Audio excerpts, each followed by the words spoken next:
Well, good morning, beautiful, and welcome to a little bit of makeup and a whole lot of Jesus, where we're going to be spending about the next 45 minutes together in a full face makeup tutorial. And we're going to continue on in our journey of the book of James with our book, Color Me James. So don't have the book yet? No worries. Just jump on in with us. So my name is Wendy, and we're going to continue on with the technique that we learned last week. Last week we used pink and black. Today we're going to be using brown, champagne, and black. So we're going to see how versatile that same liquid eyeshadow, kind of a modified cut crease, how versatile that is when you use it with different colors.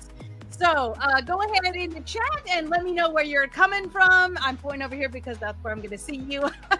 So go ahead and point in the chat. Let me know where you are coming from and let me celebrate that with you. And also, let me know what your favorite song has been so far from Sailor Soul for our Color Me James series as we've been working through there. So grab your palette, grab your lashes, grab your brushes, and get on back here.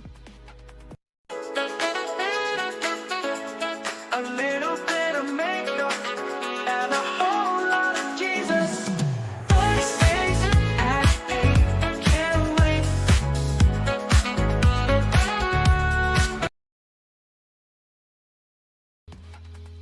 All right. So let's see, what did I forget to say? I forgot to say that our easy makeup theme for today is going to be brown, champagne, and black cut crease eyeshadow tutorial, which is super easy for beginners, especially those of us who are over 40. So we are going to be playing today with the Juvia's Place coffee shop. So if you have that palette, go ahead and grab that and join me with that. All right, so our foundation verse for this podcast is Psalm 119, verse 11. I have hidden your word in my heart that I might not sin against you. And then for this week, let's talk about, I mentioned this already a little bit about Color Me James. This is our book. Comes in 3 different ways. We've got the ebook, which you can use in Procreate to color. And then you can use in, what's it called? I think it's called, it's not Goodreads. Anyways, go to the website and the PDF the ebook will tell you what apps to use to be able to use it into journal in the document itself. Also, it's in a perfect binding, just a paperback binding, and that comes from Amazon. And then the spiral bound version, which is my personal favorite, and that is going to come straight from my website, a little bit of makeup and a whole lot of Jesus.com. Okay, so since last week was kind of a review week, I chose to pick my favorite song from Sailor Soul for our song for this week, since we don't really technically have a review verse. So without further ado, here is my favorite song.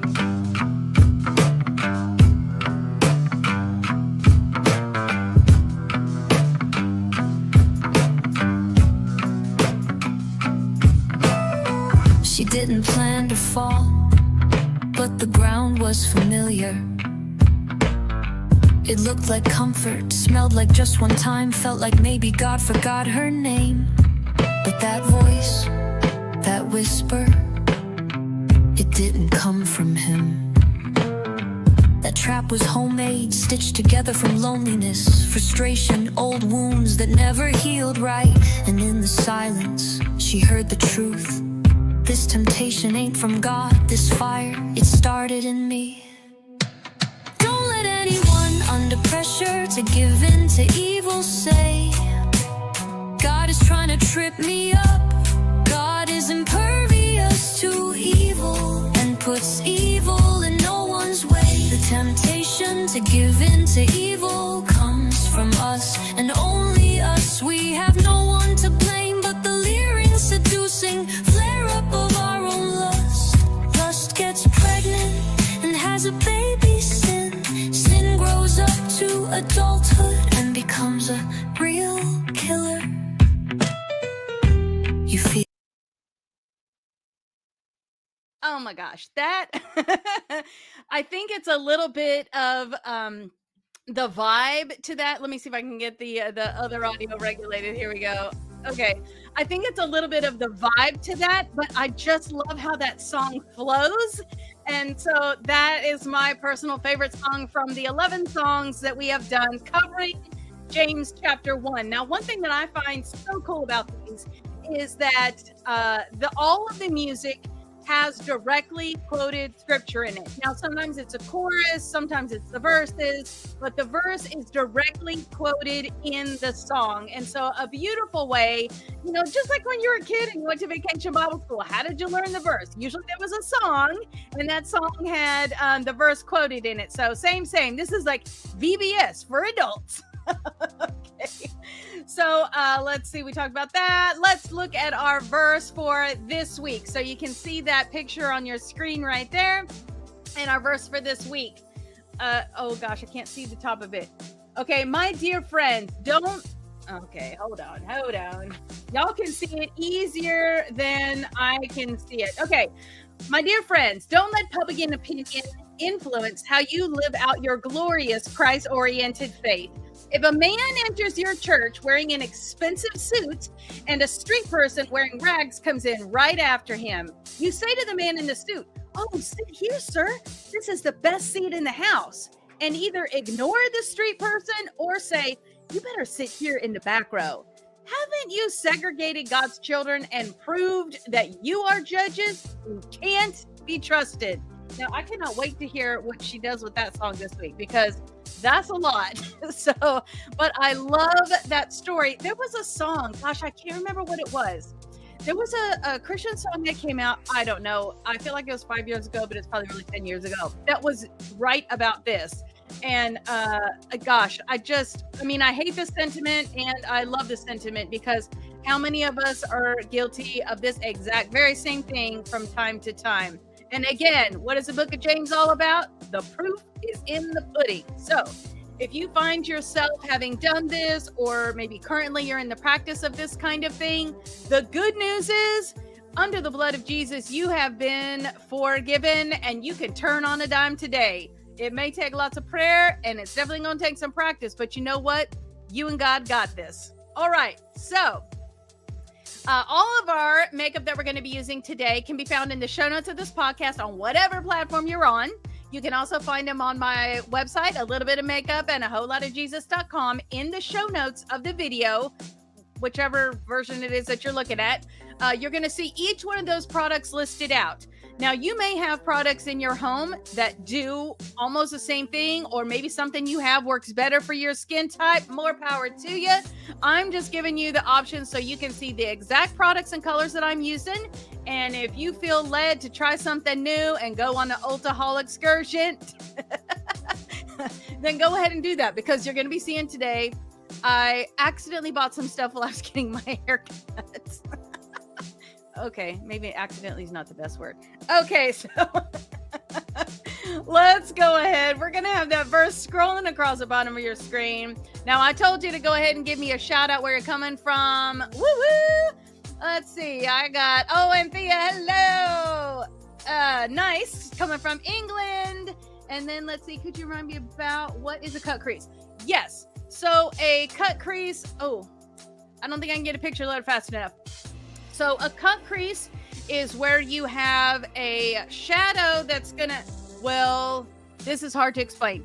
If you go look at my social media, you'll see it's like there's a part on the bottom that is cut in. There's a definitive line separating this bottom part here from what you've got going on around the side and the top.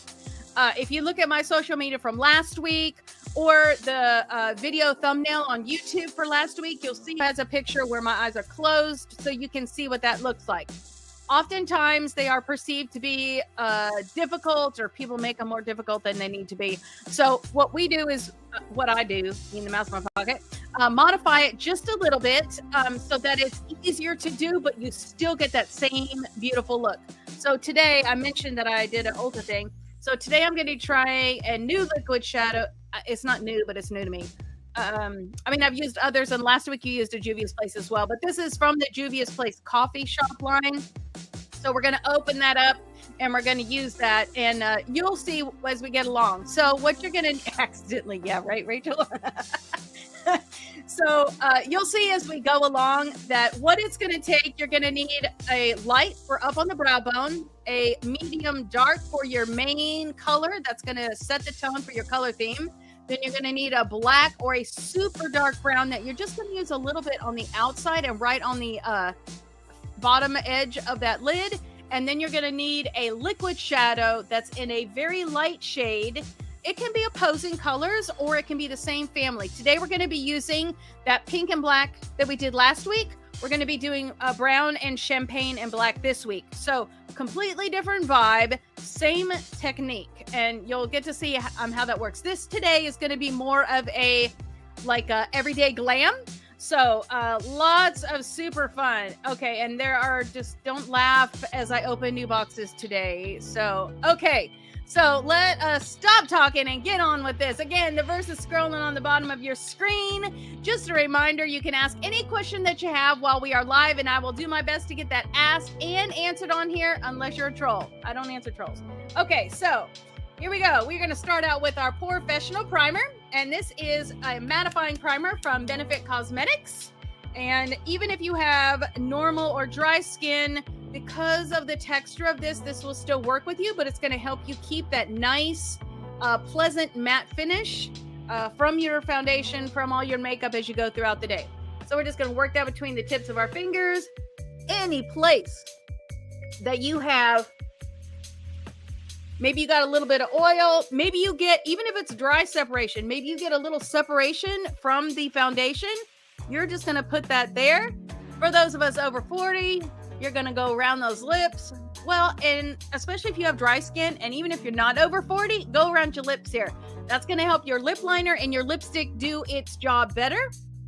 And then for me, because I am a combo, I'm going to pay special attention, and I'm going to work out from the center of my face so that in that T-zone, where I get the oily, that will help to control that oil. And you are so welcome for that explanation. Sorry, I couldn't whip out a picture fast enough, but you'll see what we're talking about soon enough. Okay, so now we've got that there. What are we gonna do? We're actually gonna prime our eyelids. So I'm gonna use I Prep I Prime from Juvia's Place. I am the shade 1. Even if you have a little bit of, what if I have troll hair? Oh my gosh, I got to put this up there. She got jokes this morning. What if I have troll hair? Okay, so I love troll hair. So if you have troll hair, get your camera and I'll bring you on each step. Okay, I don't know what I was just thinking. If you're doing your eye primer, do not put that much out because that's enough to prime an elephant's eyelids. Okay, so we're just going to tap this on there. Oh, see what I'm talking about? And then we're going to wipe the rest of this off on a tissue because evidently I shouldn't talk and do makeup. Okay, so, oh gosh.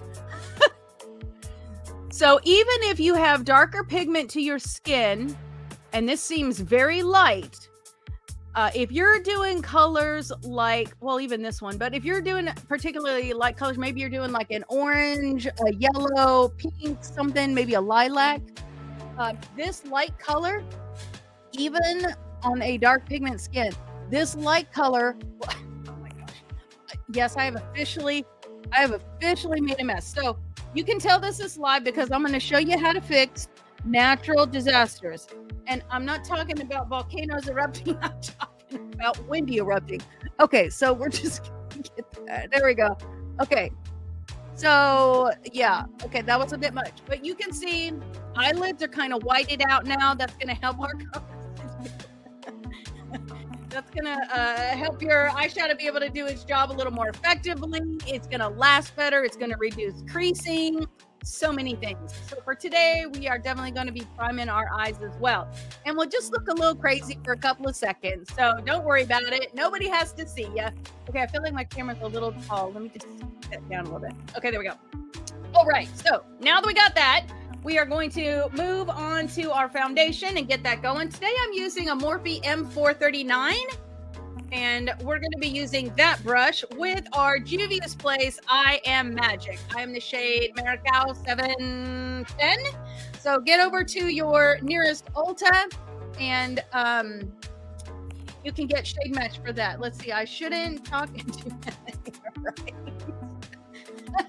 Okay. Hey. Don't try to bring reason and logic into this. Okay, so again, Morphe M439. Using that Juvia's Place I Am Magic. I'm just going to go straight on here, and I guess I'm a little heavy-handed today, so there we go. That's enough to do my face, my neck, and maybe my whole chest. So we're just going to tap it. And then because there's too much on here, I'm just going to tap this off on my tissue that I always keep on my lap, and now you know why. Okay, so we're just going to blend that out.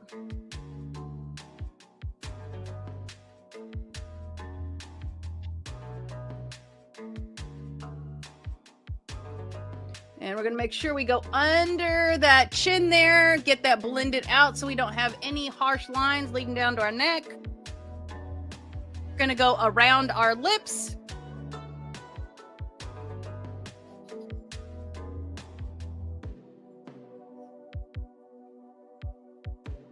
Making sure we get nice and good around those brows. Now, I sort of forgot to do this, but let me just show you something. I did not put concealer on yet. Look at that. Look at that looks like. I know, right? So concealer does matter. And you know what I do not have right here? I did not grab my concealer. Okay, it's just one of them times where I got to go over there and grab it. There we go. Fortunately, it's only just a little ways across the room. So, bye-bye under eye. Maybe that's why I did so much with the concealer on the eye, because I was anticipating in the back of my mind that I was going to be doing the bye-bye under eye. We're going to run with that. My subconscious was ruling over my conscious. So we're just going to put that on the top there. We're going to go right here in the dark spot. In the dark spot on the inner corner. We're just going to blend that out a little bit. Going to let that set for a second. One thing that this does better is once it warms up to your body temperature, it's going to blend out more smoothly, more evenly, and just look better. So we're just going to talk for a brief moment, and then we're just going to blend that out with that same foundation brush that we had. Blending that out into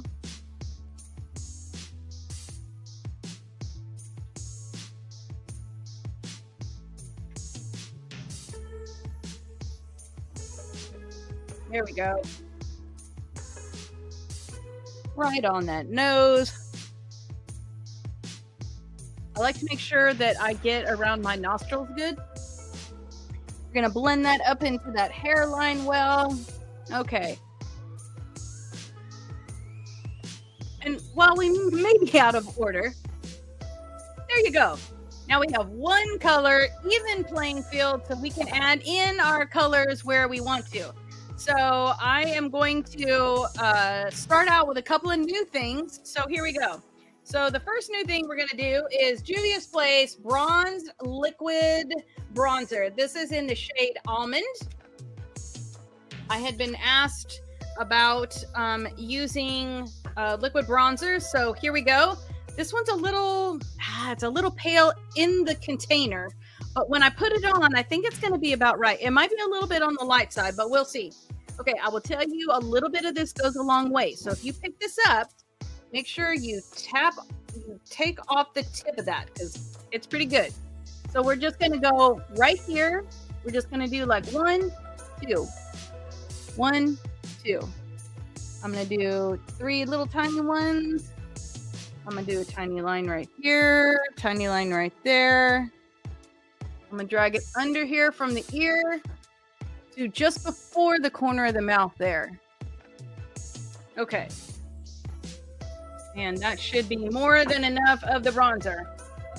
And I couldn't decide on what brush to use today. So I like the shape of this one. This is actually a Fenty contouring brush. So we're going to start here. We're going to go along the edge of the jawline. We're going to go back and forth this way. And then we're going to go from that line down.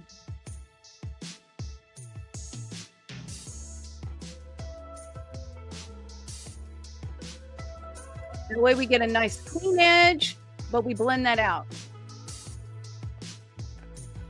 Okay, here, we're going to use that same shape that we usually do. We're just tapping and blushing. Actually, that color's pretty good.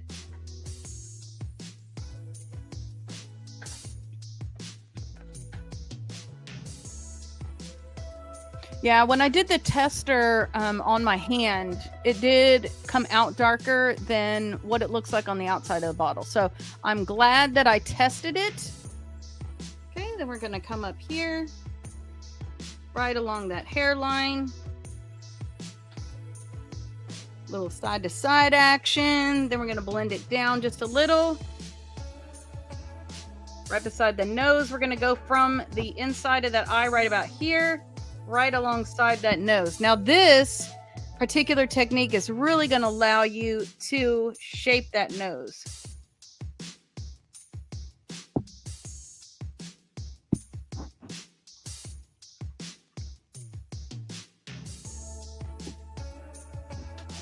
Nice. Now, usually I do the bronzer and then the highlighter, but today, the bronzer, the highlighter, then the blush. Today we're going to do it in graduated order. So we're going to do the bronzer, the blush, the highlighter. Let's see, you can forget.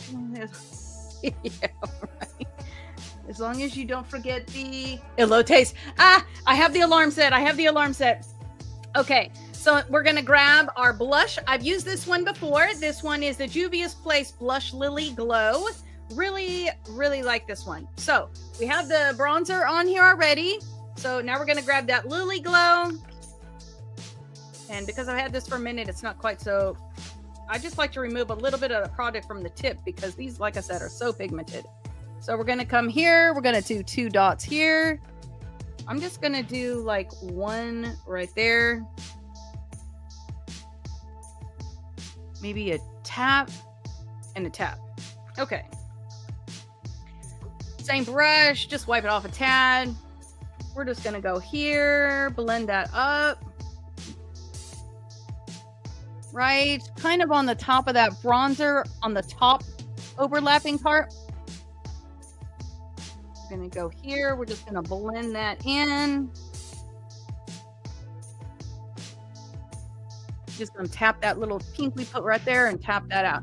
Just want a little hint, not like a whole bunch of color, just a little hint. Okay, now that we got all that, we're gonna go to the fun one. I love this one. The shimmer on this is just spectacular. This is the Juvia's Place Starstruck. So again, I'm gonna take this. We're gonna take just the tip of it off and just let what's naturally on the tip of that brush survive. So we're gonna put 2 dots right up here. We're going to give a little tiny line right there. Again, this is mostly dry. Going to do a little here, a little here, a little here. Now with this one, I don't like to use a brush as much. I'm just going to use my 2 fingers. We're just going to tap this out.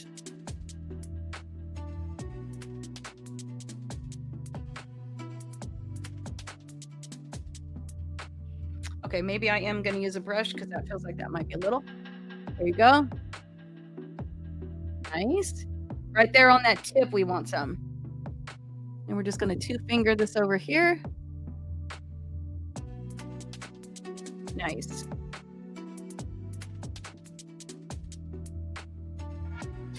Okay, now that we have got that, I was anticipating the color was going to be a little strong, so super hesitant about liquid blush. Yeah, a lot of people are, and I was at first. I don't know, it seems to take, liquid blush seems to take just like a smidge longer to put it on, but I like the way it looks better. So now we're going to, I didn't show you the thing.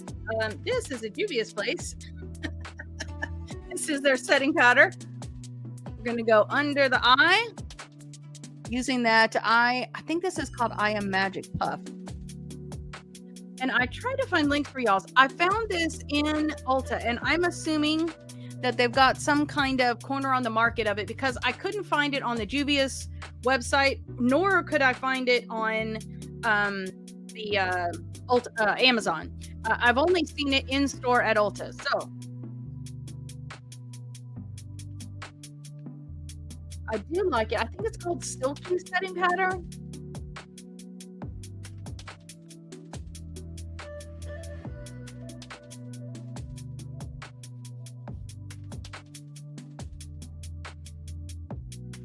And we're just going to set that.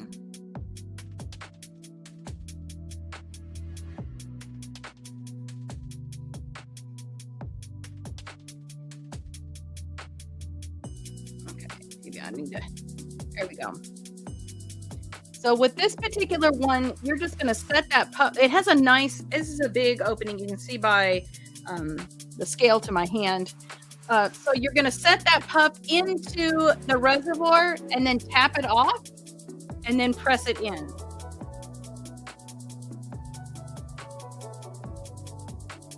And the one thing about the Lily Glow that I used for the liquid blush is it's kind of a, it's a little bit transparent.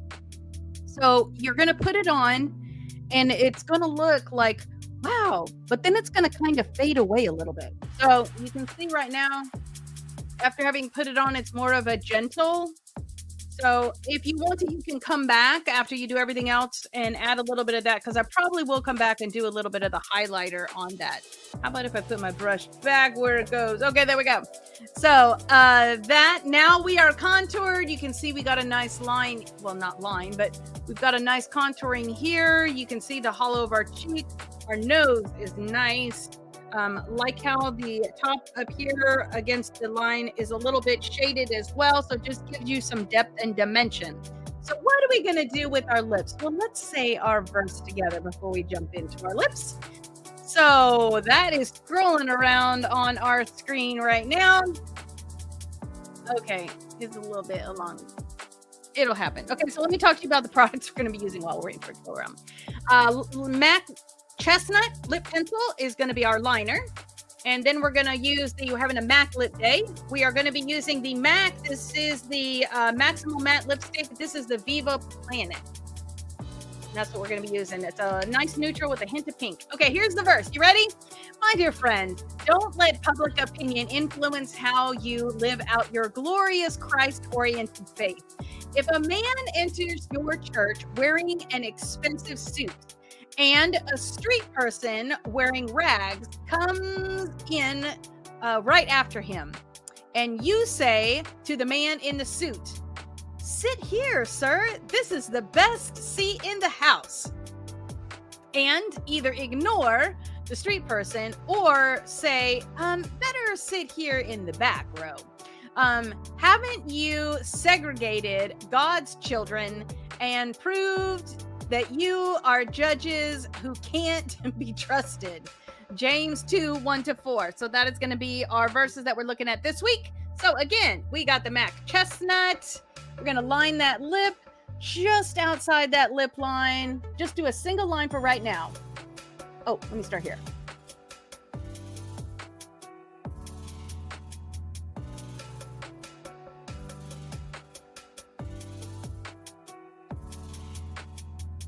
Give a nice Cupid's bow curve there.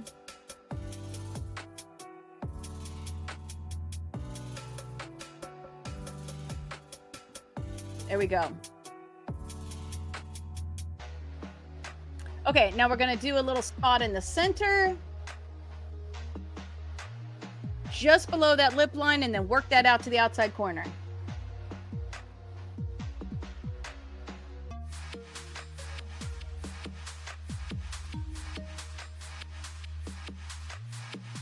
All right. Now we want a little bit of an ombre going on here, so you're going to take that same pencil with a little bit lighter pressure and line to the inside of what you just did. You can kind of feather it a little bit. It's almost like you're shading on a coloring page. I'm telling you, wearing makeup is like finger painting every morning. You could even get your finger in there if you want to.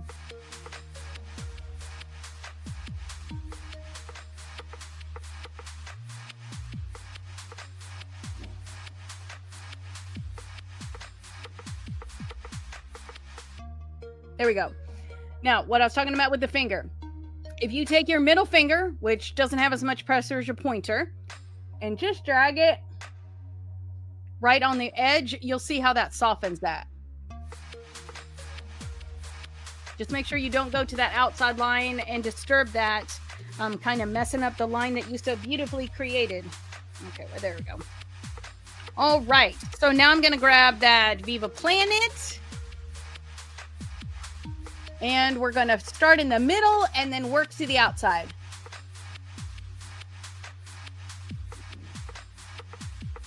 So get that middle, which is clean and clear, covered first, and then go to the outside.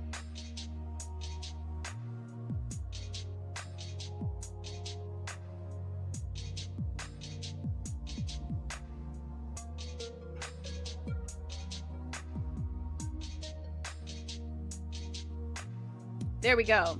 And now we have a nice neutral, clean lip that is going to balance out beautifully with the browns that we're going to be using here in just a second. Okay, so we've already talked about how we're going to be, we've got the eye primer on the lid, so it's nice and clean and pale, ready for the colors that we're going to deposit on it. So we're going to be using, well, three things really today. So the first thing is the Coffee Shop. And the Coffee Shop does have a nice brown. So if you want a little less intensity, maybe a little less glam look, you can use the dark brown in this palette. I'm kind of going for more of a glam. So I'm using the Urban Decay Blackout. This is a single shadow. This is the old packaging. Now it's like a square clear thing. And then the other thing we're going to be using is we're going to be breaking into the Juvia's Place. This is part of the Coffee Shop line. So it's going to take these three things here to get you the colors that you need on your lid. Now, feel free to use whatever products you have, because you know that one thing I'm a proponent of is using what you have.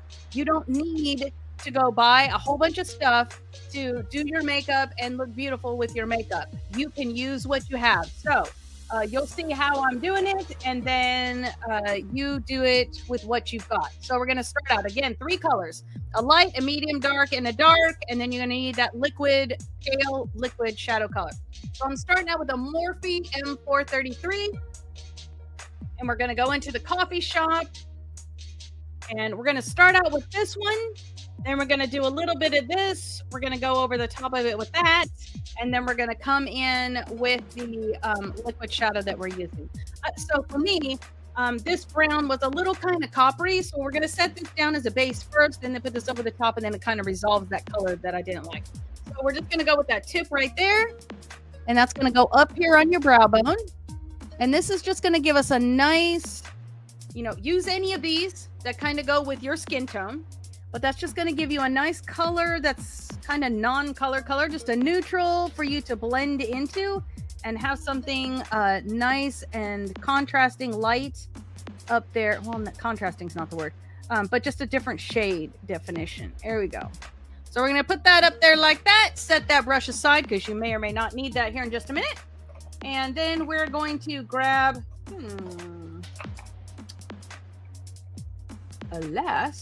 well, okay, so this is a MAC. You're going to look for an angled eyeshadow blender. And this one has a little tiny bit of pink on it. So let me just get that a little cleaned off. There we go. So you need an angled blender eyeshadow brush. This is an old, I want to say it's like 272, 273, something like that. But no matter what eyeshadow brush set you have, they're going to have an angled blender. So we're going to go into this one right here. There you go. And then we're going to go into this one. So we're going to start here. You're just going to get it on the face right there. We're going to straddle along that bone. You should feel your bone right underneath the brush. And then we're going to fill in that outer third. And then we're going to come in just a little bit. And then let's go ahead and grab that tip, turn it around. And come over here. Now I want to raise it right here. We're going to bring that up just a little bit. So that's what you want right there. Let's do that same thing on the other side. Now don't worry about it looking all choppy and all that right now, because we're going to blend that out and fix that in just a minute. So again, right on that eye socket bone. Fill in that third. And then bring it right into about halfway. Now we've got this kind of ending here on the corner. We're going to bring it up just like we did that other side.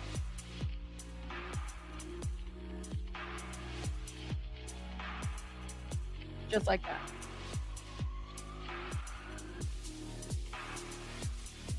Now you've been with me any amount of time. You know that one thing that's important for hooded eyes is when you look forward, you need to be able to see that dark brown peeking up above the fold of your eye. So right now you can barely see it with reason. Because when I come in with that shimmery color, I want that to kind of blend out and balance up that little bit to remove that fold thing we got going on. So I'm just going to use that same brush. I'm going to go into this one here. Again, you're just getting it on the face of that brush, just right on the face. We're not doing side to side, just on the face. And we're going to go over that with that other color. And you'll see this one's a little shimmery, but it doesn't quite have enough color to hold its own. And we're just going to go over that brown.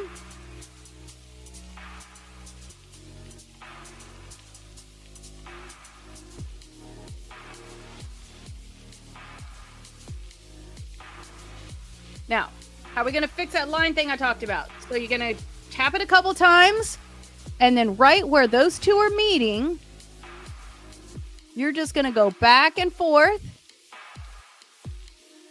until that line becomes a little blurred. Now you want a space. You want to be able to see that lighter color right under that brow bone there. So we're just going to back and forth a little bit till we've widened that color and softened that edge.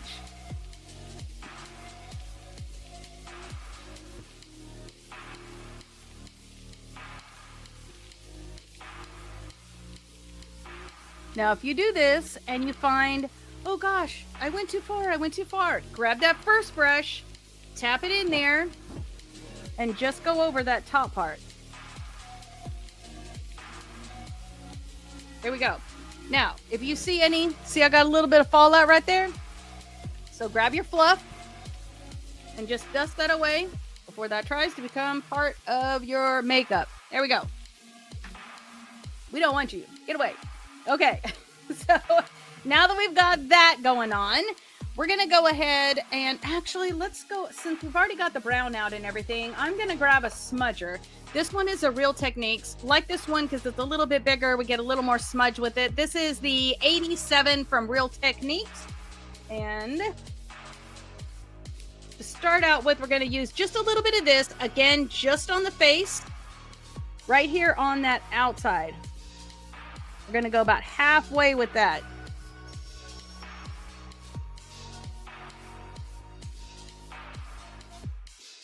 Okay, now we're going to use that same brush. We're going to go in that lighter brown, and this way we're going to go 3/4 of the way across.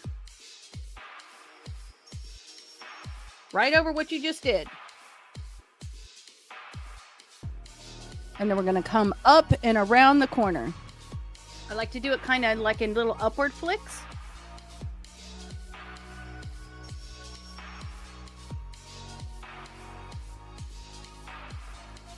There we go.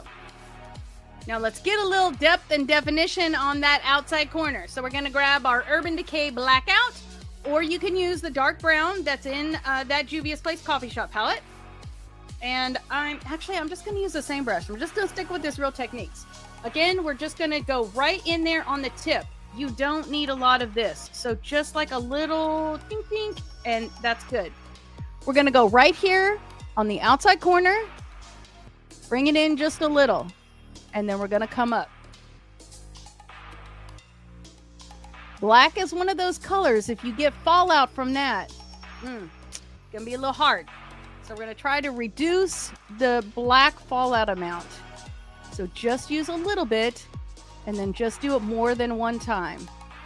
And we're just going no more than halfway right on that line. Here we go. You can see how that really added some extra dimension to that outside.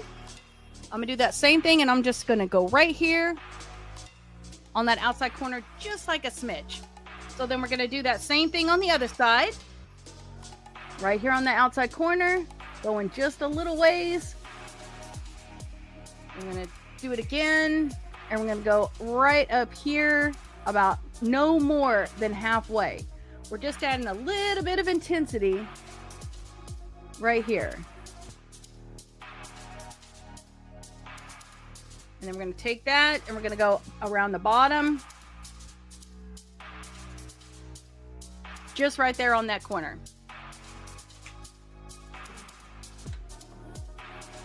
Okay.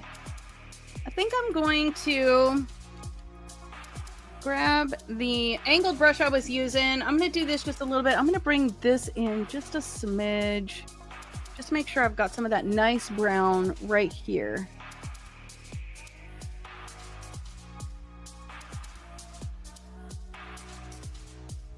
Okay, we're going to grab our duster.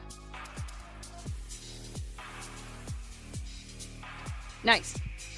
Okay, so for the fun and what makes this a cut crease, Anthea. So what we've got right here, you can see we've got a dark and we've got definitely a line kind of thing happening, but it's not like very sharp and crisp right now, right? So what we're going to do is we're going to grab our, there we go. This is the Juvia's Place, again, part of the Coffee Shop series. This one is called Vanilla Velvet. And this is just a liquid eyeshadow. Nice, shimmery, beautiful, beautiful color. So when we undo this, you'll see that it's got a doe foot on it, nice and flat. This one comes out pretty clean. So if you have like a blip on the edge of it, just scrape that blip off. This one came out nice and clean. We're going to go right here in the inside corner.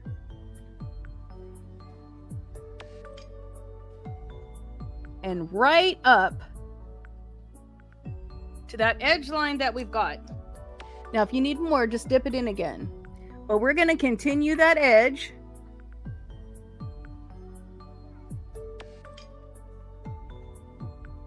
And then we're just going to shimmer that out right to those colors. I'm actually going to bring it up just a little bit more.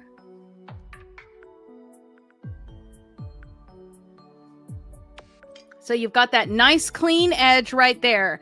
That clean edge and that differentiation of color is what makes that a cut crease. So see, that's what I'm talking about. That right there. Just take that and take that little thing off right there. We're going to do that same thing on the other side, right on the inside. Go right along that lash line, about halfway. Flip it over if you need to.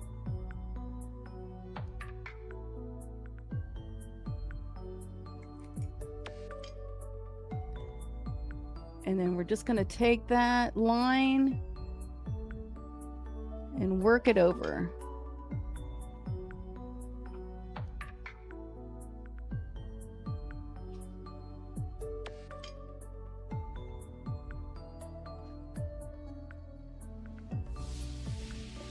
Now, when you very first put these on, they do have a tendency to feel a little sticky. It's just while they dry down. They've got to be a little bit fluid so that you have an opportunity to work with them and kind of put them where you want them to be. So for right now, we're just going to leave that alone and do its thing for just a minute while we add some liner. So I'm going to use the Killer Liner from Too Faced. If I can get the lid off. There we go. And we're going to line from the outside corner here on the bottom to halfway across on the top.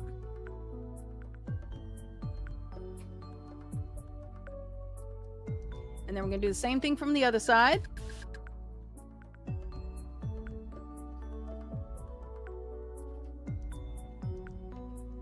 And then we're going to go from the outside corner to about halfway.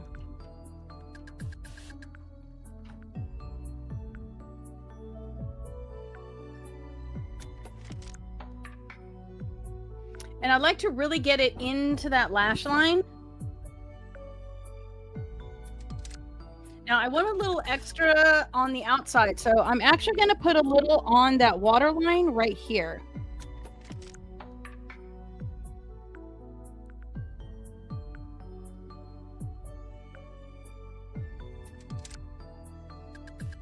Not all the way, but just a little bit on that outside corner.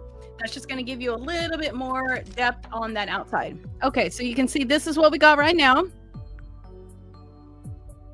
And we are going to be wearing false lashes. I sort of had I don't know where my lid went. I sort of had a lash catastrophe this morning as I was prepping to get ready. Last week I wore the Kiss Masterpiece Avant-Garde, and I was trying to comb through them, and the lashes were not having any part of that. So we're going to actually be using the Ardell Active Lash today, and it goes with the little I hate to say less dramatic now that I got all this brown and black on my eyelid, but a little bit less dramatic look compared to what we had last week. So I'm going to be using the Too Faced. This is the Easy Glide Liquid Waterproof Eyeliner. We're just going to do a nice clean line from the outside corner to the inside.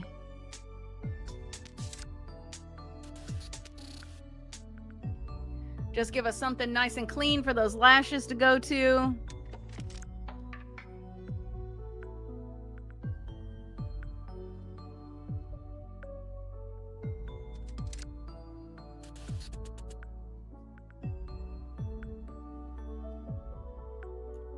Now, I was just thinking about it. And one thing that we did do last week that I have not done yet today, we did raise the eyeliner just a little bit on that outside corner. So, well, let's do the brow and then we'll come back and do that because I want that liquid eyeliner to dry first. And then we'll come back and I'll show you what I'm talking about on the outside corner. So brows, I'm going to be using the Bad Gal Bang. This is a mascara, yes, but it is my brow product. So whatever your brow product is that you're going to be using, you're going to do that here. If you need help for your brows, go to your nearest Ulta Benefit Brow Bar. Let the brow professionals help you out. They can wax, they can thread, they can tint. They will show you, like, bring a picture of the kind of brow look you want, and then they'll show you what products you need to be able to accomplish that look that you are looking for. That's one thing I love about them, man. They are brow professionals. We want someone who knows best about brows and current trends.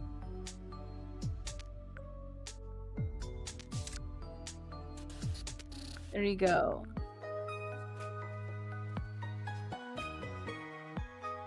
And the thing about using a mascara for your brow is once you get that on there, man, it's set. It's not going to go anything for the rest of the day. Not that I'm encouraging all of us to run out and get tinted mascara for our eyes, but if you have for our eyebrows, but if you have tinted, fashion colored hair, definitely a fun thing. Get on Amazon. There are all kinds of mascaras that are colored pink, purple, blue, green. Have fun with it. One of my favorites was, I love the Bad Gal Bang Blue, and that one works really nice on your brows as well. Okay, so back to what we're doing here. So our liner should now be dry. So we're going to take the liner here on the outside, and we're going to go to halfway. We're going to go just above that line that we did, and we're going to just draw an angled line going in. And then what we're going to end up with is 3 widths on the outside corner coming down to 1 width right in the middle. So let's do that one more time.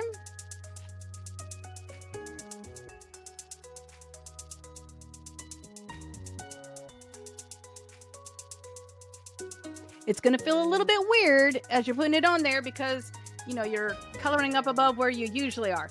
But look at the difference between those two sides, right? So we're going to come over here. We're going to do that same thing. We're going to do a line to the middle, another line on top of that one so that we've got 3 widths on this outside corner.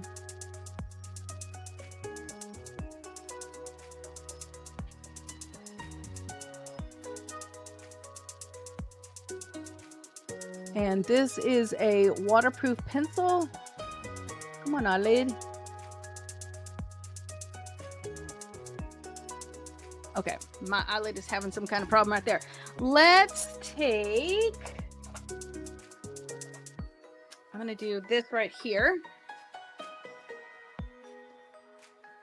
And I'm gonna try to fix that. There we go. This is just an angled liner brush. But I was having a different opinion about how that was gonna work. One of the benefits of getting older is you get wrinkles everywhere, including your eyelids. Okay. I'm just gonna do that one more time. Okay. So what have we got now? Now we have got some beautiful shading. We've got that cut crease added in there. We've got a nice eyeliner. We've got lips that are balancing that out. Let's get us some lashes so we can round out this look. So last week I shared about my bad gal bang being a little bit on the drier side. So I just went and got another bad gal bang. I know, yet another thing that was in my Ulta bag. Oh, it's the word. There we go. There we go. Okay. Yes, I love this mascara. It is a water resistant formula. Does great. You could go to a wedding with it. It's not going to drip, flake, crack, peel, whatever. It's going to do great. But if you decided that you wanted to go swimming or something like that, you should probably go and transition to the waterproof formula. That will hang tough for situations like that where you're doing a little more heavy water intensity. So I'm going to grab my, what is this thing called? The Tweezerman Onyx Great Grip Eyelash Curler. And we're going to curl the lashes a little bit so they blend in with those false lashes. And then we'll put those false lashes on. So go ahead and find your sweet spot. When you clamp down, you want it to grab your lashes and everything be in between these blades, but you don't want it to pinch your eyelid. If you feel it pinching your eyelid, release it, pull forward just a smidge and try it again. Okay, so we're going here. And really, we're just trying to do a little bit of a curl because we're going to put the false lashes on. So we're waiting for the verse to roll around for us. And we're going to say about half that verse and then move to the other side. Actually, given the length of this verse, we're going to just go ahead and jump in there. Just read where you are. Okay, here we go. Here it goes. Coming around. Okay. My dear friends, don't let public opinion influence how you live out your glorious Christ-oriented faith. There we go. We're just going to switch sides. Here we go. If a man enters your church wearing an expensive suit and a street person wearing rags comes in right after him, and you say to the man in the suit, "Sit here, sir. This is the best seat in the house." Okay, that's going to be too long on that side, so we're going to go back here for just a second. And either ignore the street person or say, "Better sit here in the back row." Haven't you segregated God's children and proved, here we go, that you are judges who can't be trusted? Okay, and that's James 2:1-4. So we're going to grab that bad gal bang, a little bit of crazy kind of person curl and talking today. Okay, so grabbing that bad gal bang, we're going to add a coat on the top lashes. And what we're doing here is just trying to get a nice coat on there so that they blend in seamlessly with the false lashes that we're putting on. So you don't need to be too, the only reason I'm doing one coat is because we really want the false lashes to do their job. We don't want our lashes to really even be visible. So if you have dark I would say no. If you got black lashes, you can probably avoid this step altogether. But totally your call. If you like volume, go ahead and do this too, no matter what color your lashes are. All right, so then we're going to do the other side, and we're sweeping back on those tips so that they get nice and colored. There we go. Making sure we're going all the way from the outside edge to the inside edge. And now we're going to do that same thing on the bottom lashes, but because they're not getting false lashes, we're going to make sure we do a regular coat on the bottom ones.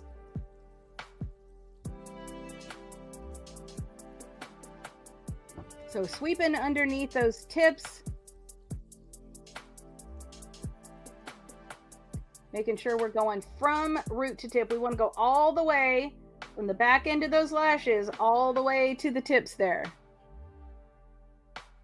And because this is a new tube of mascara, it's a little bit on the thinner side. So I may go over those bottom lashes one more time after it dries just a little bit. Okay, let's do the other side here.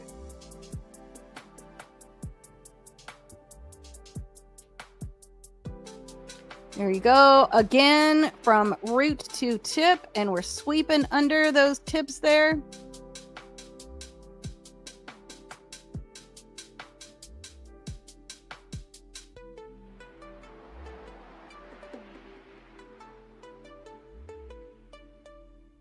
Okay. I don't know if you can see that. I'm sorry. I think I was turned too far. Okay. Again, new tube mascara. I'm going to do the bottoms one more time just because I feel like the mascara is a little bit, you know, when you very first start a tube and it tends to be a little bit on the thinner side. So let's go ahead and do the bottoms one more time. You don't necessarily need to do this, but I feel like for me, I need to. There we go. Okay, much, much better. So, like I said, I had false lashes issues this morning, so we're going to be using the Ardell lash. This is part of their active lash series, which was made for chicks who like to exercise and wear false lashes. So if that is you, there you go. The Gains is a nice series. It is kind of almost a flare, but not quite. So it is a little bit shorter on the inside, goes a little bit longer on the outside, but it's not like extremely noticeable. So I don't know if it technically qualifies in the flare category. Okay, I'm going to set those lashes in front of me. We're going to grab our tool. This is from Velour. I have already trimmed these. If you need to trim them, you're going to do that from the outside edge of the lashes. So you would just kind of set them there, do like a dry fit, cut from the outside edge. Almost everybody is going to need to take a little bit off of the edge of these. So let me see what I got going on here. I am going to just take a look at that band real quick. I did not get to give a pre-look of these because I was playing with the other ones. Okay, so we're going to take that lash right there in the middle. I'm going to take my Allure 18-hour lash glue. This is clear adhesive. I'm just going to give it a little bit of a shake because, I don't know, it seems the thing to do. I don't know that it says that on the package that you need to do, but I just always do it. Okay, right there on the top of that band, you're going to put that adhesive. We're making sure to pay special attention to those outside edges. That's where you're going to be most likely to have lift. So we're going to get those really good. There we go. I'm going to set that down in front of me. I'm going to grab the other lash. Well, quite possibly. Let me just take a look at that band. Make sure. Looks like I got a couple of straggler hairs. There we go. We're just going to make sure this one is nice and cleaned and ready to go like the other one before we put the adhesive on. So there we go. Let me grab that. And actually, there we go. Okay, now it's good. We're going to grab that right there in the center. Lash adhesive right there on the top of that band. And on the back side of that band. And again, making sure we pay special attention to those outside corners to minimize our lift possibilities. We're going to set those in front of us for just a second. When you first put that adhesive on, you're going to see that the clear is going to be clear and shiny. Black is going to be nice, black and shiny. So as they start to dry down a little bit, they'll start to lose their shininess. The clear will start to maybe just show a little tiny bit of,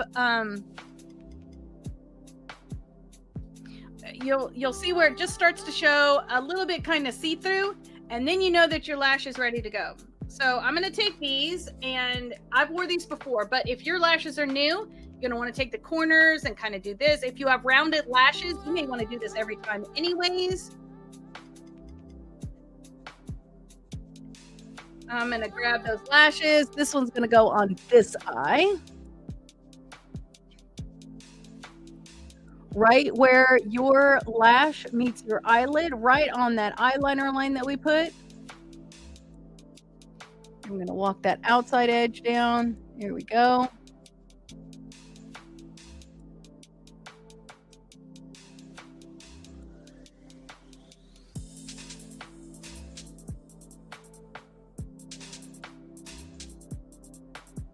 going to take the tip of that tool and just work my lashes into that so that they're all like together. You want it looking like one thing, not like you got like your lashes and then those lashes. And you'll see right now while we've got it on, you can kind of see like the white. That will dry down and be clear, so don't even worry about that just yet. I'm going to do the same thing with the other side. So we give it a little bit of a curl. We did that. Grab that right in the center. Put that right on the top of that line there. Here we go. Walk that inside corner in. Get that right on that liner line. And then the outside corner.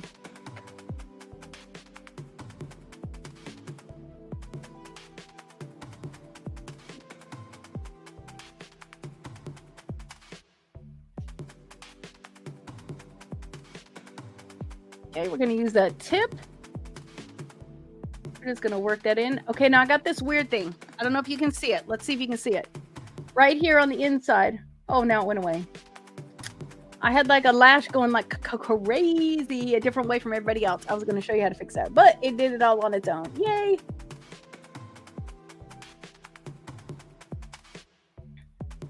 All right, just making sure we're all nice and mixed in there. There we go. Looks like this one's giving me a little lift problem. So we're just going to take it and convince it. No, no, no. You actually want to be down there. Just like when you super glue something, sometimes you have to like separate, put together, for it to get its full tackiness and to stay. Same thing's true with lash adhesive. I mean, adhesive is adhesive no matter what it is that you're gluing. So we're just going to press those down, make sure they're good to stay. Here we go. So you can see now we've got that cut crease. We've got that shimmer going on. I do want to add just a little bit up on that brow bone. So I'm going to take that shimmer that we used. I'm going to just touch my finger into there a little bit. And I'm just going to put that right on the edge of the brow bone right here. And we're just going to tap that a little bit. We're going to give a little shimmer right here.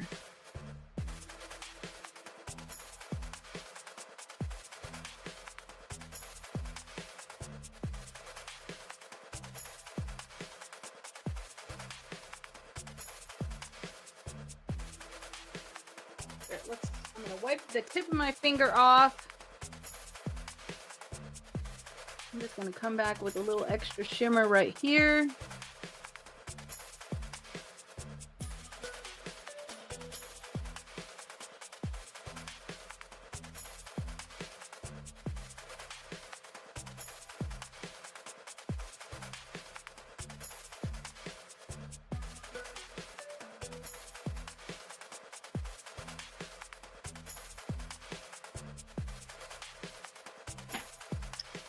There we go.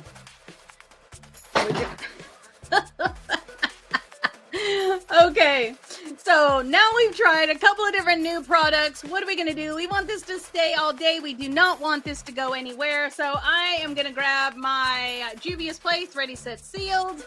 We're going to give that a shake. We're going to give that a spray. And now this is going to stay all day. We're not going to have to think about it. We're not going to have to touch it.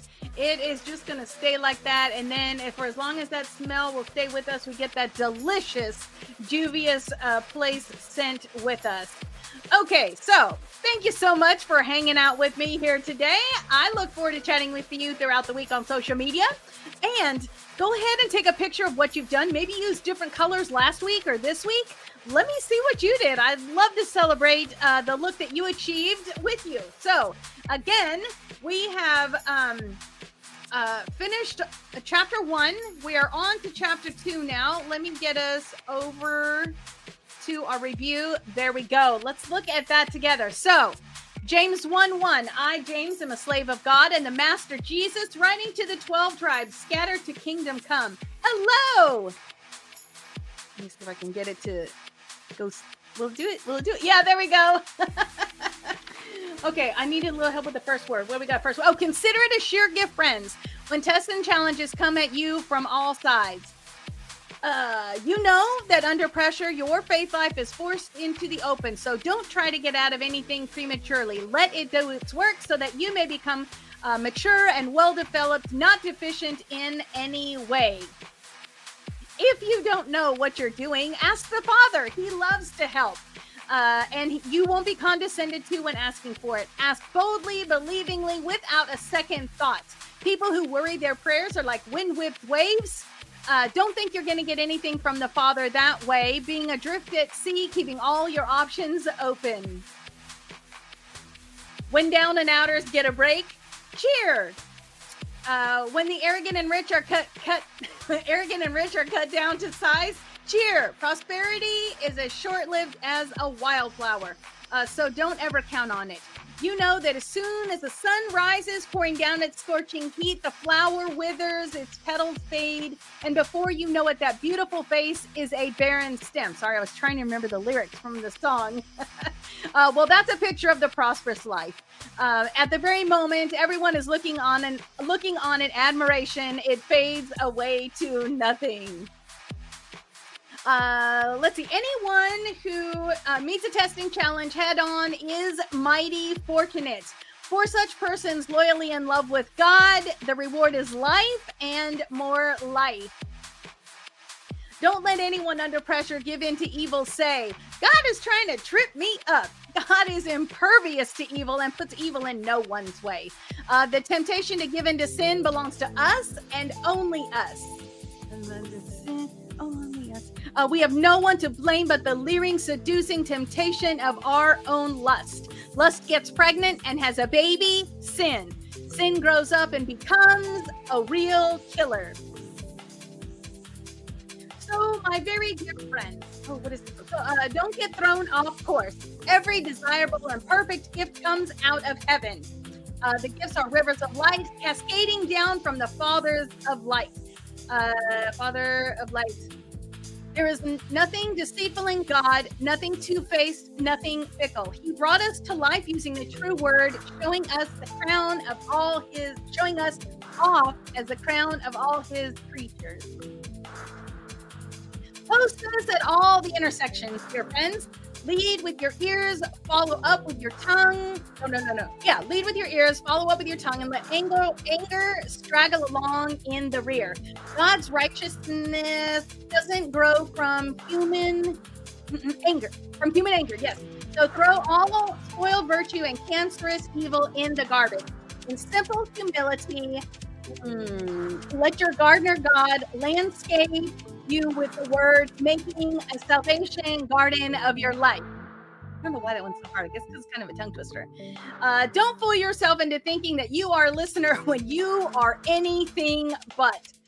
Letting the word go in one ear and out the other. Act on what you hear. Those who don't act are like those who glance in the mirror and then walk away, and 2 minutes later forget, I have no idea who they are or what they look like.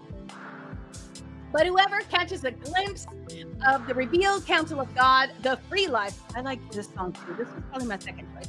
Even out of the corner of his eye and sticks with it is no distracted scatterbrain. But a man or woman of action. That person will find delight and affirmation in the action. And then this one, which I still need to work on just a little bit. Anyone who sets himself up as religious by talking a good game is self-deceived. This kind of religion is hot air and only hot air. Real religion is the kind that passes muster. Passes muster before God the Father. It's this. Reach out to the homeless and the loveless in their plight and guard against corruption from the godless world. Okay, so still a little rough on the end, but going good. How's it going for you? All right. So then we've got our verse today, which is, let me see if I can find that one.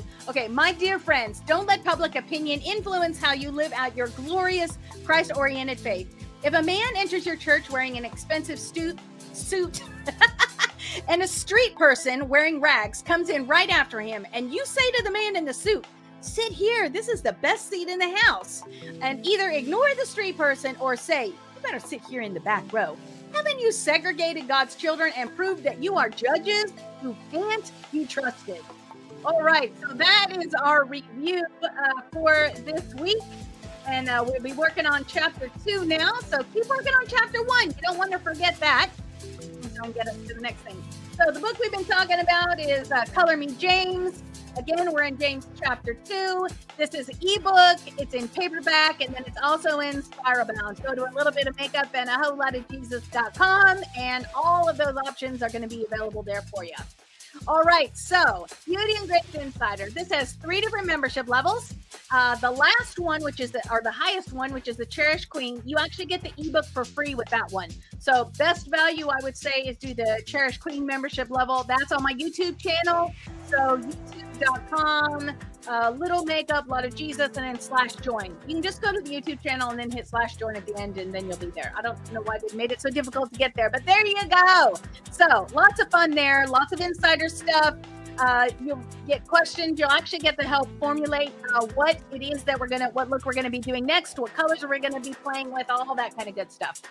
And now that we're deep, we're going to also begin a weekly memorization, like a midweek check-in, where we have the opportunity, if you so choose, to say your verse and quote your verse out loud with us. All right. So let me give a blessing to you as you go out this week from Numbers chapter 6, verse 24 through 26. The Lord bless you and keep you. The Lord make his face to shine upon you and be gracious to you. The Lord lift his countenance upon you and give you peace. Heavenly Father, I am so thankful for each one of these ladies that have come and hung out with me here today. Those who have followed the journey all the way from chapter 1, now fully into chapter 2. I pray a blessing over them this week. I pray that you would bless us as we work and diligently strive to hide your word in our heart, Father, just as you have told us to do, that you would give us that extra measure of memorization skill that we do not naturally possess. Father, I just pray that you would make these words come back to our mind, just flood into our memory when we need them the most, and that we would have them ready and accessible in our mind and in our heart for those around us who need to hear these words as well. Father, just make us an instrument and use us for your glory, for your purpose. I just pray that you would send them out this week in a blessing, whether they're live here now or they're hearing this later on. Father, let them have that blessing, I pray in Jesus' name. Amen. Well, it has been a joy to hang out with here today. I look forward to seeing you on social media throughout this week. And I hope that you will send me pictures. Let me see what you did. Let me see what it looked like. Y'all have a great week. Goodbye. God bless. And I love you. Mwah. A little bit of makeup and a whole lot of Jesus. Thursdays at 8, can't wait.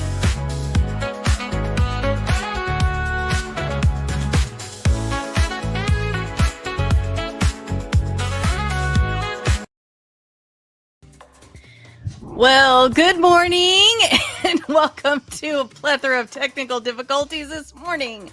But welcome to a little bit of makeup and a whole lot of Jesus, where we're going to be spending about the next 45 minutes together. And I thought I had the piece fixed, but I can actually not hear myself. So I hope that you can hear me.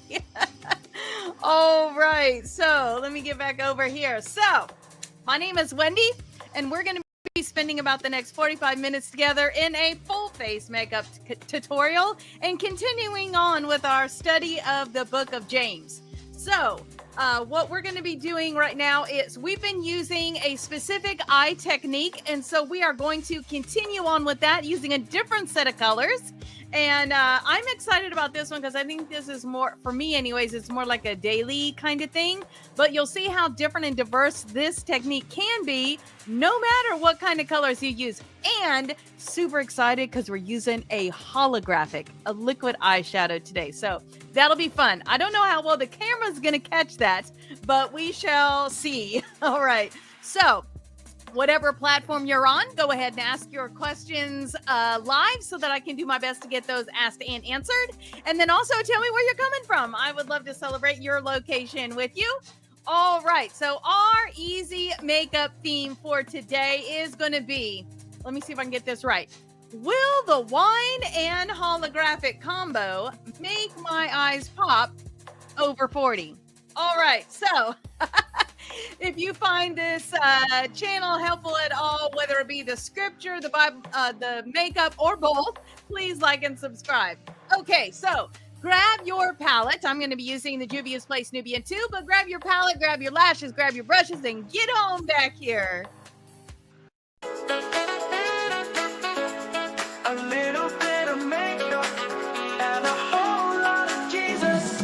First days at 8, can't wait.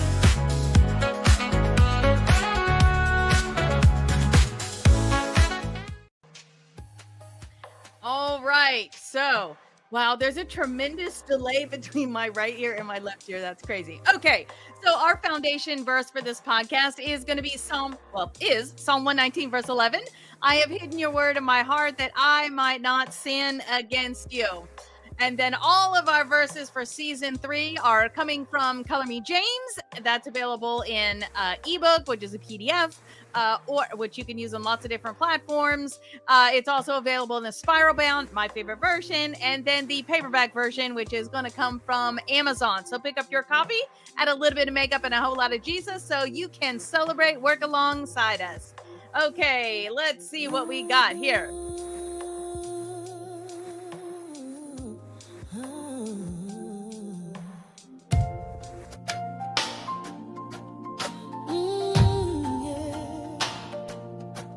My dear friends, don't let public opinion influence how you live out our glorious Christ-originated faith.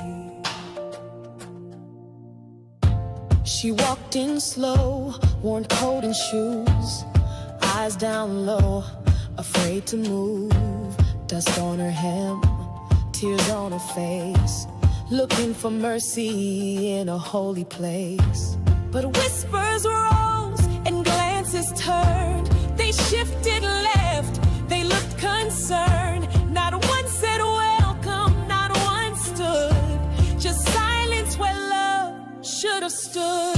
If a man enters your church wearing an expensive suit, and a street person wearing rags comes in right after him, and you say to the man in the suit, sit here, sir, this is the best seat in the house. And either ignore the street person or say, better sit here in the back row. Haven't you segregated God's children and proved that you are judges who can't be trusted? But then a hand. All right, I'll let you listen to the rest of that at another time. So that is streaming wherever you get your music, YouTube, Apple Music, Spotify, Last FM. Is that still a thing? Anyway, so listen to that and enjoy that. This was one of my favorite songs. In fact, one of the bad things about this week is I spent so much time working on the lyric and the music for this song that I didn't do as good a job as usual with getting it memorized. I mean, the message of it, yes, but the actual words of it, not so much. So that'll be something that I'll have to keep piggybacking on this week. So this week, we're going to kind of compound on chapter 2. And our verse for this week is chapter 2. We're going to do verses 5 to 7. So listen, dear friends. Isn't it clear by now that God operates quite differently? He chose the worlds down and out as the kingdom's first citizens with full rights and privileges. This kingdom is promised to anyone who loves God. And here you are abusing these same citizens. Abusing the same citizens. Isn't it high and mighty isn't it the high and mighty who exploit you, who use the courts to rob you blind? Aren't they then the ones who scorn the new name Christian used in your baptisms? Okay, so that's a lot of words. Again, this will be one of the reasons why I chose the message for us memorizing is because it's more conducive to kind of storytelling. So like what happened with me last week was I really got the vibe and the flavor and the meaning behind what the verse was, but unfortunately I didn't do as good a job of making sure that I had those memorized word for word. So where this is going to come into play is, let's say a situation arises. There is going to be more credibility and authority if you are memorizing direct scripture and you're quoting that. If you're just going to regurgitate a summary of what that scripture says, who are you? You don't have any authority. So you want to be able to say that and then offer, at very least, you need the book of the Bible and the chapter that it's coming from. If you can get the verses directly, that's wonderful. But to a certain extent, if you just said, quote that scripture passage and say it's in James 1. Well, if they want to know specifics about it, what do they got to do? They got to go look it up. So it's not such a bad thing if you don't have the whole address completely memorized, but the words you do need memorized. So this is, again, something that I am confessing to you, a fault of my own. So it'll be something that I will need to work on this week. Let me get our music turned back on because I got it turned off. There we go. Okay, so James 2:5-7 is what we are going to be working on this week. And then I will also be working on what we had last week. Okay, so we are going to be playing today with the Juvia's Place. This is a Nubian 2 palette. We're going to use 2 colors from that. We're going to use the Blackout from Urban Decay again. And then we're also going to use a new, well, not new, but new to me, holographic color from About Face. So super excited about that. Get ready for that. And we may even use a touch of that liquid shadow on our lips. What? So get ready. Let's try that out. Okay. So we have got our verse scrolling across the bottom of our screen. Because we are using some pretty vivid colors today, we are definitely going to be needing to use a primer on our eyes. Okay, so I got a couple people on here. What do we got? I know, better late than never, right? What? The technology difficulties on Thursday morning just cracked me up. See, look, see that? That is not my normal earpiece. There's a reason for that. Okay, and let's see, Vidly Vi for a while. Oh, yay! Thank you so much. I'm so glad you're joining us, Cynthia. Let's see. What is the blue? Oh, Blue Jays. I love Blue Jays. Okay, British baseball. Oh, that's the name of a baseball team. I thought you meant the actual bird. Well, I do love Blue Jay birds. Okay. Oh, I'm so glad you like that. Like literally. So often, we're going to take a little sidestep here. We don't usually do this, but here you go before we get our makeup going. So the music to the book of James has been such a healing. Ooh, this is going to make me cry. Such a healing process for me. A couple years ago, there was some tumultuous nature between my parents and I when I committed a sin, confessed the sin. Sin has consequences, and it created friction and problem between me and my parents. And as these songs are being written, I usually have more than like one version of a song. And I mean, could I just decide the song myself? Of course. But it has been so cool that my mom and I meet once a week together over the phone. And we listen to 2 or 3 different songs. And then together we talk through the good things and the not so good about each different version. And then we choose the song for that week together. So these songs have been, as we're working through that and he's talking about living out your faith, this is actually something that I'm doing with my mom and living out my faith in more ways than one. So these songs have tremendous meaning for me as we write them, as I write them. So I present them to her. But as you work through these different things, sometimes these songs are just going to hit you right in the face. And isn't that what Bible study is supposed to be about? The Bible discipling you, the Bible growing you, sometimes through things that you have done, sometimes through things that you haven't done. And so this has been just an amazing experience between my mom and I as we both work through Color Me James. So anyways, I would just like to encourage you that Not only are the songs helping us memorize the verses, and let me tell you, I don't even know how many times I am singing these songs in my head as I'm walking through stores, or something will happen like Sunday. Our sermon on Sunday was all about sin being a real killer. Does that sound familiar? Well, yeah, because that was our song, Real Killer, from the book of James. Now, he wasn't preaching out of the book of James, but, surprise, there's things in the Bible that are not just in one place. So, anyways, moral of this story is live it, work it, be it, let it be a part of you, and that's how you will be discipled by the scriptures. So, I hope that you enjoy these songs and that you listen to them, maybe not as much as I do, but seriously, it's just been a wonderful experience. And you guys, while it's for you, you guys are along the ride while God's working with me. So there we go. That's right. Amen. That's right. We got this. Okay, so let us jump into the other part of what we do here. So we do the memorizing scripture, we do the studying through the book of James, but we put our makeup on together because what is this? A little bit of makeup and a whole lot of Jesus. So here we go. So the professional primer, we're going to use this mattifying primer. I'm just going to give it a little bit of a shake here. We're going to do, my microphone is really in my face today and I just know I'm going to hit it. So I'm going to do that with it. There we go. Okay. So, maybe I need a little more of that. There we go. We just need about that much right there. That is going to do everything we need. There we go.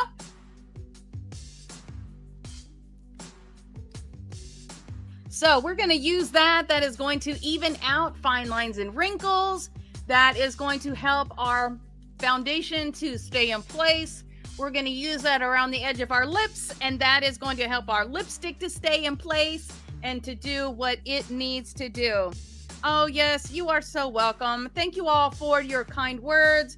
Thank you for hanging out with me on this journey. And I know some of you talk more than others, and I so appreciate your feedback and your questions and your comments. And, I just love this community that we have here, celebrating our womanhood with our makeup, and then also getting to fellowship together under Christ, because there is nothing that can, compare to that.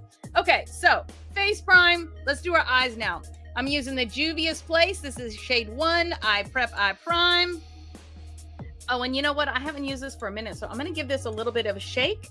No matter what primer it is that you've got, if you haven't used it in a minute, you might see a little bit of separation, so just give it a little. Now, the last time I also dabbed way too much, so this time we're going to be a little more stingy because it just doesn't take much of that.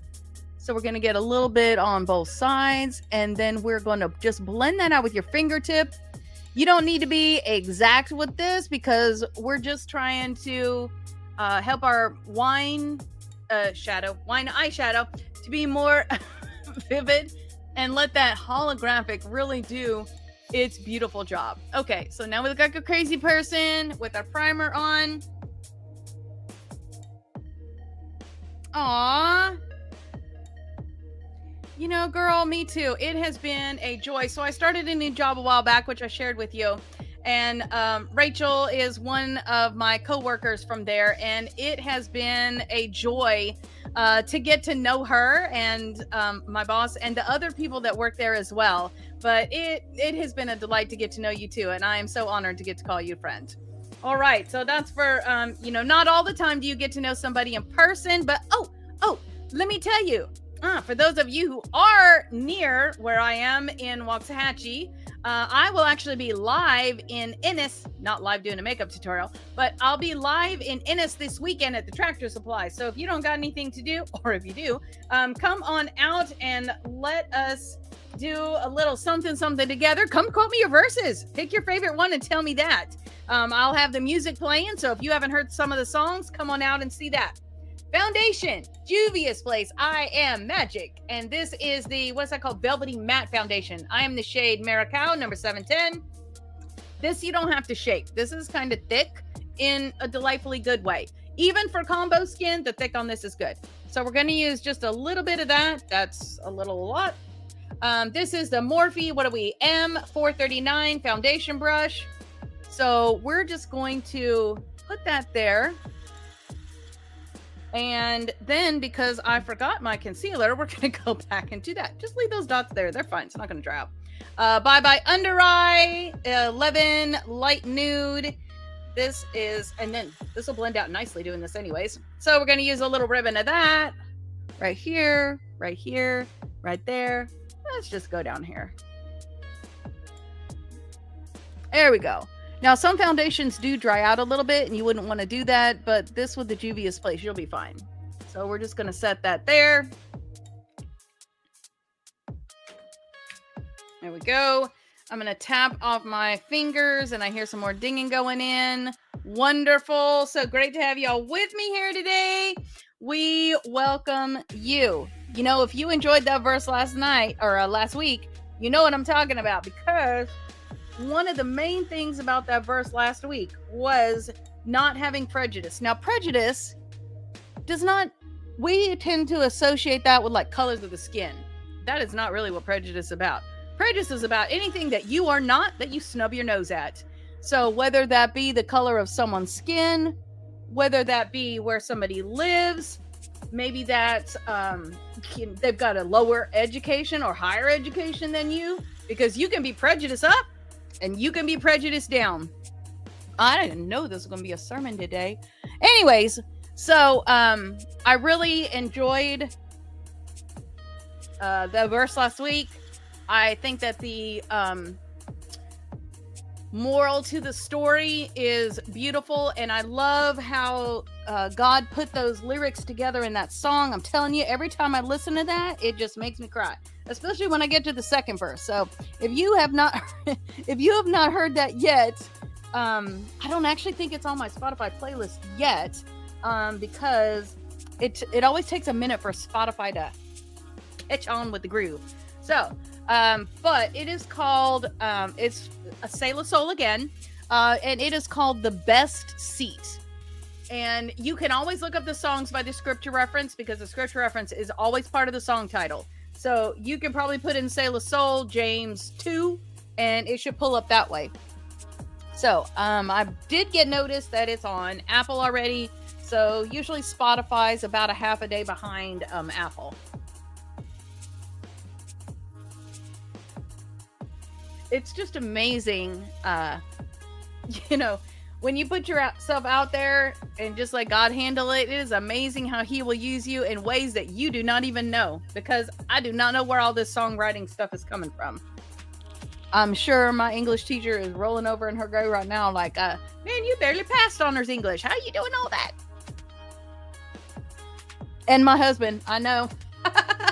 My late husband, I know he's rolling over, because the only reason that I passed high school honors English was because he wrote my poems for me. Oh yeah, so that's a funny story. Okay, so I'll tell it to you while we're doing this. Okay, so we're gonna use we're gonna setting powder. While we're setting powder, I'll tell you the story. Okay, so I met my husband in high school. We were high school sweethearts. And he was one grade ahead of me, and he had the same English teacher I had. And she knew that we were dating. So when we got to the second semester of honors English, we had to write a poem, and it had to be like a certain, I don't even know what, iambic pentameter or something. I don't even know. Anyways, I don't know what I'm talking about. So there we go. I'm too rhymey. And it just doesn't work. So I was just over it. And so one night at my house with my parents, because he was allowed to come over, but he wasn't allowed to be in my room by ourselves. So we were, I think, sitting at the couch in the second room. And he starts writing a song. Now, mind you, we know I'm over 40. I'm old enough. We were there at the beginning of rap. And so rap was a brand new thing. And so he decided that he was going to make a rap for my poem. And so to this day, I have family members that can quote parts of this song. My mom asked me if I wanted a pet. I said, that'd be great. Sure, you bet. anyways, that poem and all of its various lines were how I passed honors English. So when I say I don't know where all this songwriting stuff is coming from, this is a legit concern. Okay. So, memories.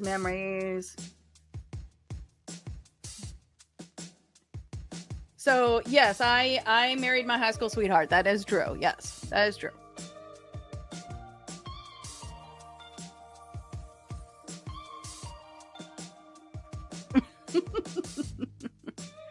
We were married for a little over 32 years, and I lost him in November of 21. He had diabetes for over 20 years, and for most of that, he just did not want to do a ding-dang thing to take care of that, prevent that. He wanted to live his life, the good life. And so he died from multiple things related to when you don't take care of yourself from diabetes. So for those of you who may be on here and you have diabetes as well, my encouragement to you is pull your head out and take care of yourself. Your family is here. Your family needs you. Your family loves you, and you should love yourself and them enough to do what the doctors tell you to do. There you go, off my pedestal. So we are playing with the Tarte palette. This was a gift from a friend. Thank you, Rachel. This is the Clay Play to Go. This is Morning Light, Elements, and Down to Earth. These are beautiful. Take a look at this. Woo woo. Okay, I don't need to explain this. We got the contour, the highlight, and the blush. Okay, so we're going to use the normal brushes that we use now that I spilled powder all over myself. I'm using the dual-ended It Cosmetics brush, foundation brush, but we're going to use this for our contouring. This side here is going to be our low, so we're going to use that. We're going to go from the top of the ear, curve it, go to about the corner of the eye, staying above the hollow of the cheek.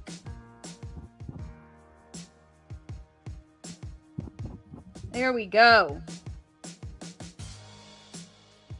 Look, just nice. A little more subtle than I usually do, but I like it. It's something different. We're going to do the same thing on the other side. I think it will pair nicely with the eye look that we're doing today. Because this is a little more subtle, it will bring a little more focus to the eyes and kind of have the lips balance that out just a little bit. We're going to use the skinny side of that now. We're going to go from the the ear under the jawline to the corner of the mouth. So keep a neutral face so you can get right up underneath there. And that's going to give you more of a cutting edge on that jawline there.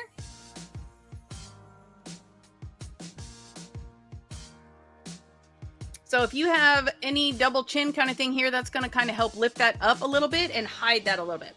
So here we go. We're going to get just a little bit. This is pretty pigmented, so we just need a couple of light taps there. We're going to go beside the nose and right under that tip. And we're going to use this side here on that highlighter. Right there, right there, right there, right there. We're just going right on that top of that cheek. Then we're going to go down the center, making sure we hit that Cupid's bow really good. All right, I think I'm going to do just a little more on the outside edge. There we go. Okay, I'm going to grab my blush brush, and we're going to go in this right here. We just need a little bit on the edge. We don't need like a tremendous amount. We're going to go right between that bronzer and that highlighter, right between that bronzer and that highlighter. Ooh, I love this shimmer. Gonna add just a little bit up here, just so that it's continuity. A little there, a little there. Notice I didn't add any extra. I just used whatever I had on my brush. We don't want to, make a little colored nose thing. There we go. So, yeah. Nice. Okay, let me set those brushes aside, and now we're going to do our lips. So super excited about this. 2 products today for the lips. We are going to be using This is a Juvia's Place. This is a Luxe liner in wine. You can see nice color there. It's going to kind of match the main eyeshadow color. And then we're going to use the MAC. This is the color Snob. Love this color. Nice little bit of pink, but it blends out just super beautifully. So start out with your lip liner. And this is a mechanical. You do not need to sharpen it, which is what I love about it, because they blend and blend out evenly. They make a nice clean line, and you don't waste any product in your sharpener. Okay, so we're going to start out in that Cupid's bow.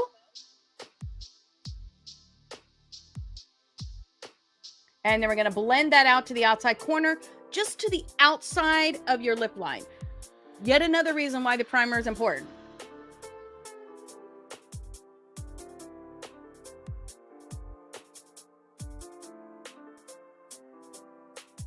So as you do that, you should kind of feel inside your head like, I think I'm coloring too far.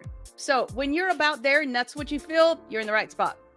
Here we go. Try it again on the other side.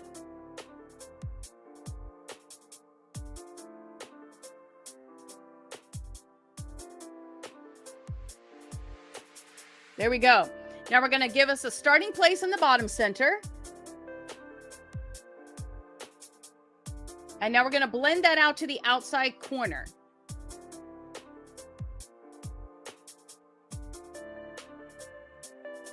Just a nice rounded shape there. Same thing on the other side.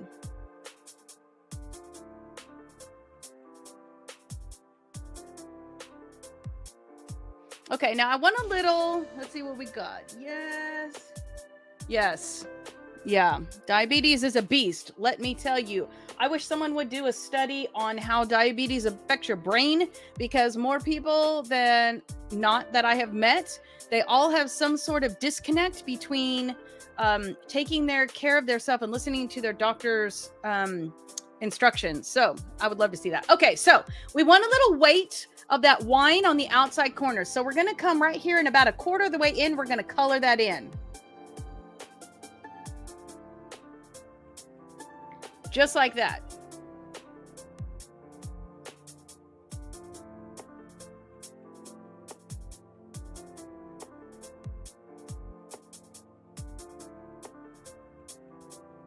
So when you close your mouth, you want to see those lining up with each other. Okay. Then we're going to color just a little bit lighter and just blend out that line so it's not so much of a line.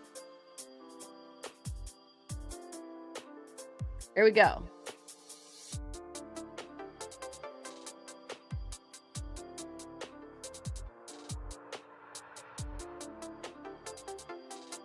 So while it looks a little bit like a crazy person, take a little bit of a step back. Make sure your two sides are even, and then we'll do our lipstick.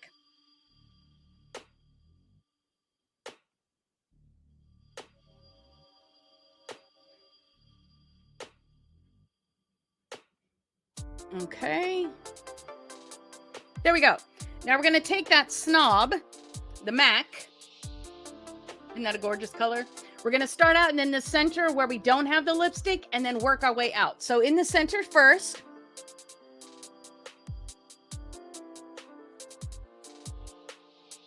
Get that nice clean pink going on there. Now you're going to take the lipstick, kind of the, you know how it's got like a tip on it? And we're going to do to the outside edge.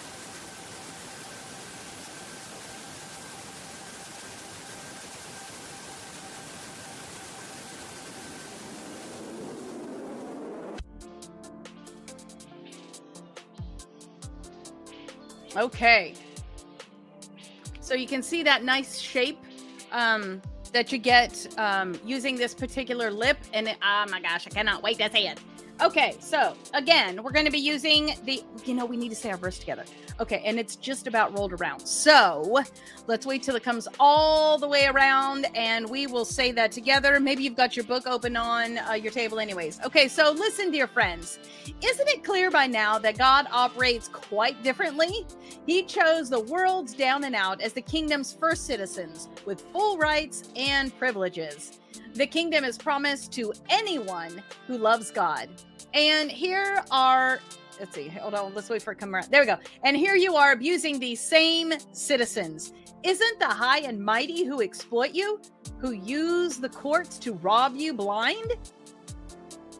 Are they the ones who scorn the new name Christian used in your baptisms? James 2, 5-7. So this one's kind of a scolding verse this week, a little bit. Well, if it applies to you. Okay, so definitely this is one thing where context matters, because who is James talking to as you work through your study guide this week? Who is James talking to? What happened before and what's happening after? So when you put all these pieces together, the whole thing is going to make sense and to why he said that. So all these little kind of mini parables are kind of what comes together into the book of James. So here we go. Nubian 2. So we're going to be living in two colors here. We're going to be right here in Zuri, and then we're also going to be in Jezebel, and then we'll bring in the other colors. So we're going to take, this is a Morphe M456. We're going to do that right there in the Zuri, and that's going to go on that brow bone. Just give us a nice neutral color to blend into.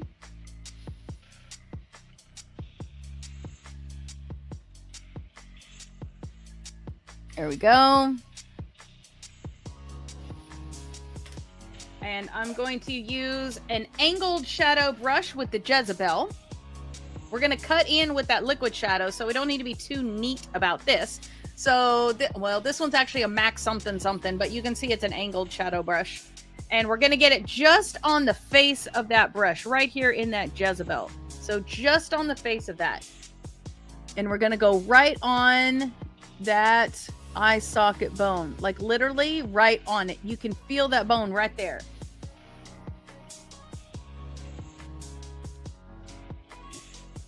And you can be a little bit messy. It isn't going to matter, because you're going to come in with that liquid shadow and clean the whole thing up.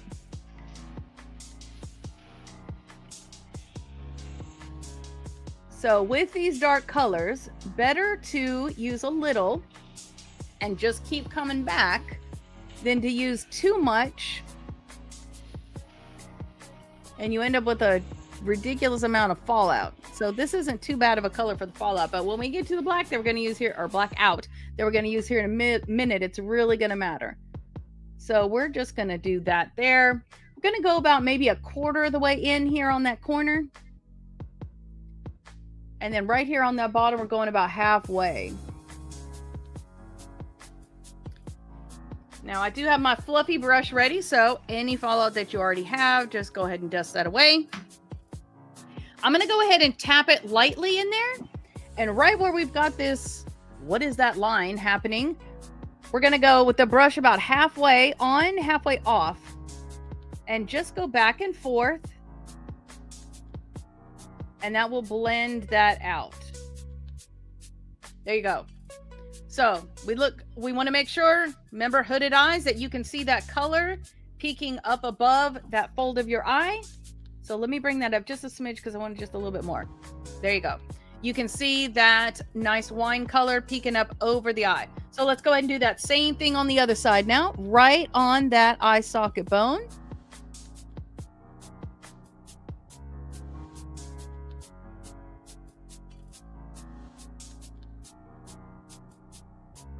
Coming in halfway.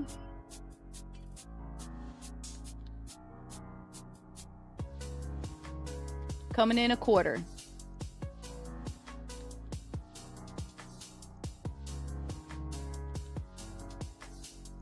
And then let's just get the depth of color where we want it. I feel like this one got a little chunky or something. Here we go.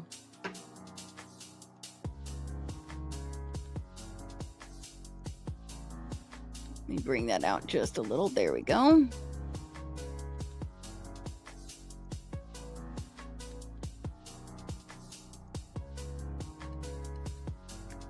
Okay, same thing we did before. We're just going to tap the top of that on there.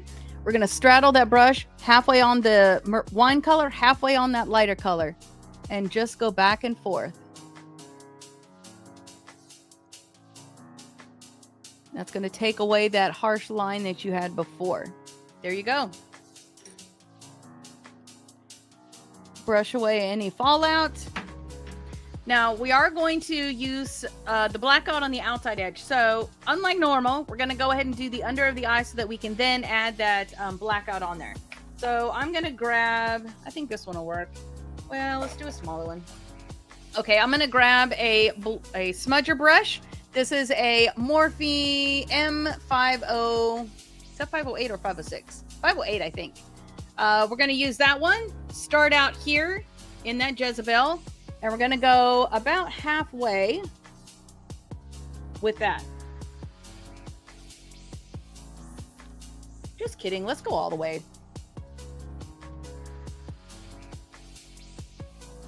We're just going to have it be very fine on the inside and then widen it on the outside.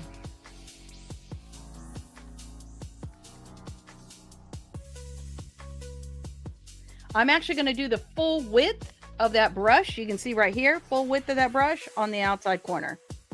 And then we're going to go up around the corner here. Okay, same thing on the other side. I'm going along that lash line first with the edge of that brush so I can get that fine line in there first. And then we're going to do the full width of the brush on the outside corner.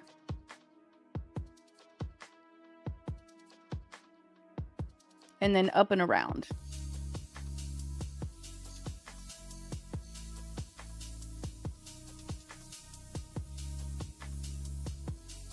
Okay, there we go. So that gets us our kind of foundation of what we're doing today. I'm just going to keep that smudger in my hand and I'm going to grab my Urban Decay. This is the Blackout. These are now in a clear square container. So, you know, if you've got one, it probably looks like that. So we're going to take that Blackout. We're going to get it just a little bit on that tip. We're going to go right here along that lash line. And then we're going to come up. I'm actually using the tip of that.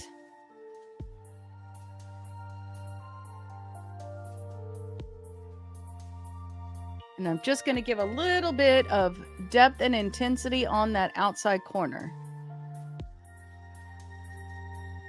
And then I'm going to take the tip of that and get it right underneath here as well. Just a little bit, about a quarter of the way in.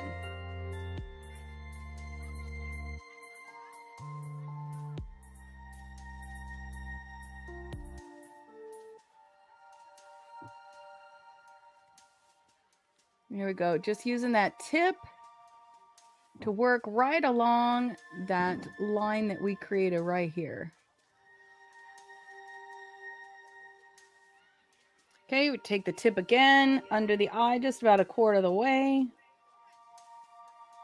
And this will really help us when we add the black liner. It'll just help that black to look a little less stark line intensity. Intensity. Technical word there. Okay.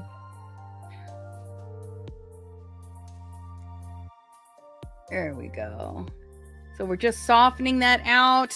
We're going to take our fallout brush. Let's just do that. Get rid of that. There we go. I can feel my eye just starting to water ever so slightly. Now I do want a little something something on the inside corner of my eye. So just to kind of brighten it up because there's a kind of a lot of dark going to be happening. So I'm going to grab, this is a MAC smudger. It's kind of a bullet pointed looking one. And the same color that we used up on the top, which is Azuri. I'm just going to get that on the tip. And we're just going to put it right here on the inside corner.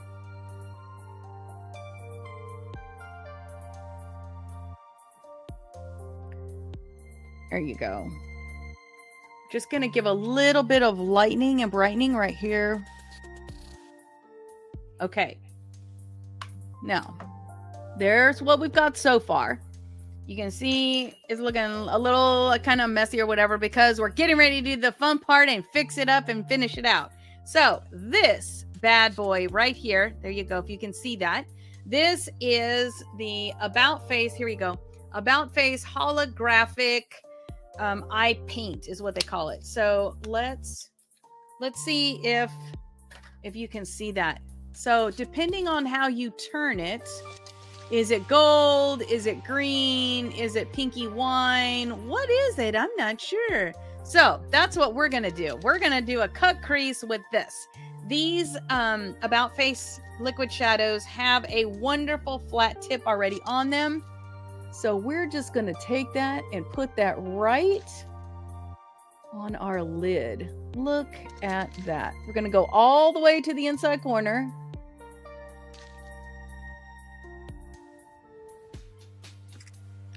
And you're going to put it in and just kind of swirl it around like that.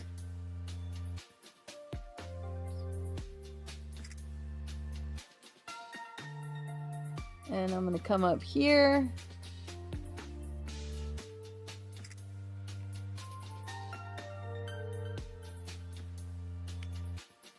Now, I think I'm going to take, let me see if I got one in here. Did I put one? Yes. Nope. Just kidding. Let's see. Well, I could use this one. Okay, so this is right here, a fine liner brush. I don't feel like the tip of this is going to get as clean a line as I would like on the top. So I'm just going to take this and get some of that off. And let's make a nice clean line up here on the top.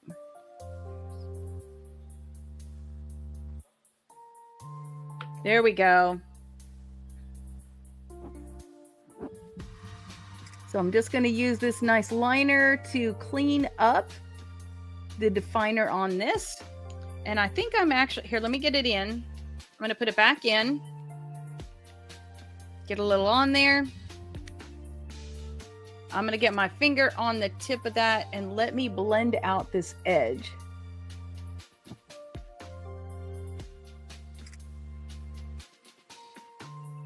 There we go.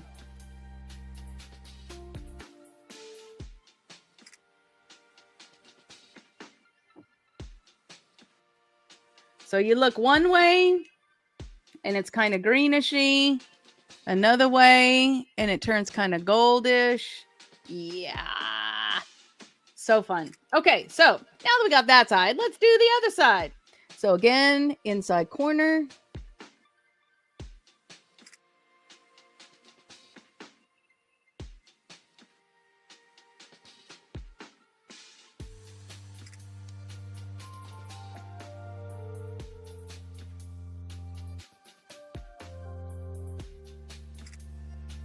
So the main color to me is kind of that winey pinky color, which is why I chose that as kind of a foundation color. Now we're going to grab this one. There's not really shaking. I do kind of take the wand and sort of swivel it like that, but it's not really liquid like, something's going to pour liquid. It's more like liquid, like it's not powder. I know that sort of seems weird, but so it's not like this one, you can't like pour it. Okay, so we're using that fine brush. We're getting right down here in the inside corner. We're making a nice clean line up on there for that cut crease. Then I'm going to put it in again. I'm going to get a little bit on the tip of my finger so that we can blend it out here on the outside edge.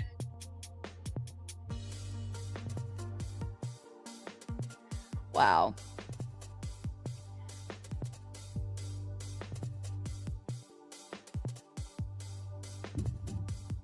Yes. Okay. This camera is just not doing that justice, but let me tell you, let me try to turn so you can see the pink and the gold and the green, and there's a little kind of bit of purple. It's just a nice shape shifting color. So now we're going to do our liner to complete this look. So I'm using the Killer Liner from Too Faced. We're going to go from the outside corner to halfway.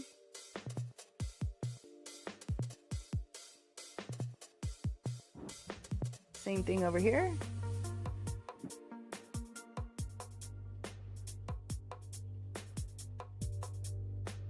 Now I want the liner a little heavy on the outside. So I'm going to do another line just above and then one more. So it'll be 3 liner widths deep on the outsides.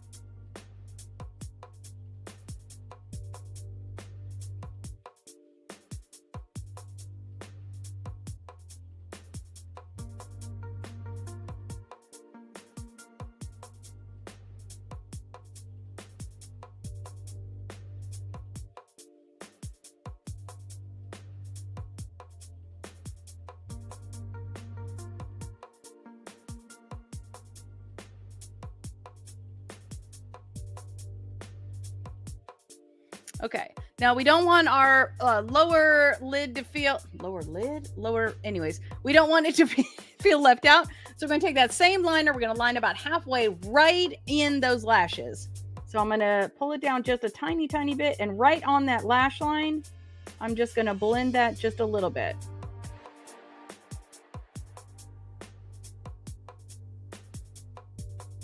And then I'm going to get just the outside right there on that water line. Just right there, about 1/4 of the way in.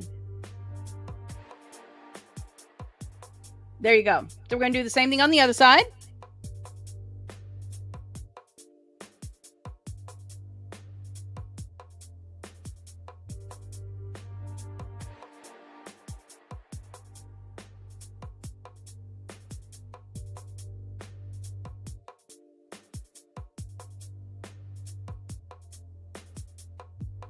Okay, so now we've got some intensity happening there. I'm going to grab the smudger that I was using because we're going to just make sure that that black is nice and blended on the outside corner. So just that smudger right there. Just get that outside edge. Make sure that's blended nicely.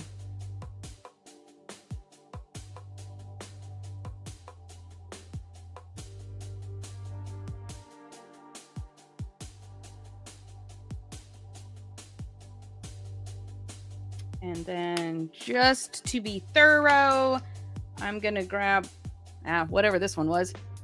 And we're just going to tap that in that Jezebel and hit that little tiny spot right there.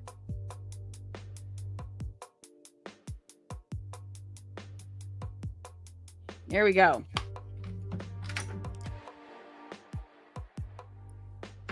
Okay. Now, my eyes have done so well, and now all of a sudden they're trying to water. Okay, so we need some liquid liner on the top of our eye. So I'm going to grab my Too Faced Better Than Sex. This is their Easy Glide waterproof liquid eyeliner. We're just going to go from the outside corner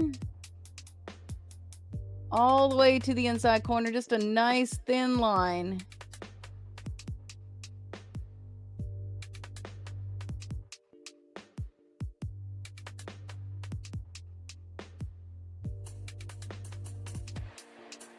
There you go. Same thing on the other side.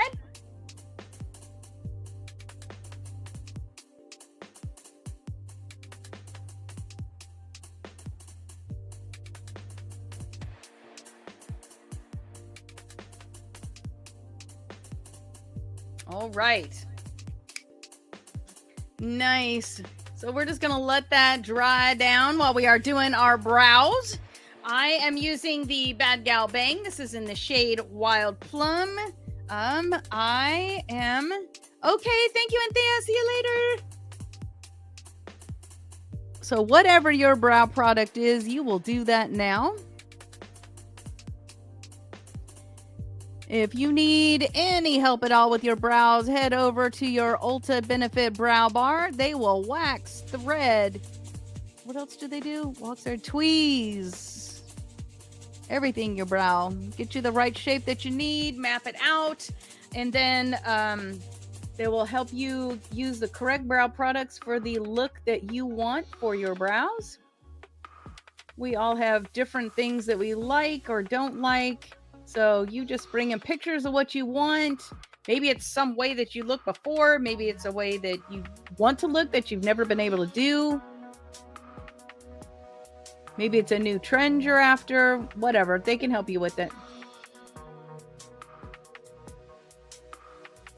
Okay, so I'm going to show you something. Two somethings, actually. As I'm doing this, I'm seeing two things. I'm seeing I got a hair right here that is far too long for its own good. But these little lash scissors that are made for your false lashes are beautiful for that kind of thing. The second thing that I see is I have got a hair right here that has a mind of its own. So we're just going to remove him from the property. He has been evicted. Okay. So there you go. Again, benefit brow bar for that. Okay, so now we are to our mascara and our lashes. So I am excited because I have grown to really love or re-love this pair of lashes. So I'm going to be using this right here is the Tweezerman Great Grip Onyx Eyelash Curler. I think there's a few more words in there, but it will get you to the place. And we're going to do this. And then we're going to do the Bad Gal Bang Black Mascara, which is a water-resistant formula. And then we'll put our false eyelashes on. So we are going to find that sweet spot on the lashes. So when you crimp down, it's not going to crimp the top. It's not going to crimp the bottom. You're not going to feel pinching. If you do, release it, pull it out just a little bit and try it again. So we don't need a too great of a curl. We just need a little bit of one because we're going to wear false eyelashes. So we're just going to jump in with wherever the verse is right now. So 1, 2, ready, go. Okay. The kingdom is promised to anyone who loves God. And here you are abusing the same citizens. Isn't it the high and mighty who exploit you, who use the courts to rob you blind? Aren't they the ones who scorn the new name Christian used in your baptisms? Okay, so that was kind of weird because we started in the middle of it. So let's get on this one. We're going to start at the beginning. There we go. Looking for that sweet spot. Here we go.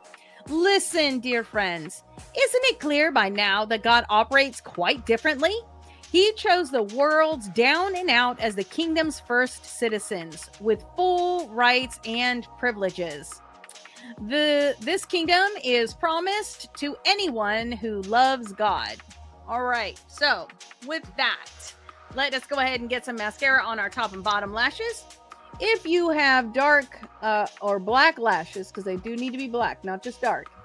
If you have black lashes, you can probably avoid this step. But for those of us who are not gifted in that way, we're just going to put a little on there so that our lashes will blend in with the false lashes we're fixing to put on there. Okay, here we go.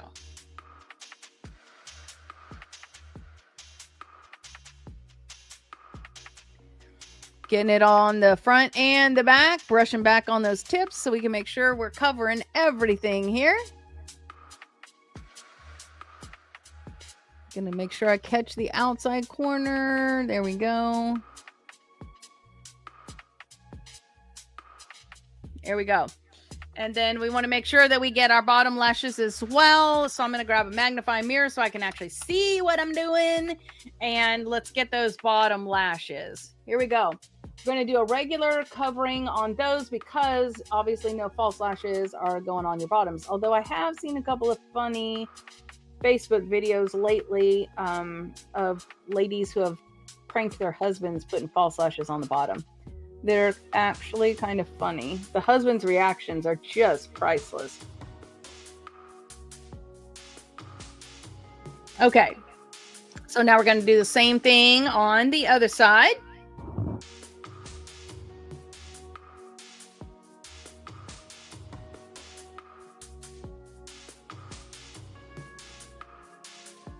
There we go. We're sweeping under the tips there.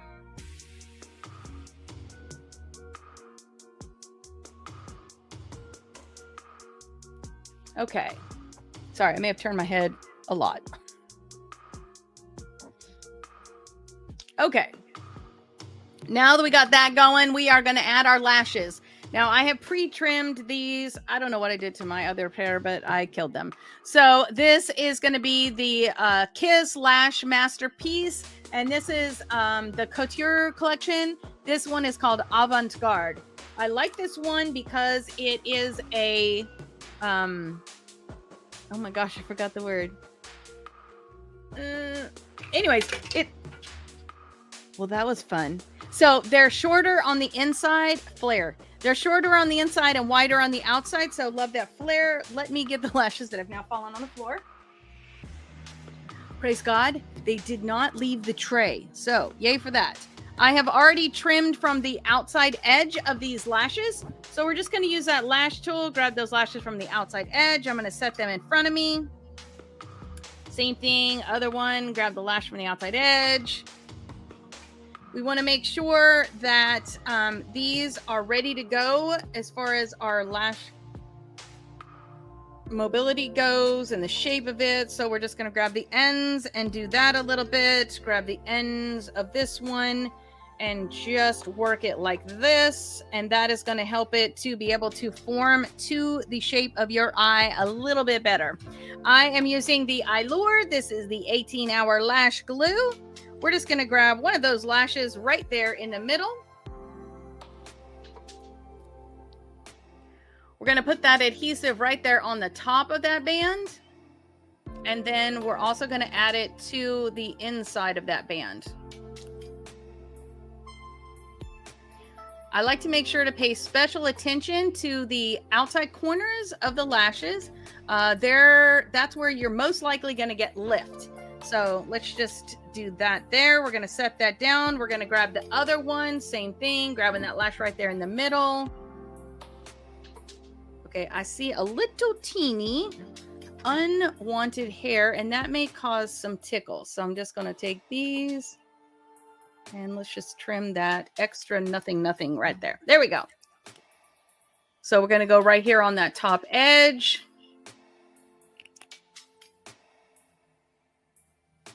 And then we're going to go on the inside. Oh, that's a nice little gloopy thing. There we go. Okay, and we're paying special attention again to those outside corners. So we're going to let those set for just a second. So for those of you using a clear adhesive like I just did, when the adhesive goes on, it's going to be white. As it dries down, it's going to get a little more clear. It's also going to, whether you're using clear or black, it's going to be shiny.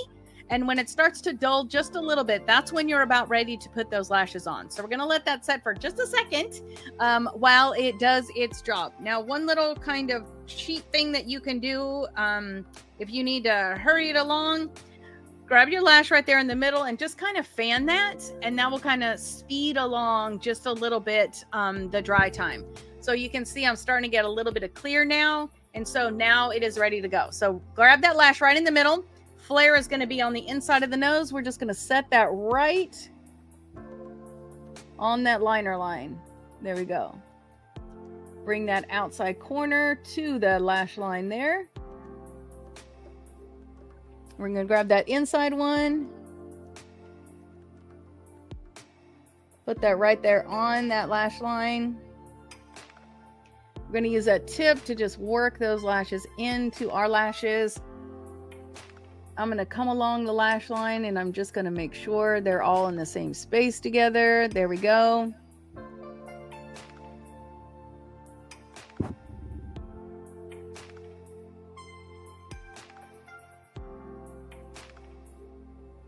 There we go. You can see the difference between lashed versus unlashed. And these really could have been just a little bit shorter, but it'll work. So that's the difference between the two sides.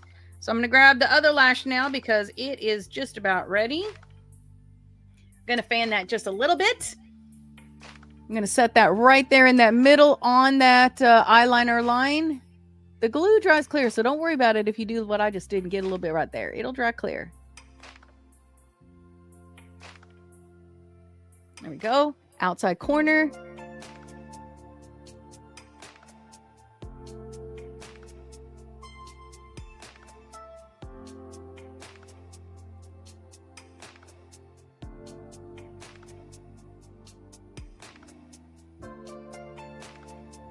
Okay. And this is my first time wearing this pair, so it's always a little bit, you have to play with it just a little bit the first time. And I think I have some adhesive on my little brush, my tweezer, so I'm just going to wipe the tip of that off. There we go. Working our lashes into those lashes.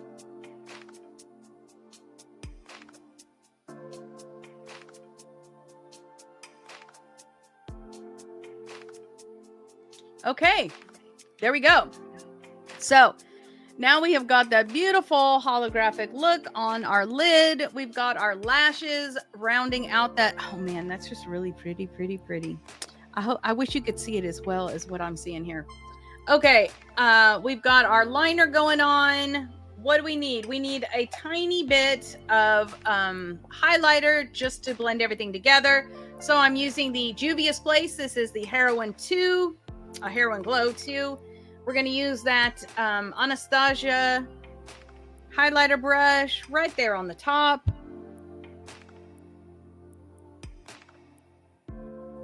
I want a little bit extra on the tip of my nose today. There we go.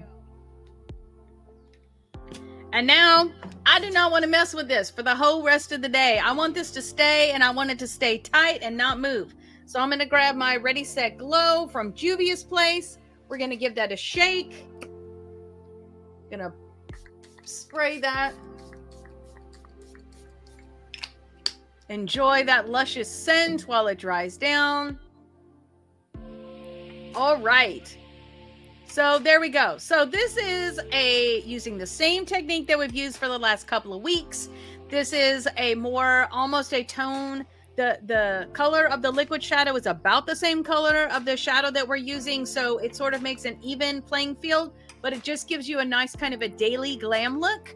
If you wanted to add a little more intensity on the outside edge of this, then that would like full glam it out. If you wanted to use more of a white on the inside, that contrast between the light and the dark on the ends would really elevate that and bring it to more of a nighttime look. So you can also see that for me, I have blue eyes.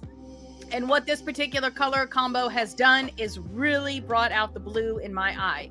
So our question today was, will that make my eyes pop? And the answer is, I can't speak for somebody with brown eyes, but I can tell you with blue eyes, the answer is, yep. So there we go. Thank you so much for hanging out with me today. It has been a delight, and I look forward to seeing you throughout the week on social media. I love it when you share the pictures of the look that you did. I know Anthea this past week shared with me a picture that she did with blue and purple, and it was just beautiful.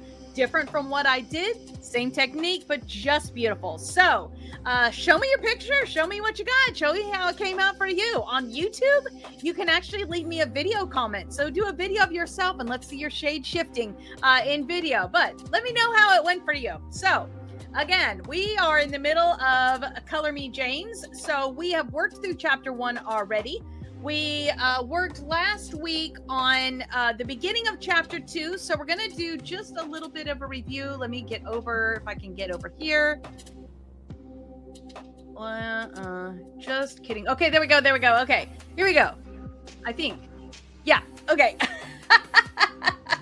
Okay, so I, James, am a slave of God and the Master Jesus, writing to the 12 tribes scattered to kingdom come. Hello.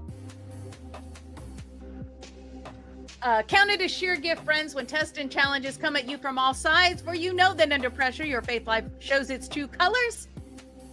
Faith life reveals itself and shows its true colors. So don't try to get out of anything prematurely. Let it do its work so that you may become mature, well-developed, and not deficient in any way.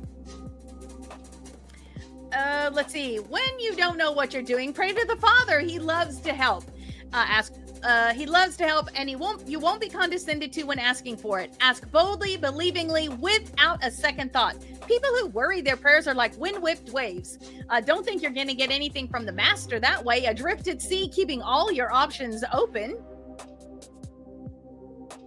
When down and outers get a break, cheer. And when the arrogant and rich are cut down to size, cheer.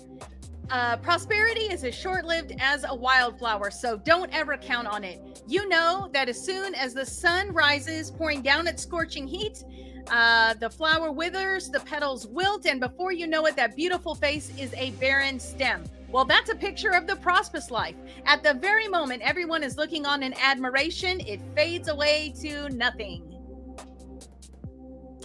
Anyone who meets a testing challenge head on and manages to stick it out is mighty fortunate. For such persons loyally in love with God, the reward is life and more life. I'm telling you, the songs help because I'm singing these in my head. Don't let anyone under pressure give in to evil and say, God is trying to trip me up. God is impervious to evil and puts evil in no one's way. The temptation to give in to evil comes from us and only us. We have no one to blame but the leering, seducing flare up of our own lust. Lust gets pregnant and has a baby. Sin grows up to adulthood and becomes a real killer. That was a song I was talking about earlier. Okay, so my very dear friends, don't get thrown off course. Every desirable and beneficial gift comes from beneficial gift comes out of heaven.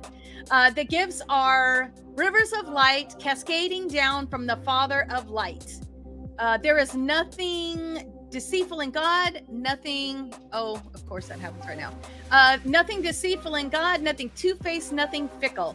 He brought us to life using the word, showing us off as the crown of all his creatures.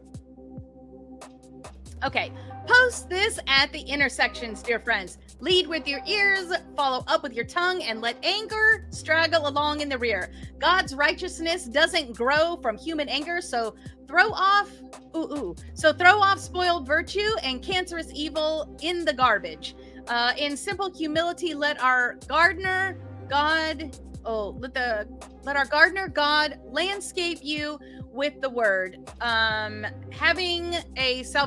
making a salvation garden of your life. Okay, don't fool yourself into thinking that you are a listener when you are anything but. Letting the word go in one ear and out the other. Those who hear and don't act are like those who glance in the mirror and walk away 2 minutes later, have no idea who they are or what they look like.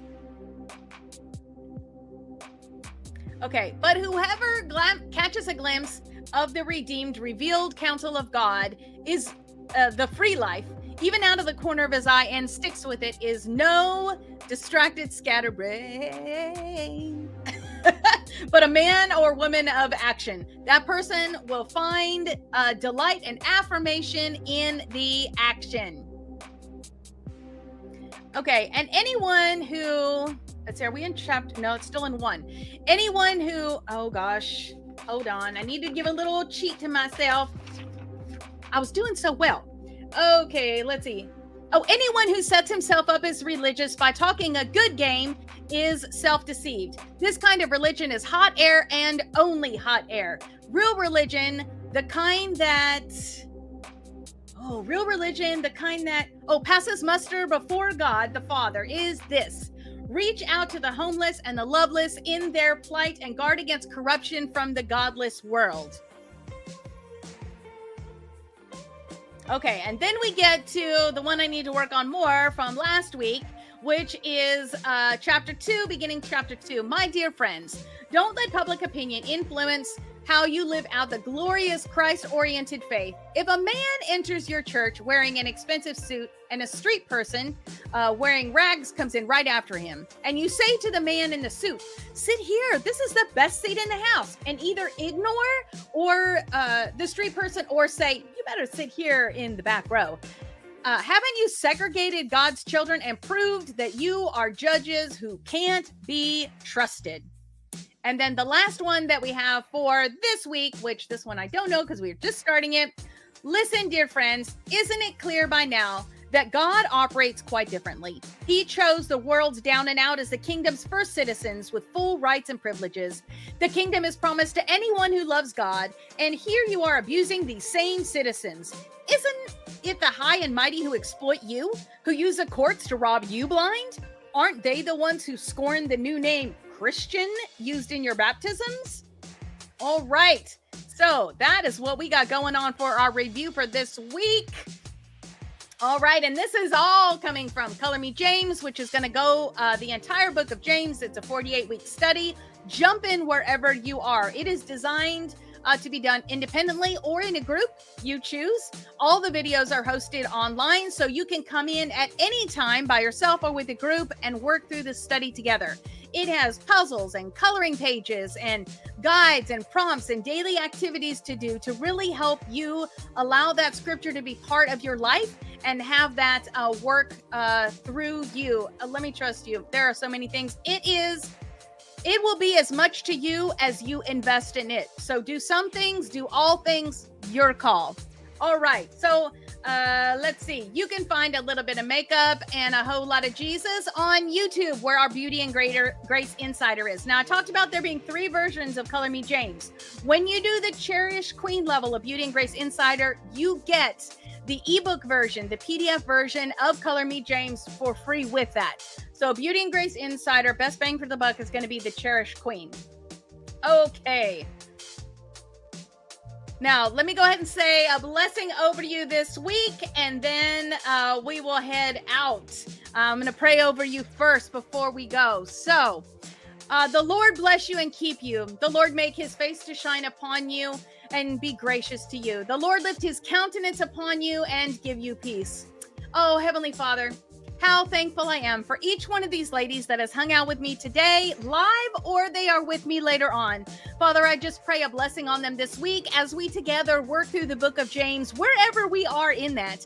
I pray that you would help us really live out and work out the scripture, that it would become part of our lives, that these verses would be memorized so that we can recall them for ourselves, for encouragement, discipleship, and edification, and also those same things for other people.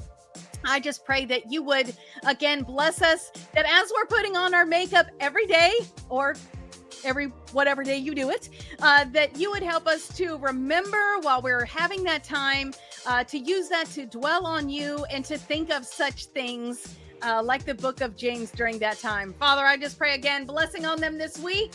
In Jesus' name, amen. Well, it has been a delight to hang out with you.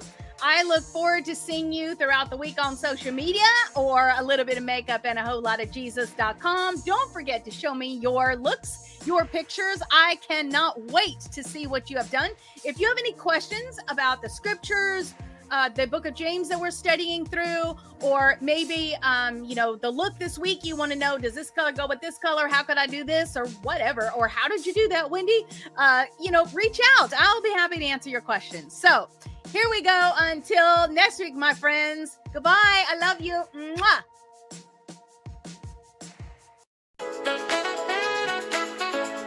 A little bit of makeup and a whole lot of Jesus.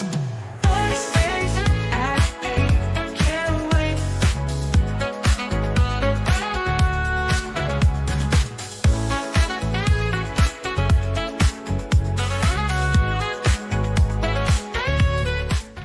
Well, good morning, beautiful, and welcome to a little bit of makeup and a whole lot of Jesus, where we're going to be spending about the next 45 minutes together with a full face makeup tutorial and then a Bible memory verse. In the case of this week, it's going to be a set of Bible memory verses. But set that aside for just a minute.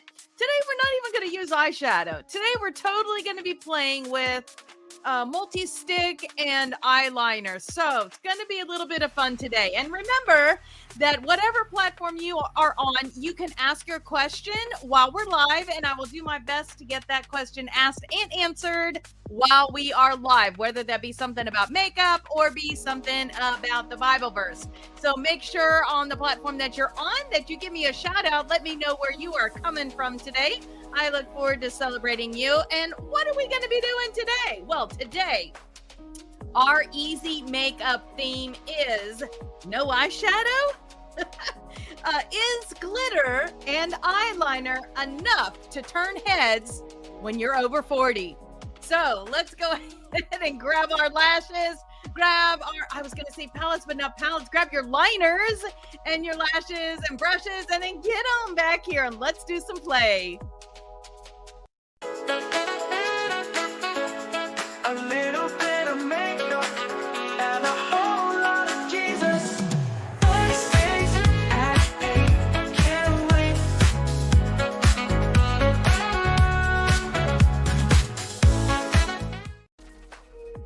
All right, I see some of you in here already. I know. Woo woo. No. We may not have any voice either, but no eyeshadow today. Okay, I don't know where that is coming from, but here we go. Our foundation verse for this podcast is Psalm 119, verse 11. I have hid your word in my heart that I might not sin against you. And yes, woo woo. Good morning, everybody. And let's see. What is this tomfoolery? Oh my gosh. Yes, some tomfoolery going on here today. Okay. Oh, let's see. Just a reminder that all of our verses are going to be coming from Color Me James. That's available on my website, on Amazon. I'm sure lots of other places, but comes in 3 different formats. I've got the ebook, which is going to be on my website that you can get.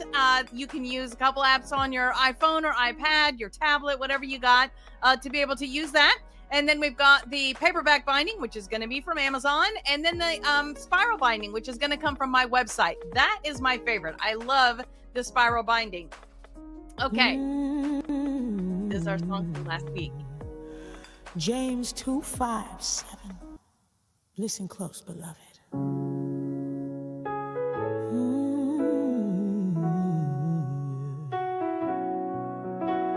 Listen, dear friends, isn't it clear by now that God operates quite differently? He chose the world's down and out as kingdom's first citizens with full rights and privileges. This kingdom is promised to anyone who loves God.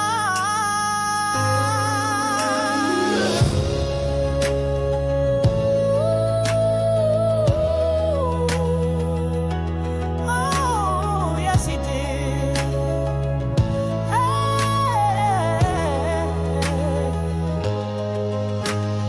God loves the humble, the broken, the small. He calls them heirs to the greatest of all. Not by riches or name or earthly success, but by a heart that loves and lives to bless. And here you are, abusing these same citizens, and it's the high and mighty who exploit you, who use the courts to rob you blind. Aren't they the ones who scorn the new name Christian used in your baptisms? Did he do?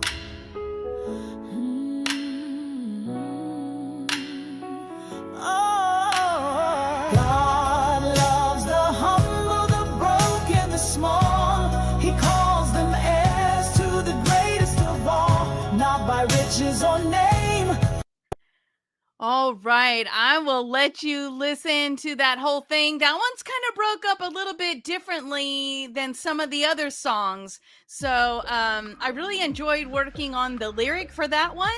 So I hope you enjoy it as well. That is definitely more of a story, and the root behind that is so important. And I think for most of us, we would like to think that the foundation of that is something, that happened in the Bible times. It didn't happen to us here, but that's not true. It happens to us here. So hope you really enjoyed that, and that pairs so nicely with the verse that we are going to be working on this week. And speaking of that, what is the verse we're going to be working on this week?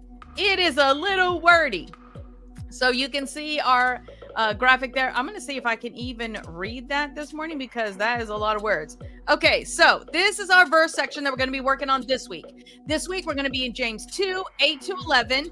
Don't be scared by how many words it is. The story really flows together. And this song is so, when I played it for my mom, she was like, what? I can't believe you just did that. So I hope that you enjoy this as well. Let me get the chat back open here. Here we go. So the verse for this week, or verses for this week, is going to be, you do well when you complete. Okay, I'm not going to be able to read it that far away. Let me see. Here we go. You do well when you complete the royal rule of the scriptures. Love others as you love yourself. But if you play up to these so-called important people, you go against the rule and stand convicted by it. You can't pick and choose in these things, specializing in keeping like one or two things in God's law and then ignoring others. The same God who said, don't commit adultery, also said, don't murder. If you don't commit adultery, but go ahead and murder, do you think your non-adultery will cancel out your murder? No. You're a murderer, period. All right. So, man, little meaty, getting a little deep now. We had maybe some fluffy stuff in the beginning introduction of this letter, and now we're just jumping on in. So, speaking of jumping on in, we are going to, just a reminder that all of our products are going to be in the show notes, whatever platform you're on. Eventually, I think I forgot to do last week's, sorry. But I will talk about the brand name. I will show you the product so that they are all available. And again, use what you have. Do not feel like you need to run out and buy a whole bunch of stuff every time we do an episode and there's something that you don't have. Now, not that I'm necessarily discouraging that, because I do try to reuse products. We don't usually one-off things unless I don't like it at all, and then it might be a one-off. But shop at a place like Ulta where they've got a good return policy and you could take it back. Most of my affiliate links are going to be Amazon. Amazon also has a great return policy. So just make sure that, you are being wise with your finances. I am not ever going to do anything that's going to encourage you to go into your debt for your makeup stuff, because that's just not right.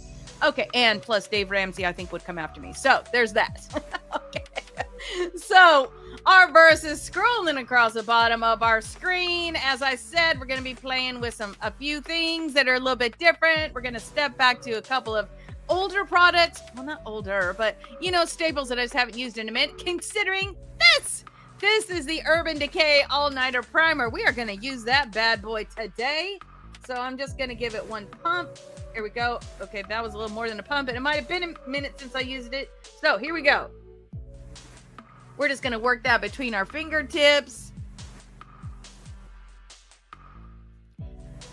Due to the lip product I'm using today, I'm definitely going to make sure that I am going around the edge of my lips, because today we're going to be using a liquid lipstick. And those sometimes on more mature skin have a tendency to kind of, seep out a little bit. So we're going to use that Urban Decay All-Nighter Primer. We're also going to prime our lids because we're going to be playing with liners and multi-purpose sticks. I'm going to be using the Juvia's Place I Prep I Prime. I am the shade 1, and the colors we're using are a little bit lighter. We're going to be hanging out today in pinks and whites. So we're just going to use a little tiny bit of that. Get that on both eyes. There you go. And we're just going to get that everywhere. We're going to prime that lid as well. We're also going to use a new lash product today. I don't know why I'm doing so many new things. But anyways, I love to try new stuff. Sometimes you love what the new stuff is, and sometimes not so much. I did not feel like last week's liquid shadow topper performed as good as it should have been. Let's see, what do we got? Looking at my drawers and found 4 woo-woo pairs of false lashes. I have bought them and gave up because I couldn't get them on without with gluing them on. So yay. Today we're actually going to be playing with another option that might be easier for you. Anthea, we're going to be playing with a liner adhesive stick. It goes on like a black liquid eyeliner, but then it is the adhesive. So we'll do that today. Maybe that's something that might fit you and your needs. So yes, use what you have always. Oh, how about if I tell you what I'm doing? Okay, so this is the Bye Bye Under Eye. This is the shade 11 Light Nude. We're just going to do a little ribbon of this right there. And wherever you have something that is a discoloration, this you want to be 1 to 2 shades lighter than what your foundation is. That's why when you put it on and see it right now, I look like a crazy person, because you wanted to lift that area just ever so slightly so that when you put your foundation on, you're not bringing down that area. It's going to even it out. So, and yes, that's right. Yes, we've been having a makeup exchange of sorts at work. So, that I would definitely encourage that. If you have friends around you who like makeup as well, what may not work for your skin type, what may not work for your coloring, maybe it looks great in the package, when you put it on it slightly alters. Pal around with a friend that you can share makeup with. You know your allergies and all that, so be aware of that. Make sure it's clean before you use it. A little alcohol spray, wipe off the top, that kind of thing. But enjoy those relationships and those friendships trading money. Hey, if you can trade shoes and you can trade clothes, you can trade makeup. So today we're going to be using the Real Techniques. This is the Magic Air Blend sponge. Okay, I'm going to use the pointy part here for blending out the concealer. I like the pointy tip because it just really gets in around everything. We're just going to soften out the edges of where that concealer is, making sure we get in that corner of the eye really good. Why I like this one, because this one, the Magic Air Blend, does not suck up your foundation. So you're not like wasting a lot of product. Some of the sponges, I swear, half of what you pump out is gone in the sponge. So I am using the Lancome Tinty Doll 225N. I'm just going to give that a nice light shake. Sorry, I'm laughing that I didn't show you. Yes, Rachel says, a makeup pen pal. That's exactly right. We don't need Flat Stanley. We need a makeup pen pal. Okay, so Lancome Tinty Doll. We're going to do one pump on there. That is going to do the whole bottom part of our face. We're just going to tap that around. Blend that up right into that concealer.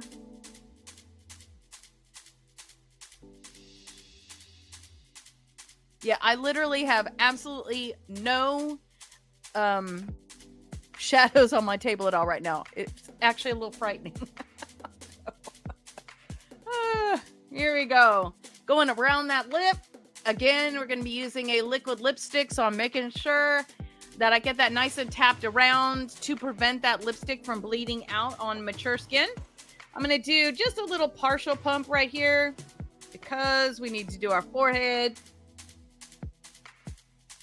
We're just going to go from the brow up into that hairline. I'm actually going to do a little bit on the top of the lid there, right in this little spot here, just so that we've got some nice color to blend into as we play with these shadow sticks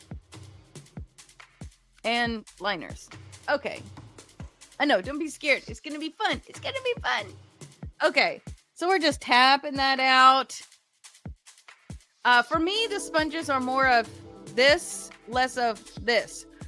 When you start doing this, you can possibly get into a little bit of streaking. I love the corners, this nice sharp edge here, because you can get right up under that eye. If you ever have like pooling or creasing of that will help remove it before you ever get going. Get around that nose really good. Okay, we have like blended. All right, so we're gonna set that today with Juvia's Place. This is the, what is it called? Juvia's Place. Maybe I Am Magic or something. I don't know. It's called, this is their setting powder, Silky Setting Powder. That's the name. And this is the shade Coconut Flakes. It is not the lightest shade. I'm not quite the lightest. It's kind of a nice, I guess I'd sort of call it vanilla sort of color. And it's got a lot of twisting on there's a lot of threads on it. So the good news is you're probably not going to spill it. And then we're going to use their little mini triangle puff here. We're going to use the tip right here around the eye. I'm going to go ahead and get that up where I put that foundation up on the top.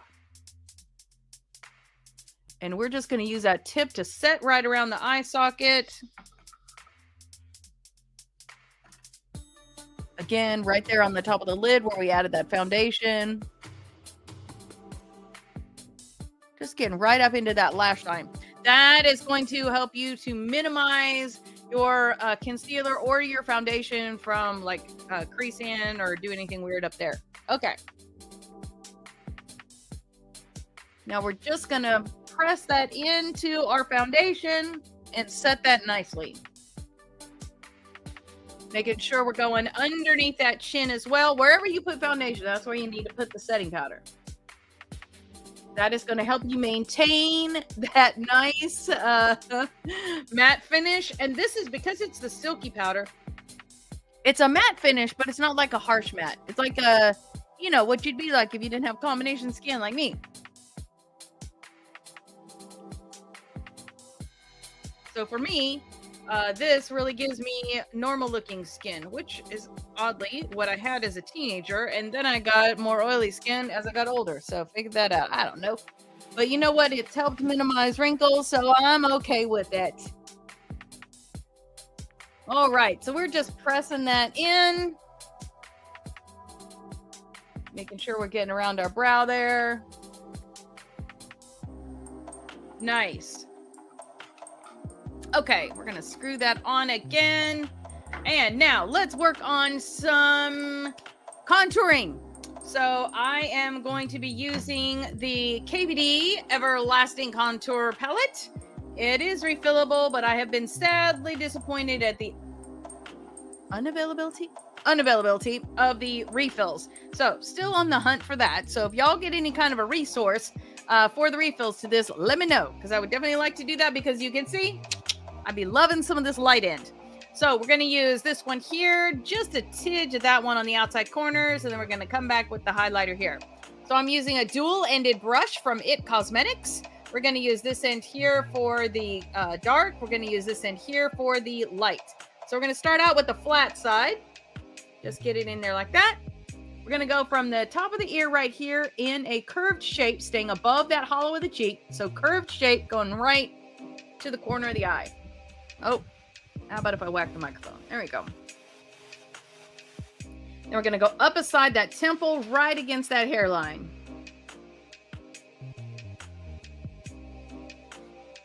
There are 3 different shades, 3 different undertones in this palette. So the beautiful thing is, whether you're doing your makeup or somebody else's, you should be able to find a contour shade that will work. These also lean a little bit more to the cooler side, which is really contouring. If it's warm, that's usually the bronzer, where you really want the lows and the highs to not be quite as warm unless you have a warm skin tone.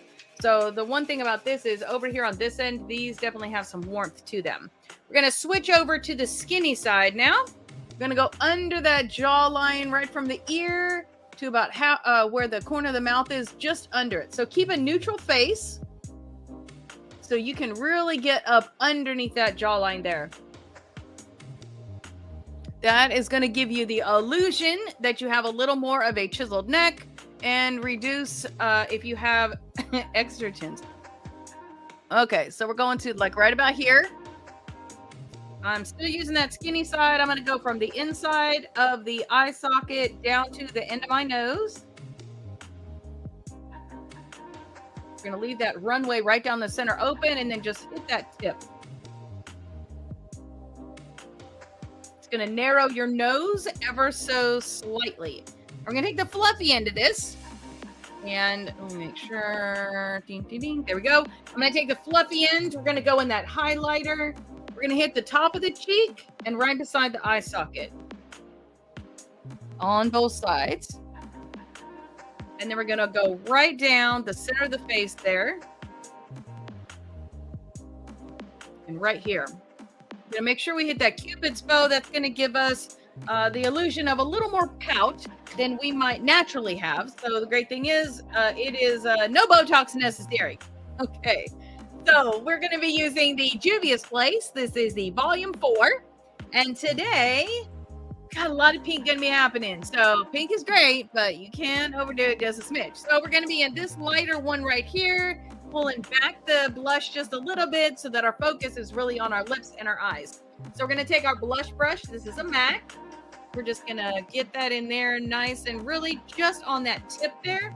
We're going to go between the bronzer and the highlighter. Doo-doo-doo. There we go.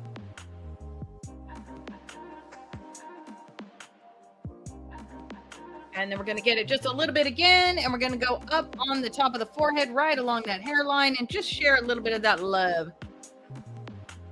And whatever's left on your brush, just hit that tip of that nose and right there on your chin. Okay. Dun, dun, dun, dun, dun, dun. You are now contoured. So we are going to say our verse together. It's a little bit of a long one, so we're going to have to wait till it rolls around. So here's my challenge for you today. I don't know where you are. You could be in your car. You could be sitting at your makeup table.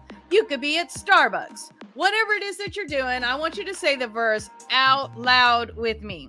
There is just something as far as memorizing and being able to, whenever you use more than one learning modality at a time, that is when you have a better chance of retaining the information. So by using auditory, by speaking it out loud, and by reading it, cognitive in our mind, we're going to use two modalities at the same time. If you're a hand waver, you get bonus points. You can do motions while you're doing it, and then you get a bonus. So here we go. We are coming around to the verse. Let's say it together. Here we go.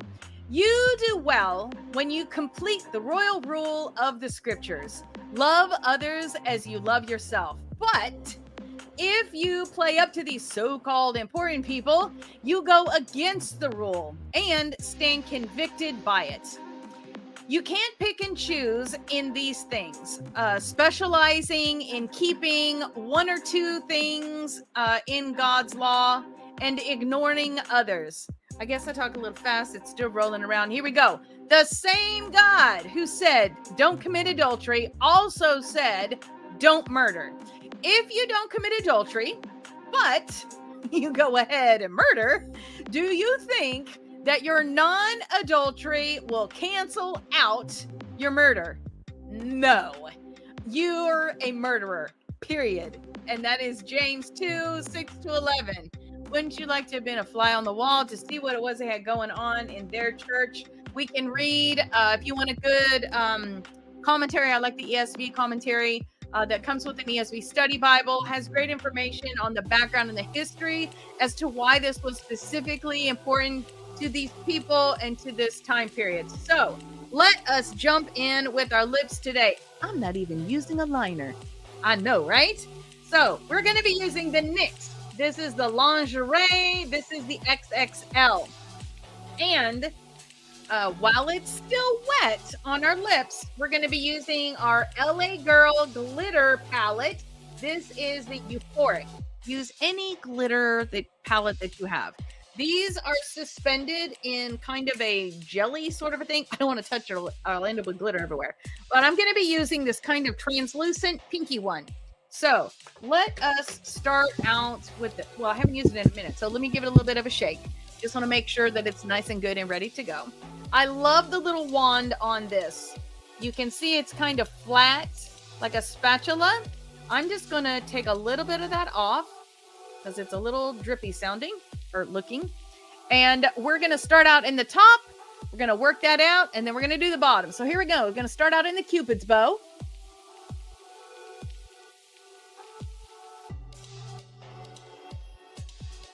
And remember, we're lining just a little bit outside. So go outside your lip just a little bit.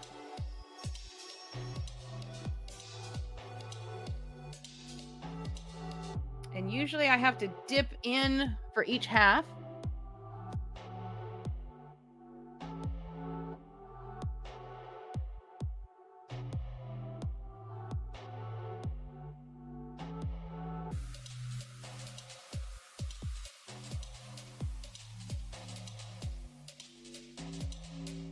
So if you run out while you're using the one side, you can kind of flip it over, swipe it, and then use that to blend it out. So let's do the bottom now.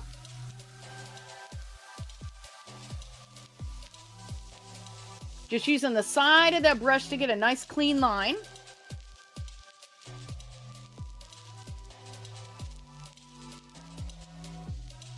And then we're going to fill that in.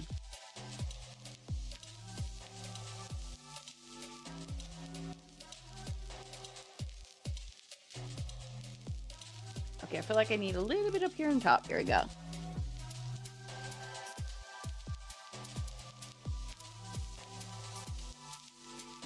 Okay.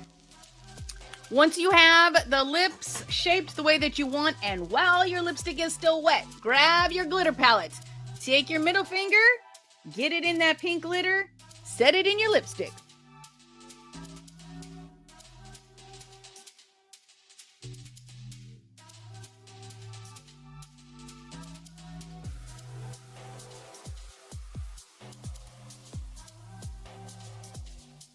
I may be at work today, but it's gonna be a party on my lips.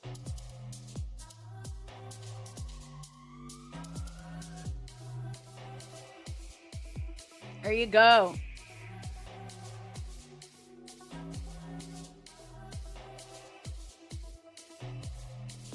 Nice, right? Okay, so that is our fun on our lips for today. We haven't even got to the eyes yet. Okay, now I do see here. It happens. Sometimes you get it on your teeth a little bit. Just wipe it off. Don't make a big deal about it. Okay, so lips are done. Lips are sparkling. We're ready for our eyes. So we're going to be using these different products today. I'm going to be using an Urban Decay 24/7 Glide On Eye Pencil. This is in the shade Woodstock. That's number one.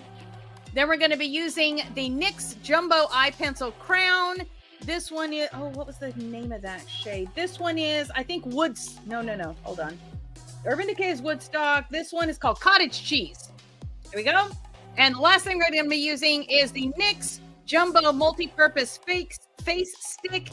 And this is in the shade Blueberry Muffin. So, unlike normal, we're not doing any shadow up here. We're just going to blend into the foundation that we put on a minute ago. So we're going to start at the bottom, and we're going to work our way. Well, we're going to start at the bottom. Then we're going to do a little bit up on that fold so we can minimize what we got going on here with the hooded eye. Then we're going to use the liner, the Urban Decay, and finish that out. So let us start with our cottage cheese. I know, isn't that kind of a weird sound? Well, what did you eat for breakfast today? Well, my eyelids ate cottage cheese. Okay, I don't know where that came from. So we're going to use this, and we're just going to color in 3/4 of the bottom of our lid here. And I'm going to go up to right there where you can feel your socket bone. And let's just kind of come across here. I'm going to sort of do almost a line here. Let me just draw it. We're going to go from here to the center. And we're just going to make that right there. We're just going to color that in. Just like that. Now we've got a shimmery white happening. Let's do the same thing on the other side. Again with that cottage cheese color right on that socket bone. And then we're going to come to the center of the eyelid right there. And then let's just fill that in.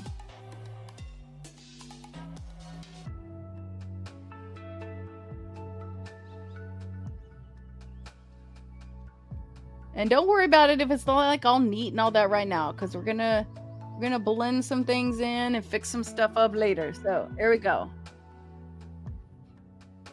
We want to make sure as we're looking straight ahead right now that you can just barely see that white peeking above that fold of your eye. So I want to just see like a little sliver, you know, like that little last piece of moon that's hanging on right before the moon gets ready to come back and be a full moon. So that's what we look like right now. We are going to grab our blueberry muffin. This is the multi-purpose stick. I like this one because you don't have to sharpen it. This twists up from the bottom. So I'm going to take this multi-purpose stick. If you remember, one of the times I had my hair like super, super pink, this was my brow product. So we're just going to put it to another use.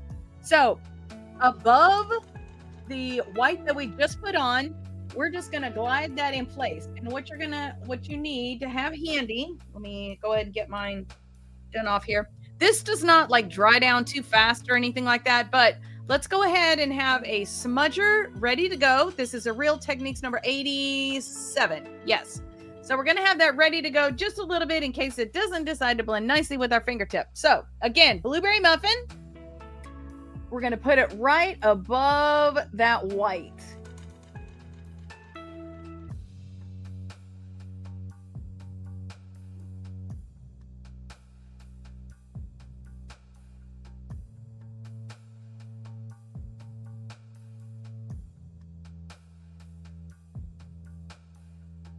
There you go.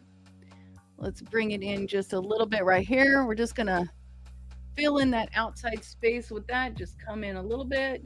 There you go. I'm gonna grab that smudger and let's just smudge the edge of that out just a little bit.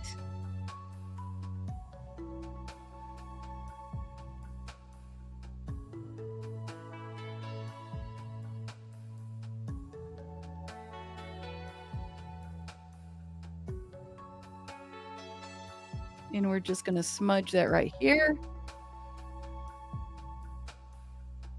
And like usual, we'll come back and do the bottom part in just a minute. Okay. So right now, this is what we got. So we're going to take, let me just, I feel like, let's do,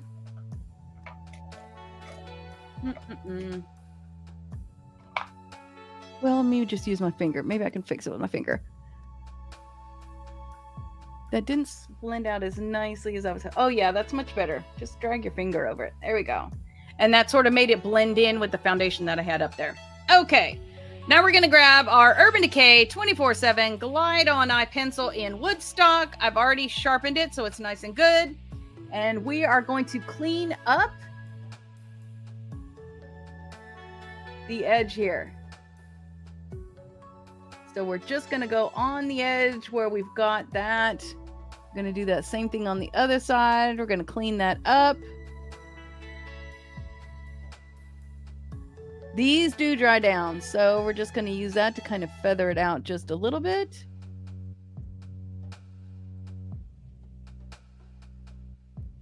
We're gonna come in here on the outside edge.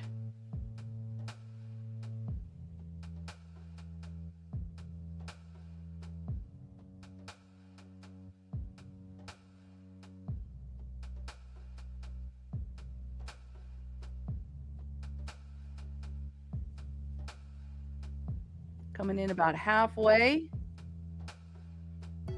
Now, we're going to take this and we're going to go ahead and begin the under part of the eye. So, taking what I've got here with this Woodstock, we're going to go from the outside corner and we're going to go right about to where you can see the color part of my eye stops. We're just going to do, on this one, you're just going to hug right along that lash line.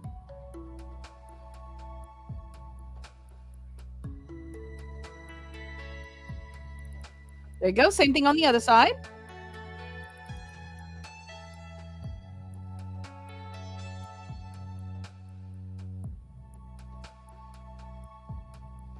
Now, I don't want to do too much of the blueberry muffin, so I'm going to take my smudger. I'm just going to get it right there on the edge of that. And I'm going to go from the outside edge here to about halfway.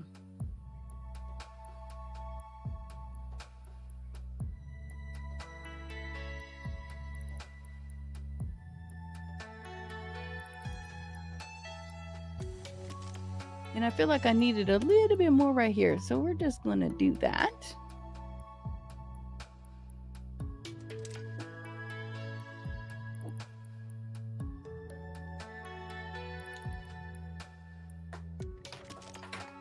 And we can take our cottage cheese.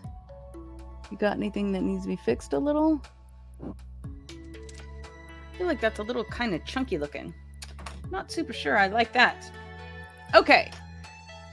Now we're going to line just a little bit before we play with our liner. What's it called? Line and Lash from Allure. So this is the Juvia's Place. Today I chose a brown, trying to keep it maybe not quite as harsh. So this is the Juvia's Place, the Nubian eyeliner, and this is Cocoa. So just a nice chocolatey color. So we're going to go from the outside edge here all the way to the middle.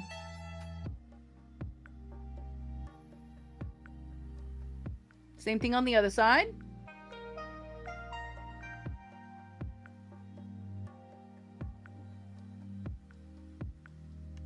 And then we're going to do the same thing on the bottom. We're going to go from the outside corner about halfway right in that lash line.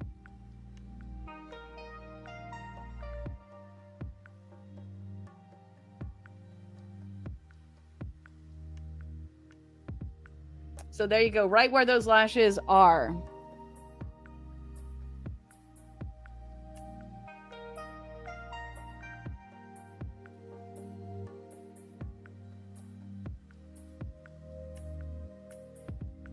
Okay.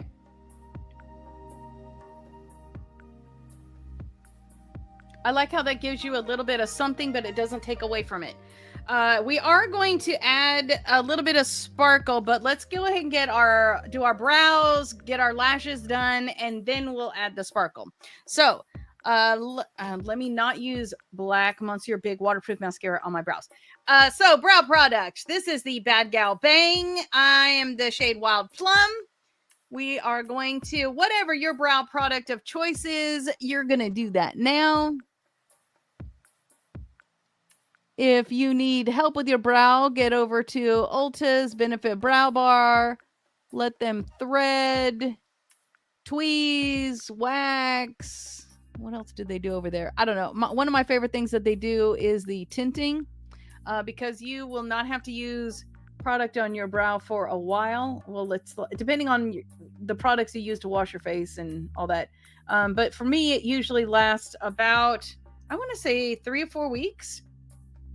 So it's nice to just be able to use less products. Sorry, my arm is kind of disagreeing with where the microphone is. There we go. Coming down.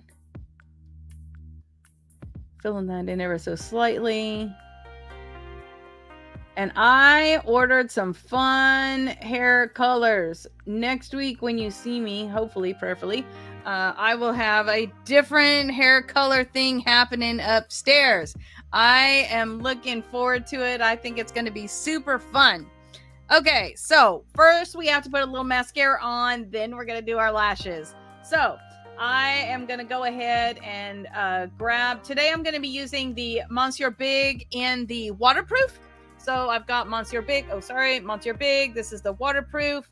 And then I've got the Tweezer Man Great Grip Onyx Great Grip Lash Curler. So we're going to not say the whole verse while we're curling our lashes, or they might curl backwards up onto themselves. But let's say like 2 sentences, and then we'll be good to go. So find your sweet spot. Find that spot where when you crimp down, you get a nice crimp, but it's not pinching your lid. If you feel it pinching your lid, release, pull it out just a little bit. So find us a sweet spot, and we're going to use whatever verse is on the screen. There we go. Okay, here we go. Let me find the fresh new sentence. And almost. Okay. No, you're a murderer, period. James 2, 8-11. So we need one more sentence. You do well when you complete the royal rule of the scriptures. Love others as you love yourself. All right, let's go to the other side. Find your sweet spot. We don't need to worry too much about the curling today because we're going to have the lashes. So find your sweet spot. Let's do the next verse. Here we go. You can't pick and choose in these things, specializing in keeping 1 or 2 things in God's law and ignoring others. One more sentence. The same God who said, don't commit adultery, also said, don't murder. There we go. So let's get our mascara on. Got my magnifying mirror in hand. Today I really look like my profile. I'm hoping that's a thank you. Okay. So we're just going to lightly mascara our lashes. Making sure that we're getting from all sides, from right side to left side. And then we're going to come back on the tips there.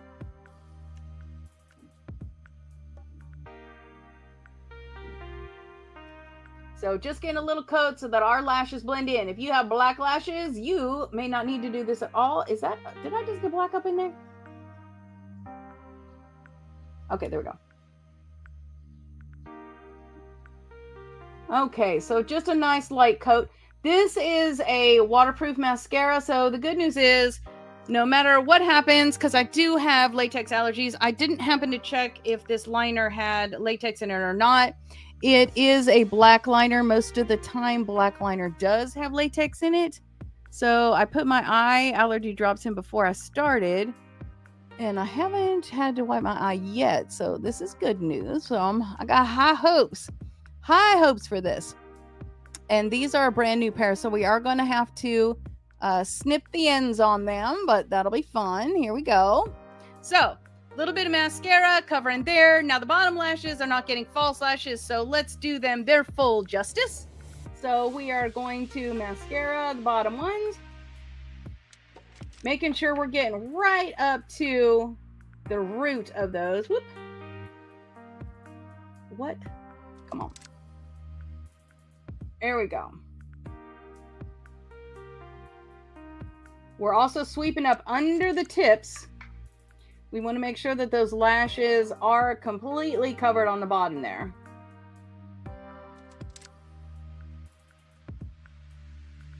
You know, I remember when I was younger, you know, lashes change. I remember when I was younger, my bottom lashes were almost as long as my top lashes. And my top lashes came up over my fold. And as I've gotten older, my lashes have gotten a little bit shorter, a little bit thinner, a little bit not quite as dense. And yeah, there's a lot of things. Getting older is not for the weak. So the good thing is, it's just an exciting time that we get to find new and different ways to do things. So then you get to try different products for different, I would say ailments, but maybe that's not the word. Different situations that come up, things that change. You may go from one kind of skin type to another kind of skin type like I did. I went from a normal to a combo. Some of that could be eating habits. Some of that could be lifestyle, activity level changes, as in not as active. Different. I don't live in the same city that I lived in when I was younger. So a lot of different factors can cause things to change. And you just have to roll with the flow and figure out what's going to work for you now. You can't just sit and whine in what you did have, because this is what you got now. So no amount of whining is going to change it back to whatever it was. So there you go. And I've actually kind of liked that my skin's a little bit oilier, because oily skin does usually have less wrinkles. So yay for that. Okay, here we go. This is what we're playing with today. We are playing with the Eye Lure Line and Lash. So this right here is going to be a eyeliner glue that perfectly works well. And then I love the wispy. These are the mink wispy. So these are more of a lash, natural lash, just a little bit. So I cannot drop it. Okay, so we're going to open this up, and what do the instructions say? The instructions say to shake it before you before you do the lash line, and then apply the false lashes gently, and then press to secure. So I'm going to trim both the lashes first. So I'm going to use my little tool, my velour tool here. We're just going to grab the lash there. These are slightly, it looks like you've got a little bit of flare to them. So they're a little bit narrower on the inside than they are on the outside. So let's just move those from the tray. I'm going to take both of them off. There we go. I'm going to go ahead and take that. Wow, that's, hopefully the glue is as good as the glue that was holding it in there. We're going to use I'm going to set that over there. I'm going to use my velour lash tools to trim. Looks like we've got a little nub right here on the outside edge. So let's just get that off. And then I always have to trim a little bit out here. So let's do, that might be too much, but better too much than not enough. Okay, so we're going to set that aside. Let's put that down. I'm going to grab the other one, and let's see what we got here. Looks like we got a little bit of a nub on the inside of that as well. So let's just get that off.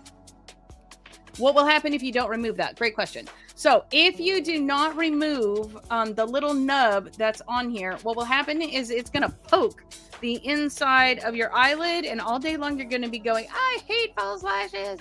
So we're just going to remove it so we don't have to worry about it. And then let me go ahead, and they're being a little bit persnickety here. So let me go ahead and do that right there. There we go.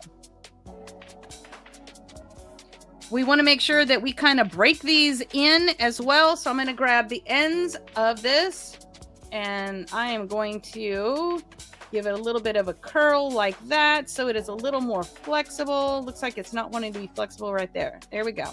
Okay, let's set that down. We're going to do that same thing with the other side. We're going to grab both ends of that, and we're just going to curl it. It looks like it's struggling with curling right there, so we're just going to make it to where it's a little more flexible. There we go.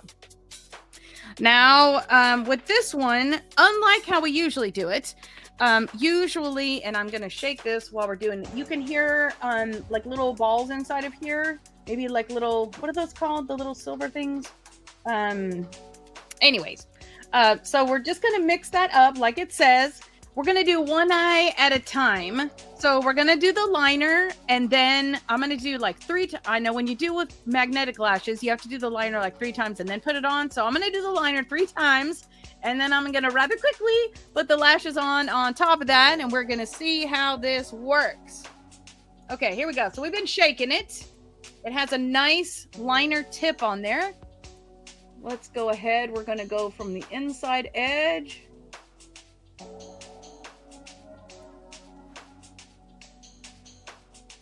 to the outside edge. It's a little hard to do that when you have mascara on your lashes already, but just go with it.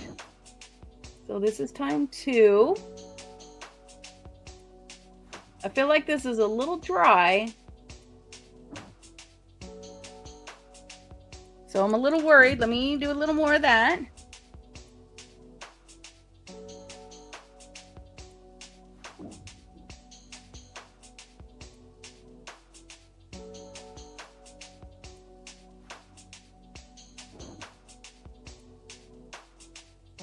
Okay, here we go. Time of truth. Time of truth. It helps if I grab the correct lash for the right side. So I am grabbing the lash that's going to go over here, and let's put it on.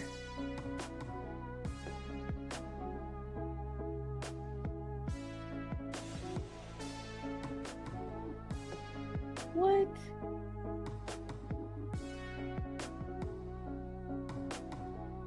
Okay, note to self, don't poke yourself in the eye with it. Are you kidding?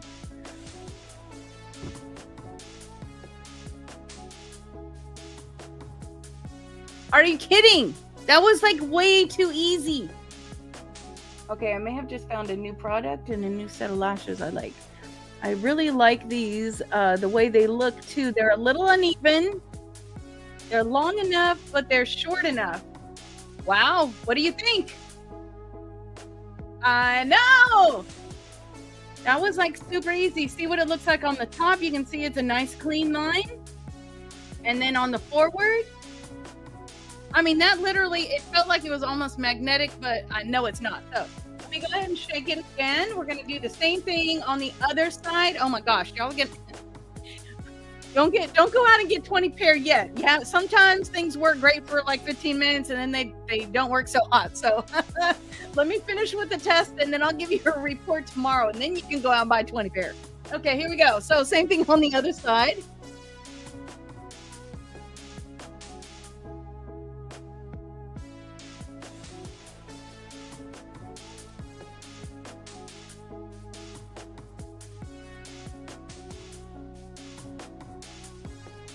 Okay, there's one.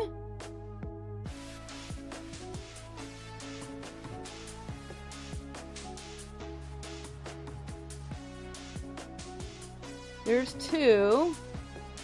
Now the last time I shook it down again. And let me do it one more time.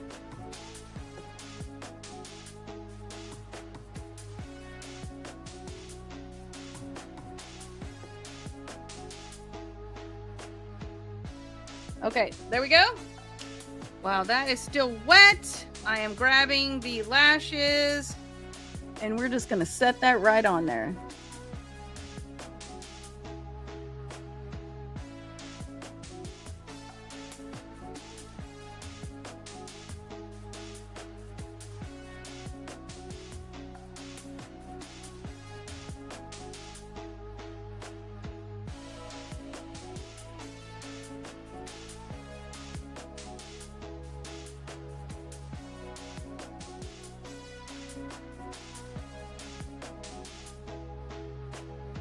Okay, I will definitely be taking the lash adhesive stick with me to work today, just in the event that this decides to let loose for anything. But wow, that was super easy. I think that the next time I do it, it will go on even more quick than it did this time because I'll be used to it. Now that I've done it one time and I was a little bit, apprehensive and not gonna lie, a little skeptical. Okay, so what do we gotta do? We gotta finish up our eye look here. So we're gonna grab our glitter palette and we're going to be in that light pink glitter again. So I'm gonna take the tip of my finger here and I'm just gonna tap it in there just like that. I'm gonna get it on the outside of this and we're just gonna work it up around the corner. Right on that pink just a little bit.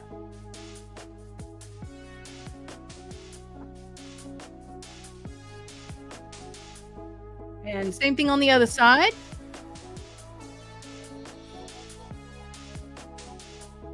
We'll go about halfway up there on that pink part.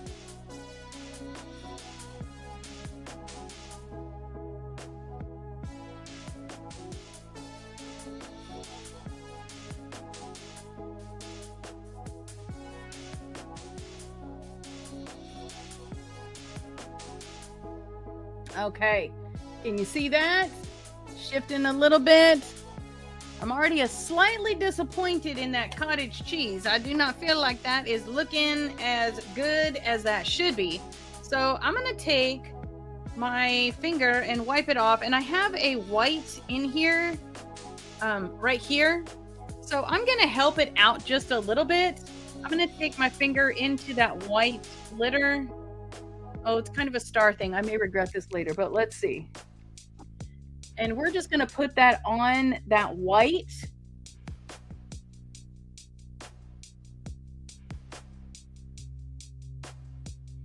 And let's help it do its job a little bit better.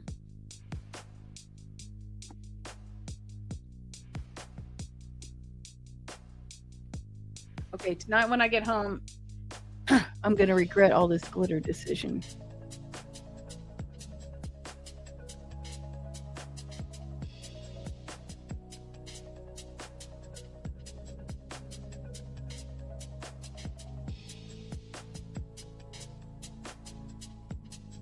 Oh my gosh, I forgot how much I love glitter.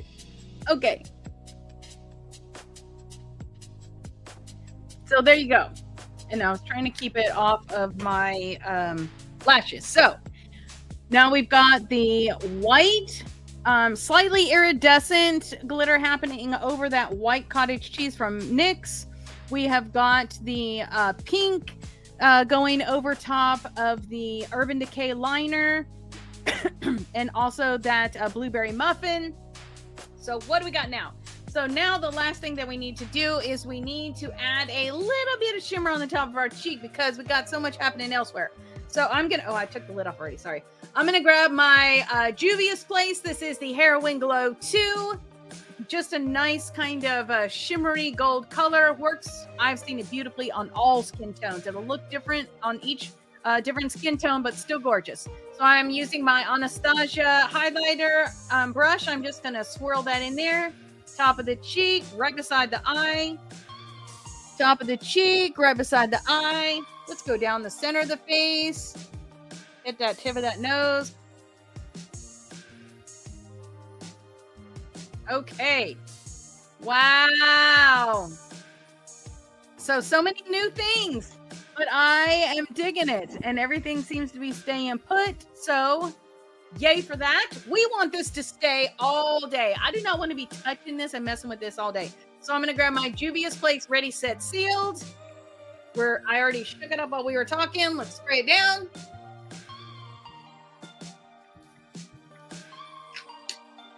That will also help your glitter to stay put a little bit better. If your glitter is not suspended in a nice medium, that LA Girl, they really did a nice job with that. Make sure that you use the glitter primer from NYX. It is by far the best. So have used that a lot with weddings and things like that. So let me see. What do we got going? We need to say our verse together. So it is a long bad boy. Love the story of that, though. I hope you have enjoyed that and will enjoy working through your Color Me James this week with this passage. So, read through it a bunch of times. Read the before it, read the after it, and really think about what is God trying to speak to you through these words. So here we go. It's rolled around. You do well when you complete the royal rule of the scriptures. Love others as you love yourself. But if you play up to these so-called important people, you go against the royal rule and stand convicted by it. You can't pick and choose in these things, specializing in one or two things in God's law and ignoring others. Sorry, I'm talking faster than it's rolling around. Here we go. The same God who said, don't commit murder, also said, don't commit adultery, also said, don't commit murder. If you don't commit adultery, but go ahead and murder, do you think that your non-adultery will cancel out your murder? No, you're a murderer, period. Okay, so that is our verse for this week. I just want to say thank you so much for hanging out with me here this week. It has been a delight. I look forward to seeing you throughout this week on social media. A little bit of makeup and a whole lot of Jesus. Remember that you've got the Beauty and Grace Insider, so you can hang out and get the scoop that way as well. And, it's not going to flip my page. Hold on. There we go. Let's do a quick review. Here we go. James 1:1. Oh my gosh. My brain skipped. Hold on. Hello. Hold on. Wait a minute. I, James. There we go. I didn't even get flipped around to it too. I, James, am a slave of God and the Master Jesus, writing to the 12 tribes scattered to kingdom come. Hello. Okay. Consider it a sheer gift, friends, when tests and challenges come at you from all sides. For you know that under pressure, your faith life shows its true colors. So don't try to get out of anything prematurely. Let it do its work so you may become mature, well-developed, not deficient in any way. If you don't know what you're doing, pray to the Father. He loves to help, and you won't be condescended to when asking for it. Ask boldly, believingly, without a second thought. People who worry their prayers are like wind-whipped waves. Don't think you're going to get anything from the Master that way. Adrift at sea, keeping all your options open. When down and outers get a break, cheer. And when the arrogant and rich are cut down to size, cheer. Prosperity is as short-lived as a wildflower, so don't ever count on it. You know that as soon as the sun rises, pouring down its scorching heat, the flower withers. No, the flower withers, its petals wilt, and before you know it, that beautiful face is a barren stem. Well, that's a picture of the prosperous life. At the very moment that everyone is looking on in admiration, it fades away to nothing. I added the sound effect. Anyone who meets a testing challenge head on and manages to stick it out is mighty fortunate. For such persons loyally in love with God, the reward is life and more life. Don't let anyone under pressure give in to evil or say, God is trying to trip me up. God is impervious to evil and puts evil in no one's way. The temptation to give in to evil comes from us and only us. We have no one to blame but the leering, seducing flare-up of our own lust. Lust gets pregnant and has a baby, sin. Sin grows up to adulthood and becomes a real killer.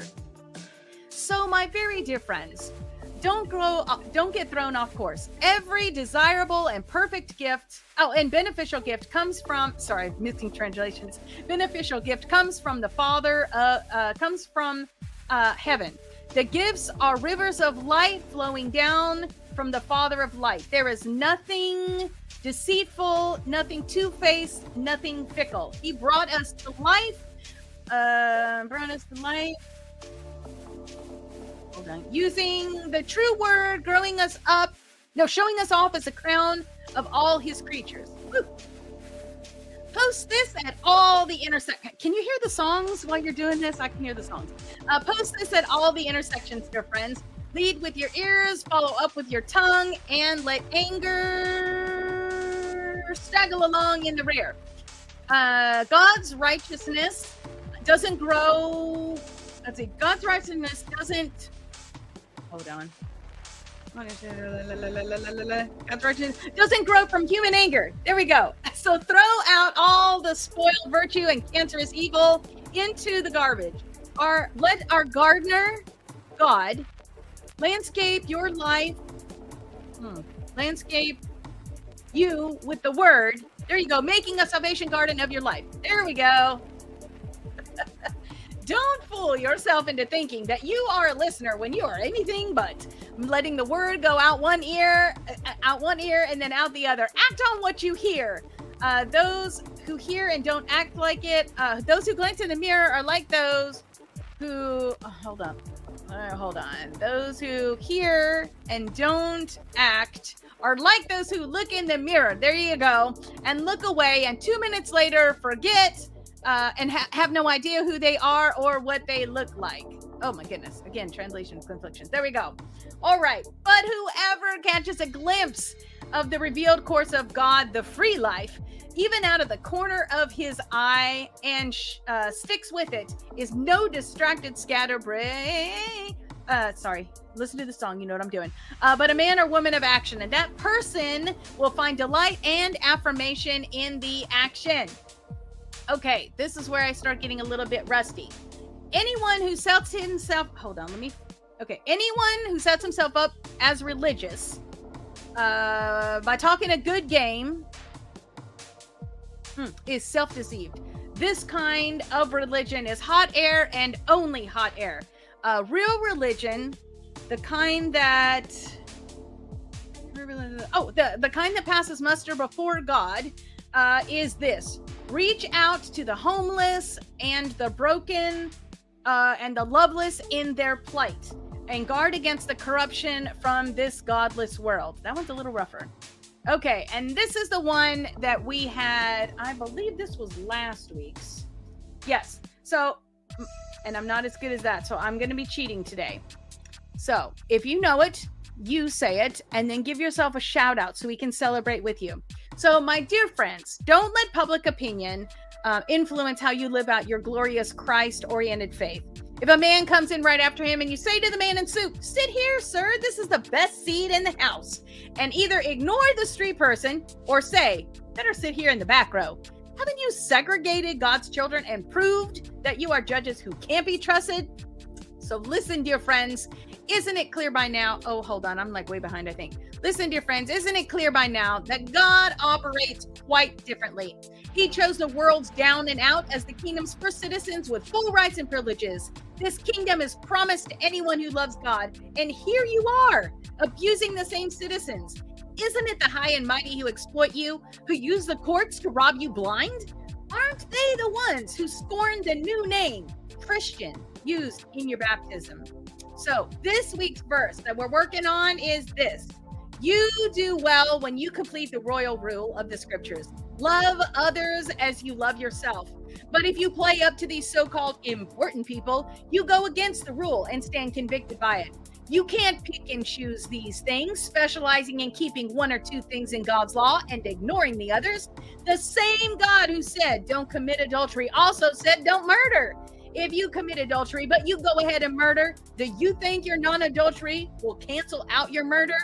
No, you're a murderer, period. All right. I just love this spoken word. All right. So again, this is all coming from Color Me James. This is our season 3 book that we are working through. So I hope that you would join that. And just a reminder that I think it's actually the next slide over here. Just a reminder that the ebook of that comes with the Cherished Queen, Beauty and Grace Insider. Beauty and Grace Insider lives on YouTube. So if you go over to my YouTube channel and then hit /join at the end of it, or to use a QR code that was somewhere in here or is in your book, that Cherished Queen gets you that ebook for free. So enjoy that. So I want to send you out with a blessing this week as we continue to work through James. as we continue to celebrate being women, putting on our makeup and memorizing scripture. So the Lord bless you and keep you. The Lord make his face to shine upon you and be gracious to you. The Lord lift his countenance upon you and give you peace. Heavenly Father, how thankful I am for each one of these ladies that has come and hung out with me here live today.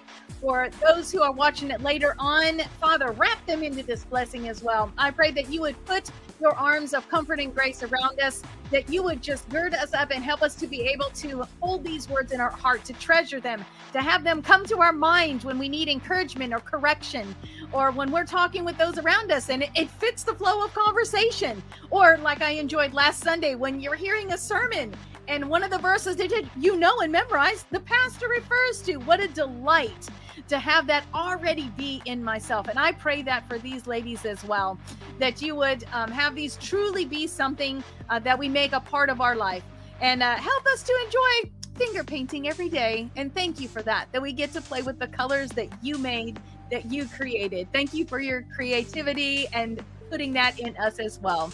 I just pray that you would send them out this week with such a joy in their heart. In Jesus' name, amen. Well, again, it has been a delight to hang out with you. I pray that you have an absolutely fantastic week. I look forward to seeing your looks. Show me what you did. Show me what colors you used. I don't even care if you did the same technique, but you used powdered eyeshadow. Just show me what you got. I would love to celebrate that look with you. So until we meet again next time, my friends, I love you. Have a great week and God bless. A little bit of makeup and a whole lot of Jesus. First days at 8, can't wait.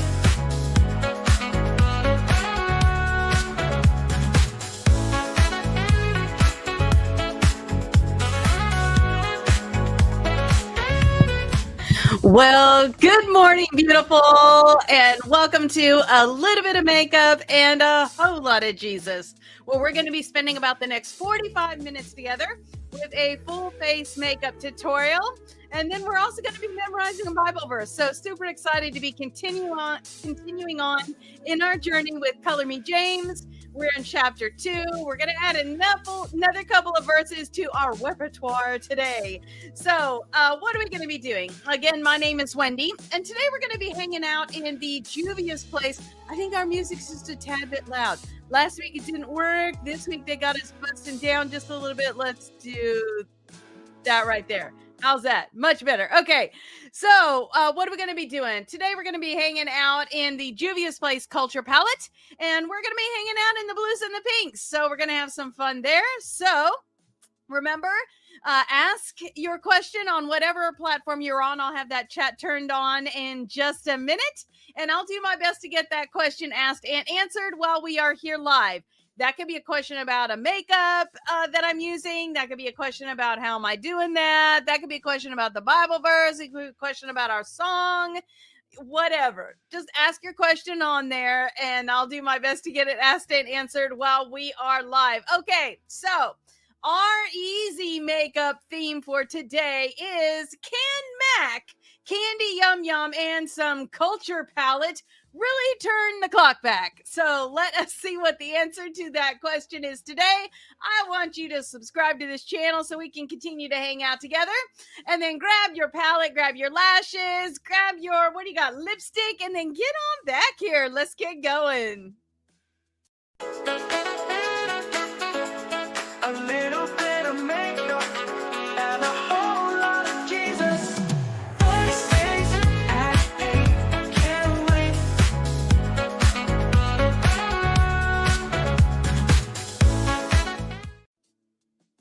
All right. So thank you for that. Sorry, I turned the chat on and I saw some chat going on already. So, wow, I cannot wait to see your Ariel princess look. I can't wait to see the pictures of that.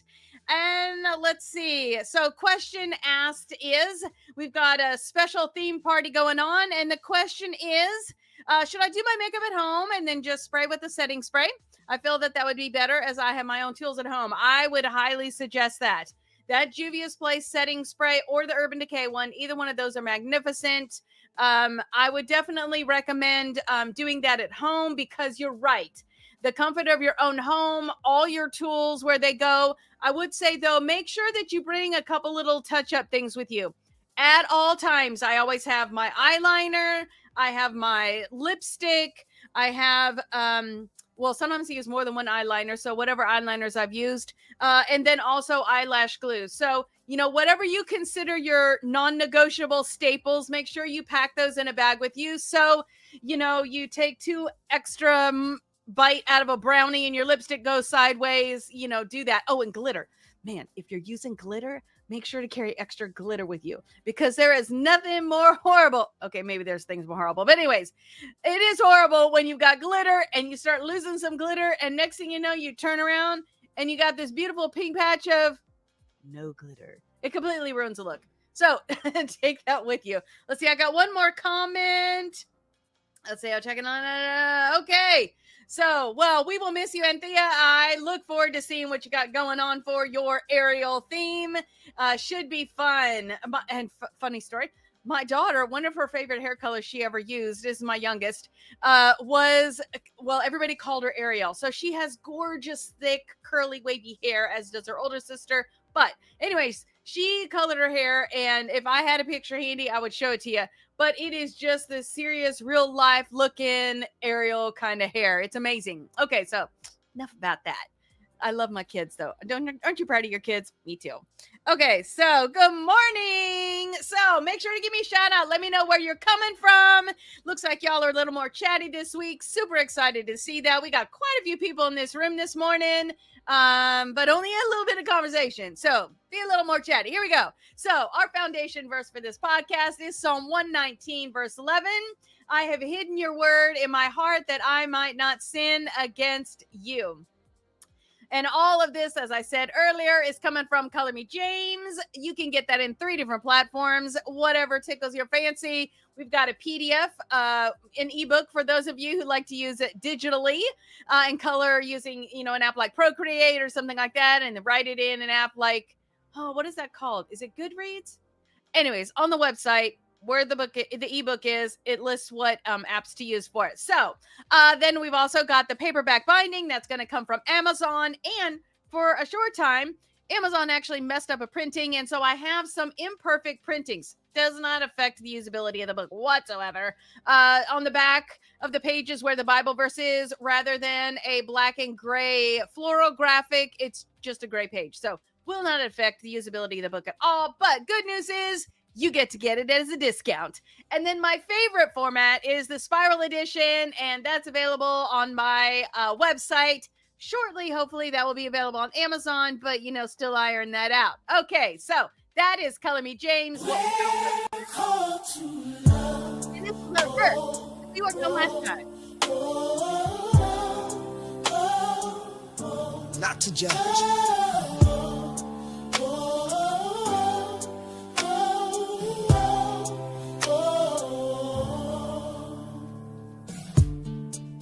You do well when you complete the royal rule of the scriptures. Love others as you love yourself. But if you play up to these so-called important people, you go against the rule and stand convicted by it. You can't pick and choose in these things, specializing in keeping 1 or 2 things in God's law and ignoring others. Love without measure, love without pride. Welcome the stranger, stand side by side. Not rich or poor, not outward finesse, but hearts full of Jesus, nothing less. That's the way he loves, holy and true. The royal rule, now it's up to you.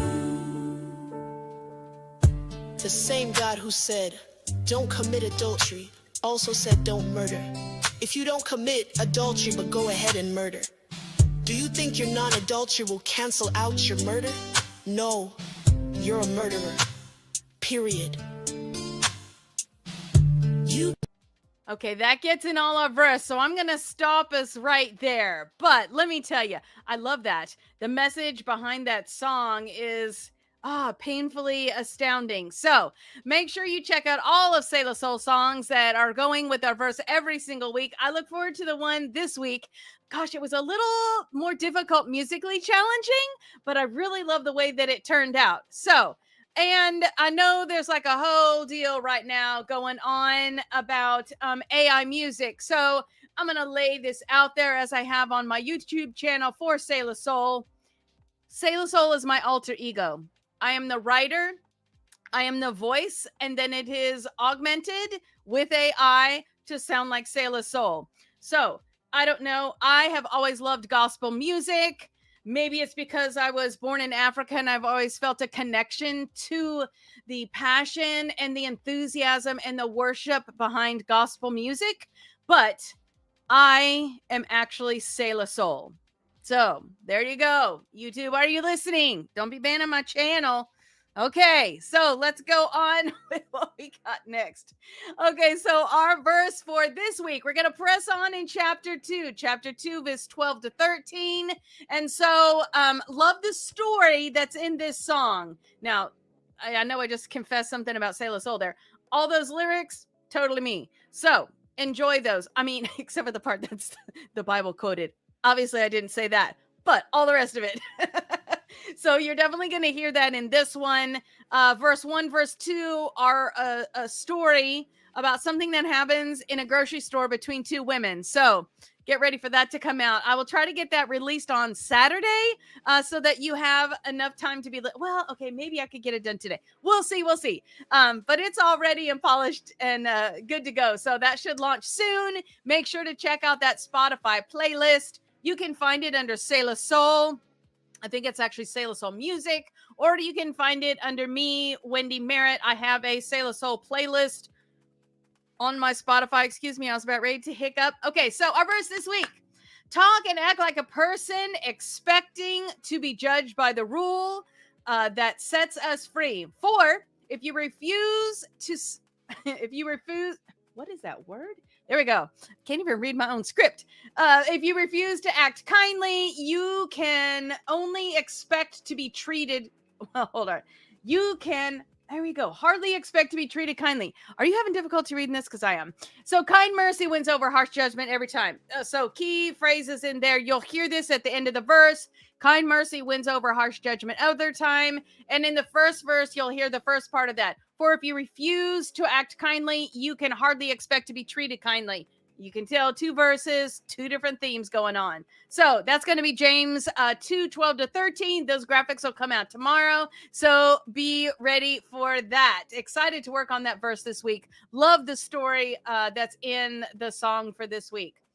All right. So again, I said, we're going to be playing with the culture palette this week. And this is the culture original. So we're going to be with that one. And it is what right now at the time of this recording, this live, it is Prime Days. So just about all of my links are Amazon links. So if you get over to my website, a little bit of makeup and a whole lot of Jesus.com, scan that QR code, you'll see all the products that I have used in every single episode. So any of those seem like your favorite, now is the time to check it out and see if Amazon has it discounted for you. If the product that I used is something that's maybe not available anymore, I have substituted for another product that is of equal quality and color. Yes, I know. Look what I got. I got an amen from Rachel. Woo woo, because of Amazon Prime Days. Okay, so what do we got happening here? Let us see. You know what? It is now time. It's now time to get about the business of our tutorial. Why is my graphics not scrolling across the bottom? Okay, I thought we were going to have a technical difficulty free week. That is not true. Okay, so let's make the most of what we got here.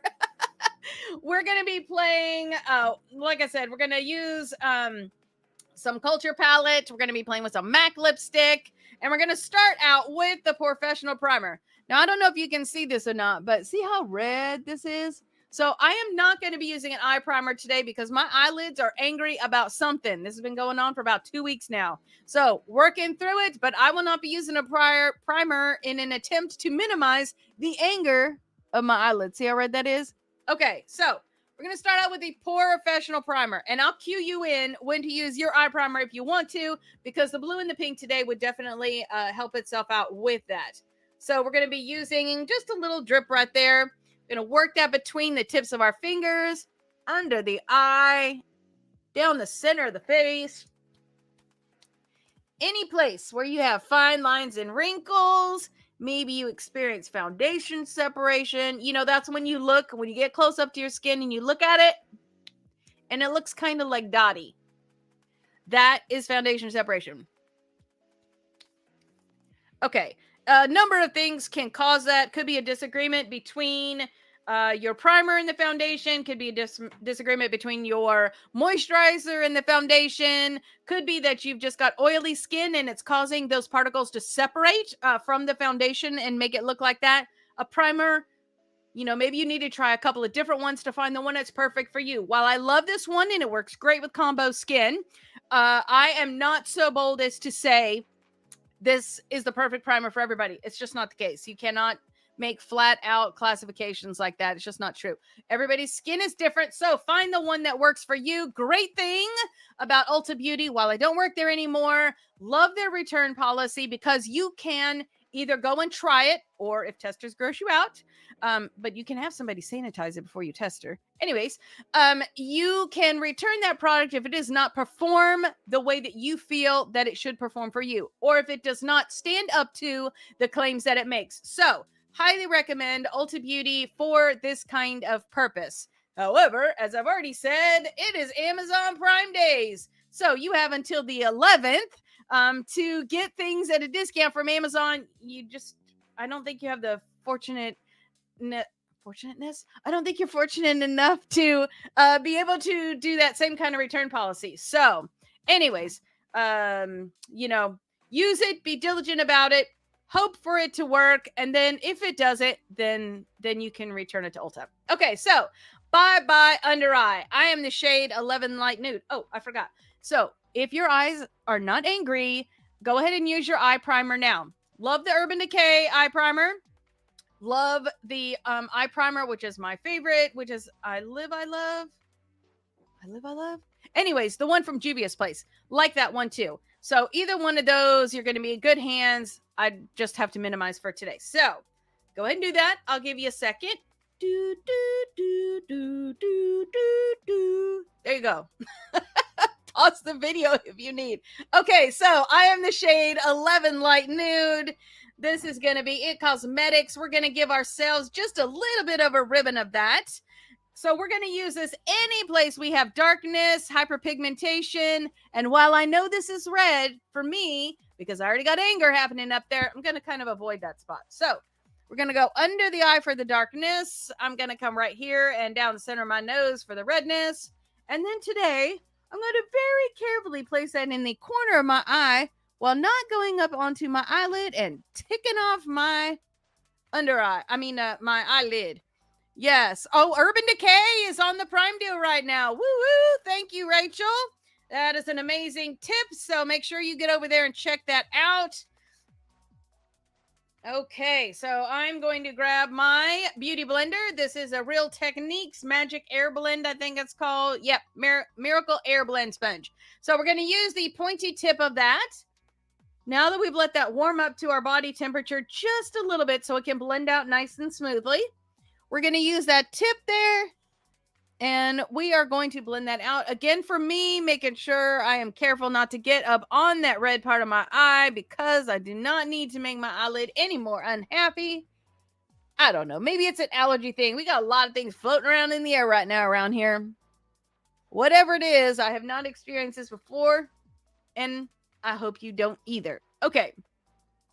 So we're just going to give that a little bit of a blend. So the one thing good about having the red eyelids is that because we're doing pinks today, it'll kind of help with the color. So yay for accidents. Okay, foundation. I'm going to be using the Lancome Tinted Old. This is the shade 225N. Again, recommending Ulta for a shade match. So go in there. You can bring, well, you don't even need to bring the foundation you have. Just go in there and say, hey, I need a shade match. Do you like it the same color, a little lighter, a little darker, whatever your pleasure? There's no wrong answer. It is your answer. You know how you want to look, and you just ask for that. So for me, it would sound something like, I have combo skin. I want to try the Lancome Tinty Dole. I need a shade match. I want it to be the same color. And then they will handle the rest of that. Okay, watching on Facebook. Yay! Okay, so we're going to give one pump of that right there on that sponge. We're going to dab that a little bit everywhere. And then we're going to blend that out. For right now, I'm just going to stay kind of in the lower half of the face. We're going to go all the way to the hairline. Yes, my hair did change color from last week.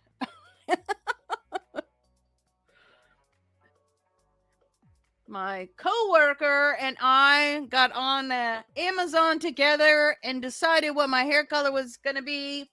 And then I told her next time she's going to have to come over and help me put that on, because that was it's hard to see the back of your head. Okay.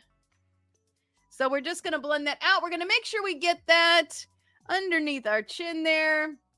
And then we're going to do a little partial pump, just like, I don't know, maybe a quarter of a pump. We're going to get that there. We're going to dab that up here on the forehead. And then we're going to blend that out from up in the hairline all the way down to the brows there. We don't want to like actually in the brow, but you want to make sure that it goes up and around to the brows. There we go. So we're just going to use the edge of that brush to work up in there like that. And then just kind of tap it out.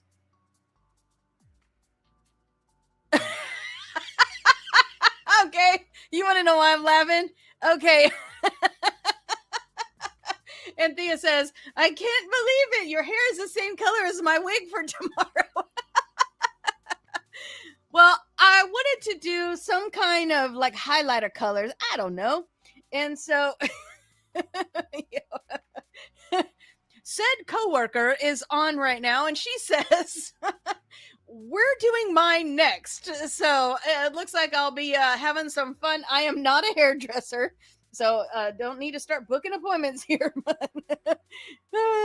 Okay, so no, I'm not a hairdresser. I'm just a hack. I've been doing hair since I was about 9 years old. When I was growing up, my family didn't have a whole lot of money, and so I just have always loved makeup and hair and fashion and that kind of thing. So I just kind of figured out, 17 magazine was the thing of the day because there wasn't such a thing as YouTube. And you just got in there. I was my own guinea pig to start with.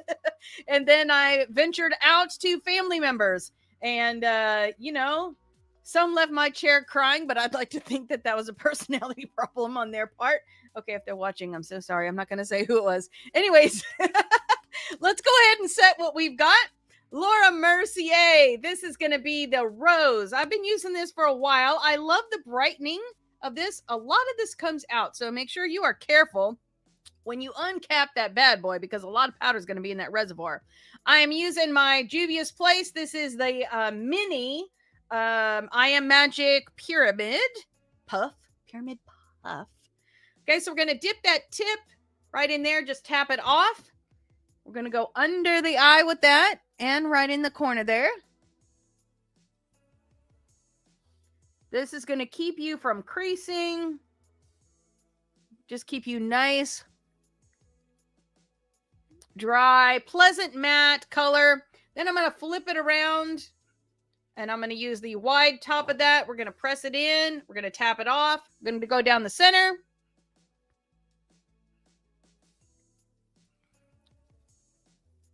There we go. Making sure we get all up around the cracks and crevices there. Going under that chin where we added that foundation.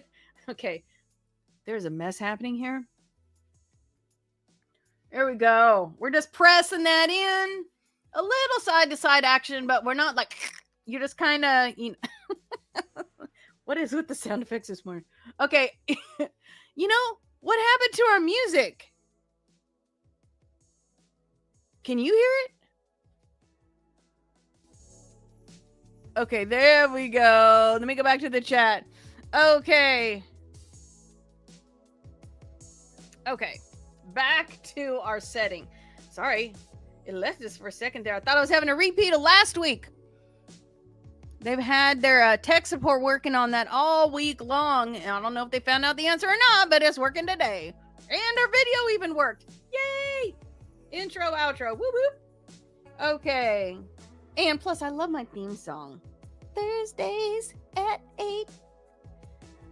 Okay. I know, it's true. If I ever change the date and time of the podcast, I have to have a whole new theme song. Okay, we're just getting everything set there. Then we're going to screw that lid back on so we can minimize the amount of spillage that we have going on, because right now I have it all down the front of me. So, I'm going to cap that foundation. What are we doing now? Now we're a blank canvas, and so we need to add some contouring, add some shape in where we want it to be. So, we are going to use a dual-ended brush. This is from It Cosmetics. This is going to be our bronzer or the low. This will be the highlighter or well, actually today it won't be.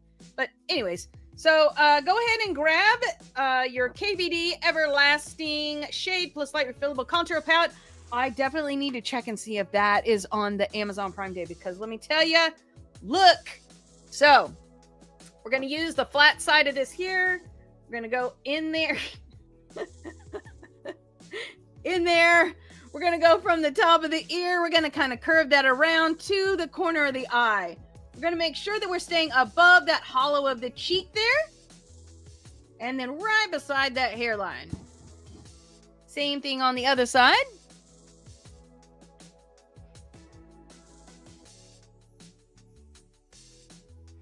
There we go.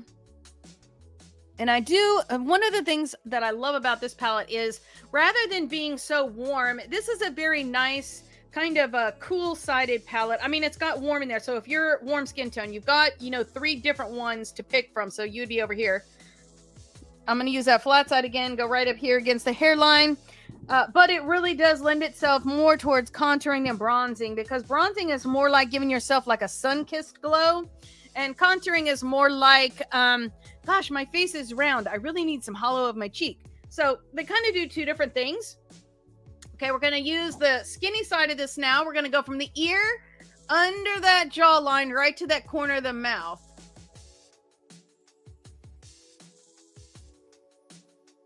There you go. We're going to keep a neutral face so that you're truly getting right under that jawline. That's going to give you more of a definitive edge of that and minimize any extra necks you have going on. Okay, so we're going to stay with that skinny side there. We're going to go from the inside of the eye right down beside the nose. Narrow that nose out just a little bit. Hit that tip just a smidge right underneath there. There you go. Now we're going to go to the highlight. We're going to, right there in that highlighter, right on the top of the cheek, right beside the eye socket. And we do have a shimmer highlighter. We'll come back in just a minute. But let's go ahead and elevate that area. Make sure you hit that Cupid's bow. That's going to give you a little lift and volume to your lip for free. No shots necessary. Okay, now we're going to grab our blush brush. We're going to grab our Juvia's Place Volume 4. I know, look at this. It's a bright new shiny one. We're going to be in this one here today. We got a lot of pink happening on the eye.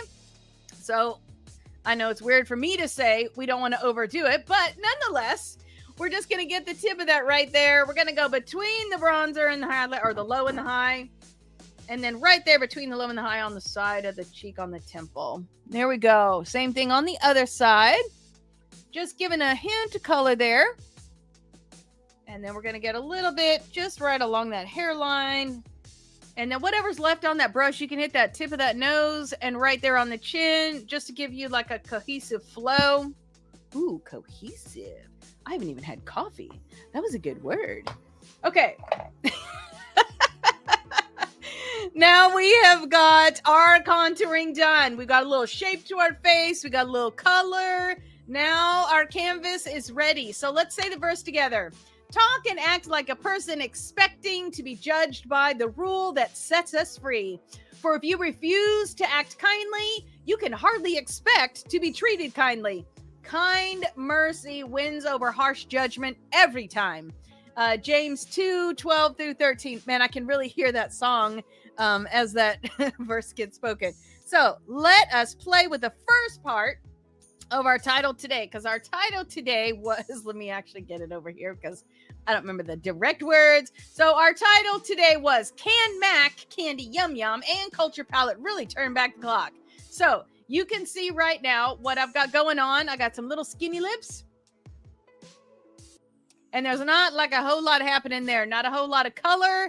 So what we're going to do is we're going to line the lips, give us a little extra real estate, give us a little plumpy effect without actually a lip plumper, because I really don't like those. And I don't like lip gloss. And then we're going to use that Candy Yum Yum to really give some pow to the lips there. So going to take that NYX. This is the Hot Pink retractable liner. We're just going to retract that out a little bit. Love retractables because you don't have to sharpen them and waste product. So we're going to start out in that Cupid's bow.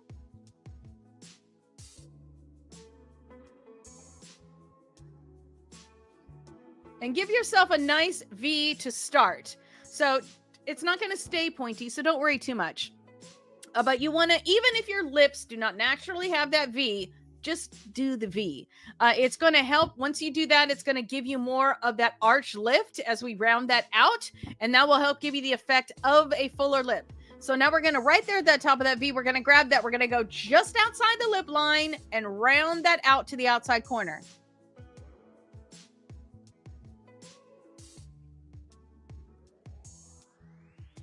Just like that. Now let's do the same thing on the other side.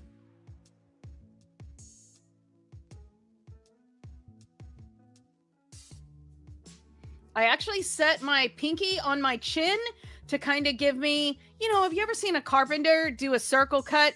They drop a pin, they have a string, and then they roll that string around and it makes a perfect circle. So I keep my pinky on my chin and then draw that circle, and that pinky is like the center of that circle.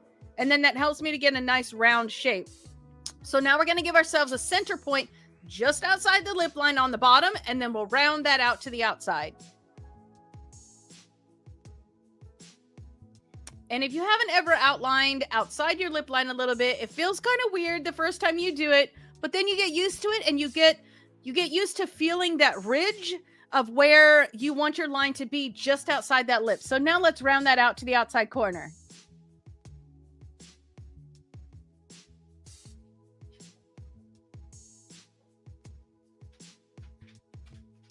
Okay, now we want our lipstick to wear well.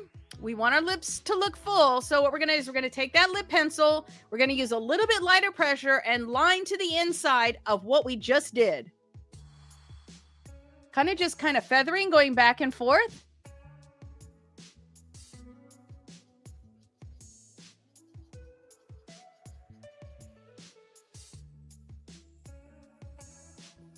There you go. And now we're going to do that same thing on the bottom.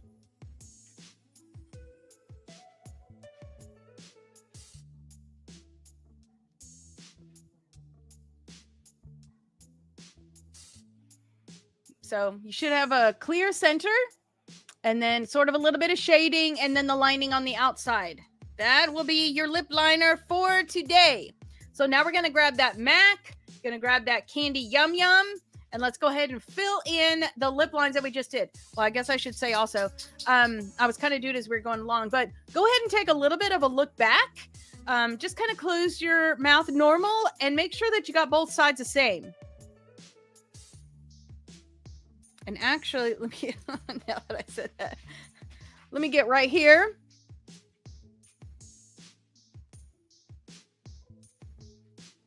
I always have a tendency to make that left side just a little bit straighter, less rounded than the right.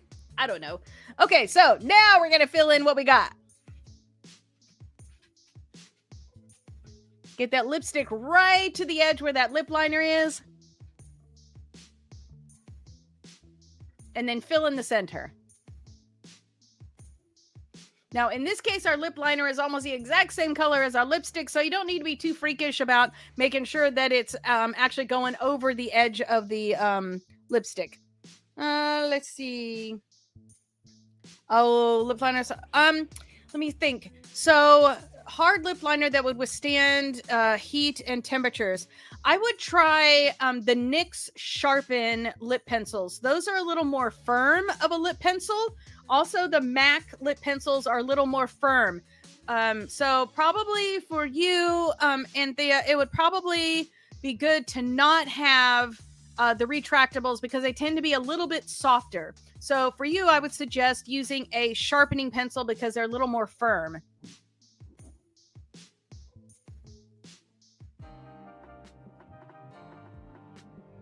Okay, so now we got that nice, happy pink lip going on. There you go. And now we look a little strange because we got this bright pink lip and we don't got anything on our eyes, but no worries. Let us play with our eyes here. So again, we're going to be playing with the Juvia's Place Culture Palette, and we are going to be hanging out here today. We're going to be in Effique, and then we're going to, where did my colors go? Oh, there we go. Effique. Then we're going to be in Kobo, which is that nice pink color. Then we're going to be hanging out in Shakir, which is our blue for today. Then we're going to use a little bit of Sun. And then we're going to finish it out with some shading with Benin, this one right here. So we're going to be hanging out in those blues and pinks. So we're going to need a couple of different kinds of brushes. Now, if you are using some other color series to achieve this effect, you're going to need a dark, a shimmer, a medium, and kind of a blender color. So you'll need a fleshy color up here. And then between the medium and to the top, good tip for the, here we go. Okay, so the question is that was a good tip, or you need a tip for the lip liner?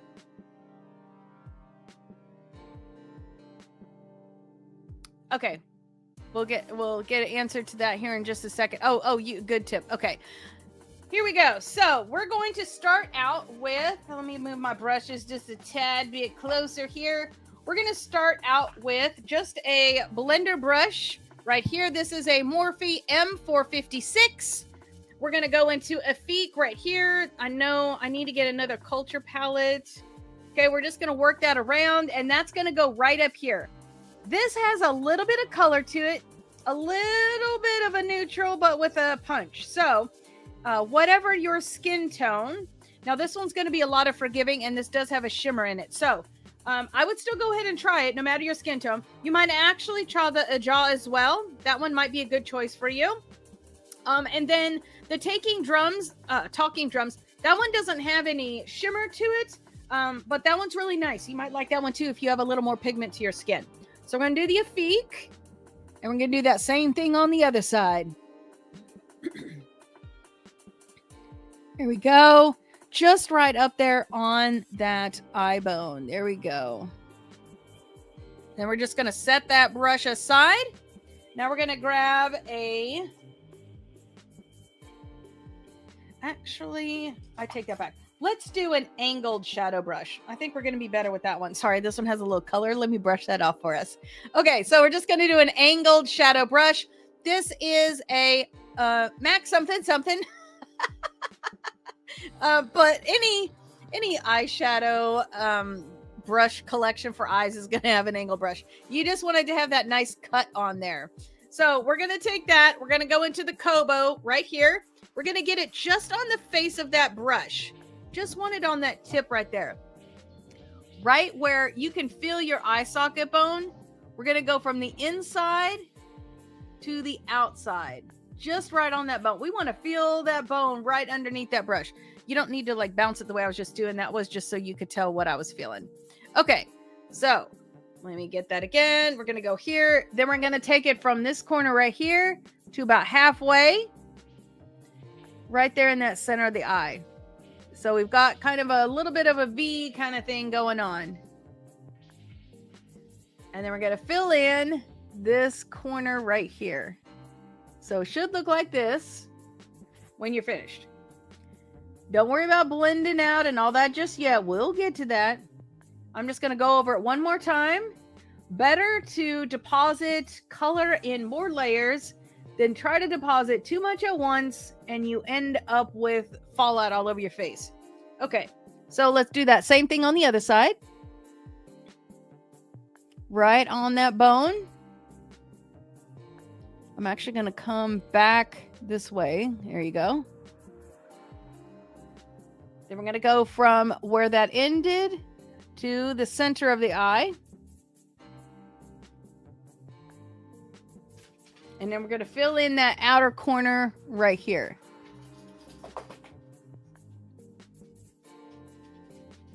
I guess we're boring Wesley. He's leaving. There we go. So that's what we got so far. Now we're going to grab a shadow brush. Let's see. This one is a shadow brush. This is a Morphe M. Was it 124? This one's kind of flat and a little elongated. We're not trying to do like a whole lot of color. We're not blending anything out. We're just putting some color on the bottom so that we can add that shimmer back over the top. So we're going to go into Shakir right here. And we're just going to get that on one side. And this is kind of like, almost like your finger. We're just going to go about a third of the way. And just right there in that hole. Oop. Got in Bono just a little bit. Let's go in Shakir. There you go. And we're just going to put that right in that little triangle hole that we got. Right there. Same thing on the other side. And when we put that sun over the top, it's just going to give us a little extra color on this side. So this will not stay as blue as it is right now.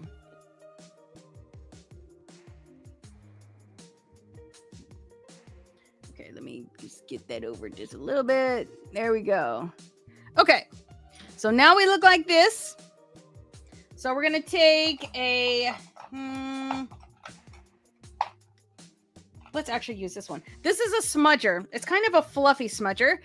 This right here is a Morphe M321. We're going to use that one with the color Son right here. We're just going to get it on the tip. You can see that right there. We're going to go on the inside corner. And then we're just going to bring it across that blue that we did.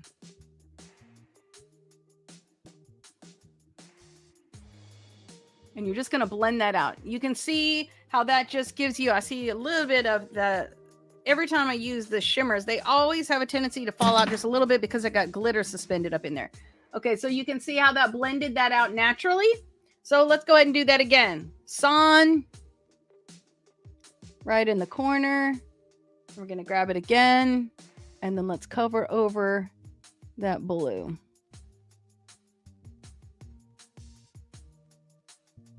And actually, I feel like the Son, unlike my dry run with this, I feel like it darkened out just a little bit. So let's go ahead and let's grab some of the jaw right there. Let's just get that right on that tip. I'm using the same brush. We're just going to get that right on the tip. We're just going to put that right there in the inside. Just brighten that up just a little bit. There you go.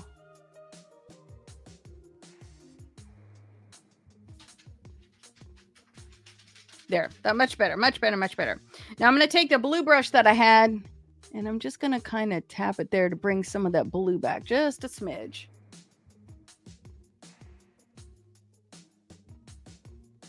There. So this is what we got now.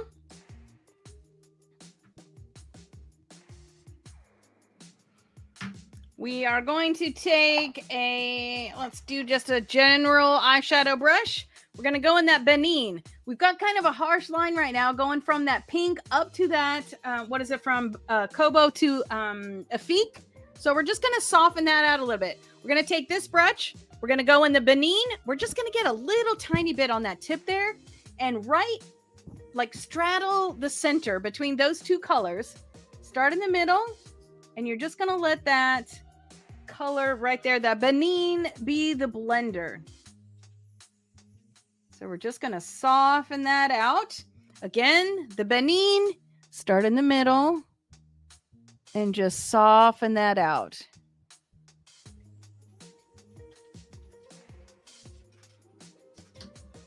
And then we're going to take the brush that we started with. We're just going to effique. Make sure we got a nice clean center.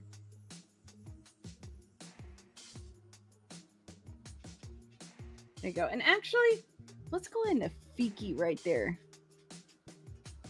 Is that a word? Effique? Well, it is now.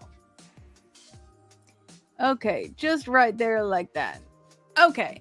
Now you can see what we've got. Some blue, some pink. We got some shimmer. We got some matte. We got all kind of thing going on up in there. So let's go ahead and get a little bit of shadow on the underside. Just want to point out also, while I'm looking forward, you can see that pink just peeking out over the fold of my eye.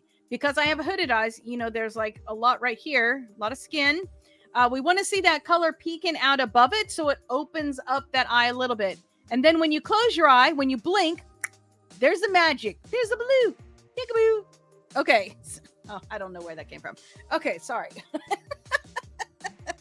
Let's go ahead and get some under eye shadow going on. So I'm going to grab, this is a smudger, much more fine, smaller smudger. This is a Morphe M213.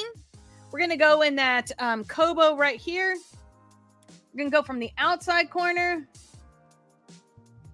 I'm just going to go about a third of the way. And then I'm going to do the same thing here. Go about a third of the way.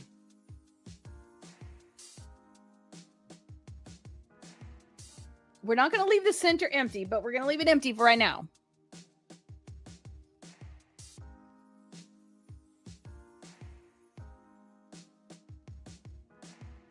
Okay.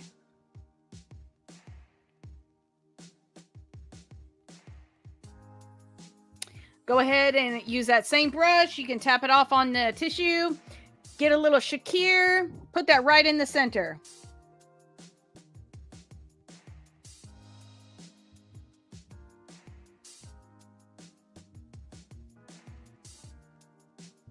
Okay. We want to soften it just like we did on the top. So we're also going to grab a little bit of that sun and put that right over that Shakir.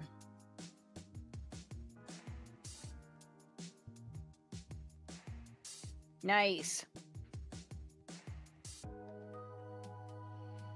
Okay, so now we have a little of the pink, a little of the blue. Our eyes are really opened up because we have added that color up above the fold of our eye. If you have finished, let's say you finish your eye, you don't have it peeking up enough, you can grab that angle brush that you use and just go over it again, like so gently, and lift that color up a little more if you need to. So you just want to see that pink coming up above that fold. Now, we got a lot of color happening up in here. How are we going to finish these eyes off? So I'm going to try, this is the Egyptian pencil liner from Juvia's Place. Because you know I like a little pencil liner in addition to a liquid liner. I just think it does nice to hold on. This is listed as a, I believe this is supposed to be waterproof. Creamy pencil, delivers intense color print, satin finish, waterproof, smudge proof, and transfer proof. It's all the proofs. So we're going to test it out today. So beautiful, light, bright colors today. So we're not going to like overdo it, but I just want a little. So this, is this one a retractable? No, I think it's a sharpen. Anyways, let's go ahead and try it. We're going to go from the outer corner to just past where that blue starts. So just a little more than halfway. We're just adding a little extra line to get some definition to the eye to open it up.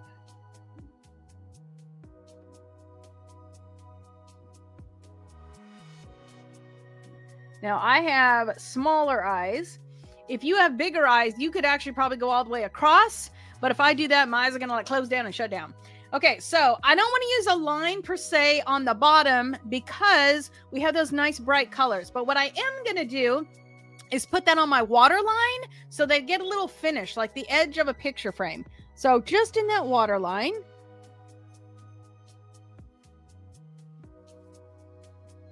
I'm going to go about halfway.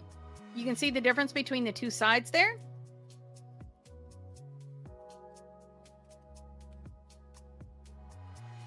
Just on that waterline, filling in that whole waterline there. And we are going to be using some lashes today. So we're going to go ahead and grab that Too Faced Better Than Sex liner. I did grab the new Juvia's Place liquid liner, but this one hasn't dried out yet. And I don't like to open more than one liquid liner at a time because they dry out and then we just wasted money. So love the tip on this one. We're going to go from the outside corner and just give ourselves a nice thin line all the way to the inside corner.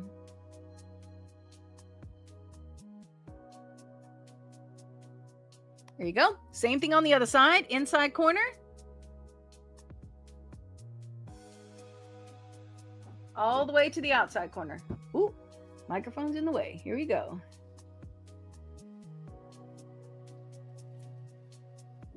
So just a nice slim line. Give our lashes someplace to go, to look at. We're going to let that thing dry down while we play with our eyebrows. Now, obviously, I cannot use the same eyebrow color I was using last week because my hair is now a different color. So what am I going to be doing today? I am going to use a Morphe eyeliner. This was actually a Lips or Eyes color collection that Morphe did with Naeem. I believe this color has actually been discontinued. Sad day. There were 4 of them. It had a beautiful yellow. Are you listening, Morphe? I would like for you to bring this back.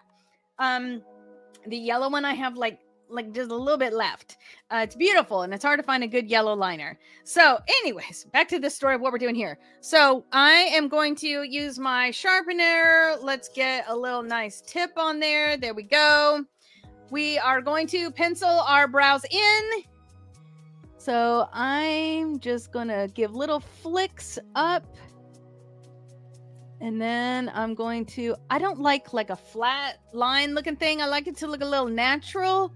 So we're just going to use little strokes here, right along my natural brow line. And then we're just going to drag a tail out. I'm going to come back in and fill in just a little bit with some additional flicks. My brow needs to be a little further to the inside, so we're going to fake a brow there.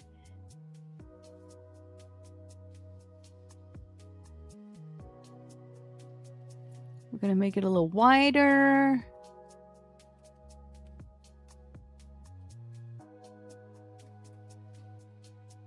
I've been hearing something that skinny brows are coming back. I will have it made. Who is with me? Who has skinny brows? Okay, so you can see the difference between the two now. So let's go ahead and get that pencil on the other side. Then we'll use a brush to flick that out and we'll be good there. So I am going to, right here, okay, this is very hard because the microphone's in the way. Here we go. We're going to flick up.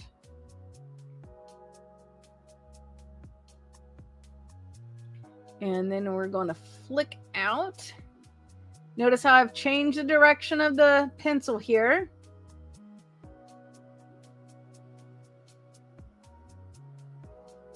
And we're just going to flick that all the way down to the tail. There we go. Then we're going to fill in.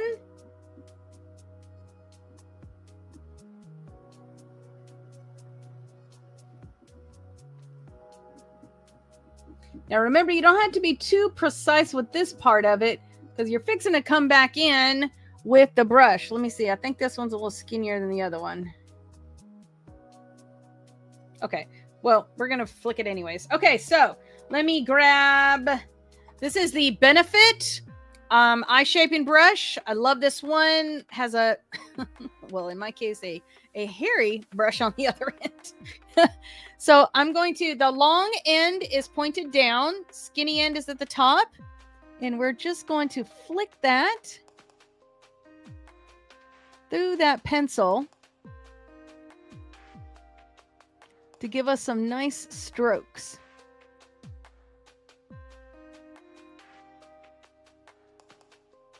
And that will keep you from looking like you have brows. So again, wide end is down. We're going to flick that. And then we're going to flick it in the direction that we want those hairs going. So I've got it turned Now it's at about a 45. And then we're just going to drag it down there. I do like a smooth bottom of it. So we'll go ahead and do that right here. Then I need to put those hairs back. There we go. Same thing over here. Let's put those hairs back. There we go. So now we got a nice clean brow going on. What is it time for? It is time to put our mascara on. This week I'm going to be using the Bad Gal Bang. Oop, upside down. Bad Gal Bang from Benefit. It is a water resistant. This one is a water resistant. I'm going to be using the eyelash curler. We just need a little bit of curl so that it can go with our lashes. Today we're going to be using the Kiss Lash Masterpiece. This is the Avant Garde. Okay, so we got this going on. We're going to find our sweet spot here.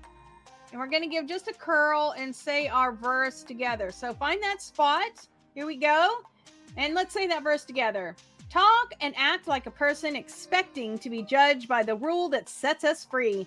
For if you refuse to act kindly, you can hardly expect to be treated kindly. Kind mercy wins over harsh judgment every time.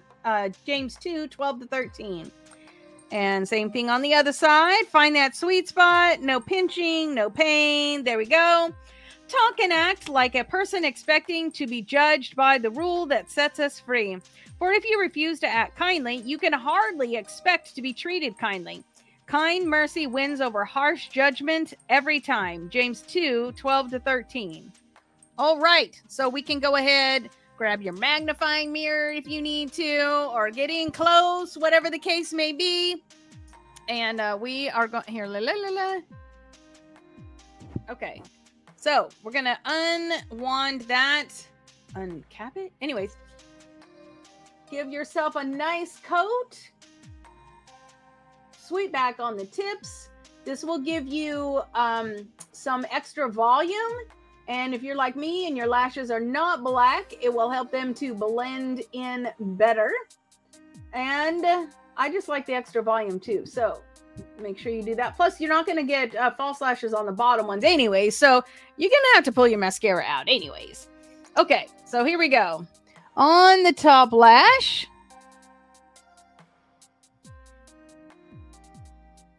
If you have black lashes already, you may potentially be able to avoid this step.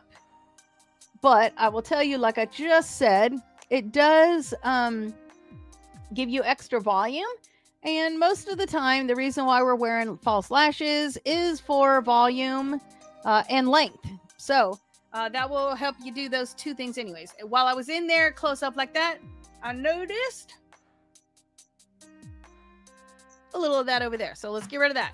Okay, now we're going to mascara the bottom lashes. This will be done just like normal because we're not getting false lashes there. So we're going to go from the root to the tip here. We added that liner to the water line there. So it should go right up to where that mascara is going to be placed now. And then we're going to sweep back up under the tips there. There you go. Using that tip of that to really get those inside or outside corner of the lashes done, and sweeping under that tip so they're nice and full like that. Okay, so now you can see that's also softened that color on the bottom because we have the lashes coated now. So let's go ahead and do that same thing on the other side as well.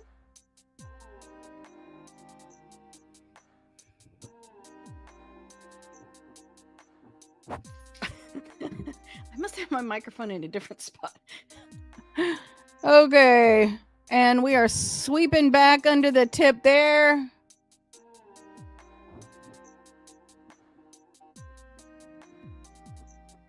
Keeping those nice and separated. Okay. Nice. So you can see we got a little bit of coating going on. We got a little bit of curl going on. But the real focus is going to be these lashes here in just a second. I'm going to go ahead and just do one more on the bottom lash. Just want to make sure those are nice and bold and coated.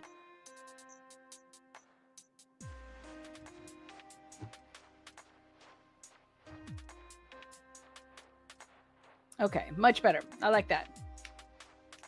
Okay, so like I said, we're going to be using the Avant-Garde lash from the Masterpiece collection from Kiss. So these are a flare. You got a shorter lash on the inside, a wider lash on the outside. I've already trimmed these because I've worn these a couple of times. You would dry fit these, just kind of hold it in place.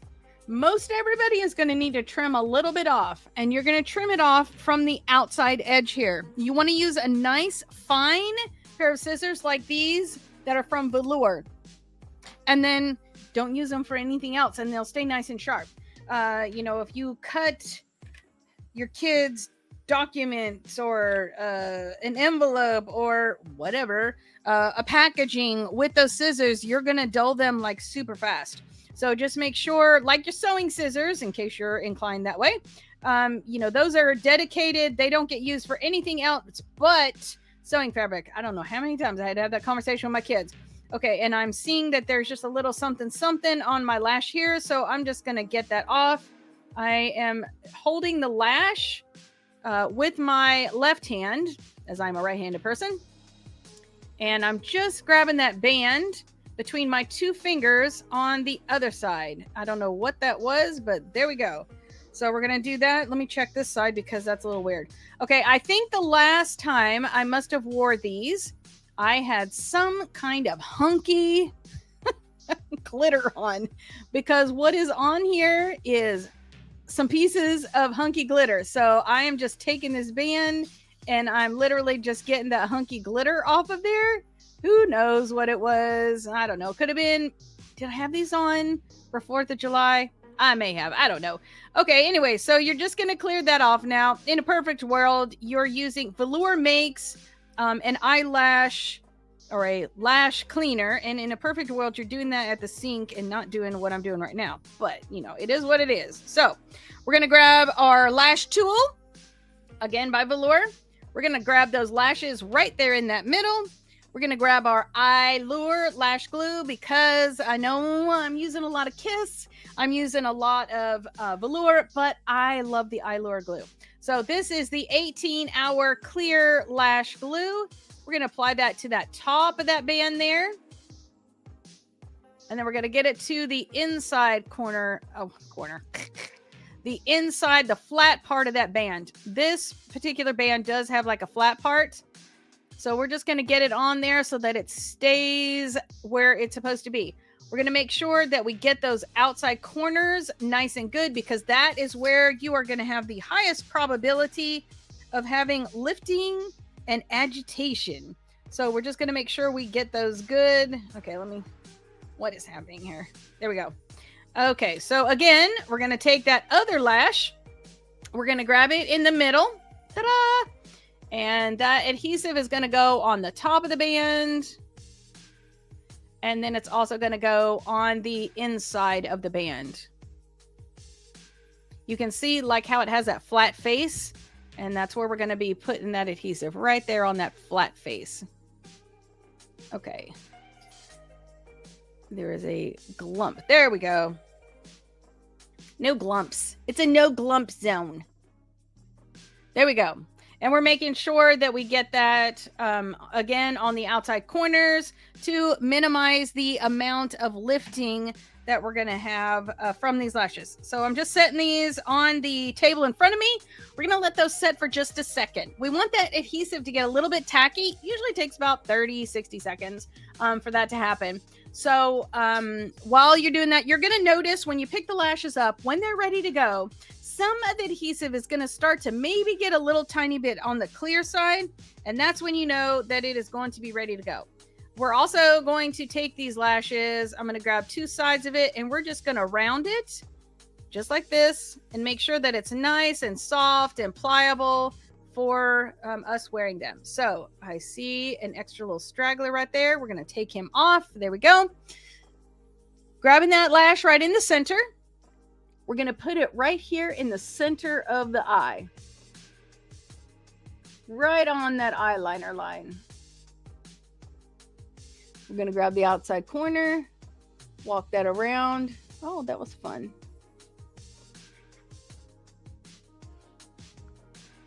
My thing changed color spectrums. There we go. Put it back to that full spectrum light. Sorry about that little light thing. And then we're going to take that inside corner. We're going to get that right on that eyeliner line. We're going to take the tip of that, work our lashes into that. We're going to make sure that everybody's in that same space so we don't have any gaps.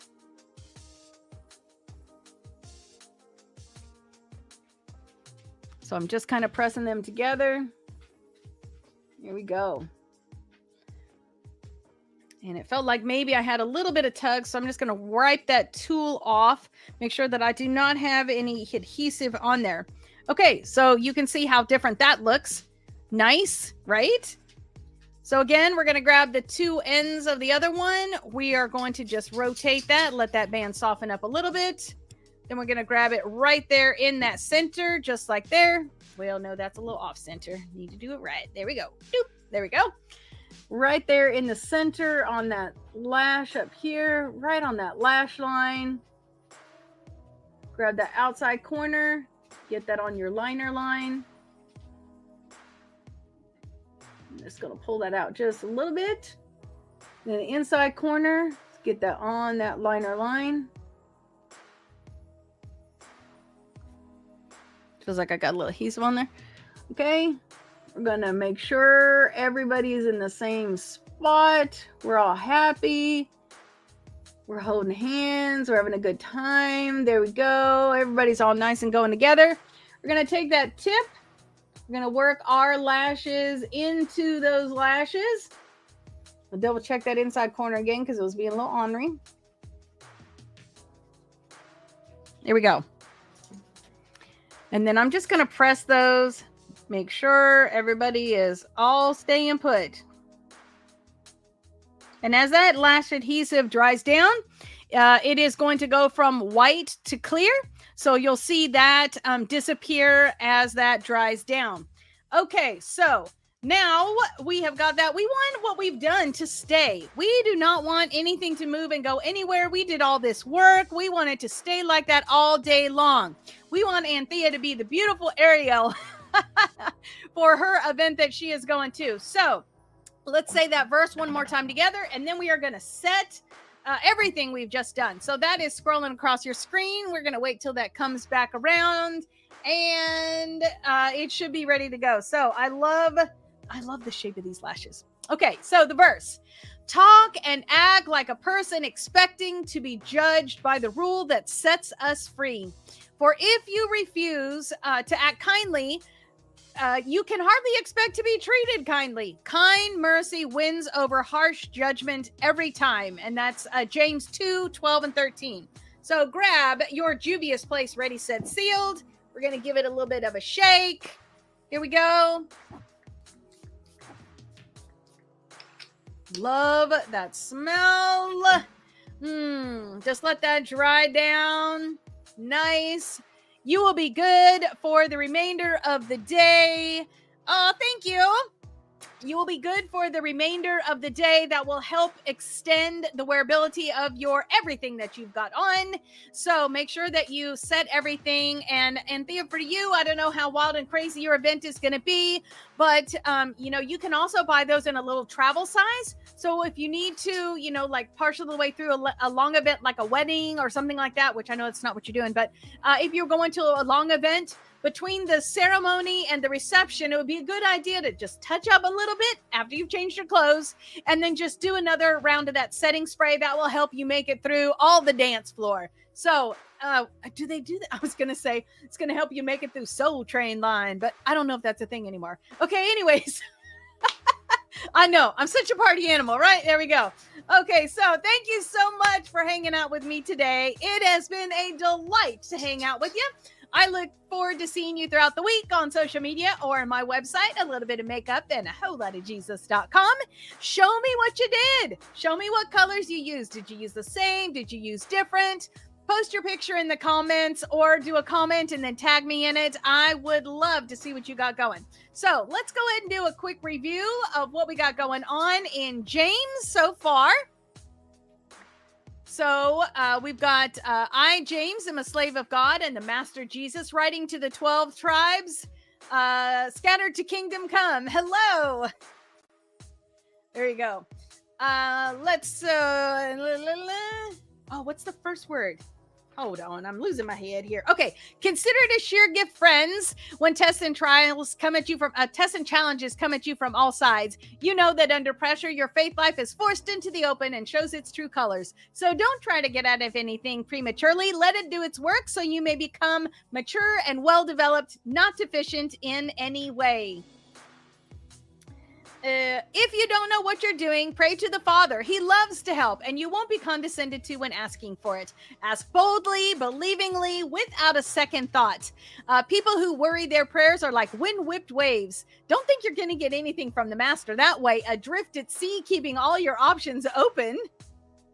When down and outers get a break, cheer. And when the arrogant and rich are cut down to size, cheer. Prosperity is as short-lived as a wildflower, so don't ever count on it. As soon as the sun shines, pouring down its scorching heat, the flower withers, the petals wilt, and before you know it, that beautiful face is a barren stem. It's beautiful. Well, that's a picture of the prosperous life. At the very moment everyone is looking on in admiration, it fades away to nothing. Anyone who meets a testing challenge head on and manages to stick it out is mighty fortunate. For such persons royally in love with God, the result is life and more life. How are y'all doing? You doing good with all this? Okay, so I love this song. This is one of my favorites. Don't let anyone under pressure give in to evil say, God is trying to trip me up. God is impervious to evil and puts evil in no one's way. The temptation to give in to evil comes from us and only us. We have no one to blame but the leering, seducing flare-up of our own lust. Lust gets pregnant and has a baby, sin. Sin grows up to adulthood and becomes, the name of the song, a real killer. So, my dear friends, I really like this song too. Okay, anyway, so so my very dear friends, don't get thrown off course. Every good and perfect gift comes from the Father of light, cascading. Wait. Every desirable and beneficial gift comes out of heaven. The gifts are rivers of light cascading down from the Father of light. There is nothing deceitful, nothing two-faced, nothing fickle. He brought us to life using the word, showing us off as the crown of all his creatures. Okay, so post this at all intersections, my dear friends. Lead with your ears, follow up with your tongue, and let anger straggle along in the rear. God's righteousness doesn't grow from human anger, so throw out all spoiled virtue and cancerous evil in the garbage. In simple humility, let our gardener, God, landscape you with the word, making a salvation garden of your life. So don't fool yourself into thinking that you are a listener when you are anything but. Letting the word go in one ear and out the other. Act on what you hear. Those who hear and don't act are like those who look in the mirror, and then those who look in the mirror, look away, and then 2 minutes later have no idea who they are or what they look like.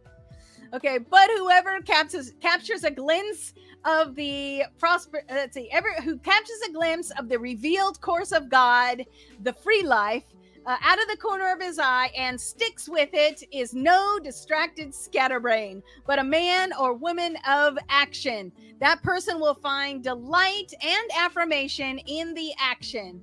Okay. Oh my goodness. Let's see that. Prayer. Oh my goodness. How does that one start out? Personal leadership. Don't you feel it's listening? Is that this one? Yes. Anyone who sets himself up as religious by talking a good game is self-deceived. I like this song. That one's hard to read though. Is self-deceived. This kind of religion is hot air and only hot air. Real religion is that kind that passes muster before God.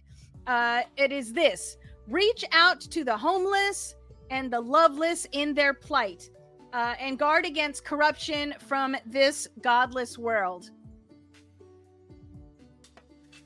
Okay. Oh, so man, so that's wonderful. That's the end of chapter 1. So now we're starting chapter 2. Okay, I'm doing a little better than I thought. How you doing? How you doing? Everybody hanging on tight? Okay, let's take a look at this one. My dear friends, don't let public opinion influence how you live out your glorious Christ-oriented faith. If a man enters your church wearing an expensive suit and a street person comes in with rags, comes in right after him, and you say to the man in the suit, sit here, this is the best seat in the house, and either ignore the street person or say, better sit here in the back row. Haven't you segregated God's children and then proved that you are judges who can't be trusted?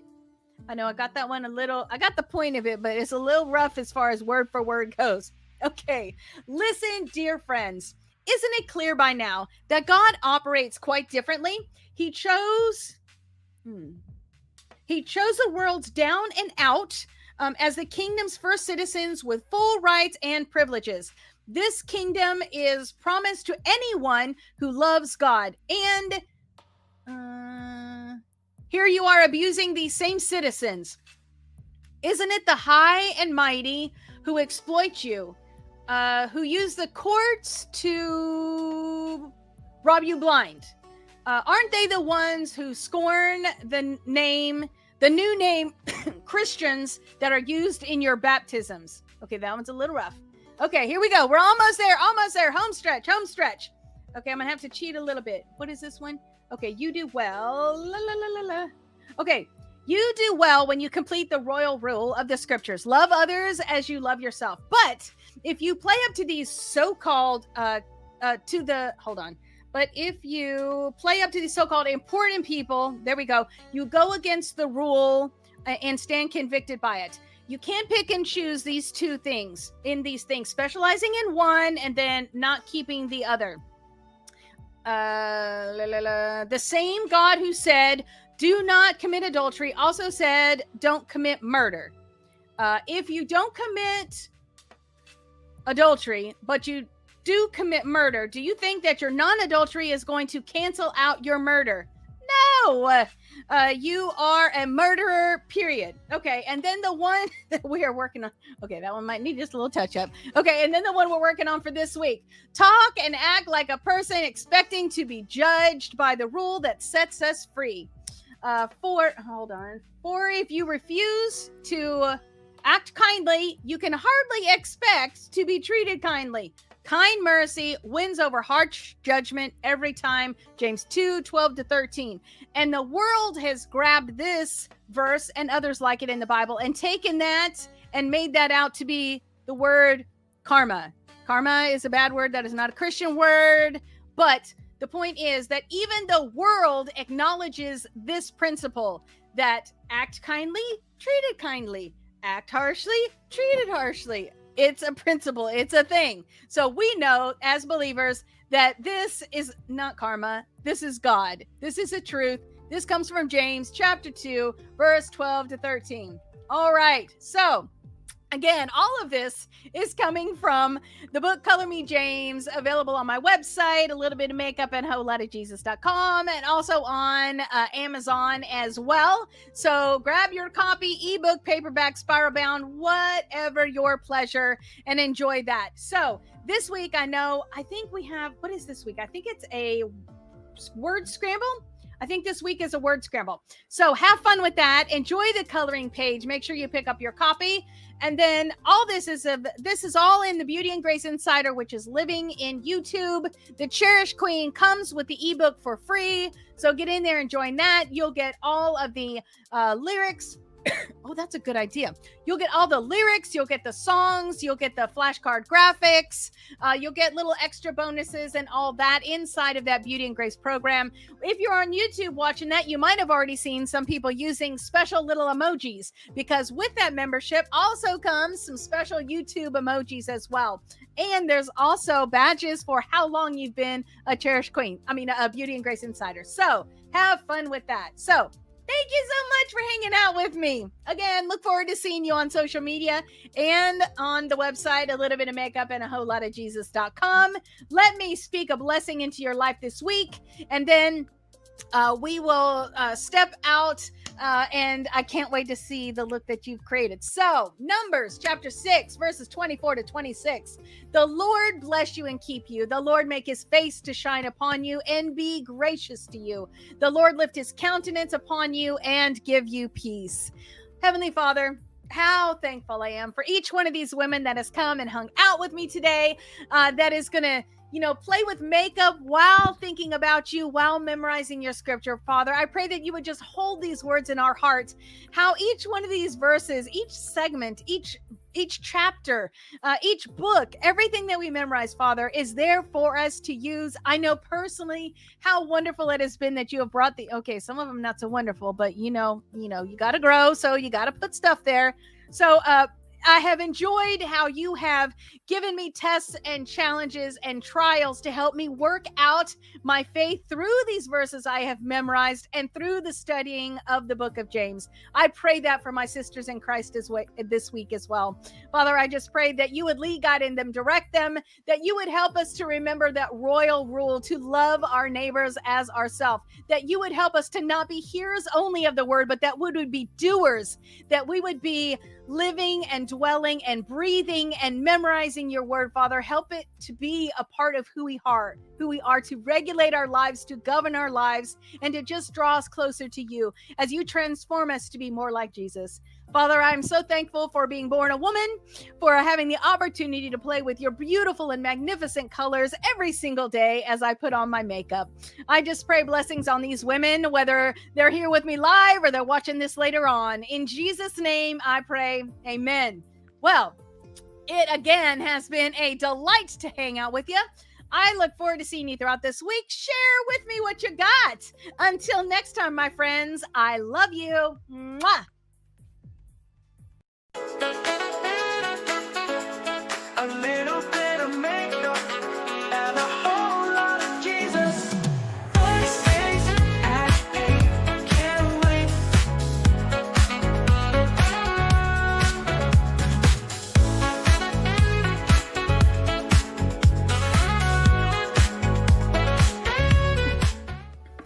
Well, good morning, beautiful, and welcome to a little bit of makeup and a whole lot of Jesus. Well, we're going to be spending about the next 45 minutes together in a full face makeup tutorial and also a Bible verse. We are continuing to work our way through the book of James. So we're still in chapter 2. We're a little bit past halfway, and oh my goodness, well, I'm not sharing the song with you today. This week's song may be one of my favorite songs. So get ready for that. That'll come out, I don't know. It should come out on Saturday, but it's so good I may do it tomorrow. Anyway, so my name is Wendy, and today we're going to be playing with the Juvia's Place Magic Mini Palette. So we're going to be finger painting with lavenders and purples and just a little tiny hint of kind of a rosy pinky color. So remember that you can ask any questions that you have live. It could be a question about the verse. It could be a question about the makeup. The technique, whatever. If you ask your question, whatever platform you're on, I will do my best to get that question asked and answered while we are live. So, our easy makeup theme for today is, will the Juvia's Place Magic Mini help me pull off purple without aging me? So, let's see if we can do that today and answer that question. So, go ahead and hit like and subscribe. Grab your liners, grab your color palette, Magic Mini if you've got it, or any kind of, you'll need essentially like 3 kind of purples to go in there. Your brushes, your lashes, and then get on back here. Let's get going. Let's have some fun while we are memorizing our Bible verse.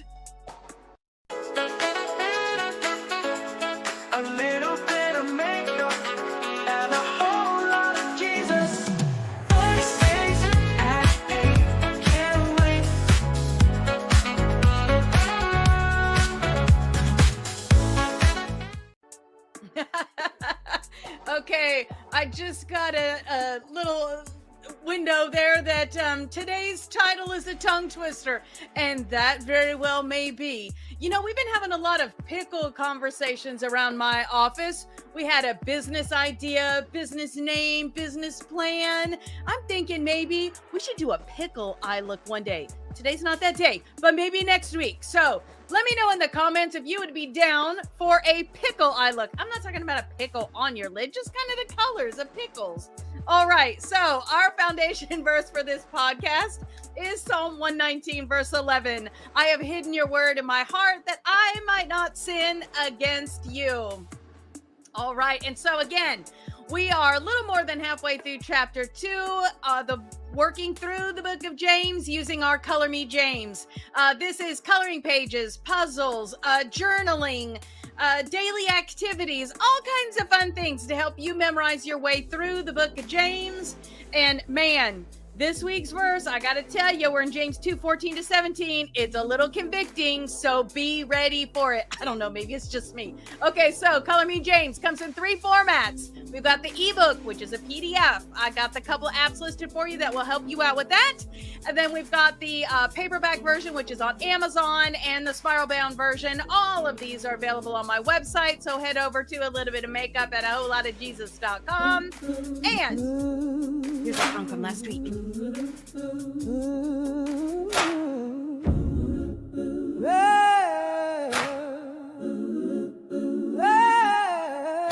She stood in the aisle, watching it all. A mother struggling, kids starting to bawl.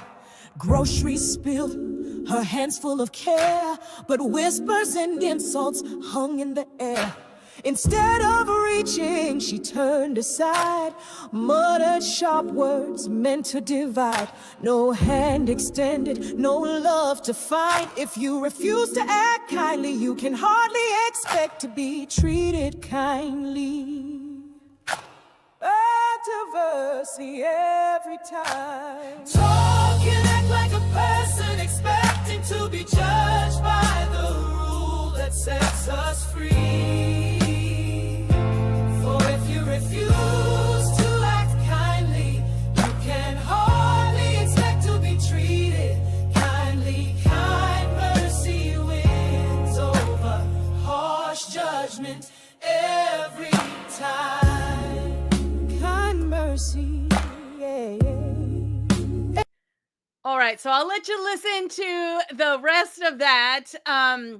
YouTube, Spotify, Apple Music, you know, whatever your pleasure there. So this week's verse, 14-17, continues on with that theme of putting your faith into action. Works does not save you, but works are a product of the salvation. So, love that. This week's song, seriously, what happened was, okay, usually, like in last week's song, I added kind of a story in verse 1 and verse 2 for the lyrics of this, and then that story revolves around the verse, which is the chorus, which is directly quoted scripture. This week, you can see in looking at that slide there, that graphic, that's a lot of words, and so I kind of pulled it apart a little bit and literally added nothing. The song for this week is completely 100% our verse quoted in just kind of the pieces moving around in different places. So let me tell you, I'm so excited. Even my mom was dancing around when she heard the song. So be ready for that. I think you are going to love it. Oh, and I got here, I'm going to put this on here for just a second. For my pickle conversation, we got a yes. So I'm going to ask you, Rachel, remind me this next week to be looking for some pickle looks. I know you're already working on it right now, but don't let it distract you from the look that we're going to be doing in the verse we're going to be looking at. Okay, so here's what we got. So again, James 2:14-17 is what we're going to be working on this week, and that's a little small for me this morning, so let me see if I can grab that over here. Okay, here we go. So the section for this week is, dear friends, do you think you'll get anywhere in this if you learn all the right words, but you never do anything? Does merely talking about faith indicate that a person really has it? For instance, if you come upon an old friend dressed in rags and half starved, and you say, "Oh, good morning, friend. Be clothed in Christ. Be filled with the Holy Spirit," and then you walk off without providing them so much as a coat or a cup of soup, where does that get you? Isn't it obvious that God talk without God acts is outrageous nonsense? And that just happens to be the song for this week. This week's song is called Outrageous Nonsense. I'm telling you, I just really like it. So I hope you love it as much as I do.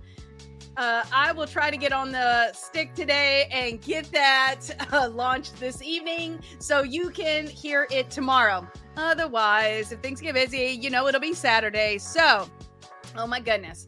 Okay, so today, what are we going to be doing? We are going to be playing with the Juvia's Place Magic Mini. So, in the show notes, not right this second, but later on in the show notes, there will be all the products listed out that I have used. Most of them are Amazon links. So you can look at it, see if you have something similar already in your, possession. You don't need to buy something extra unless you need to buy something extra.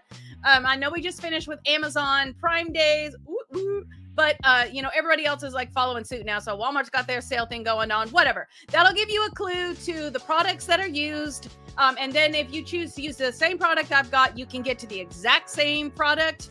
If that product, because every once in a while things get discontinued, I've chosen a product that would perform same color, same quality as the one that I used live. So you can use that QR code to get over there, or go to A Little Bit of Makeup, A Whole Lot of Jesus, and then find that episode and you'll be in the right place. Okay, so let me get over. Here we go. So now onward to what we are doing today. So again, our tongue-twisting theme today is, will Juvia's Place Magic Mini help me pull off purple without aging me? So I say that as I have blue and pink hair. Okay, already on it, I see. Woo-woo! Rachel's working on our pickle look. Okay, so what are we going to do? Today, like I said, we're going to be playing in lavenders and purples and just a touch of kind of rosy pink, all with the Magic Mini. So let's start with the Benefit Professional Primer. This is the mattifying primer. Oh, you know what? I don't know if you necessarily need to do this because it's not in the instructions, but I always like to, just give it a little bit of mix up before you get going, because nothing's worse than opening that bottle of ketchup, squirting it out, and having separated ketchup. What am I talking about? You know what I'm talking about. It happens with products from time to time. With the centrifuging and all the things they've got on now, it doesn't happen quite as often as, oh no, evidently I need a new one of these. There we go. Okay. About this much here, we'll do the whole face. So we're going to, between the fingers, we're going to get the under, around. You're going to primer. Well, for me, because I have combo skin, I'm especially going to primer the T-zone for its mattifying properties. But I'm also going to hit all those spots that we know as an over 40 woman are going to give us a little bit of, let's just call it texture to our skin. So fine lines, wrinkles, you're just going to tap that there. We're going to go around the edge of our lips because that's going to help our lipstick to stay in place and perform a little better. We are playing with some pretty intense colors today, and I want to make sure they turn out their most beautifulness. So I'm going to be using the Juvia's Place Eye Prep Eye Prime. This is the color shade 1. Again, just going to give that a tiny little bit of a shake. This does not take very much, so be ready for this. We're just going to tap that like a little tiny bit, and that will do both your eyes. And I feel like I'm competing with the music just a tad. Maybe it's just me. So I'm going to turn that down just a little bit. There we go. Okay, that's better for me. I hope it's better for you. So we're going to take that. We're going to tap it. We're going to do a little. We're going to ambidextrously do our eye primer today because it doesn't need to be pretty. You're just getting it on there so that your lid is prepped and primed. The colors will love you for it. There you go. See, nothing fancy, nothing special. We're just giving that there. It's going to help your shadow to last better, blend better, show up better. Okay, now this tissue, I usually pre-fold the tissue in my lap I did not today. I can't have a not folded tissue. You know, different things, different people. Okay, so what are we doing now, Wendy? Now we're going to go to our concealer. This is the Bye Bye Under Eye. This is the shade 11 Light Nude. This is kind of thick. You're not tapping this bad boy out, but, you know, whatever. Okay, here we go. We're going to take just a little ribbon of that. Whoop. And you'll see, while it's long, it's very skinny. So there's really not a whole lot of that. This is enough. You could almost do your whole face with this. So what are we going to do with this? This is going to go anywhere that you have darkness, hyperpigmentation. Maybe you were born with a birthmark, whatever, acne scarring. So for me, I don't like my darkness under there. I don't like it in there. I don't like it here, and I don't like it here. So we're just going to take that. We're just going to put it there sort of messy. You know what I did not grab out of my drawer is a beauty blender. Okay. See this beautiful set behind me? I'm going to roll over there and try to miss my dog, who is asleep at my feet.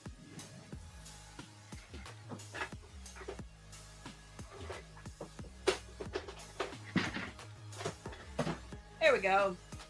And we're just gonna grab the beauty blender. Yes, I know. Wesley is now disturbed. Okay, so we'll wait for him to settle down a little bit. I'm gonna use the Real Techniques Magic Air Blend Sponge. The pointy tip is gonna go, now that we've let this concealer warm up a little bit to our body temperature, it's gonna blend out much better. So, gonna use that pointy tip. We're just gonna soften out those edges and blend that in. We don't want to tap and blur so much that you actually remove the product. I know that used to happen all the time in Ulta. You'd have people who come in and this foundation doesn't work. Well, that's because you're scrubbing it off. You're just trying to blend it out a little. So it's just a light touch. Just softening those edges. Don't take like there shouldn't be a whole lot on here. Okay. We're just going to go under the eye one time. One thing I like about this sponge is if you have ever experienced that pooling under your eye that sometimes happens with concealer, love this concealer because it's not bad. It's as good as it gets, I think, with that. But this sponge here, if you just tap it right into there, it removes what you don't need and blends it out. So I love this. Now today we're going to be using the Juvia's Place I Am Magic Foundation. I have contact lens and now I can't read. I believe this is Maracao. I do not remember the shade number, but get to your nearest Ulta and get matched with this. Love this one. We'll say if you're wearing contacts, fantastic. It works great. If you're wearing glasses, it doesn't quite play so nicely with the feet of the glasses.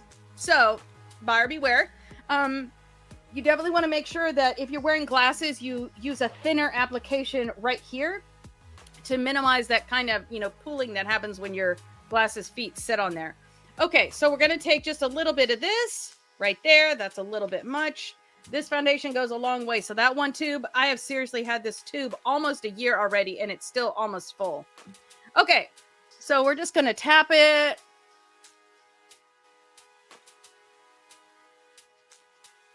This one does not dry down super fast, so you got some time. All right, so I don't think I said this yet, but give me a shout out. Let me see here. I see lots of people in here and I don't see any talking, so give me a shout out. What was your, okay, here's your question for the day.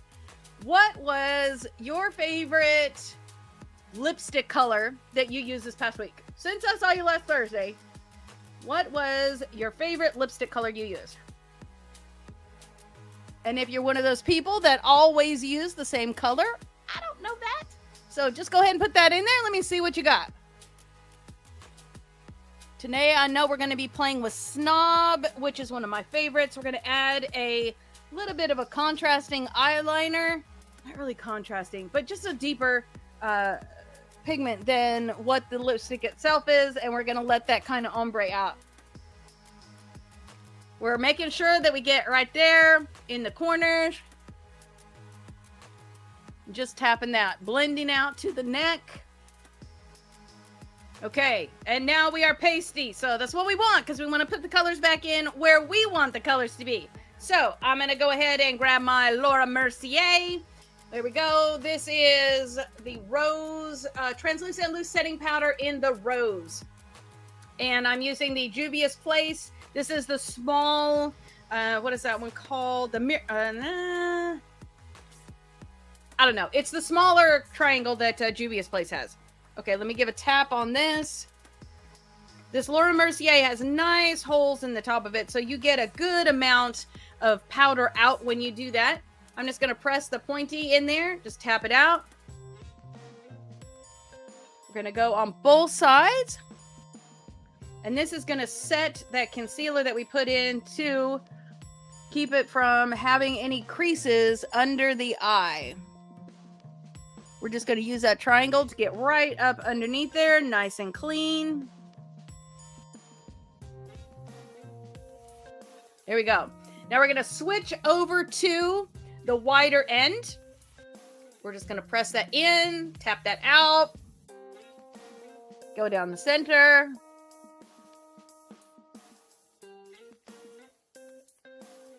There we go. And this, because it's got that little bit of rosy to it, gives you a little bit of brightening without, you're not going to get flashback or anything, but it just gives you a little bit of brightening. And I love the texture of this.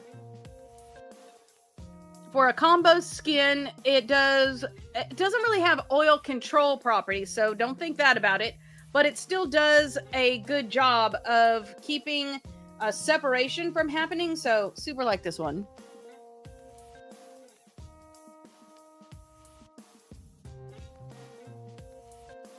Especially in the under eye area. Okay, and last we got is the forehead, so we're tamping that in, tapping that out.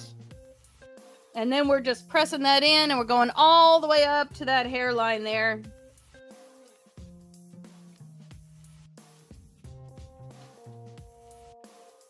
Making sure we're hitting around those eyebrows, getting that middle there, getting in that corner. Okay, now we are all even, and we are set. And so now we get to do some contouring before I sneeze. Thank you, sorry. Okay, there we go.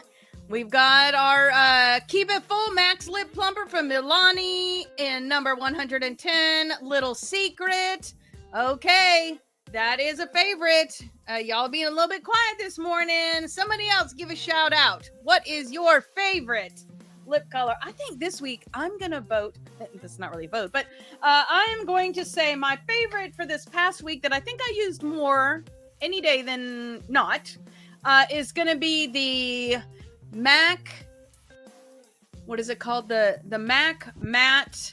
And that's in Candy Yum Yum. I think I wore that more than anything last week, so I'm going to call that my favorite for this last week. Okay, now you're going to get your contouring palette. This is the KVD Beauty Refillable Contour Palette. We're going to be hanging out in 3 different colors here. We're going to be in, here, let me get, there you go, right here, right here. Can you tell because they're almost gone? And then just a little smidge of this one right here. So I'm grabbing a dual-ended brush from IT Cosmetics. We're going to use the darker here and the lighter with this one. So starting out with this on that flat side, we're just going to get that into that contour dark. We're going to go from the ear, curve it in a little bit, bring it to the corner of the eye, staying above the hollow of the cheek there. And then we're going to go up along that, right beside the hairline. There you go. We're going to do that same thing on the other side.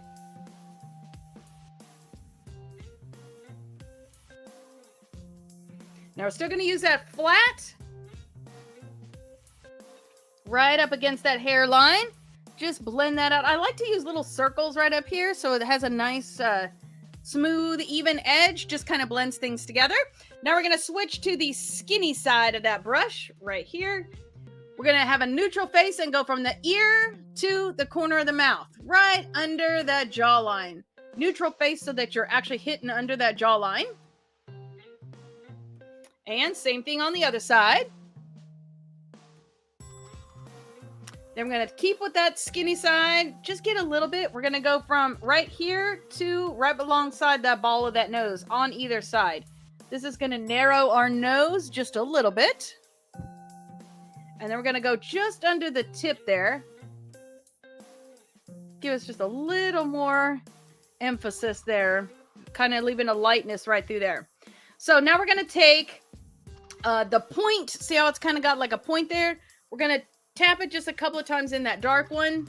Hit just that outside, right there on that outside corner.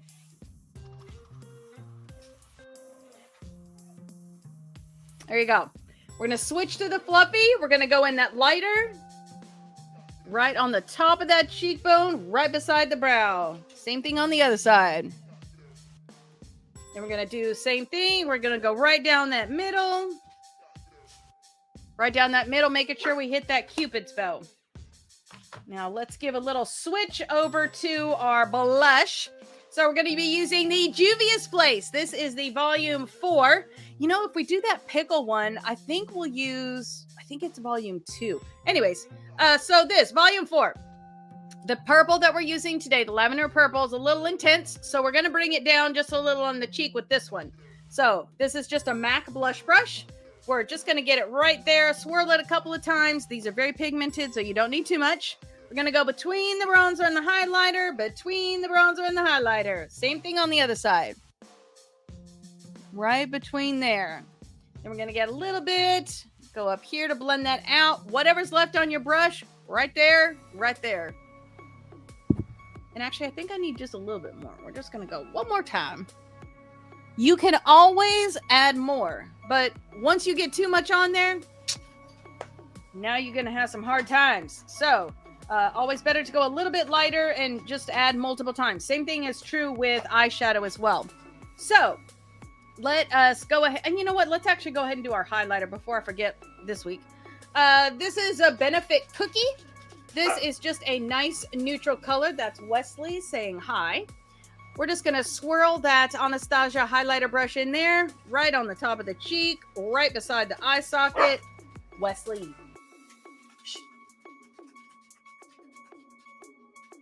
And then we're going to go right down the center of the nose, making sure we hit that ball right there. And right here, hitting that Cupid's bow. I like to blur it out just a little bit. There we go. All right, so now we're going to say our verse together. It is scrolling across the bottom of your screen, so we're going to wait till that rolls around, and then we're going to begin to play with our lips. Okay, here we go. So, still waiting for it to roll around. So, what am I... Oh, here we go, here we go. Okay, so... Almost, here we go. I still can't read that. Okay, dear friends... Do you think you'll get anywhere in this if you learn all the right words but never do anything? Does merely talking about faith indicate that a person really has it? For instance, you come upon an old friend dressed in rags and half-starved and say, "Good morning, friend. Be clothed in Christ. Be filled with the Holy Spirit." And then you walk out without providing so much as a coat or a cup of soup. Where does that get you? Am I ahead of it? Oh, yes, I am. Just a little bit. Okay, where does that get you? Isn't it obvious that God talk without God acts is outrageous nonsense? And that is James 2, verse 14 to 17. Okay, now our lips. We're going to be using the NYX. I believe this is Amethyst. Nice purple color. And then we're going to be using the MAC Maximal Matte, I believe, lipstick. This is Snob. So it's just kind of a nice neutrally pink color, almost the color of the blush that we just used. So we're going to start out again with that Amethyst from NYX. Looks like I need a little bit of a sharpen on there. There we go. We're going to start off in that Cupid's bow.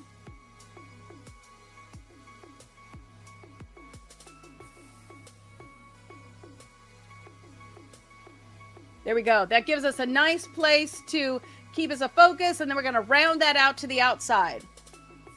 Just outside your lip line.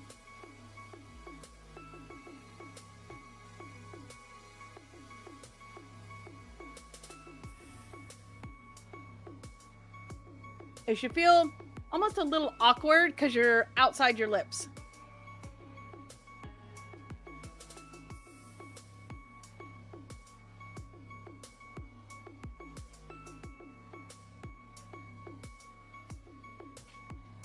I feel like that kind of bumped into my canine too. So maybe a little outlinier than usual.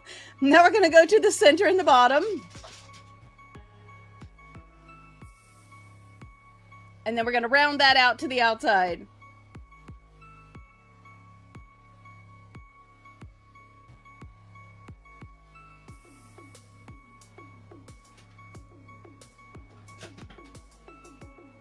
There we go.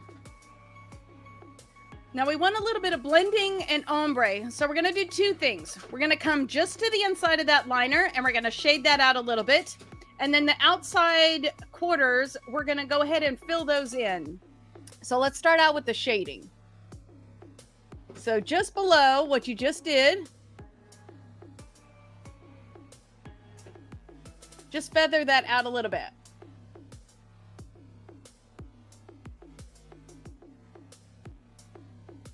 We'll do the same thing on the bottom.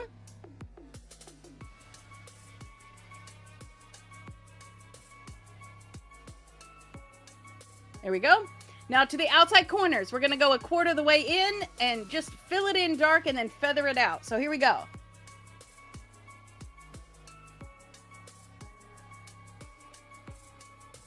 I'm going to start out with the filling it in.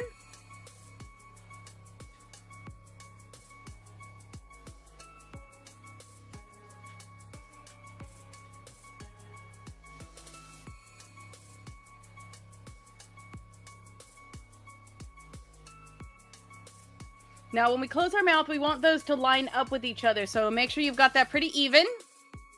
And now we're just going to feather it in a little bit to not have it have a harsh line. There we go. Now, if you want a little more emphasis, make sure that the line you did is nice and rich and dark.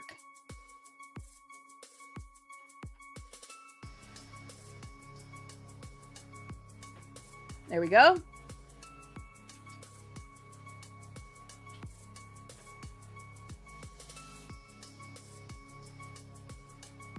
Take a little step back, look, make sure you like the shape and everything's even.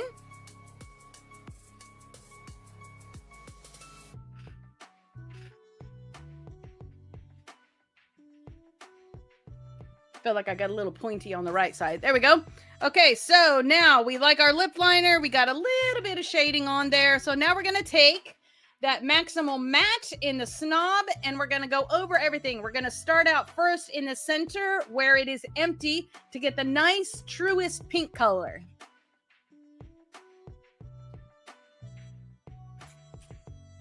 There you go. Now that you got that in place, you can work out to the outside edge and let it blend a little.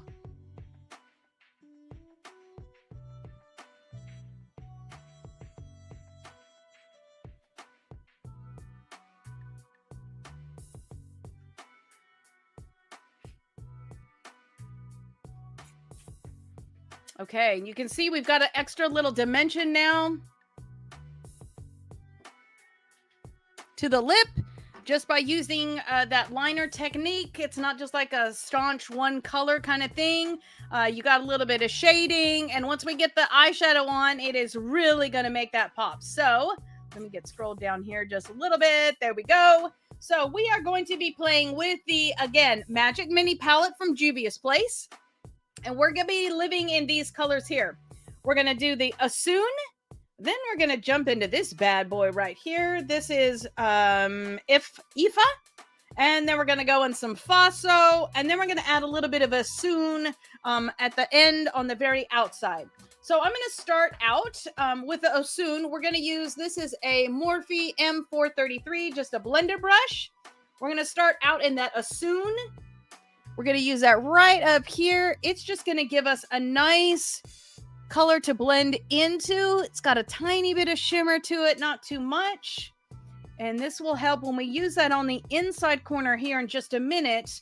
It'll kind of tie that look and colors all together. We're going all the way out to the outside here. Nice. Okay, and then we're just going to set that brush aside because you know we're probably going to use that for blending out here in just a minute. I am going to, which one do I want? I think I want to go with, let's do this one here. I was trying to decide which smudger we want to do this one with. So we're going to be in that darker color, the IFA, here in just a minute. This is a Morphe M224. It's a little bit fluffier of a smudger, but it does nice because it's kind of a hybrid between a shadow brush and a smudger. So we're going to be on this right here. We're only going to use the tip of that brush. So you just want it on the tip. So if you tend to be a little heavy-handed, just tap that off. We don't want extra fallout.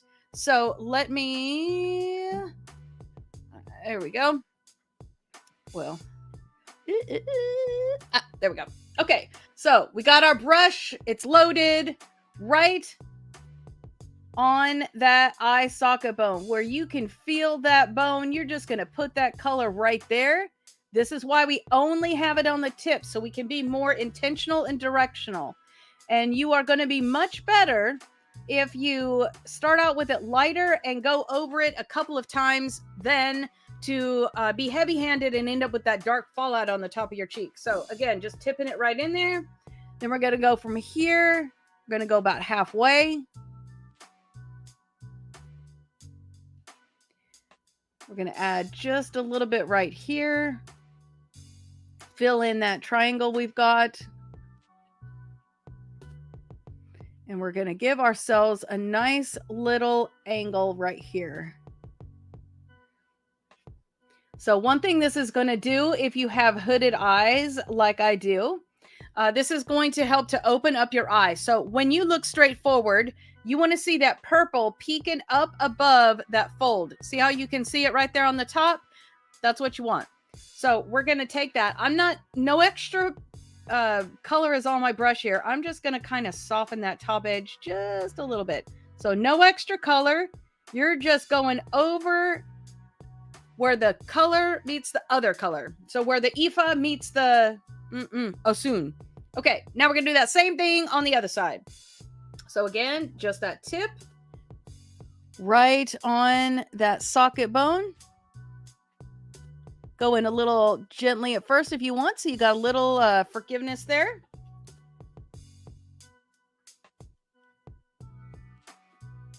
And this really isn't a cut crease, but it's a kind of a modified today. Not a true cut crease. We're not going to have a harsh end, but we are going to have an end with this. And then we're going to bring that about halfway in. Then we're going to fill in that little triangle there.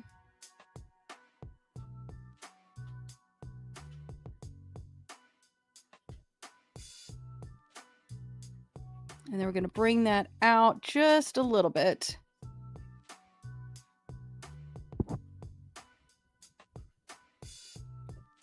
There we go. Now I'm going to use this same brush. Do I dare? That's kind of big. It'll be fine. It'll be fine. So we're just going to use that same brush. We're just going to get it on the tip. Definitely don't overload here. We're going to come in under the eye about 3/4 of the way across. And we're just going to connect these here.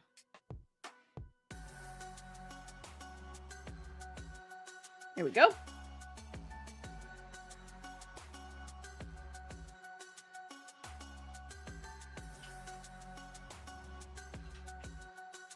Oh, that side works a little better than the other one. So we just add a little bit color on the underneath of the eye. Like I said, about 3/4 of the way across.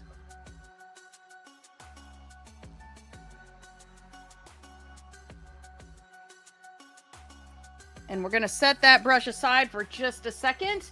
I'm going to grab a fluffy brush, and just in case I don't see any fallout, but let's just make sure we don't have any. That will minimize problems as we go forward. Okay, so now we're going to grab just a general purpose eyeshadow brush.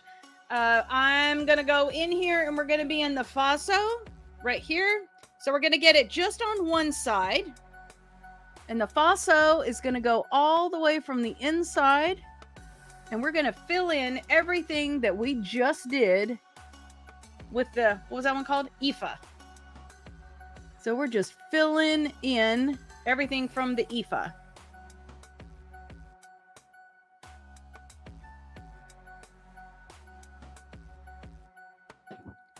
All the way up to it.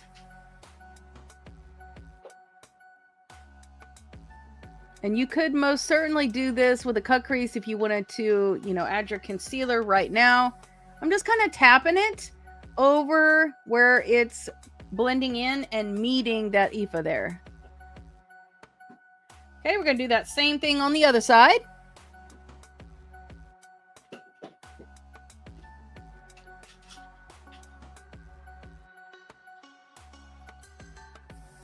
Filling it in, getting right up to it up there.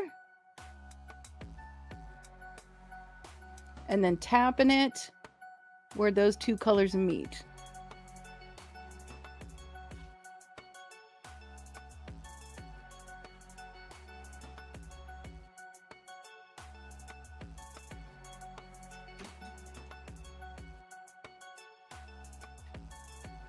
Now, ironically, I had more fallout from that color than I did from the darker one.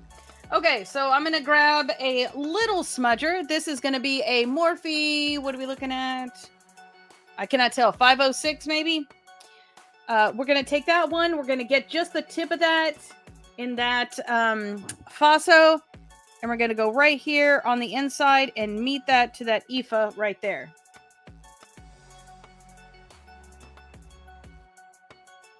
I'm sorry if I'm saying these color names incorrectly. While I was born in Africa, I have no idea how to speak the names of these. Okay, we don't need to worry too much about the inside. We're gonna catch that inside corner here in just a second. So now we've got the purple on the down, we've got the purple on the up. I want to kind of add a little more definition to where we've got the Faso meeting the Ifa there. So let's grab a, oh wow.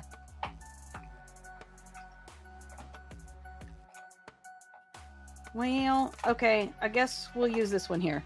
This is another one of the smudgers that we just used. It's got a nice clean line if you do it this way. So we're going to take that. We're going to get that right here, being careful not to get too much on it.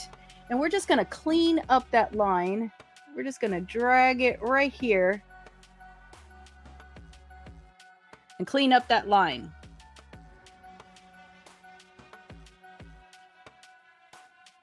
A liner brush would do a better job of this, but alas, I did not bring one over here.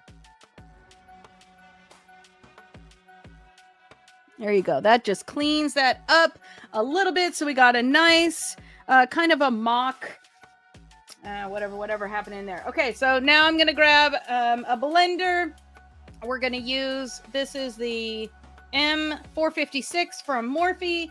We're just going to kind of tap it into that, and we're going to use it to just sort of blend this out a little bit. I'm just going to tap it, go right over where those two colors are meeting each other, tap, tap. And we're just going to blend that so we don't have a line. There we go, tap, tap.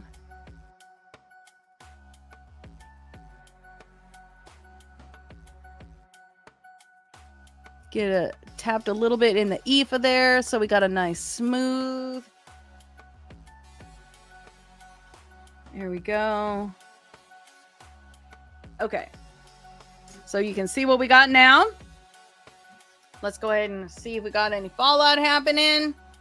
Okay, now we're going to grab, you know what? Let's do this one here.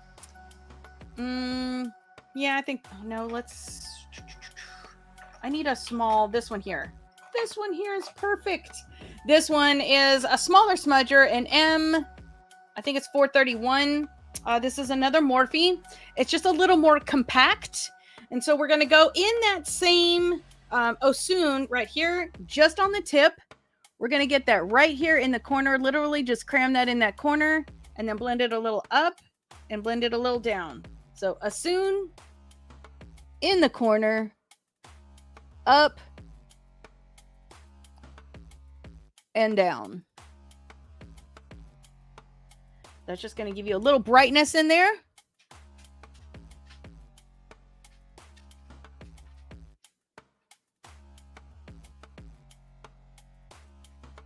And you can work that up a little bit if you need to. There you go. Okay, so now we have got our color under, our color over. How are we going to finish this out to really add a pro look into this? We're going to go to our, I know last week I started using this. Oh gosh, I don't have the box over here anymore. This is the Juvia's Place, the Egyptian Pencil Eyeliner in Kajal. Have really enjoyed that. I don't think this is a twist up though, is it? I think you sharpen this. We're going to know in a second. Yes, you sharpen it. Okay. There's been a couple of these. NYX did that. They had a series where the outside of it was kind of like a shell, and people were all the time, including myself, were like, do you sharpen this? Do you twist this up? How do you do this? I feel like that was kind of the same thing with this. Anyways, I have loved this eyeliner. It blends out. If you were going to do a smoky eye, this would be beautiful for this. If you just want like a nice, clean stripe line, it is beautiful for that. There are just so many things I love about this liner. And it's waterproof. I have never had it smear, blur, blend, nothing. So give this one a try. It's under $15, so you're not, doing too much damage. We're going to go from the outside corner. We're going to go just past that purple color we put there on the bottom. The color purple that we put on the top, on the outside. There we go. Words are hard today. And we're just going to give it a little wider here on the outside and a little more narrow on the inside. Do you see what just happened? Oh man. Okay, so real time, how are we fixing this? Do you see the black? We're gonna take the beauty blender I still have sitting here with that little bit of foundation on it. We're gonna tap that out. Blah. We're gonna grab whatever powder is left on here. We're gonna reset that. We're gonna grab whatever's left on our brush here. Tap that. Then we're going to grab that highlighter brush, whatever's left on it. Voila, the black line that I just caused on my face is now gone. Well, that was a disaster. Okay, let's go ahead and take that liner. Well, I mean, the good thing is you get to see how things, how they really are. How do you fix it when you're in the moment, You're getting ready to go out on a hot date for your 25th wedding anniversary, and that happens. What do? Don't panic. Just fix it. Okay, I'm going to grab my magnifying mirror and the pencil, and we're going to go under the eye here. We're going to go from the outside corner.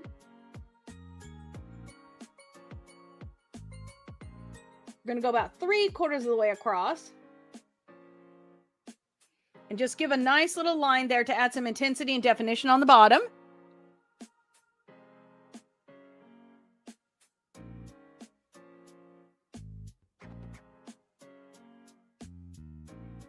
And then I want to make sure that I've got some kind of depth on the outside corner to kind of improve upon that look that we've got. So I'm going to go on the bottom rim on the waterline, and I'm just going to do a little bit, about 1/4 on each side.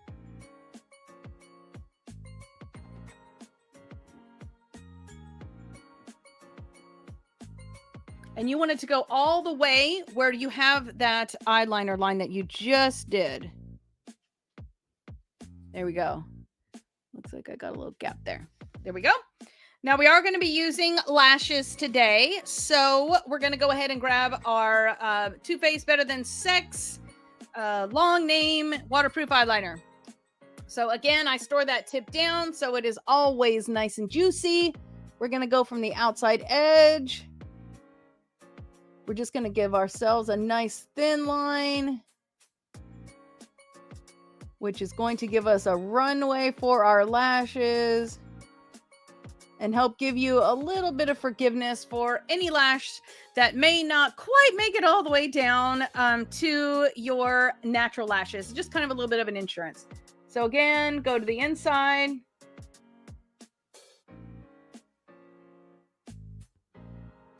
Just give a nice thin line.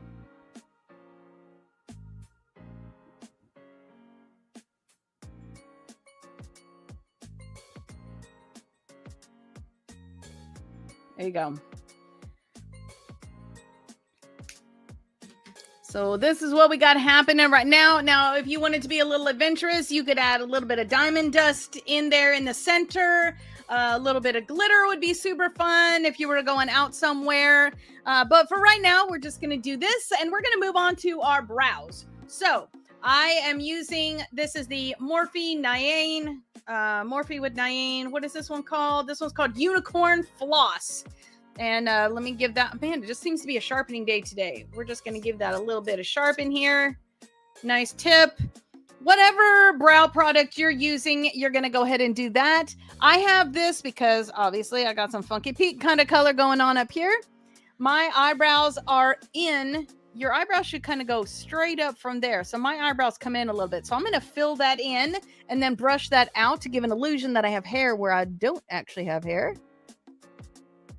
So we're going to bring that over here, and then we're just going to flick it. I am flicking in the direction that the brow hairs are growing. When I get about to the middle here, I'm just going to give a clean line to start out with. Give me a tail. If you took your pencil and went from the corner of your nose to the corner of your eye, that's where your tail should end. Mine will get a little bit longer when I use the brush. So I'm actually going to make it a little bit shorter for right now. And then I need to add on to the top to build that out a little bit. I have very natural skinny brows. It's just the way God made them. Okay, so now you can see our brows are coming over a little bit, maybe just a little bit more. There we go. And now we're going to take it right here. We're going to do that same thing. Moving in and flicking in the direction that the brow hair is growing. I guess maybe if you got some crazy eyebrow hairs, you need to not go woo woo. But I think you get the gist of what I'm trying to say here. Okay. And then we're going to just fill that out. We're just going to draw a nice clean line. You can stop and start. It doesn't have to be like all one stroke. And then we're going to fill that in so it's not such a skinny thing. Right through there. Okay. Yep, both sides are about the same. Now I'm going to grab my, what is this? This is a Benefit dual-ended eyebrow brush. I'm going to take it. I've got the angle with the small end up. And I'm just going to continue on with that flicking. We're flicking in the direction of the brow hairs. And then we're going to give it a nice tail. That's where that tail is going to elongate out. You can see how that goes all the way to that quarter. What is like a 45-degree angle there. Whoops. And we're just flicking that. I'm going to do that same thing on the other side now. Again, skinny top. Flicking that. That's going to give you a little of an uneven, I mean, unless you just like, this is going to give you a little bit of uneven on the top. I kind of like that because it makes it look a little more natural than to just have a smooth, flat brush. Now we are going to grab it right about here, and then we're just going to give that tail a little flick so it's got a nice, clean end to it. Take a step back, make sure you got that even. I feel like this one's a little kind of harshy looking, so let's do that. There we go. Okay, voila. Now we got our brows done. So what do we have now? Now we have our lashes. So we've got nice color happening. We've got some contrast between light and dark. We've got a little shimmer. We've got some matte, some nice purple and lavender, and a touch of pink going on. So let's go ahead and grab our lash curler. And this is the, what is this? Tweezer Man Great Grip Onyx Lash Curler something, something, something. Okay, so when you use your lash curler, you don't want it to pinch your eye. So make sure when you crimp down on it, it's not going, ow! Because if that's the case, release and then pull it out just a little bit. And then we're going to add some Allure lashes here in just a minute. So we're going to go ahead and get that. Ooh, right there. Give it a test crimp. Make sure that it feels good. Let's go ahead and say like the first 2 sentences together. Okay. Dear friend, oh, I cannot read that. Dear friends, do you think you'll get anywhere in this if you learn all the right words but never do anything? That's sentence 1. Does merely talking about faith indicate that a person really has it? Okay, so now release. We're going to go to the other side. We'll say another 2 sentences with that one. Find your sweet spot. There we go. Here we go. Let's see. Man, I cannot read that today. I don't know what is going on.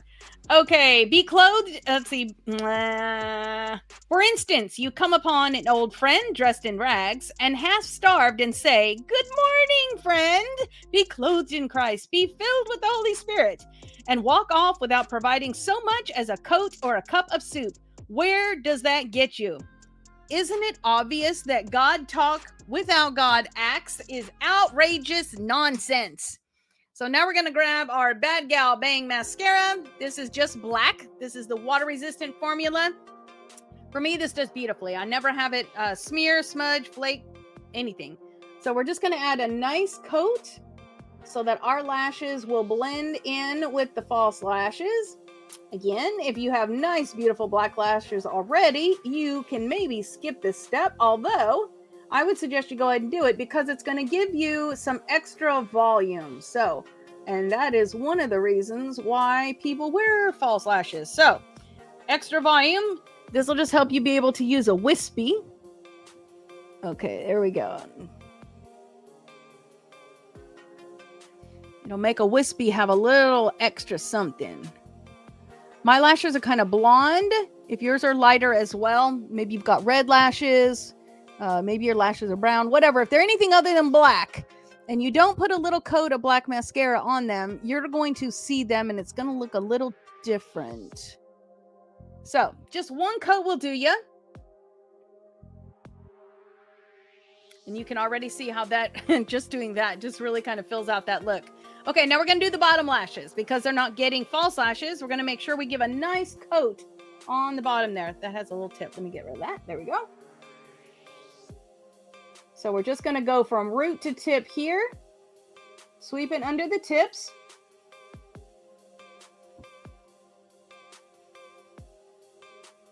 We're covering that whole bottom lash.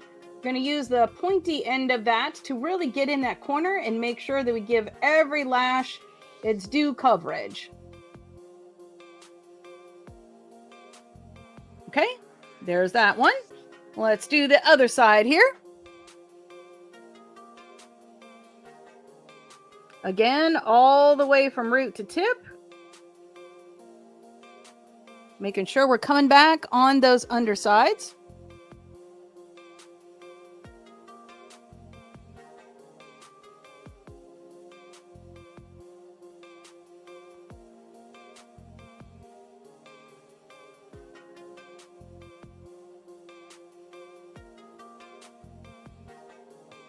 Okay, and I see a little thing I did over here.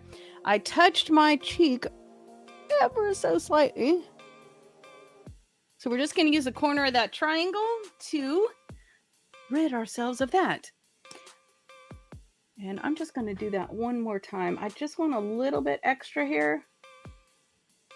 Just want to make sure the bottoms are good. Okay, let's go ahead and do that on the other side so we're all nice and even.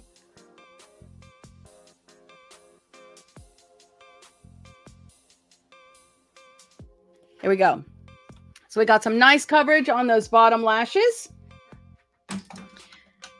I saw a little bit of fallout still, so I'm just going to sweep in here with that. There we go. And now we are ready for our false lashes. Woo woo! So I'm not using this is the line and lash. I loved the shape of these, but I didn't care so much for the liner adhesive. So we're not going to use that today. We're going to continue on with the Allure. I mean, you know, same brand. It's Allure, but this is the 18 hour. So we're going to use this adhesive, but we're going to use the lash and line. And these are their faux mink wispies. I've already trimmed these. If you are pulling a new pair out, you are going to trim from the outside corner of the lashes. You can see these have a little bit of flare, narrower on the inside, wider as it goes to the outside. You want to trim from the outer edge. So you are going to take your lash tool and you're going to grab the outside edge, just pull it off that tray. We're going to do that same thing over here. Lash tool, grab the outside corner, pull it off that tray. You'll just take the lash, kind of set it there. You want to make sure that it's to the inside of both ends. Otherwise, you're going to feel poking and you will potentially end up with lifting on the inside. And there is nothing more irritating than lifting on the inside of a lash. So I'm just going to take a look at these real quick, make sure they are all nice and ready to go. That one looks fantastic, except I just dropped it. There we go. And let's take a look at the other one. The other one looks good. This has a nice, I think this one's actually a clear band, but it's soft and pliable and very, very comfortable, which is what I liked about it. So we're going to take that Allure 18-hour adhesive. We're going to get it on the top of that lash band.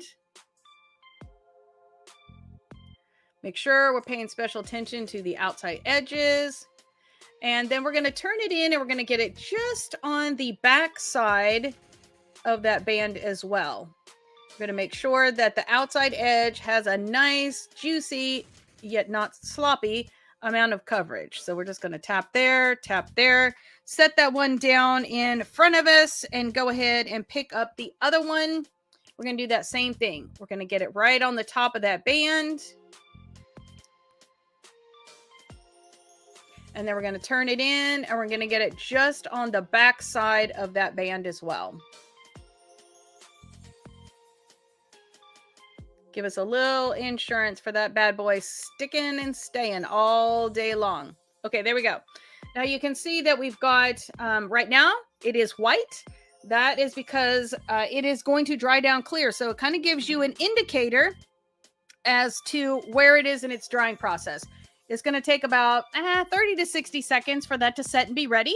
You'll know that it is ready to go when it turns from white and little parts of it are kind of already starting to get clear and it will lose its shininess. So we're going to give that just a second while we are talking. And then we're going to grab that lash with that tool right there in the middle. I see a straggler, so let's get him off there. There we go. That happens when you have already wore your lashes before. So no worries, just get it off. Okay, so grabbing that in the middle, we're going to set the flare so the skinnier part goes on the inside. Set that right down there in the middle.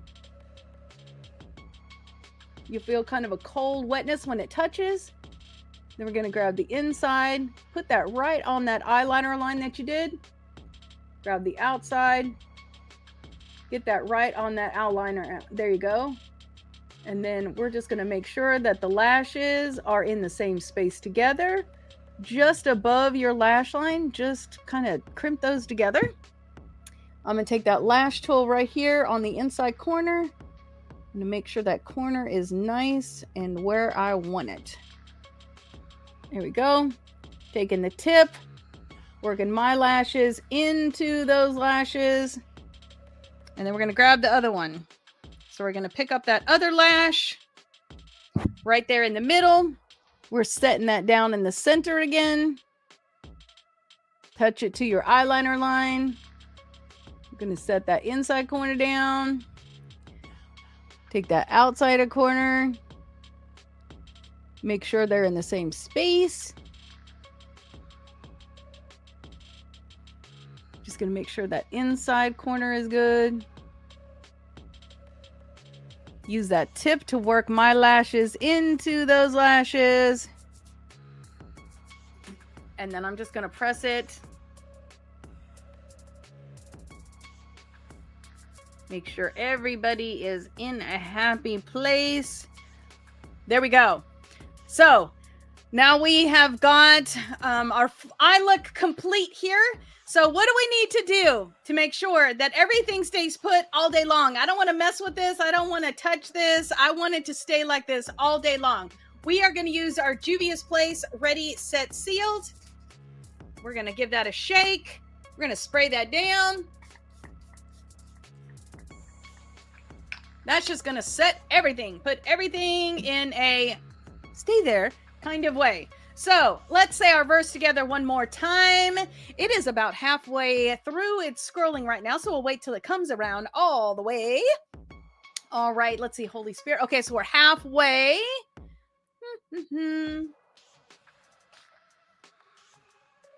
Okay, so where does that get you? We're almost there. Okay, outrageous nonsense. Okay, here we go. You ready? So, scrolling across the bottom of your screen, let's say it together wherever you are. Let me hear you say that out loud. Dear friends, do you think you'll get anywhere in this if you learn all the right words, but but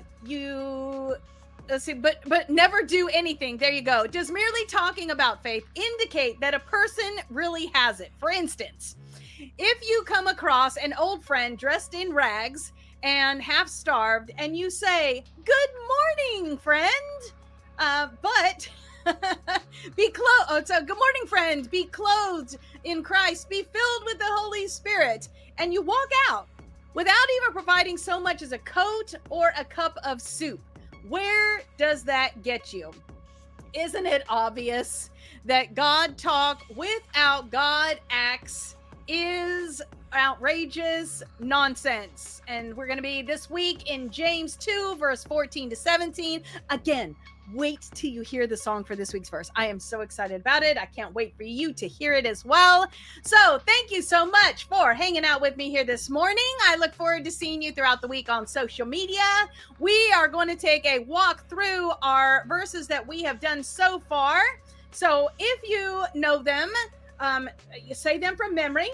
Otherwise, read it from the memory cards that are coming through. Remember, those verse cards are going to come out, I don't know, Friday, Saturday. The one for the phone is the tall one. That way you can use it as like a flashcard. I mean, if you're the other way, it's a little easier to read the landscape one. So, your call how you want to do that. Okay, so here we go. Okay, James 1:1. I, James, am a slave of God and the Master Jesus, writing to the 12 tribes scattered to kingdom come. Hello. Count it a sheer gift, friends, when tests and trials come at you from all sides, where you know that under pressure, your faith life is forced into the open and shows its true colors. So don't try to get out of anything prematurely. Let it do its work so you may become mature, well-developed, not deficient in any way. How does that one start out? If you don't know what you're doing, pray to the Father. He loves to help. And you won't be condescended to when asking for it. Ask boldly, believingly, without a second thought. People who worry their prayers are like wind-whipped waves. Don't think you're going to get anything from the Master that way. Adrift at sea, keeping all your options open. When the down and outers get a break, cheer. When the arrogant and rich are cut down to size, cheer. Prosperity is as short-lived as a wildflower, so don't ever count on it. You know that as soon as the sun rises, pouring down its scorching heat, the flower withers, the petals wilt, and before you know it, that beautiful face is a barren stem. Well, that's a picture of the prosperous life. At the very moment everyone is looking on in admiration, it fades away to nothing. Anyone who meets a testing challenge head on is mighty fortunate. For such persons loyally in love with God, there is life and more life. Don't let anyone under pressure give in to evil, saying, God is trying to trip me up. God is impervious to evil, and God puts evil in no one's way. The temptation to give in to evil comes from us and only us. We have no one to blame but the leering temptation and flare up of our own lust. Lust gets pregnant and has a baby, sin. Sin grows up to become a real killer. So, my very dear friends, don't get thrown off course. Every desirable and beneficial gift comes from the Father of light, comes from the Father of heaven. The gifts are rivers of light cascading down from the Father of light. There is nothing deceitful in God, nothing two-faced, nothing fickle. He brought us to life using the true words. Oh my gosh, using the true words. hold on, I gotta cheat. Using the true words, showing us off as a crown of all his creatures. I had the crown of creatures part. Okay. Post this at all the intersections, dear friends. Lead with your ears, follow up with your tongue, and let anger straggle along in the rear. God's righteous. Sorry, trying to listen to the song in my head. God's righteousness doesn't grow from human anger. So throw out all that spoiled virtue and cancerous evil into the garbage.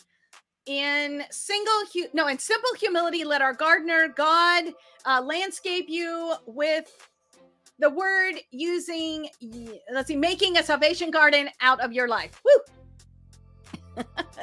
Okay, and we're narrowing it down to the end of James 1. Don't fool yourself into thinking that you are a listener when you are anything but. Letting the word go in one ear and out the other. Letting the word go in one ear and out the other. Those who hear... No. Oh my goodness, I gotta cheat again. Letting the word go one way and out the other. Act on what you hear. Those who hear and don't act are like those who look in the mirror and look away, and 2 minutes later forget who they are or what they look like. Okay, I might have messed up a little bit, but whoever catches a glimpse of the revealed counsel of God, the free life, even out of the corner of his eye, and sticks with it, is no distracted scatterbrain, but a man or woman of action, and that person will find delight and affirmation in the action. Okay, this is our last one from chapter 1. Anyone... hold on. Oh, this is the one about the real religion. Anyone who... gotta cheat. Anyone who sets himself up as religious by talking a good game is self-deceived. It's self-deceived. Anyone that sets a good game... Oh my gosh. Okay. Intersection, if I saw this or anything but... Okay. This kind of religion is hot air. That's the line. Is hot air and only hot air. Real religion, that kind that passes muster before God the Father, is this. Reach out to the homeless, the loveless in their plight, and guard against corruption from this fallen world. Okay, so, man, we are really diving deep. We're going to have to separate this time out. So I'm going to leave you with that today, starting with chapter 2. We're going to move on. It's already 9:12, and I said 45 minutes. So here's what I can say. Get over to a little bit of makeup and a whole lot of Jesus.com. All the flashcards, they should be on there. I will double check on that this afternoon. Use those flashcards to help get you through this. So I will tell you, even if all you did was memorize 2 or 3 verses out of this whole thing, pick the ones that God is speaking to you. I will tell you the verse from this week is most likely going to be one of those. You know your strengths, your weaknesses. God will tell you, ask him, just like it tells us in chapter 1. If you don't know what you're doing, pray to the Father. He loves to help. So ask God to show you which verse he wants you to memorize. If your objective is not to memorize this whole book of James, then, pick 1 or 2 verses, but be where you are, repeat those, use those songs to put that at the forefront. So, let this study be what God wants it to be for you. So again, this is all coming from Color Me James. It is in PDF, it is in paperback, it is in spiral. So make sure you pick up your copy so you can follow along. It is not dated. It is designed for you to jump in where you are, whenever you are, so that you can make the most of the book of James and learn to live that free life. Learn how to act.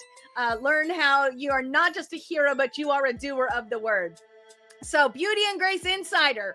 If that ebook speaks to you and you think that's how you'd like to do this, that Cherished Queen Beauty and Grace Insider on YouTube, that level right there, you get the ebook for free. So get over to YouTube, when you get to the channel, just add /join at the end and then hit enter, and that'll get you straight to it to get into that Beauty and Grace Insider Cherished Queen for that free ebook. So let's go with a blessing for today. Numbers chapter 6, verse 24 through 24 to 26. The Lord bless you and keep you. The Lord make his face to shine upon you and be gracious to you. The Lord lift his countenance upon you and give you peace. Heavenly Father, how thankful I am for each one of these women that have hung out with me here today. Maybe they are live, maybe they are coming later on. Father, I pray that you would help us to encourage and support each other in this journey through the book of James, because I know this to be true in my own life. The more you draw into you, some things get a little bit more difficult. And I pray that you would give us that grace and mercy that you describe in the book of James as we go throughout this week, as we strive to memorize your scripture, as we do like the Psalms tell us to hide that word in our heart, Father. I pray blessings on each one of these women this week, that you would lead, guide, and direct them, that you would help them to feel your presence right beside them. And for those who don't know you yet, Father, that you would show your grace on them, that you would shine your face on them, that you would send a person in their life to show them Jesus and to show them the way to eternal life with you. Father, I just thank you so much for making us women that we get to finger paint and color and play with your rainbow every single day. In Jesus' name, I pray. Amen. Well, it has been a delight to hang out with you this week. I look forward to seeing you throughout this week on whatever your favorite social media platform is. The new song will be coming out, Apple Music, Spotify, YouTube, whatever your pleasure. So be looking for that Friday, Saturday. And just want to say that I hope you have a beautiful week, beautiful day. Enjoy the crossword puzzle in Color Me James this week, and also the coloring page, the graphic that comes out that you saw a little bit earlier. I love the picture this week because she's got pink hair. And so I hope that you enjoyed that as well. So until next Thursday, my friends, I will see you online. I hope you have a great week, and I'll see you next Thursday. Love you. Mwah.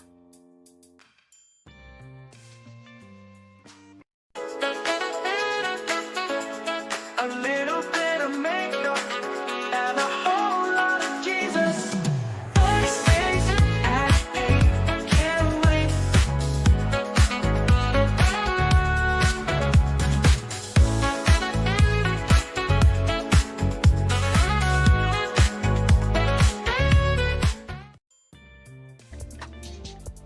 Well, good morning and welcome to a little bit of makeup and a whole lot of Jesus.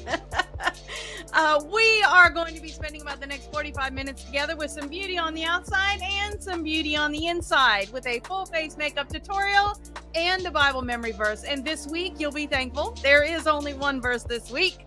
And while I love the song for this week, it's a little bit different than the love I had for last week's song, but we'll get to that probably tomorrow or Saturday. So what are we going to be doing? Well, my name is Wendy, and today we are going to be playing around with a new, maybe I should say dilling around with a new palette by Eflano. And so you'll find that palette in our show notes, but any green palette will do you. Okay, maybe. There's a lot of fun stuff in this one. Now, I have not opened this palette yet. I don't usually do this. Actually, I've never done this. But I will actually be opening the palette and swatching it for the first time live with you guys. So it is going to be a true test of how's this going to go. So we're going to go out of order just a little bit because I haven't seen the palette yet in person. So we'll do the lips after we do the eyes, which is not our usual sequence of events. But anyways, so what are we going to be doing? We are going to be playing again with the eyeshadow palette from Eflano. This is the avocado green, but for our intent purposes, we are going to call it the pickle palette. So that's what we're going to be doing today. And our easy makeup tutorial for today is too old for fun colors, or just, how did I say that? Or just the right pickle-inspired glam. So we're going to be playing with some pickle colors, and I think today we're going to call this one the deal. The big deal. What's a big deal? This is a deal look. And I don't know, maybe we'll get to later. We'll do some sweet and sour, some bread and butter. Maybe we'll do a sweet pickle. But for today, it's all about the deal. So we're going to be playing with that palette. So go ahead and hit like and subscribe. Grab your green palette, grab your brushes, grab your lashes, and then get on back here and let's have some, what do you call it? Dillia fun. A little bit of makeup and a whole lot of Jesus. First days at 8, can't wait.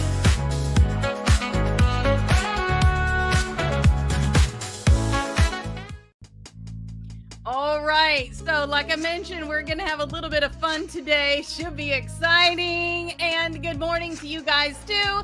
Go ahead and give me a shout out where you are coming from. And then remember that you can always ask and answer any questions that you have, whether it be something about the Bible verse that we just memorized, the one we're going to be working on this week, or maybe it's a question about the dill look that we're going to be doing this morning. So, all right, our foundation verse for this podcast is Psalm 119, verse 11.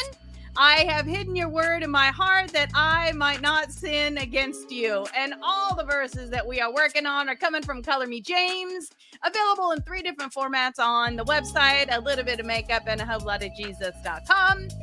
This is going to be an ebook, which is a PDF, so you can use that on your tablet or phone. Then we've got the paperback version available on Amazon, and the spiral bound version, which is my favorite, is available on the website. So make sure you get connected to that for all ways to help you memorize that Bible verse. It is like an adult vacation Bible school in a book. So you are going to be doing puzzles and fill in the blanks and coloring pages, doodling. There's just all kind of options for you there. Here's our song from last week.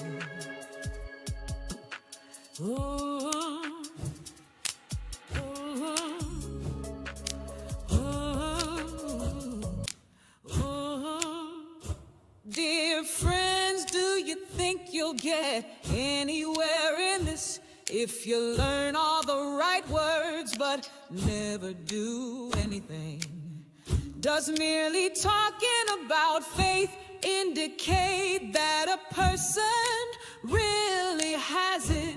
Really has it, really has it. Isn't it obvious that God talk without God act is outrageous nonsense, outrageous nonsense. For instance, you come upon an old friend dressed in rags and half starved and say, good morning, friend. Be clothed in Christ, be filled with the Holy Spirit, filled and walk on providing so much as a coat or a cup of soup. Where does that get you? Does it get you? Does it get you? Does it get you? Dear friends, do you think you'll get anywhere in this if you learn all the right words but never do anything? Does merely talking about faith indicate that a person really has it? Really has it, really has it. Isn't it obvious that God talk without God acts is outrageous nonsense, outrageous nonsense. For instance, Okay, and you can hear the rest of that on your favorite listening platform, YouTube, Spotify, Apple Music, whatever. So make sure you check that out. And then the song for this week, which last week was probably my favorite one as far as the music goes and the beat and the rhythm and really helping you like get that verse down. This week is probably my favorite, I think, for 2 reasons. One reason is because of if you have been on the receiving side of this gesture from so-called Christians, then there's going to be pain. There's going to be a little angst there. If you have been on the side of the doing this, which, shame on us. If you have been on the side of doing this, then you've got that little ouchy sting because you did this. This has been you. So what am I talking about? Let's read James 2, verse 18 together. And actually, let me pull the paper because that is a little tiny for me this week. So here we go. The verse for this week, James 2, verse 18. I can already hear one of you agreeing, saying, sounds good. You take care of the faith department and I'll handle the works department. Not so fast. You can no more show me your works apart from your faith than I can show you my faith apart from my works. Faith and works, works and faith fit together hand in glove. And that is James 2, verse 18. See what I'm talking about? So really like how that song came out. And, I don't know if I've shared this or not before, but my mom and I actually work on these songs together. I put together 2 or 3 different formats, versions of the songs. Sometimes the lyrics are the same, sometimes they're tweaky a little bit different. And then her and I listen to them together. We critique each one. What do we like? What do we not like? And then we decide which one is actually going to get published out. She said that my mom said that what she thinks should happen is I should do almost like an outtakes of the songs that were really good, but they didn't make it, because sometimes it's super hard to pick. And this was one of those weeks. It was super hard to pick between the two that I brought to her. So wait till you hear that. It's a good one, but let me tell you, I still can't listen to it without crying. So let's hope that is not your particular reaction to it. So today, all of our makeup is going to be, well, not all of our makeup, but our theme today is centering around this palette right here. This is the palette by Eflano. And like I mentioned, I have not opened this palette yet. In fact, let's just take this opportunity right now. Let's just do it. We're going to open this palette together for the first time. So this is a package it came in from Amazon. And we are just going to, oh, it legit has a plastic cover on it. So yay for security measures. Let's go ahead. We're going to grab some scissors here and let's actually, I'm telling you, I've not looked at this palette yet. I have not swatched it. I have not looked at it. This is either going to be a super brilliant idea or this is going to go down. Wah, wah, wah. Okay, so here we go. We're going to give an open to this. So yeah, you don't have to worry about anybody else's fingers being in it or that this has been given to somebody else and then just got repackaged for you. So this is the Eflano palette and they're calling it the Avocado Green palette. Now, if this palette performs, there are 4 palettes in this series and I may or may not be ordering every one of them. So it comes in a little sleeve. And then here is what we have. We've got, oh, a nice full mirror. You can see my studio. There you go. And then it's got a cover up. Oh, the colors are numbered. Well, that's good. That'll make that a little bit easier. So here's what we've got today. Ooh, ooh, ooh. So we're going to be living in probably 3, 1. I'm going to go definitely with 7. 15 we're going to use, but in sort of an unconventional way. And I think probably, given the necklace I have today, I'm going to go with 12. So we've got 2, well, hold on, 1, 2, 6, 7, 12, and 15. That's where we're going to be living today. Not all in one space, but oh my goodness, cannot wait. Okay, so that we're going to set that aside and we'll play with that in just a minute. But this will be in your show notes. So remember, you can do this look with any palette that you have. It could be a green one. It could not be a green one. Just use the same techniques with the colors. You can see I've got a couple of lights. We've got that fleshy and then the white. We've got the dark, which is the dark green, but you could use a dark blue. Then we've got a medium, which was another green, and then a light kind of contrasting color, which is the yellow for today. So this is our dill look, and this is how we're going to be playing today. So let us get over here. We're going to get the words scrolling across the bottom of your screen. Okay, things are not. There we go. Okay, now I can barely hear here. So I hope that, okay, y'all are being quiet today. So go ahead. Remember, you can ask any questions. They'll get asked and answered live. So let's get going. We are definitely going to be using an eye primer today. So whatever your preferred eye primer, we'll be doing that. I'm actually going to be using the Juvia's Place Eye Prep Eye Prime. This is the shade 1. Let's just go ahead and start with that since I have it in my hand already. Okay. So it doesn't take a whole lot of this. And keep that nearby because we are going to be doing a cut crease as I see this design in my head going down. So we're going to need to come back to that primer when we get the eyeshadow going. But for right now, let's just lay this down. Get that eyelid ready to go for those nice, delicious, dilly colors. Okay, and now we're going to do our face primer for the rest of our face. For me, this is the Professional Matte Primer. We're just going to give that a little bit of this. And then, hold on. Wesley's trying to grab my lid. Wesley, give it to me. Wesley. Oh my gosh. You know, dogs, gotta love them. So the one thing great about a dog is if that was a piece of nacho that just fell on the floor and I'm thinking, oh my gosh, I'm gonna have to sweep him up now. I don't have to sweep him up because Wesley's got it. The bad thing is if it's your lid to your primer, he's got that too. Okay, so that primer, that is just going to go all over, specifically focusing on the T-zone for those of you with combo or oily skin. And for those of you who may have wrinkles, then this is going to be something that you're going to use to smooth those out. So wherever you experience fine lines and wrinkles, just use that there. That will help minimize those. Kind of bridge the gap. I'm definitely going to be using that around my lips today because I see that green glitter happening on there, as I don't readily right now have any green lipstick. We're going to make a green lipstick. What? Okay. So let's go ahead and press on to our Bye Bye Under Eye. This is our concealer. This is going to go anywhere that you have darkness, redness, hyperpigmentation, anything that you do not want to be seeing. We're just going to use a ribbon of that. For me, that's going to be redness going here. We got some darkness going here. I should have gone to bed earlier, but I was playing with the song. So we got a little extra darkness happening. There we go. So we're going to leave that there for just a second. Oh, you know what? I turned the music off. Let me get that back on too so we can get a little whoop whoop. There we go.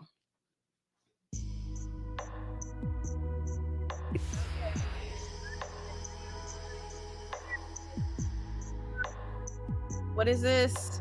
Real Techniques Miracle Air Blend, I think is what it's called. We're going to use the pointy tip right here. If I could find my mouse, that would be just lovely. There we go. Okay, we're going to use the pointy tip there. That is going to be what we're going to blend the concealer with. And we're just going to blend that into the eye primer that we put on there. Help that inside corner to really get brightened there. Reduce that darkness under the eye. We're going to get rid of the redness here, and then we're going to blend that out onto the top of the cheek to minimize the redness that's happening over there. Let me get the chat back up. There we go. The other thing I like about using that pointy tip is you can really get up under the eye area there. But hopefully when you do this, you will not put a hair in your eye. That will be a good idea. Okay, let's see if we can see it.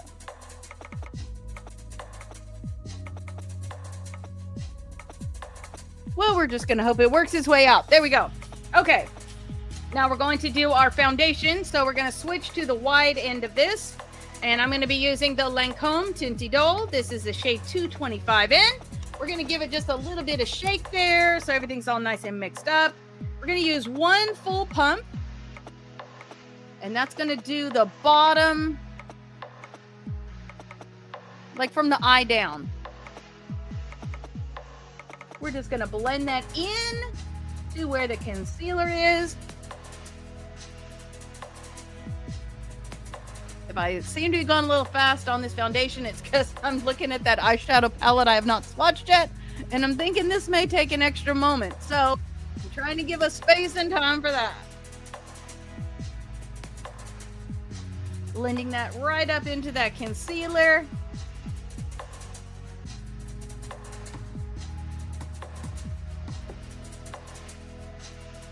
Just making sure you're using like some dab so that everything is nice, not speckly, not swatchy. Then we're going to use about, I don't know, just a little bit of a partial pump. That's going to go up here. We're going to blend that up into the hairline.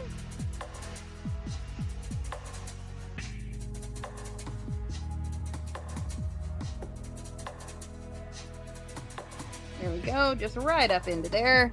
And right around the brows. Oh yeah, we're going to try a new brow product today.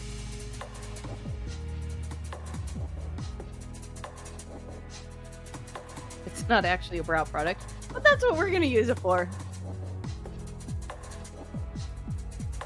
Okay. So while I've got you all in the chat and y'all are being quiet, give me your best, what would you call it? A dill pun? A dill joke? What's a deal? Give me your best. What you got? I don't think I can see graphics, so it's going to have to be words. But put it out there. Let me see what you got. Now we're going to set what we have. This is going to be the Laura Mercier. This is the Rose. The Ultra Blur Tone Up in Rose. And we're just going to give that. It already has some powder in the reservoir, so I'm just going to tap it to kind of spread it out so it makes it a little bit easier. And then I'm going to be using the Juvia's Place Small Puff.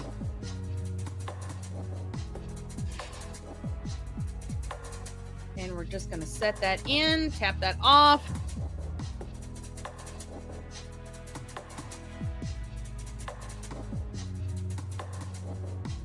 Going to go around the eye area first so I can keep this from creasing. Get in that corner nice. I want to keep it a little bit tacky, so don't go up on the lid. You want it just a little bit tacky up there from that primer that we put in there. Now we're going to take the wide end, just press it in, tap it out.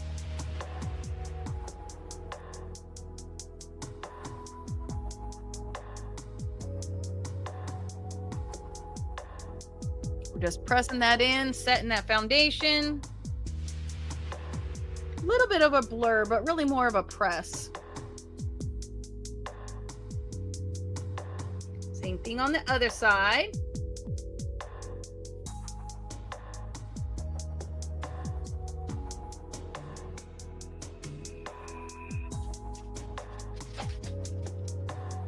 Here we go, and right up here. Pressing that in, working around that brow and right there in that center.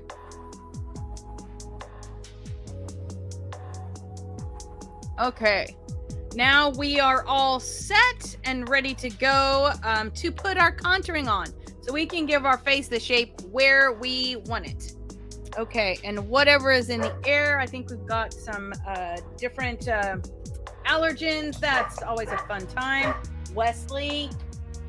I'm going to be using the KVD. This is the Shade Plus Light Refillable Contour Palette. I know, I still haven't got the refill yet. So we're going to be right here on this end, and then we're just going to tap in that one, just a little teeny.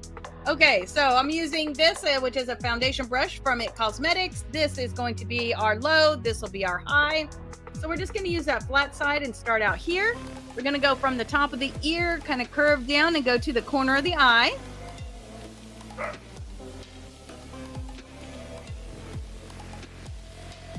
And again, on the other side. We're really staying above the hollow of that cheek there. We're going to stay with that flat side. Just give a little bit. We're going to go right up here into that hairline. Just kind of give a little circular motion. Just give a little shape up there. This will be especially helpful if you have a tall forehead. You can come down a little bit more with that. Now we're going to switch to the side of that brush. Using a neutral face, we're going to come from the ear, under that jawline, right to, well, about the corner of the mouth.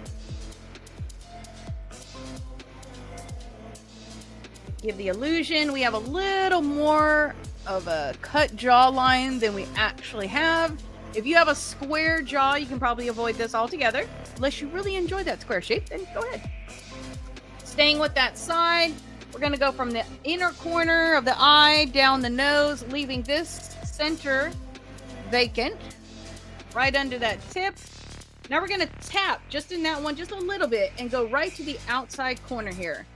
We're just going to kind of fan that from that outside corner over, giving a little extra dimension right here.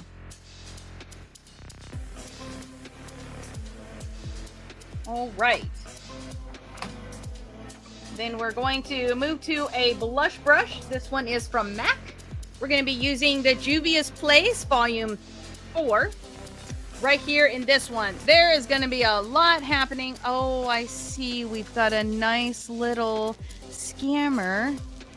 There we go. We're going to take that blush brush. We're just going to get that right in there. That was a lot of swipes. These are very pigmented, so you don't really need that much of a swipe. We're going to go just on the top of that. changing up the order just a little bit. Usually we go between the blush and the highlighter, but today we're going to do bronzer, then we're going to do the blush, and then we're going to come back with the highlighter. So just changing the order up ever so slightly. I'm going to grab my highlighter brush from Anastasia, my Tickle palette from Benefit. We're just going to swirl that around. We're going to go right beside the eye socket, right on the top of that cheekbone, right on the top of that blush we just did. Going to go right down the center of the face, making sure we hit the tip of that nose. And then right along here, making sure we get that cupid's bow nicely.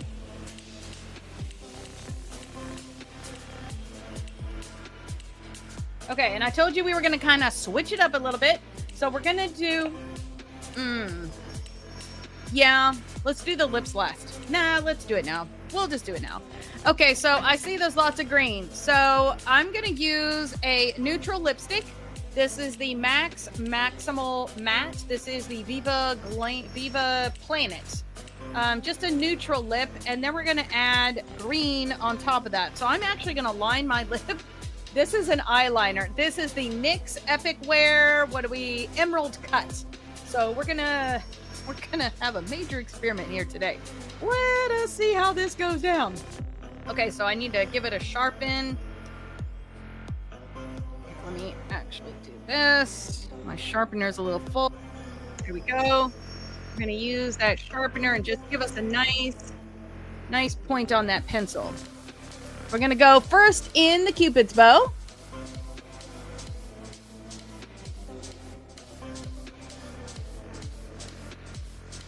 There we go. And then we're going to round that out to the outside corner.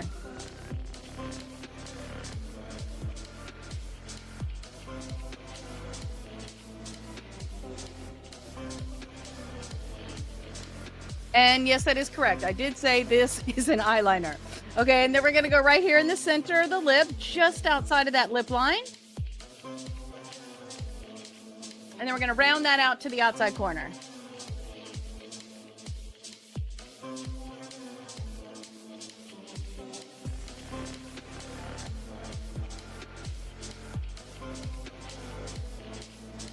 Now we're going to need to ombre this just a little bit because we're going from the green to a neutral. So just to the inside of that line, just give a little feathering, a little shading.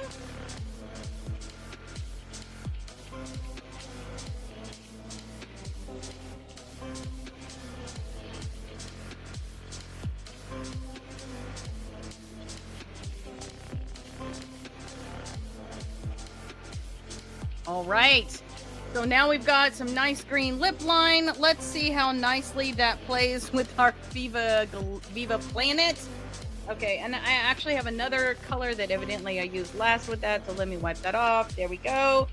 Okay, we're going to start out in the center and just fill in the vacant spot and then work our way to the outside. It's okay. Okay, and now we're going to work out to the outside, going over that lip liner or eyeliner that we put on there.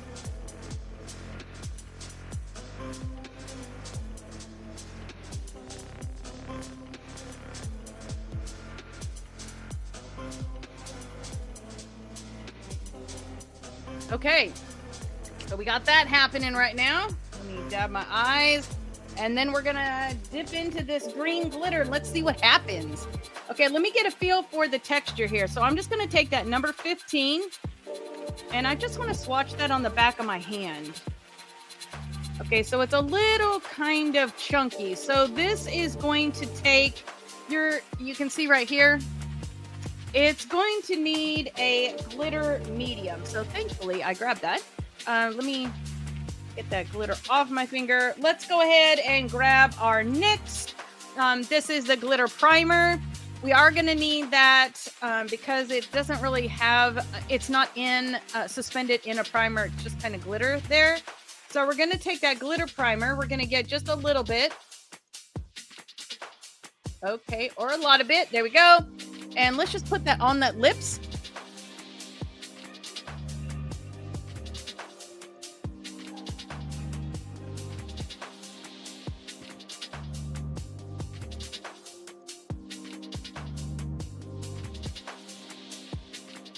There you go. While that is still wet sitting there, let's go ahead and get in here. We're just going to get it on our finger and then press it in.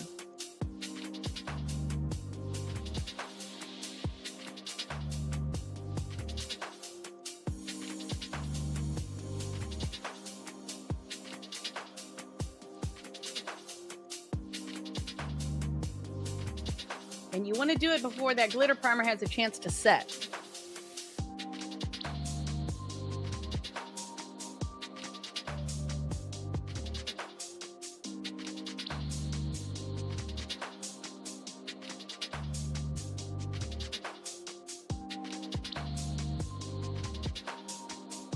Okay.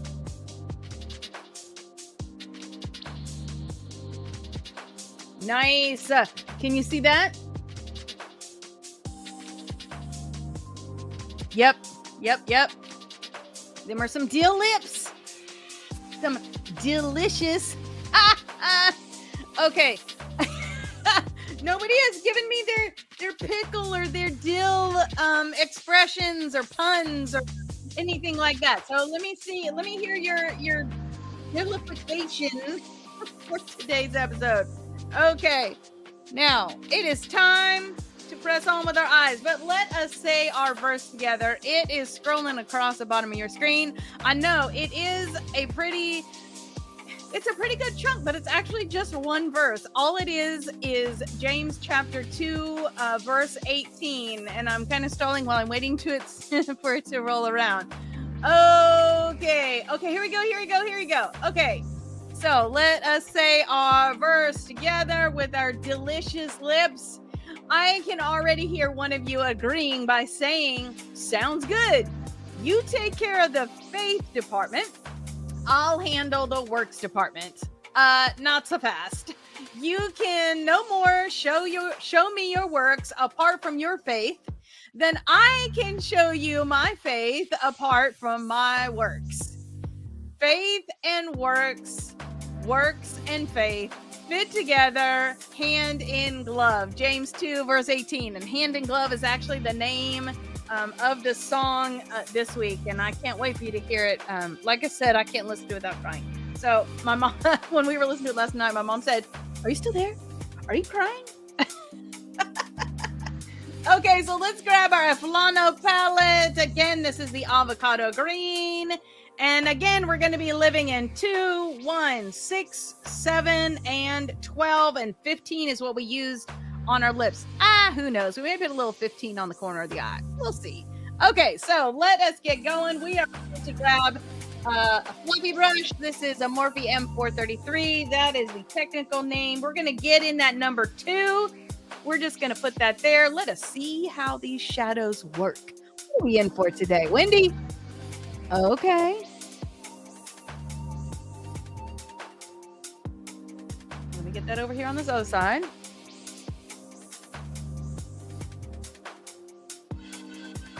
Well, so far, don't hate them. Nice coverage, good color, nice consistency.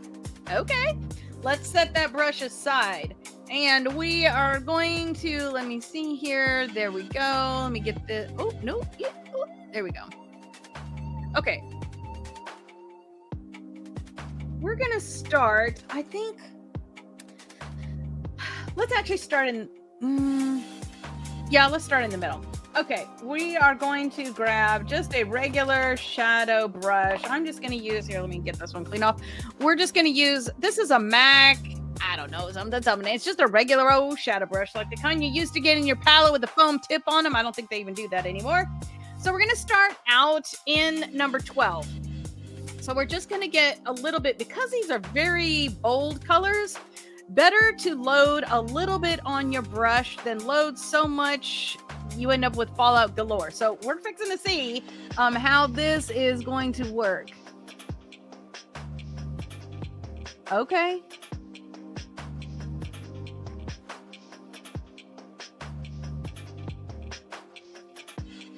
It's okay. About maybe a little bit creamier than the consistency of the Juvia's Place palettes. I'm not seeing any fallout from it though, so that's a good thing. So far, I like it. Okay, now we're going to take that same brush. We're just going to go on the tip of it. And we're going to go right up here, right up above where that socket bone is. We're just going to use this color way up here. And again, I said we're going to do a cut crease. So some of this will get covered up here in just a minute.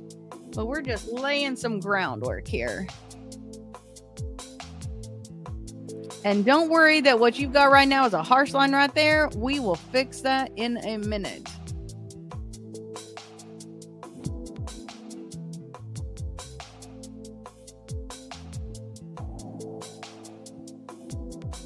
And don't worry about this edge here either, because we're going to cut crease over that. So you're not even going to see that. Okay. My eyes still watering. I think he said we didn't have any trees in the air. I don't even remember what he said. Okay, so I'm going to start out by, let's do a, I need to move my brushes closer. This is going to be a lot of brushes day today. I can tell it. Okay, I think I'm going to use this one here. Let's start out with this one. Now, where's that flat square one I had? Tell me I grabbed it. Alas, I do not see it. Okay, this one will do. Okay, here's what we got. This is a Morphe. This is an M124. We're going to use this one. We're going to really just use the top edge of that. So I'm going to go in this number 6 here. And we're just going to get it on the very top edge of that. Just right there. We're going to kind of draw a line, a pathway of where we're going with this color so that everything can be all kind of nice and neat. So we're going to go right on the socket bone right there. And we're just going to give us a line where that is. I don't feel like that is as dark as I thought it was going to be. Maybe I should try the 14. Okay, so I moved over to this one here. Let's try 14. Okay, that's what I needed. I need a 14. Now, do you see what I see? There is. I got a little carried away. And there is some fallout. So, make sure you don't overload your brush. So, 14 it is. So, we're just going to go right on that socket bone. But we're going to come out today. So I'm actually going to take this over here.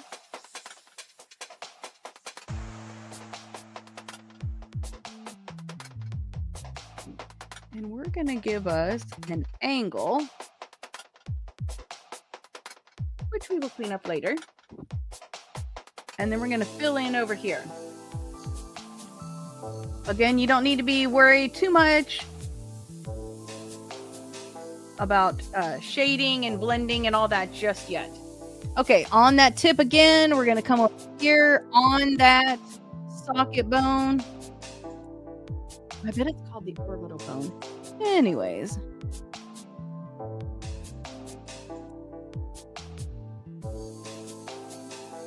Bringing that in. And then filling that in.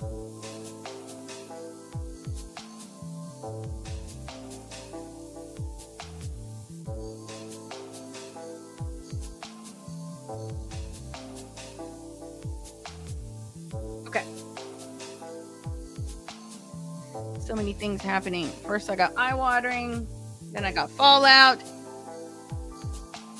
Okay. Same brush. Now we're going to work to blend just a little bit. So you're going to go over the area where the dark meets that lighter green with just a tiny bit of shadow on it. And then you can still take that same brush and go in that number 12.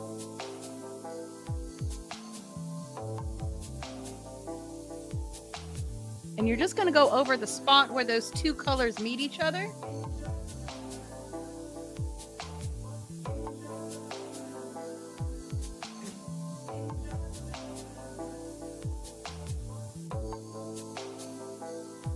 Okay, we're going to take that same brush, just barely tap it in here to the top of that. Just go back and forth right where that meets that lighter green. And we're just going to blend those together right there.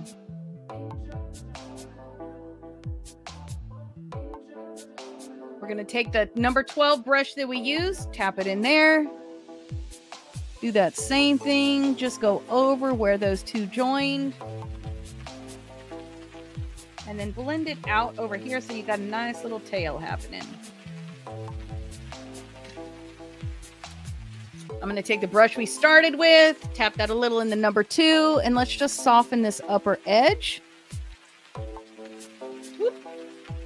Not that number 2, but I actually tapped it in number 3. Okay, we're getting a little number 3 in there then. And we're just going to soften that upper edge with the number 3. Just going back and forth over where those colors touch each other.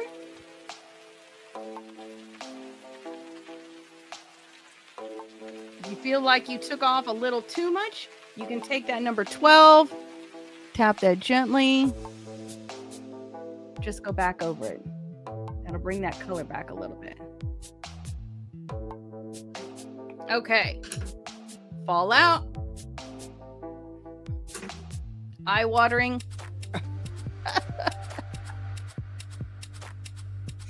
Okay, now for that cut crease. So now we've got some nice blending. We've got a nice foundation.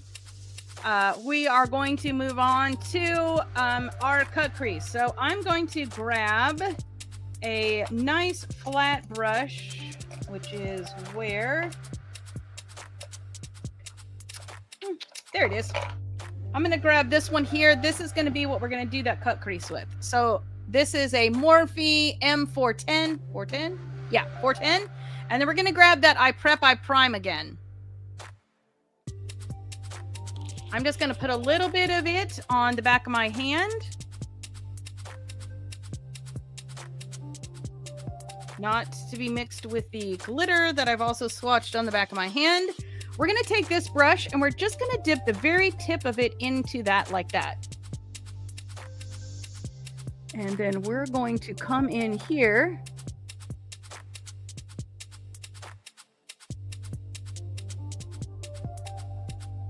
and cut in that crease.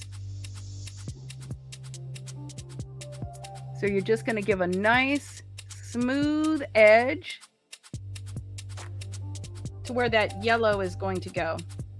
This green is pretty intense, so you may end up needing to come back in.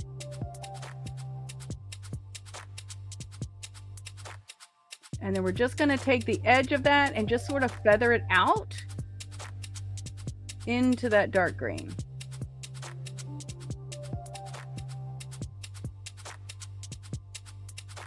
Nice clean edge. Okay, so that's one side. Let me get a little bit more on the back of my hand there. I like to kind of keep my, when I'm doing a cut crease, I like to kind of keep my eyes sort of closed. Not a whole lot of opening while you're waiting for that primer to kind of set a little bit. So again, we're just gonna, oops, sorry. Whoop. Just gonna grab a little bit of that on that brush. We're gonna come in here.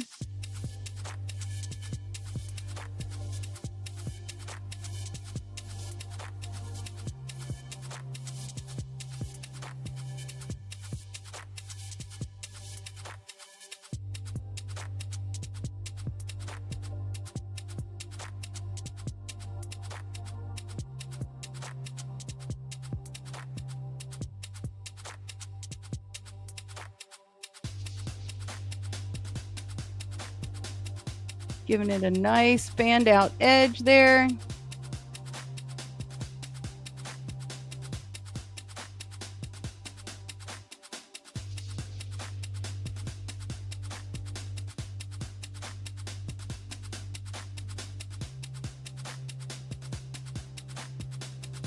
Okay, looks like I need to come up a little bit with the one on the other side. So let's just come over here.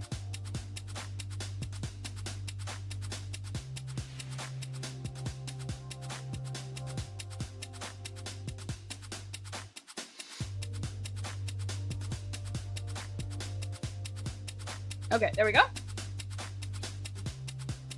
I think I've missed kind of the inside on my right eye just a little bit. Let's go ahead and let's just dab a little more on here. I'm going to come back in with that just a little bit. Right in here. There we go.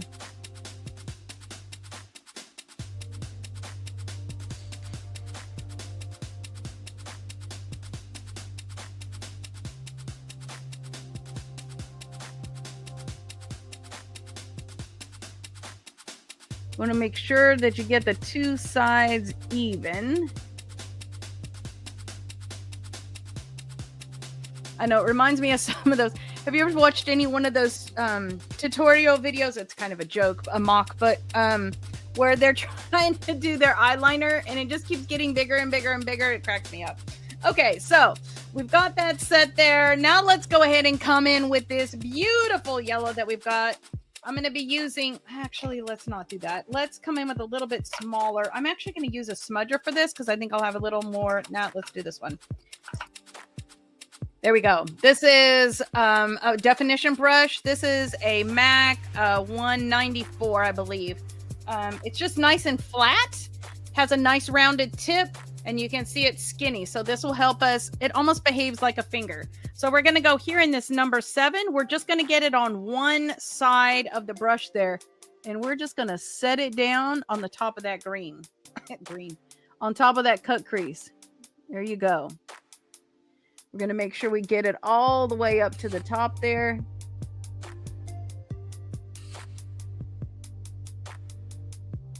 Look at those pigments.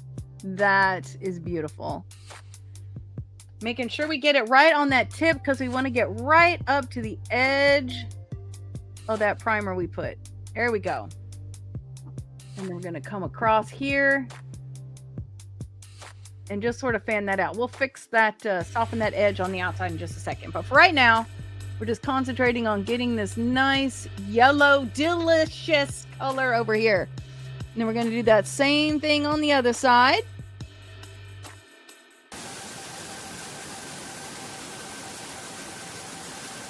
Again, shadow just on one side of the brush, and you're working all the way up to that beautiful straight line that you created with that primer.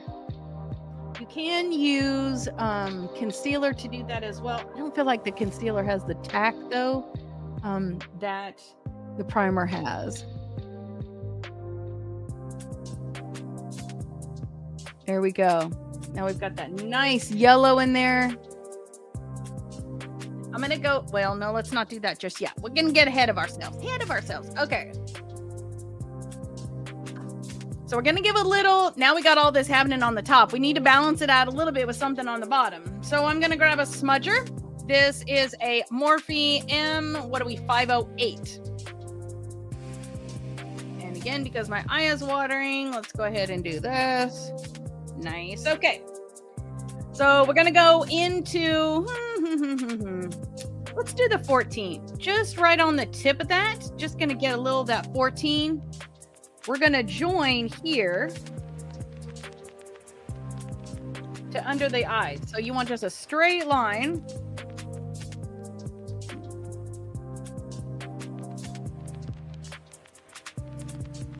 And then we're going to give it a little extra oomph in that corner there.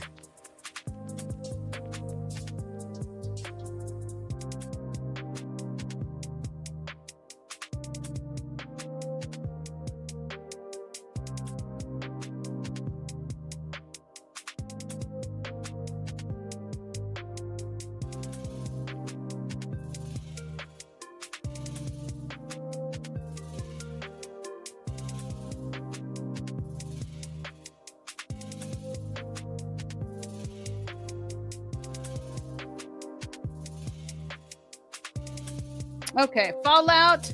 Woo. No worries. Going to take that same brush. We've pretty much used everything off of there to do what we've done so far. You can tap it off if you want to. Get in that 12, just on the tip of that again. 12 is going to go all the way to the inside corner. And you're just going to meet that 14 about halfway.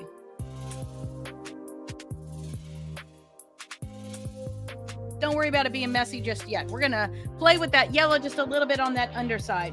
So I'm going to grab a smudger of a different type. This is more of a tipped smudger. This is the Morphe M431. We're going to grab that. We're going to go in that yellow just like, boom. We don't want like a whole yellow, just a little tiny bit. Or you could drop it on yourself. Okay, tap it, just a little bit of yellow. And you're going to soften the edge of that green with that yellow. right on that underside.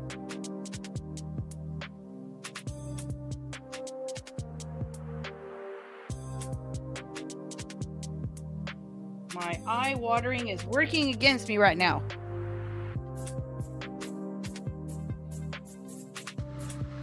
Okay, nice. Let's go ahead and get the ball out. Okay, so we're going to set that aside for just a second. I am going to grab another smudger, just a little tiny one.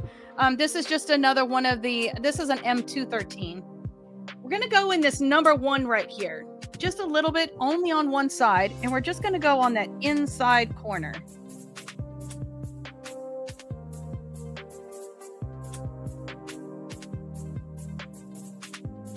Just use it to brighten up that inside corner just a little bit.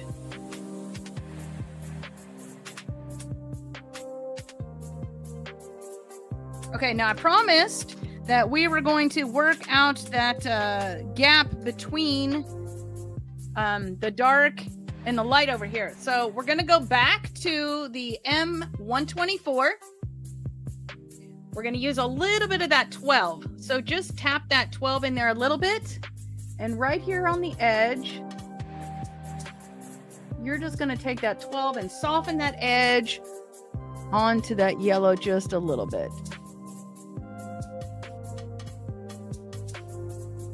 Oh, 12, Wendy, 12, Wendy. There we go.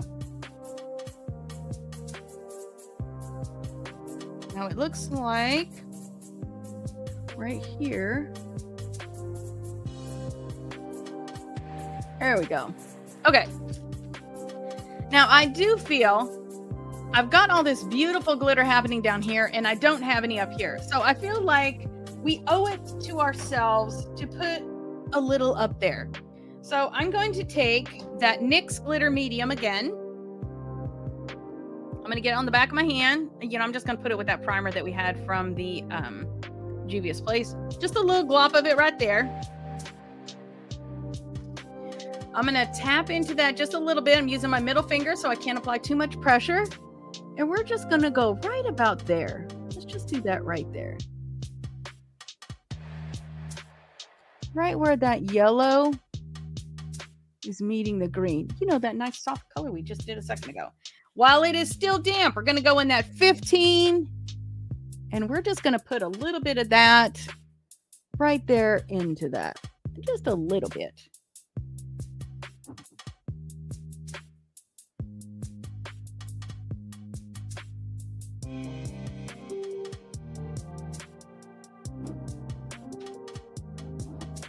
If you need to, you can go ahead and just tap a little bit into that primer and then immediately tap into the glitter. There we go.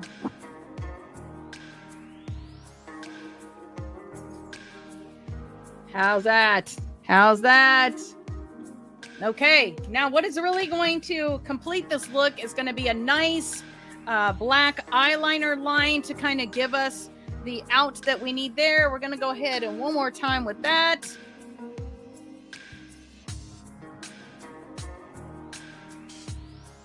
I am going to grab, oh my gosh, I have been loving this Juvia's Place. This is the Egyptian pencil liner in Kajal. I have been loving that. So we're going to go ahead and take that. We're going to go to the outside corner.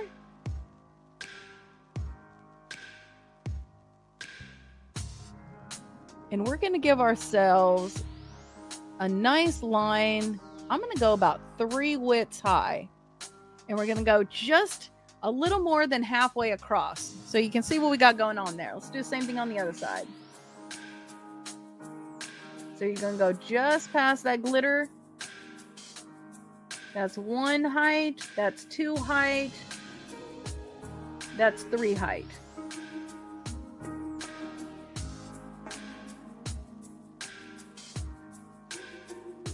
Nice. So now we've got a nice heavy on the outside there. We're going to take that same, we're going to give a nice thin line right here on that lower lash line.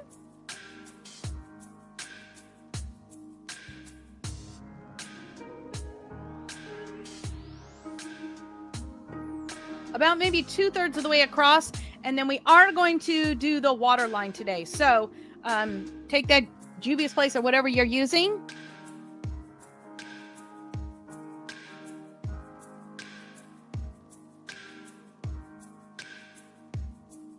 And we're going to go all the way across with that water line. So the below the eyelashes is just about 2/3 of the way. And then the water line's going all the way across.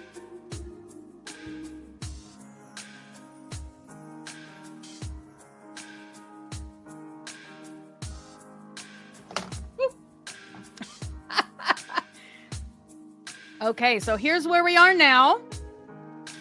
Let's go ahead and grab our liquid liner. This is the Too Faced Better Than Sex Easy Glide Waterproof Liquid Eyeliner. And we're going to finish out that eyeliner up on the top. A nice thin line on the inside corner. And then just give a nice tight line there on that top. All the way across. Same thing on the other eye.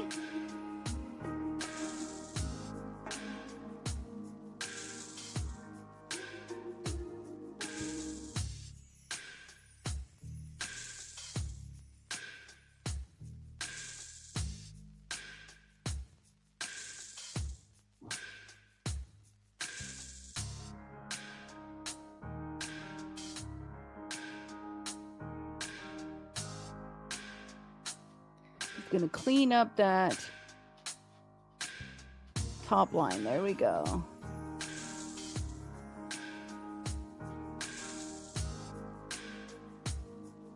I keep saying I'm gonna get one of those little fans and I haven't done it yet. Okay, so just to make sure I don't have any kind of dripping happening over here, I'm just gonna do that. There we go. So now it is time for us to do our brow product, and then we will be on with our lashes. Oh my goodness, I am loving our dill look for today. What you think so far? What do I got? I see some comments. I can't. Oh, there you go. I'm loving the dillio. There we go. Okay. So, brow product. What you got today? So, I am actually going to use a Sky High mascara. This was from our very own Rachel.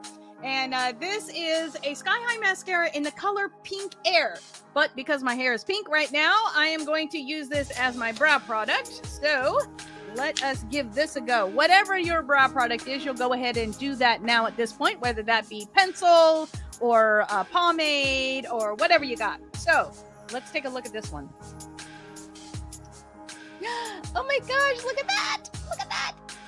Okay, at some point I'm going to have to try this on my lashes too, but today is not really that day. So let's go ahead and get our brow product on there. If you are using a mascara as your brow product, you want to make sure that you are hovering over your skin so that the mascara is only coloring the hairs that you have.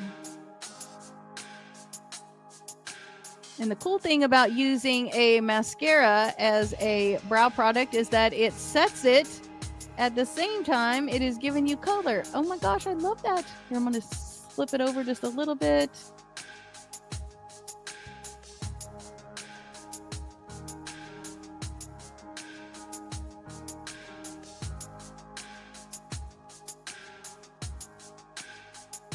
Nice, look at that.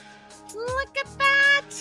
Okay, let's go. I know, now you can see how clear my brows actually are. Okay, and invisible. Okay, so let's go ahead and do the brow on the other side.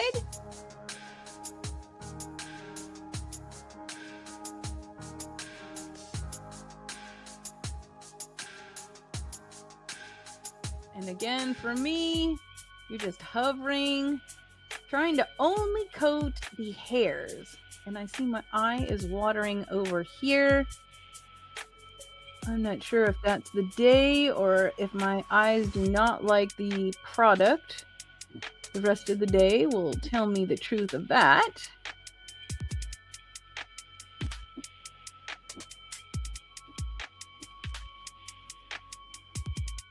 It would have been a smart idea to do my eye allergy drops, but alas, I did not do that. So, woo, look at those pink brows going on there. Okay, let's see if we can get that cleaned up. So this reminds me of and one of the reasons why I don't like MAC shadows. This reminds me of what they do. If your eyes water at all in a MAC shadow, you get a smeary, drippy, blurry puddle of the eyeshadow color. I do not like that. I don't think that's very user friendly. So I hope this one is only doing that because my eyes are very much misbehaving this morning. Okay, so what am I going to do? I am going to try to fix that color a little bit over here. There we go. All right, so we're just going to do our best. Here we go. So now I've got like 5 million things out on here. So we need a little bit of mascara, and then we're going to be using the Line and Lash, which I've just grown to love these. This is the Faux Mink Wispy from Allure. And we're going to be using the Bad Gal Bang Mascara in black. So go ahead and grab your eyelash curler. This is the Tweezer Man Great Grip Onyx Eyelash. Hey, I actually got the name right this time. Great Grip Eyelash Curler. So we're going to do that. And we're going to get that on our lashes, making sure that we are not pinching our skin. We're going to say our verse together. And go. I can already hear one of you agreeing by saying, sounds good. You take care of the face department and I'll handle the works department. Not so fast. You can no more show me your works apart from your faith, than I can show you my faith apart from my works. Faith and works, works and faith fit together hand in glove. And that's James 2:18. So same thing on the other side. There we go. Find your sweet spot and go. I can already hear one of you agreeing by saying, sounds good. You take care of the faith department and I'll handle the works department. Not so fast. You can no more show me your works apart from your faith than I can show you my faith apart from my works. Faith and works, works and faith go together hand in glove. James 2:18. Okay, let's get some mascara on here. I just realized I did not bring my mirror. This is going to make this little task fun. So we're just going to give a coat of mascara so that when we get our false lashes on, our lashes are going to blend in seamlessly. If you have black lashes, I know I say this all the time, but if you have black lashes, you might be able to skip this. But if you like volume, I would encourage you to go ahead and put the coat of mascara on there because it will give you more lash volume once you get those false lashes on there. Okay. And we're just going to give a coat on the other side. I cannot wait to see this with lashes on it.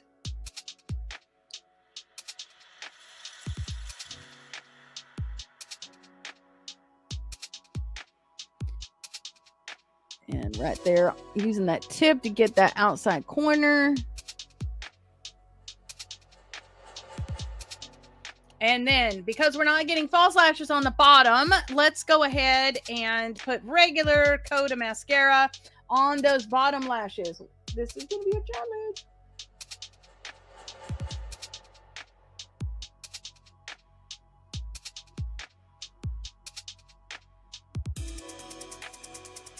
Okay.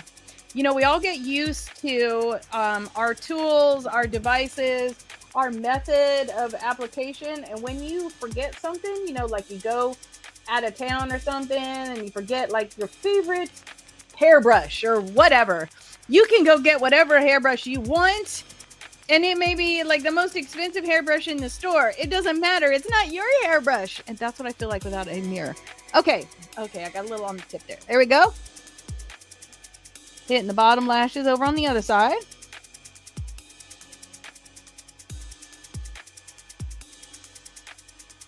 Woo!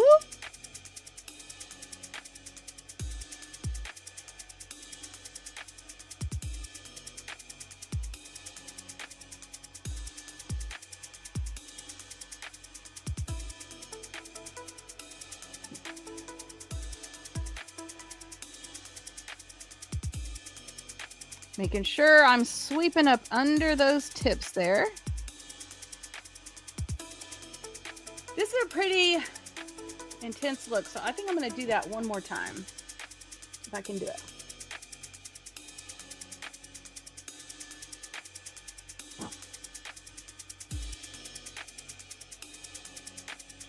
Okay, and whatever mascara I have on my brush after doing that, I'm just going to put that on here.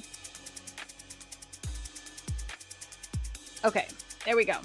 So now we got some mascara on there. I feel my eyes watering again. Let's see if we can go ahead and tap that. There we go.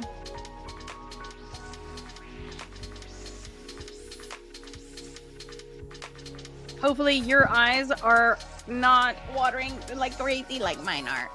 Okay, let's get our lashes on. So again, I'm using the Allure, the Line and Lash. I didn't really care for the adhesive that came in the package. So I do love the Allure lash adhesive. That is my favorite. I just didn't like the Line and Lash one.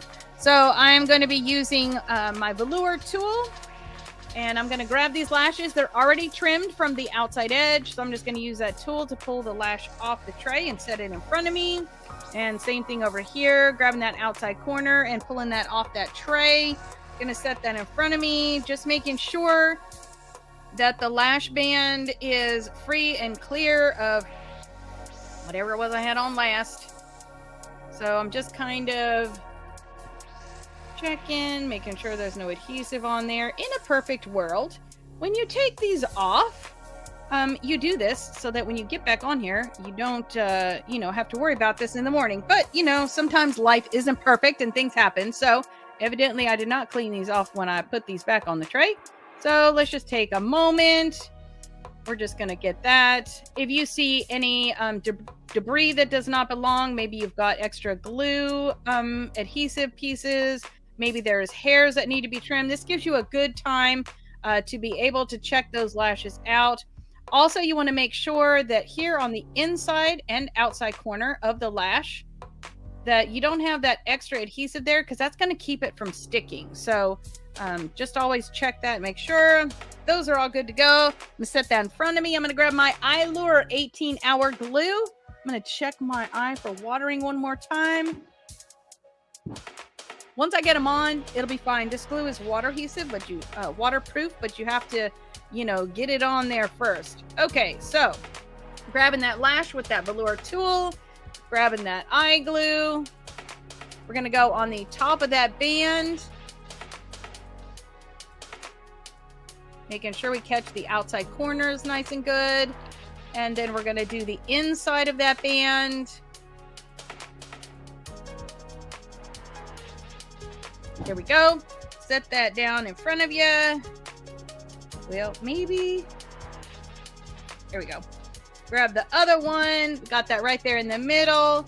Again, on the top edge of that band, you're just going to put that adhesive right there. Then on the back side of that band, right on that little ledge, we're going to get that adhesive there. Making sure we pay special attention to those outside corners so that those do not go anywhere. And I see I just got like adhesive very messily all over this. So let me just get that off. There we go. The adhesive, when it goes on, it's going to be white. So when it is ready and it has set just a little bit, it'll start to turn clear just a little bit if you're using a clear adhesive, and it'll lose its shininess. Whether it is a black adhesive or a clear adhesive, that will happen. It'll lose its shininess just a little bit. So you're going to give that just a minute.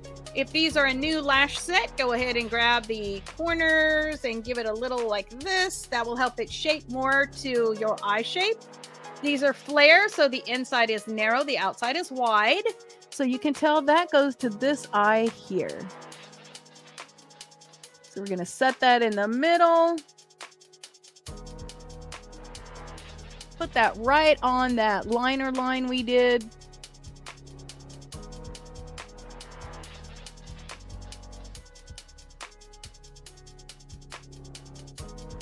There you go. We're going to use the tip of that tool. Just make sure our lashes are worked in. We're just going to make sure that they are all in that same happy space together. There we go.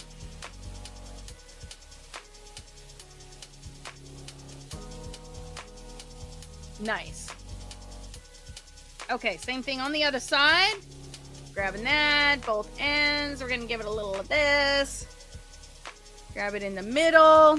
It's going to go in the middle. Putting the inside corner down, right on that liner line. And then outside corner is going on that line out here. I'm just going to make sure that these are all in the same space together. There we go. And then we're going to take the tip of that and work our lashes into those lashes. And then we're going to take our tissue and dot our eye, which is now watering like a crazy fool. Okay. Yeah, like literally there is water on my line. Oh my. Okay. So outside from that crazy thing happening, this is what we've got today. We have got a nice yellow on the inside. Well, let me see what number that was. On the inside, we've got the number 7. Up on the brow bone up here, we've got the number 2. On the inside, we've got the number 1. Right here in the center, we've got the number 12 with the 14 on the outside edge.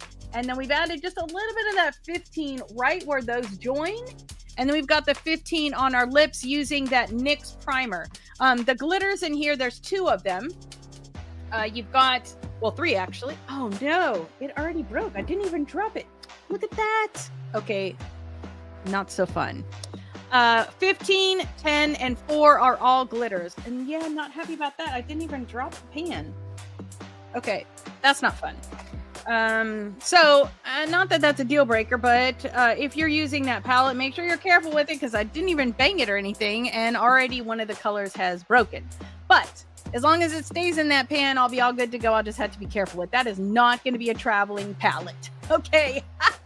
So now we're going to clean up just a little bit because there was a little bit of fallout. I see I've got some of that happening. So I'm going to grab the setting powder and then I'm going to grab my bullet. And we're just going to take that little bullet right there on that tip.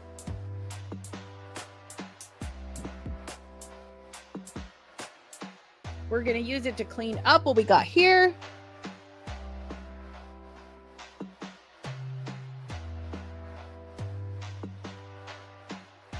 And that's going to clean that outside edge there.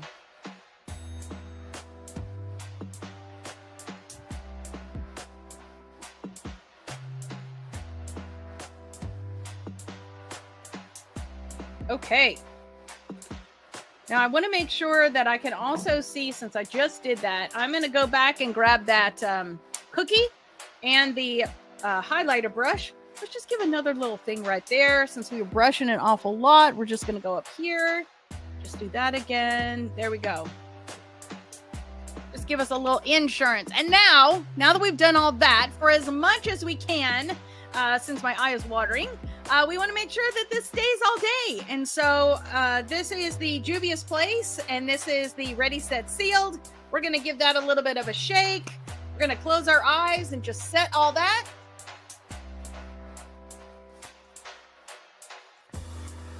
I gave it a little extra today since we've got glitter on there. There we go. Now we have a dill look, a delicious look for going out, for hanging out, for me going to work today. And so this is what we have been working on today. We're going to play a few more ways with this palette in the future. It's going to be a blast. So I look forward to seeing the different ways that we can use. I mean, there's a couple colors in here that it doesn't need to be, you know, like this, kind of a little more fun flavor of a look, but it'll be fun nonetheless. So let's take a look at our Bible verses and let's do a review. So today, given the fact that we're running a little bit over, we're going to go through some of our verses. That was James 1:1. And then in season 3, James 1, 2, and 4. If you have not seen these graphics, this is James 1, 5 to 8. Make sure you check out social media or working on that email list. That's going to have all of these laid out for you. If I say all of these, I know it's going to take a little bit of time. We're going to have a dedicated session for this one. I really did like this song, though. So let's say this one together. Anyone who meets a testing challenge head on and manages to stick it out is mighty fortunate. For such persons loyally in love with God, the reward is life and more life. All right. There you go. 116. Let's get to chapter 2, 19 to 21. 22 to 24. I hope you saw the fill in the blank flashcards from yesterday as well. Those went out designed to help you be able to, say that verse. So there's 2 different cards, 2 different sets of blanks. And so make sure you take a look at those. Then we were in James chapter 2.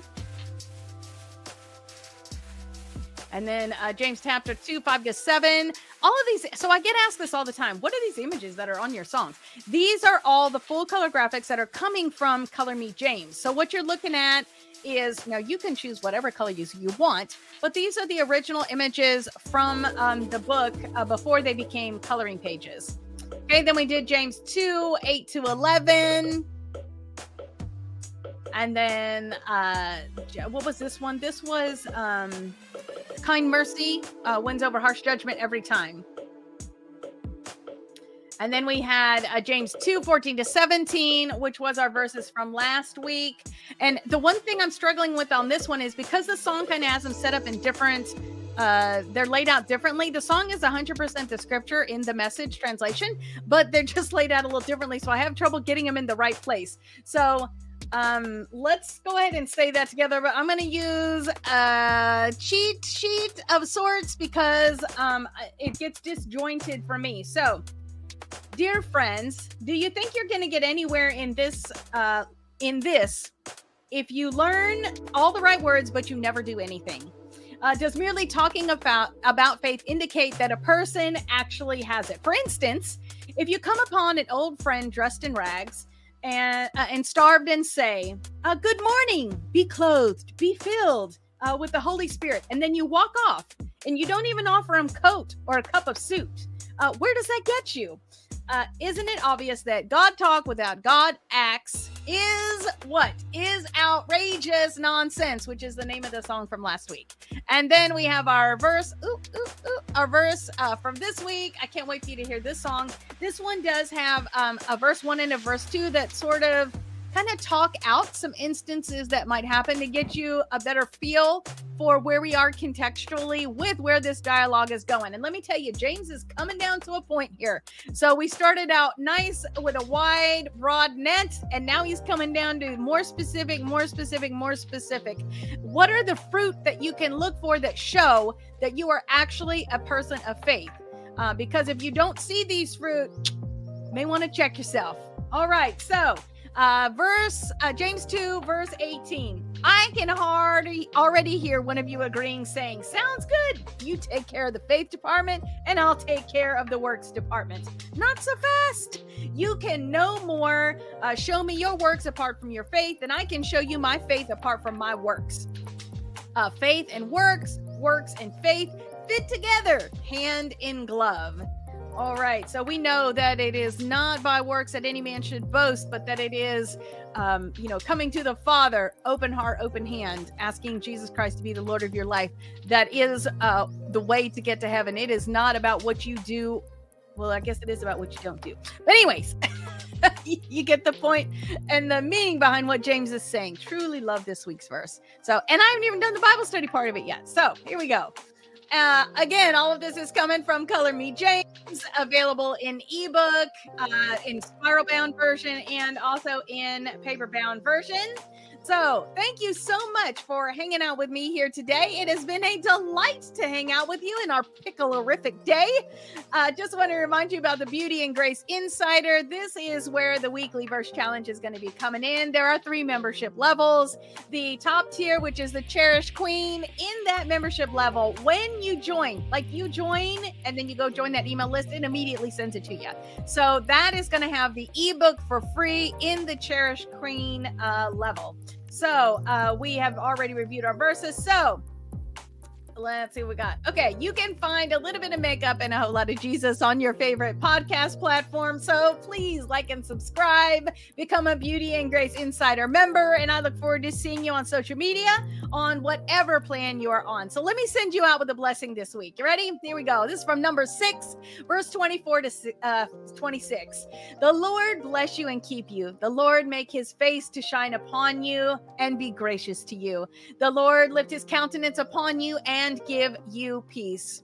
Heavenly Father, how thankful I am for each one of these women that have come and hung out with me here online, whether they are here in person live right now or they are watching this later on. Father, I just pray that you would send them out in grace and mercy. If there is anyone here that does not know you, that does not call you their Lord and Savior, that does not have their name written down in the Lamb's Book of Life like you tell us, Father, I pray that you would bring them to that place. Show them yourself, Father, that they would come to you, they would be drawn to you. Father, I just pray that as we go throughout this week, we never know when our last day is our last day, but don't let that be when you wait to be able to call Jesus your King. Father, I pray that you would send them out in blessings this week, that you would help us to be diligent in our scripture memorization. For those that need healing, that you would send them that way, their direction. For those who are grieving and suffering, Father, that you would just embrace them and give them mercy and grace where they are in that suffering. Father, for all of us, as we encounter trials and tribulations, as we flesh out our faith, as we work out the faith, as we grow fruit, Father, I just pray that you would help these verses to be an encouragement. Okay, maybe a little bit of a bite, because we know that little bit of a bite is part of what helps you grow, but that this would be an encouragement to us to be a better Christ follower, to be a doer and person of action and not just a hearer. Father, I send all these women out this week, Father, in your grace, in your mercy, in your love, and in Jesus' name I pray, amen. Well, again, it has been a delight to hang out with you. I look forward to seeing you on social media throughout this week. And this week is a word search, which is my favorite. So I hope that you enjoy the coloring page and the word search this week, because it's kind of awesome. So I will see you throughout social media this next week. Enjoy your pickle palette. Enjoy your pickle look. And send me a picture. Let me see what you got.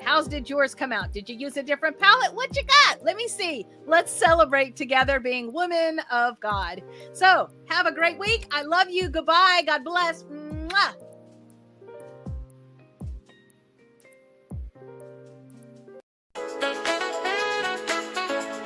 A little bit of makeup and a whole lot of Jesus.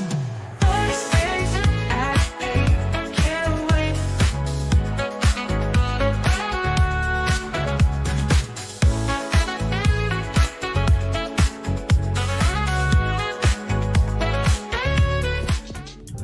Well, good morning and welcome to a little bit of makeup and a whole lot of Jesus. Let me get this. I hear that sounding a little bit too loud in my ear. I'm not sure how it is for you, but let's adjust that. There we go. Much better. Okay, good morning. It is so good to see you this Thursday morning. Again, my name is Wendy, and we're going to be spending about the next 45 minutes together with a full face makeup tutorial. We are going to be playing with the Tarte Man Eater After Dark palette today, but use whatever colors you have.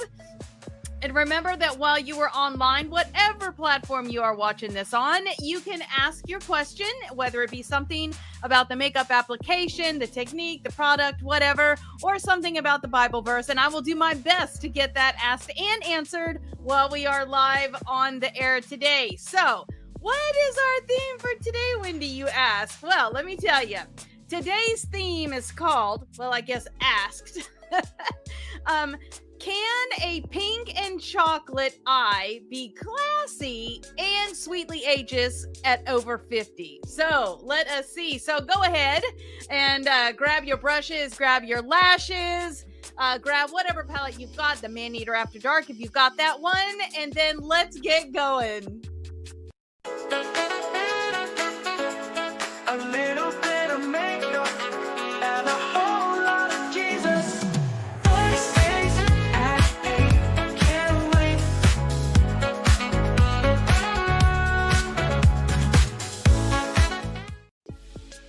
All right. So our foundation verse for this podcast is Psalm 119, verse 11. I have hidden your word in my heart that I might not sin against you. And we have been working our way through a book called Color Me James. This is available in 3 different formats: ebook, paperback, or spiral bound. The ebook and the spiral bound you'll get from my website, a little bit of makeup and a whole lot of Jesus.com. The paperback you can pick up at Amazon. My website will have a link through to it. But everything we've been working on and memorizing for all of season 3 is going to come from this book. So make sure to pick up your copy so that you can join along with us in our fun. And then this is our Bible verse that we were looking at and memorizing last week. So let's just give a listen to that part of that song as it pertains directly to the verse.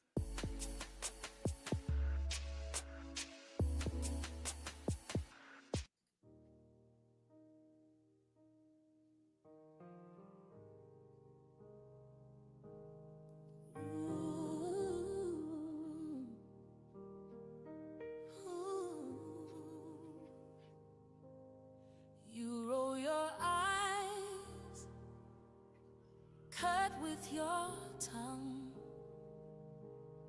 then lift your hands when the song's begun. Sing hallelujah, dressed in your Sunday best, but mercy stayed home and kindness took a rest. Faith and works, works and faith fit together hand in glove. I can already hear one of you agreeing by saying, you take care of the faith department, I'll handle the works department. Not so fast you can no more show me your works apart from your faith. Then I can show you my faith apart from my works.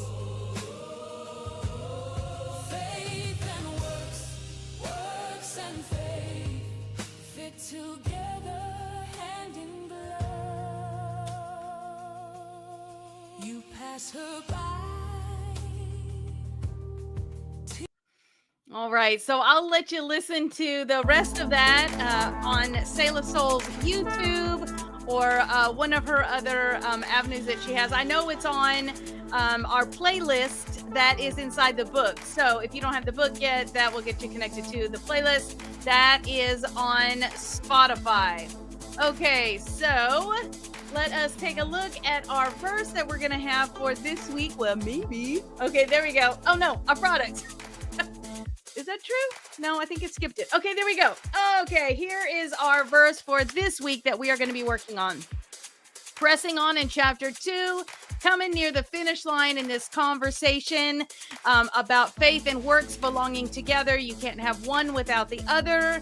Our song this week is going to challenge you if you see one and not the other. So be ready for that. I love the passion and angst and explanation points in this week's song. Okay, so what are we doing? James chapter 2, verse 19 and 20. If you can see that good enough to read it with me, just go ahead and read it out loud with me. Here we go.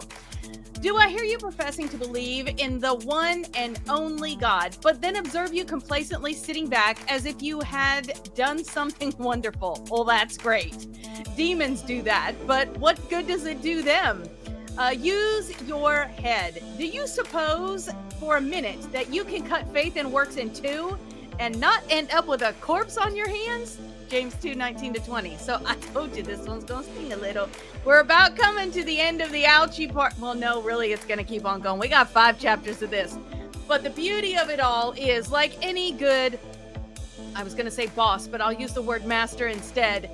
All of this, while maybe painful in the moment, is all for your later sanctification, for your growing in spiritual faith, for you becoming more Christ-like. So sometimes pain is necessary. And what is it that I constantly have heard, do hear now, said to my own kids? Beauty is pain. And that includes for beauty on the inside as well. So we are going to be working on that verse this week. And then now we go. There we go. So this is a picture of the Tarte Man-Eater palette that we're going to be using today. Now, you can use whatever palette you have. If you want to achieve a look like mine, then you'll need colors that are along the same lines as that. The links for all of this are going to be in the show notes, and then also on my website as well if you want to link, if you want the direct same products that I used.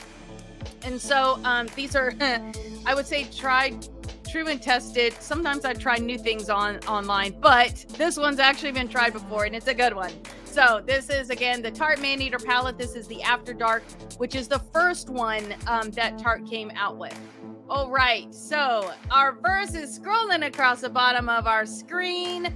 Let me get over to the chat so I can see anybody chatting and shouting out. So give me a shout out. Let me know where you are coming from this morning. And then, ask any questions that you have, and I'll do my best to get that asked and answered while we are live. So we are going to start, with Concealer Wendy. We are going to start with our primer, and this is the Professional Mattifying Primer from Benefit. And today I'm going to try to not drop it on the floor for Wesley to get. We're just going to use a little bit of that. There we go. That is enough to do it all. We're going to work that between our fingers. That's going to go anywhere you have separation of your foundation. Any place you need a little oil control, fine lines and wrinkles. Just give that a nice go over there. And especially around your lips. Today's lipstick is a little darker than I usually wear, but super nice. So doing that around your lips is definitely going to help your lipstick to stay in place and look better for longer. So make sure you do that. Now we're going to press on to our It Cosmetics Bye Bye Under Eye. I am the shade 11 Light Nude. We're just going to give a little thin ribbon of that this morning. That's going to go under our eye. Any place that you have hyperpigmentation, maybe you got some discoloration just in your skin naturally, a birthmark maybe, anything that isn't, maybe you got redness like I do. I don't have enough to justify a color corrector, but I have enough that I want to do a little bit of something about it. So I'm just going to use that there and let that set for a second, because this blends out better when you let it warm up to your body temperature. So we're going to leave that there. I'm going to grab my beauty blender that has already been dampened, as you can tell by its nice lumpy size. We're going to go to the pointy end of this, and we're going to blend that out. We're going to let that concealer go over that lid for a primer. Using that pointy tip to get around all the cracks and crevices around your eyes. There we go.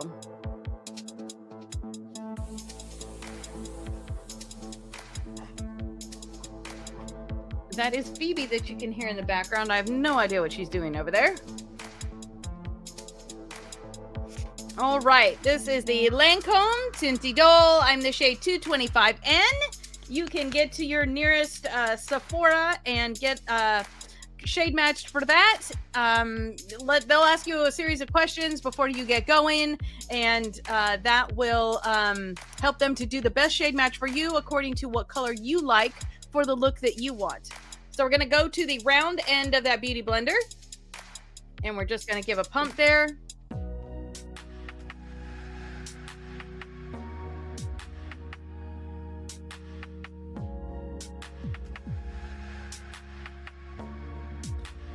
Yes, that is true. Ulta does carry this foundation as well. I am not supporting an ad campaign that they have recently put out, so we're just going to leave that alone right there.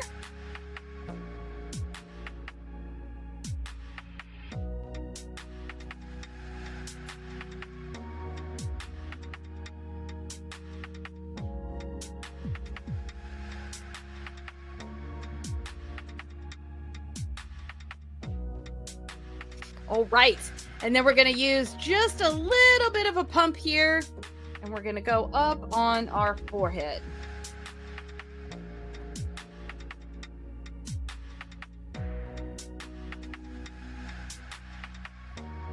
And we're just kind of tapping and blurring so that we don't end up with any streaks. We don't want it. If you tap too much like this, you're going to end up with those little spots. So we're just kind of tapping and blurring together so that we get a nice smooth finish on that foundation all the way up into that hairline and around those brows.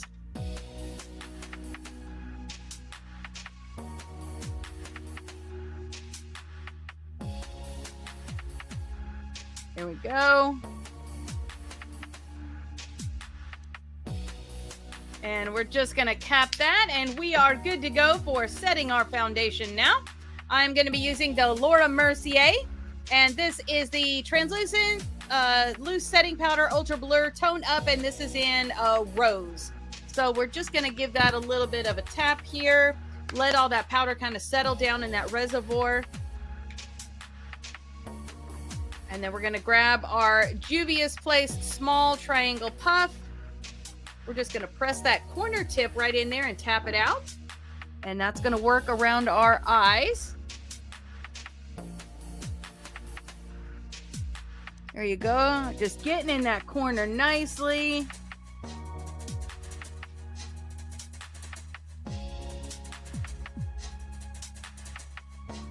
All right.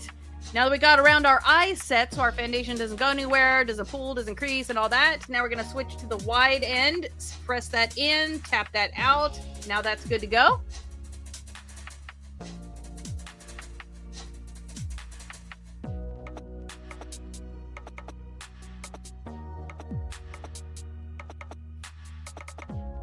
Press that in, tap that out.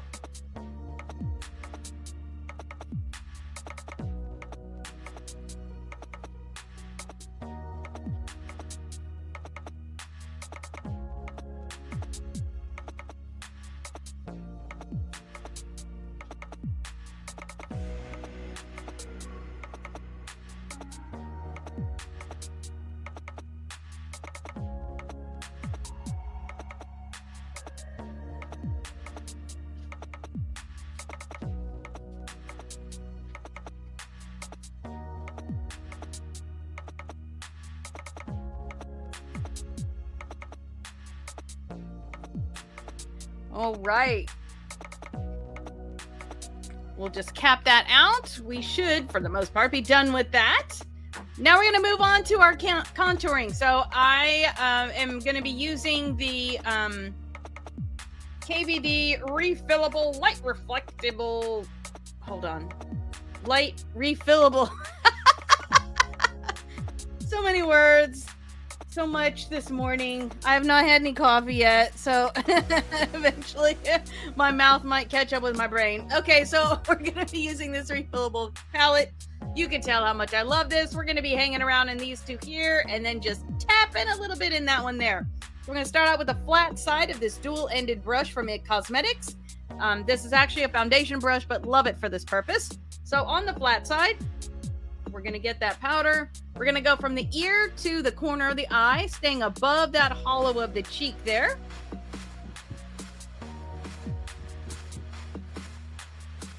And then we're going to do that same thing on the other side.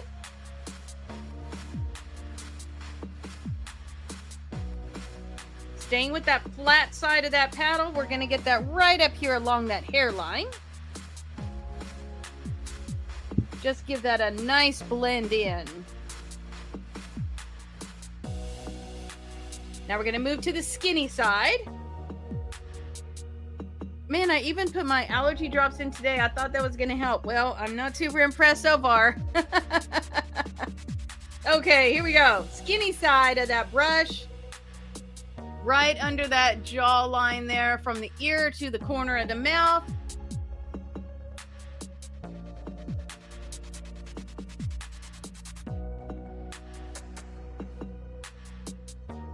There we go. Good morning. Good morning. Yes, nice to have you with us. Gonna go from the eye to the tip. And then under the tip of that nose there. Gonna tap just the point of that, just a couple of taps right there in that dark shade. We're just going to hit the outside corner there with that.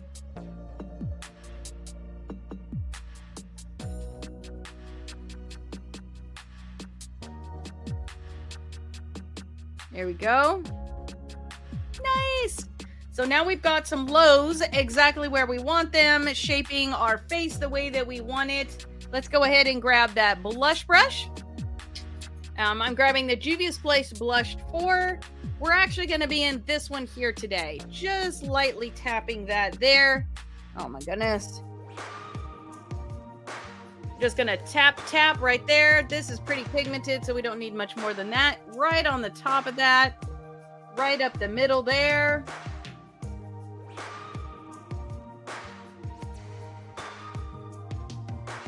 I'm going to just tap it once. Let's go right up on the forehead.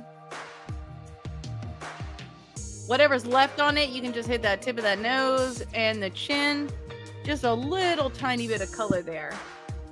All right, and then let's finish that off with a really nice shimmery highlighter. I'm going to be using the Heroin Glow 2 from Juvia's Place.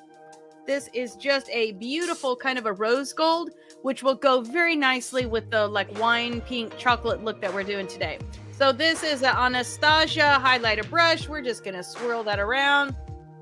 Going to hit the top right there, right beside the brow bone. Swirling that again, right on the top, right beside the brow there. Let's go down the center of the face. We're going to make sure that we hit that tip of that nose. And then hit that Cupid's bow. There we go. And now we are all contoured up for today. That is fantastic. Let's go ahead and say our verse together. That is scrolling across the bottom of your screen. So we'll just kind of wait till that gets around to the top of what we're working on today. I hope that if you haven't, if you were doing it along with me and you're just catching up, that this gives you just a couple of seconds to catch up with us. Okay, so let's say that verse together. Do I hear you professing to believe in the one and only God, but then observe you complacently sitting back as if you had done something wonderful? That's just great. Demons do that, but what good does it do them? Use your heads. Well, actually, explanation point. Use your heads. Do you suppose for a minute that you can cut faith and works into and not end up with a corpse on your hands? That sounds like a stinky mess. James 2:19-20. Nobody wants to end up with a stinky mess. Okay, so there we go. Let's go ahead and take a look at our lips. So today we're going to be playing with a little Juvia's Place and a little bit of Urban Decay on our lips. So I'm going to start out by grabbing, this is a Juvia's Place. This is the Luxe Liner in Wine. This is a no sharpen necessary. So we're just going to use that to line our lips ever so gently so that that Urban Decay lipstick can set nicely inside there. So we're going to start out in the Cupid's bow. And just give yourself a nice V. So you've got a nice shape to that Cupid's bow area, and then we're going to round that out just outside the lip line to that outside corner.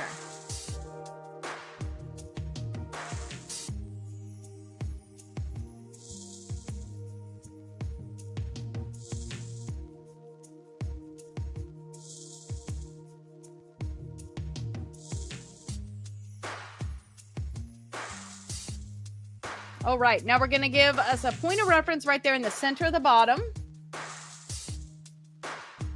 And then we're going to round that out to the outside corner as well.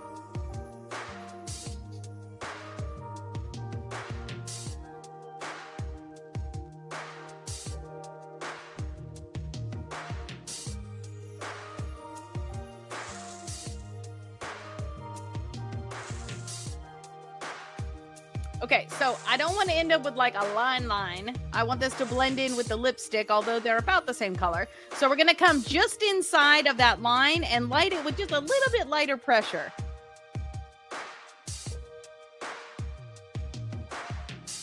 And you can kind of feather it back and forth like I just did too.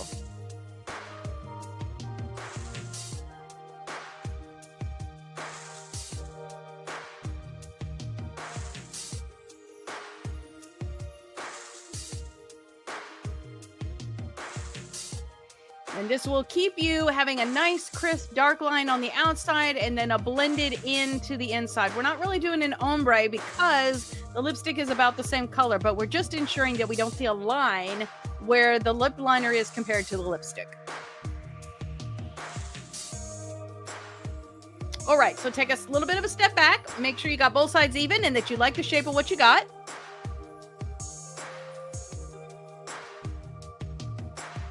All right. Gonna go ahead and cap that bad boy, and now we're gonna grab our Urban Decay. This is an older tube, so it's the older style of the case, but they do still make this one as well. This is the Mega Matte in Hex. I don't believe they call it Mega Matte anymore, but just look for the color Hex and you will find it. And this is just a beautiful kind of chocolatey wine, little tiny bit of pink to it, gorgeous lipstick. I like the Mega Matte because when they did this, it just wore well.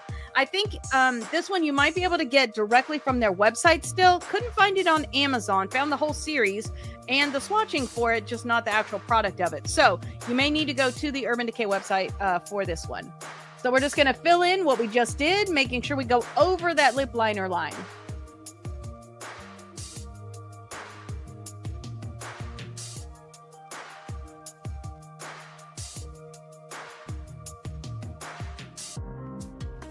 And you can use a lip brush if you want to. I just really hate adding another step in. So this is all about everyday makeup. This is real world. So, you know, there you go. Do I have the lip brushes? Yes. Am I going to use it? No.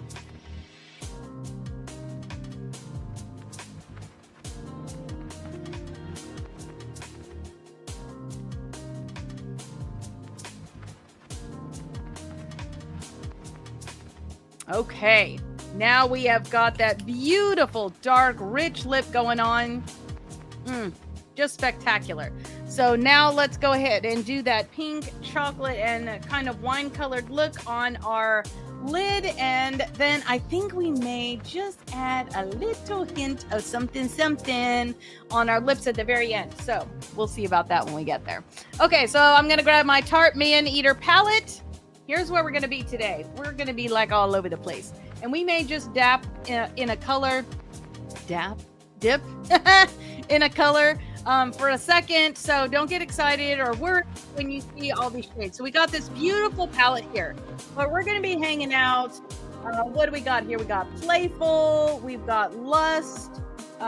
We've got, what is that one? Intense. I think we're going to use a little bit of this Nocturnal, maybe a tad bit of the Moody, and definitely some Animal Instinct. So we're going to be hanging out in kind of those chocolate, rosy kind of colors that we've got in there today. So I'll tell you the colors as we go along, just so that, you know, you can stay with us as we work through. So the first thing we're going to do is add a little color to our brow bone. So I'm going to grab the Morphe M433, just a fluffy brush here. We're going to go in Playful, which is this one right here. We're just going to give it a little bit of a swirl, and we're just going to put something up there on that brow bone. So we got something to blend into as we're working this out.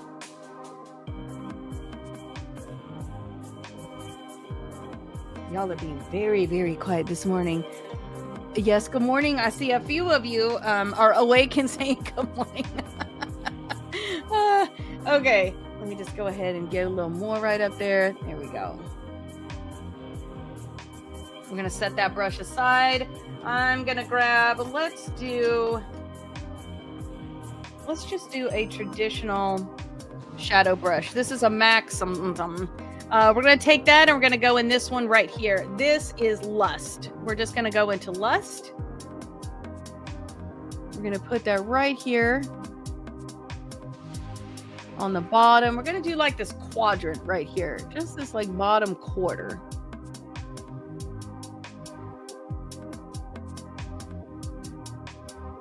And you can see it just gives a little bit of a pinky, kind of a fleshy pinky color. The more pigment you have to your skin, the more beautiful this is going to be because it will really show itself.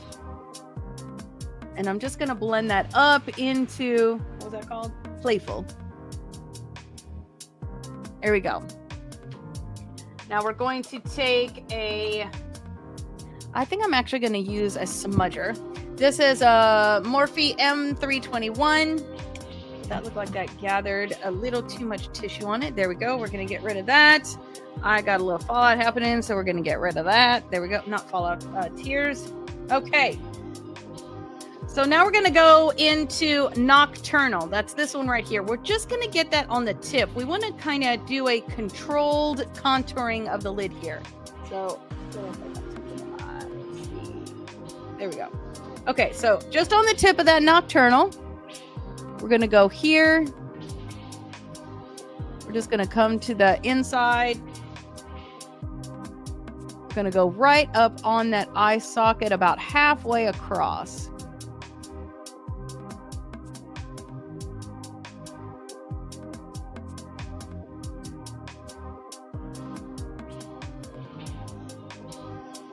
And this does not need to be neat just yet. So you can just leave it a little messy like that. My chair is not cooperating. There we go.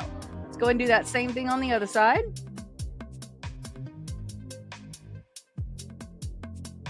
Right on that eye socket. Again, about halfway across.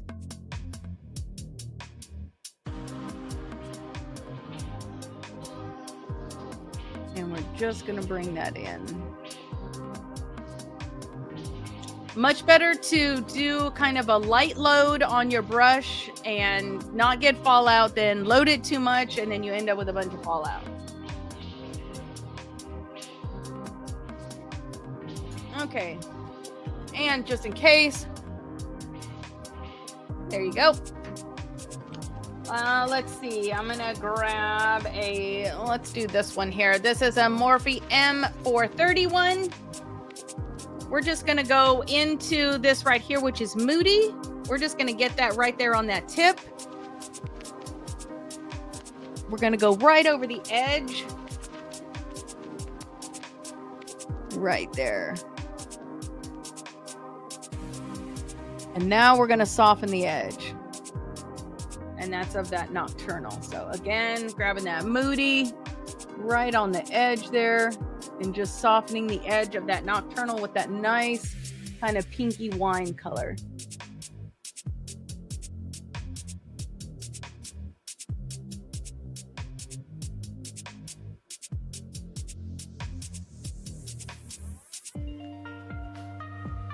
There you go. You can see now it's softening out just a little bit. All right, I'm gonna go ahead. I'm just gonna take this same brush, the one I just finished using, the M431. We're just gonna go doop doop into that Animal Instinct right there. I just want to give a little something something on the outside corner here. We don't want it too heavy, but I just want to give a little something, little intensity there. And it's kind of a deep, rich brown color. So we're just going to put that right there. Let that outside corner get a little bit of weight to it.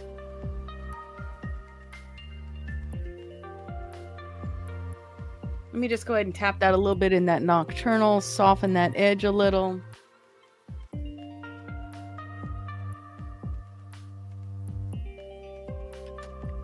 All right, I'm gonna grab a fluffy, yet not as fluffy as the one that we were using. I think it was a 431. I'm gonna grab the 506. Maybe it was a 531. I'm gonna grab the 506, and we're gonna go in. Let's actually go in. Let's do the Lust, which is a little bit pink, but not too much. And we're gonna go right here on that top edge. And we're just going to soften that a little bit with that Lust there. If you want, you can grab that Nocturnal and the Lust at the same time, sort of making your own custom shade there. That will soften that edge for you. So right where those two colors meet,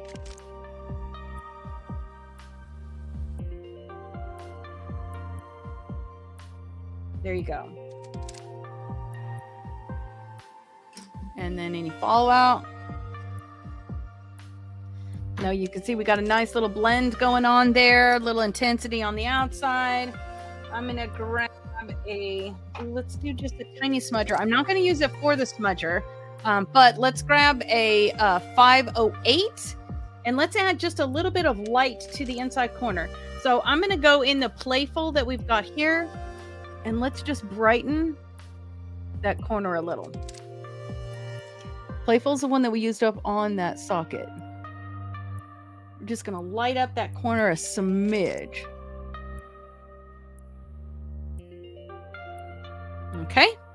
Now let's go ahead and do the under of the eye while we're in here. So same brush that we're using, which is that 508. And then we're going to go into, let's go into that nocturnal first. We're going to go under the eye.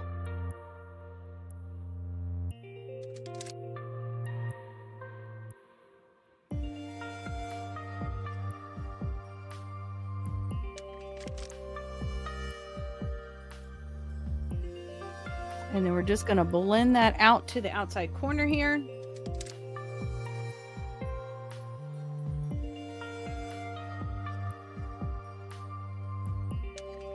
I'm going to get into the Animal Instinct just a smidge right here on the outside corner.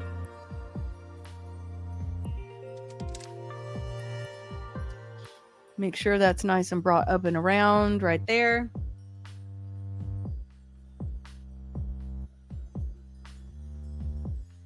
Okay, we're going to take that Moody. So I'm dusting off the tip of what I got. I'm going to grab a little bit of that Moody, and I'm going to go just under that and then bring that to the inside. So just to the outside of what we did, and then bring that to the inside.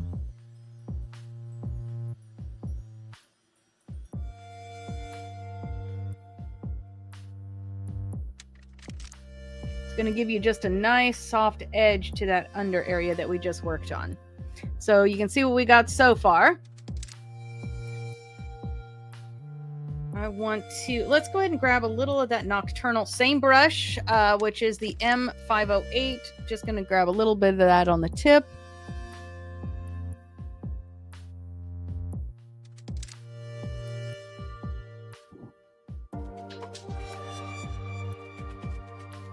Nice. Okay, all out. Here's what we got so far. Now I want just a little tiny hint of pink right where that dark and that light color meet. So I'm going to use the tip of my finger and I'm going to go into, what is this one called? It is called Intense right here. I'm just going to put a little of that on the tip of my finger and I'm just going to touch it right there. We're just going to let that set right there in that middle crevice.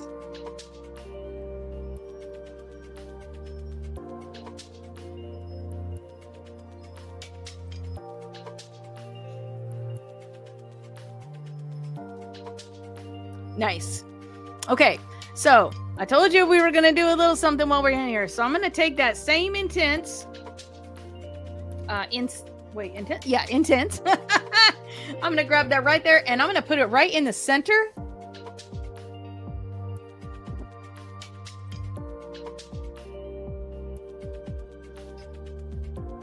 In the center of my lips there to give me a little more of a pout illusion.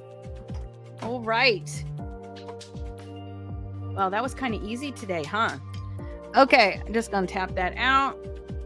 Let's go ahead and grab our black liner. I am using the Juvia's Place. This is the Egyptian pencil eyeliner. Nice. We're going to give a little bit of intensity to the outside corner. So we're going to do right there on the outside corner, right on that lash line and bring it in about halfway. And then we're going to actually line the waterline and then get it all the way to the lashes. Here we go.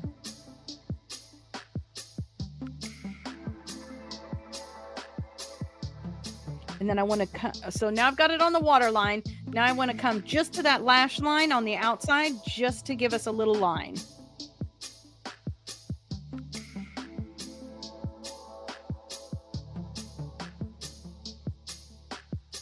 Only going to do that about halfway.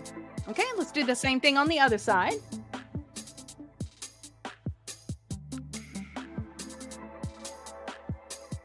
Going about halfway on the top. And then let's go ahead and do the waterline.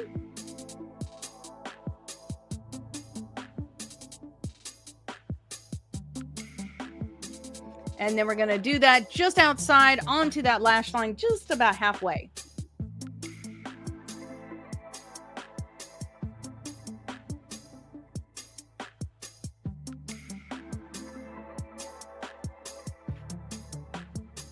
There you go. And now you got a nice blend there. All right, so here's what we've got so far. Nice kind of a balance between the eyes and the lips. Totally liking this so far. We are going to wear false lashes, so I'm going to grab my Too Faced Better Than Sex liquid eyeliner. I'm going to give that a little bit of a shake. Let's go ahead and give us a nice clean line.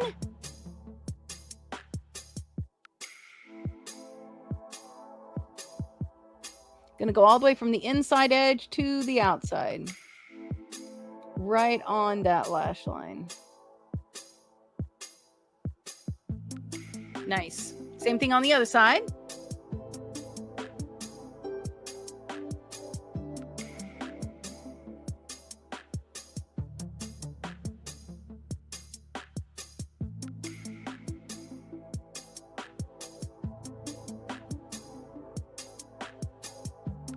And that's just going to give us a nice clean runway for our lashes that we are going to put on here in just a moment.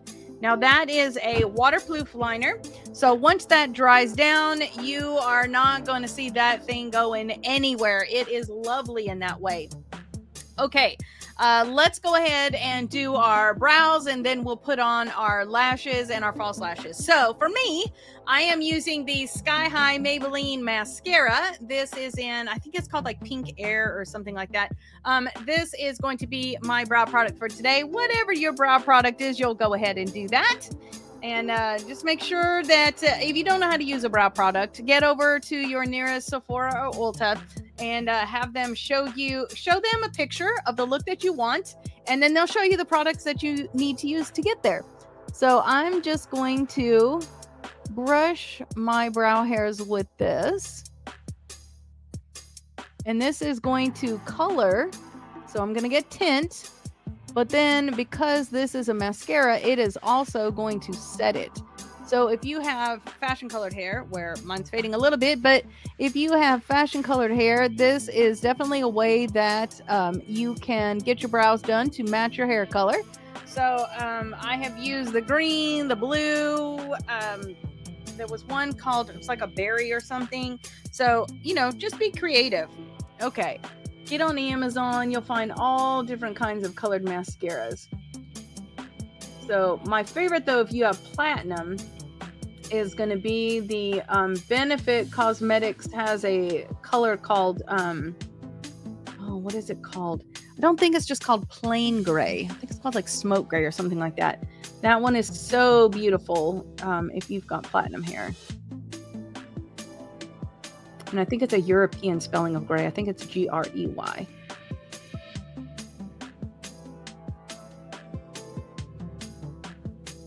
Okay, so let's go ahead and get that in one more time.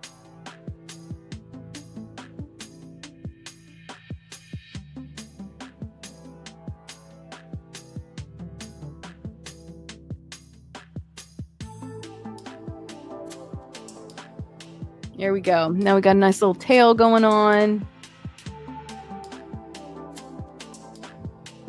And if you set it and then come back to it, you can definitely feel the, I guess crunchy would be the word for it, of that mascara as the brow product. So kind of cool. Okay, so we are going to be using false lashes today, but we do need to get a little mascara on our lashes because you can see mine are kind of like a whitey kind of color. So that is not going to look pretty in front of black. So I'm going to be using the Bad Gal Bang mascara. Let's go ahead and say our verse together, and then we will dive into our mascara. Do I hear you professing to believe in the one and only God, but then observe you complacently sitting back as if you had done something wonderful? That's just great. Demons do that, but what good does it do them? Use your heads. Do you suppose for a minute that you can cut faith and works into and not end up with a corpse on your hands? All right. And James 2:19-20. How about if I end that with a reference? That would be nice. Okay. We're going to grab our lash curler. Let me get this out the way. There we go. We're going to go ahead and grab our lash curler. This is the Tweezerman Great Grips Onyx Great Lash Curler. Bunch of words. It's a lash curler and it's black and white from Tweezerman. Okay, so go ahead and take that. Find your sweet spot of your lashes there. We want to make sure when we crimp this down, we're not pinching any of our skin. If it is, release it, pull it out just a little bit, try it again. Okay, so here we go. We're going to get that right here. Okay. And our thing is coming around. So there you go. Do I hear you professing to believe in the one and only God, but then observe you complacently sitting back as if you had done something wonderful? All right, I'm gonna go ahead and switch to the other side. So have you done something wonderful? Okay, that's just great. Demons do that, but what good does it do them? Use your heads. Do you suppose for a minute that you can cut faith and works into and not end up with a corpse on your hands? And that is James 2:19-20. All right. I'm going to grab my little magnifying mirror here so I can see what I'm doing. And let's go ahead and get a little mascara on our top lashes.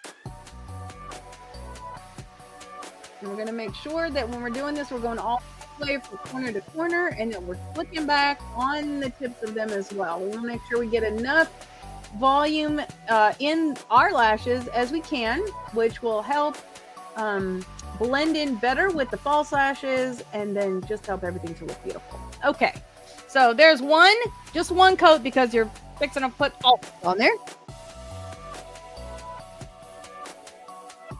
And again, we're going from corner to corner. So right there on that inside corner, all the way to that outside corner, and then we're brushing back on the tips.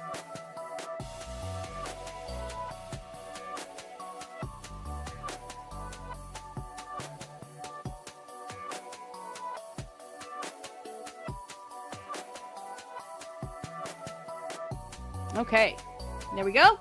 We got just a little bit of color on there so our lashes will blend in. Now the bottom lashes are not getting falsies, so let's go ahead and do the bottom lashes just as you normally would. So I'm going to grab that. We're going to go all the way from root to tip here.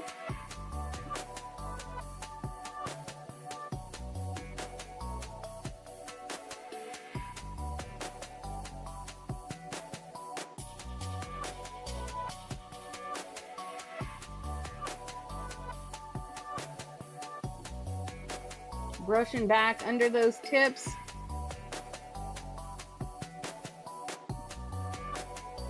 Using that pointy end of it to get those outside lashes really nicely. There we go. Now let's do the other side, which is always the hardest for me as I'm right-handed. And there's a microphone. So let's do this.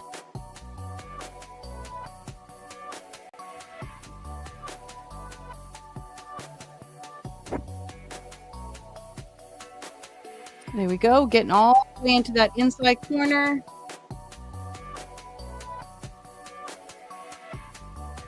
Again, brushing under the tips there.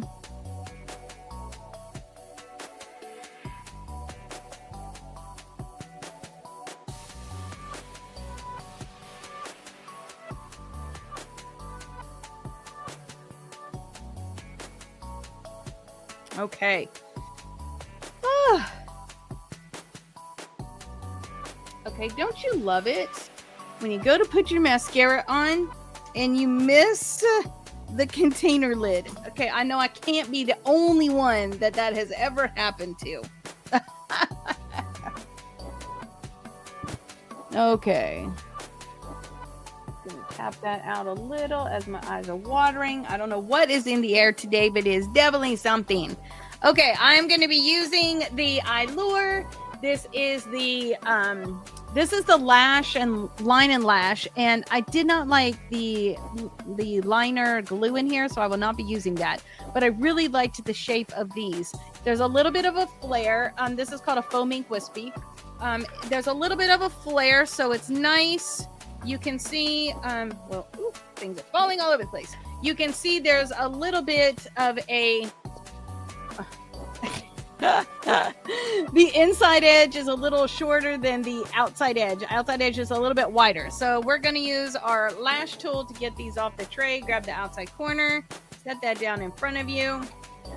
These are, I really like how comfortable these are. It almost feels like you're not wearing anything at all. And, but I think the last time I wore these, I think it was our green, episode that we did. So these got a little green glitter. So we're just gonna get that. There we go. So once you are sure that your lash adhesive from whatever your last time was, you can use, I think it is velour that makes a lash cleaner as well. That's super nice. I find that I don't wear the lashes long enough to justify that. So lash band, all clean, all good to go. If you want to, if you've already wore these, you can go ahead and give them a little of this just to soften up the corner. I'm going to set these down in front of me exactly as I'm going to be able to wear them. That way I don't confuse myself. I don't know. These are a flare, so they're a little bit easier to tell which lash goes to which one, because you got that inside corner to show you the direction that you need to go. Okay, so we're almost finished here. I got just a little tiny bit. There we go. A little bit of green glitter. Ta-da. There we go. There's a little straggler. There we go. Okay, so now we're going to take the two ends here. We're just going to do that, soften that up a little bit. And yes, I literally do that every single time because who wants to wear an uncomfortable lash all day? And most of the time when I put them on, I have them on all day. And for today, it's going to be about 14 hours by the time my day ends. So I am using the Allure. This is the 18-hour lash glue, favorite lash adhesive. We're going to go right on the top of that band there. Then we're going to go on the back side of the band there. Going to make sure that we pay special attention to those outside corners, that they get a nice bit of adhesive on them. There you go. Going to set that in front of me. I'm going to grab the next lash, do that same thing. Oh, there we go. Right there on the top of that band. We're going to flip that band over, get it on the back side.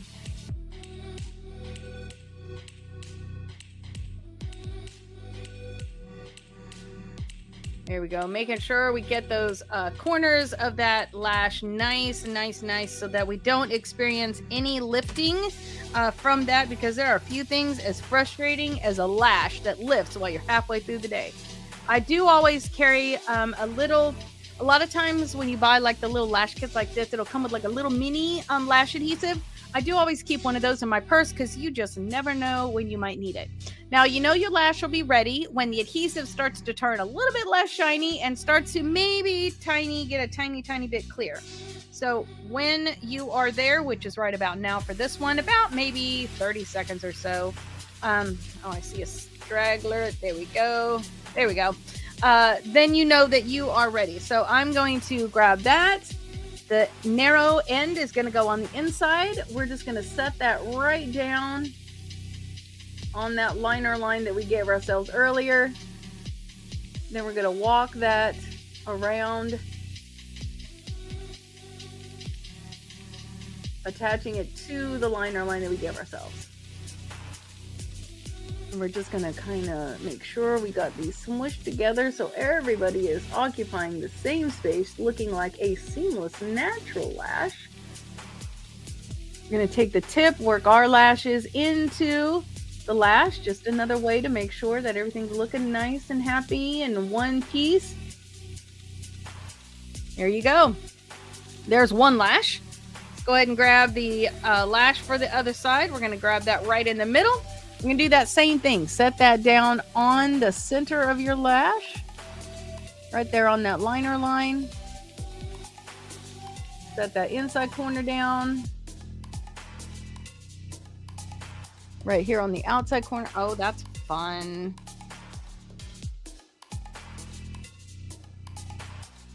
Set that right down onto your liner line. There you go. Just gonna make sure these are together. Everybody's enjoying the same space on my eyelid. Gonna work our lashes into the lashes.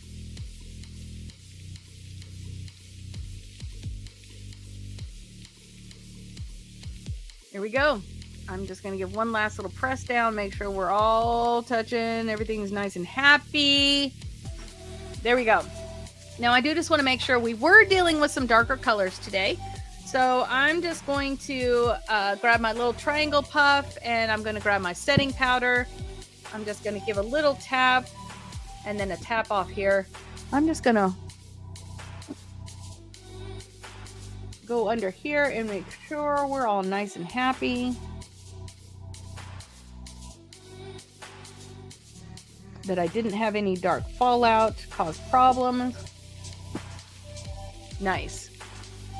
Just a little insurance there. Now, just in case I happen to do anything to disturb my highlighter, which is one of my favorite parts, I'm going to go ahead and grab that highlighter brush and just go over that. Okay. And now we have got, so we've got our beautiful kind of pink chocolate wine color going on. We've got our beautiful wine colored hex colored lips. Now we want to make sure that this does not go anywhere. It does not change. It does not move. It does not do anything for the rest of the day. I'm going to be in this for 14 hours and I want it to stay put and look nice. So I'm going to grab my Juvia's Place Ready, Set, Seal. Give it a shake. Give it a set.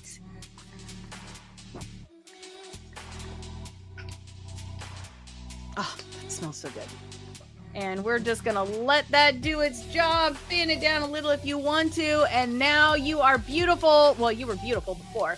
But now you are makeup beautiful, ready to go for the duration of the day. And I've lost my mouse. There we go. Okay. So let's take a look at our Bible verse. We're going to start, this time we're going to start with chapter 2.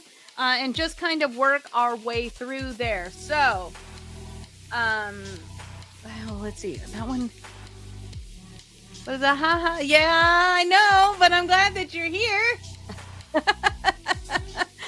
Okay, so we are going to jump in with chapter 2 today. So, my very dear friends, oh my gosh, I cannot see it.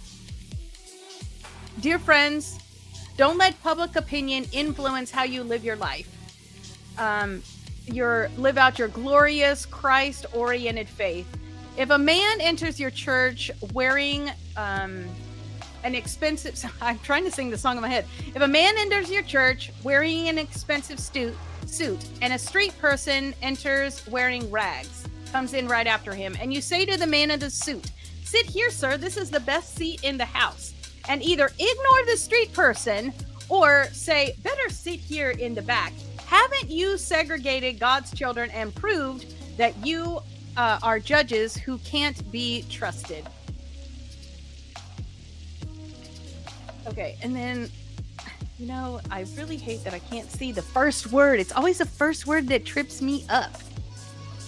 And I see that we have a troll, so let me get you there. There we go. Okay, hold on. I need my little cheat sheet so I can get the first word, dadgummit. Okay, we're in chapter 2, first word. Listen, dear friends, isn't it clear by now? There we go. That God... I know, it's the first word. Okay, clear by now that God operates quite differently.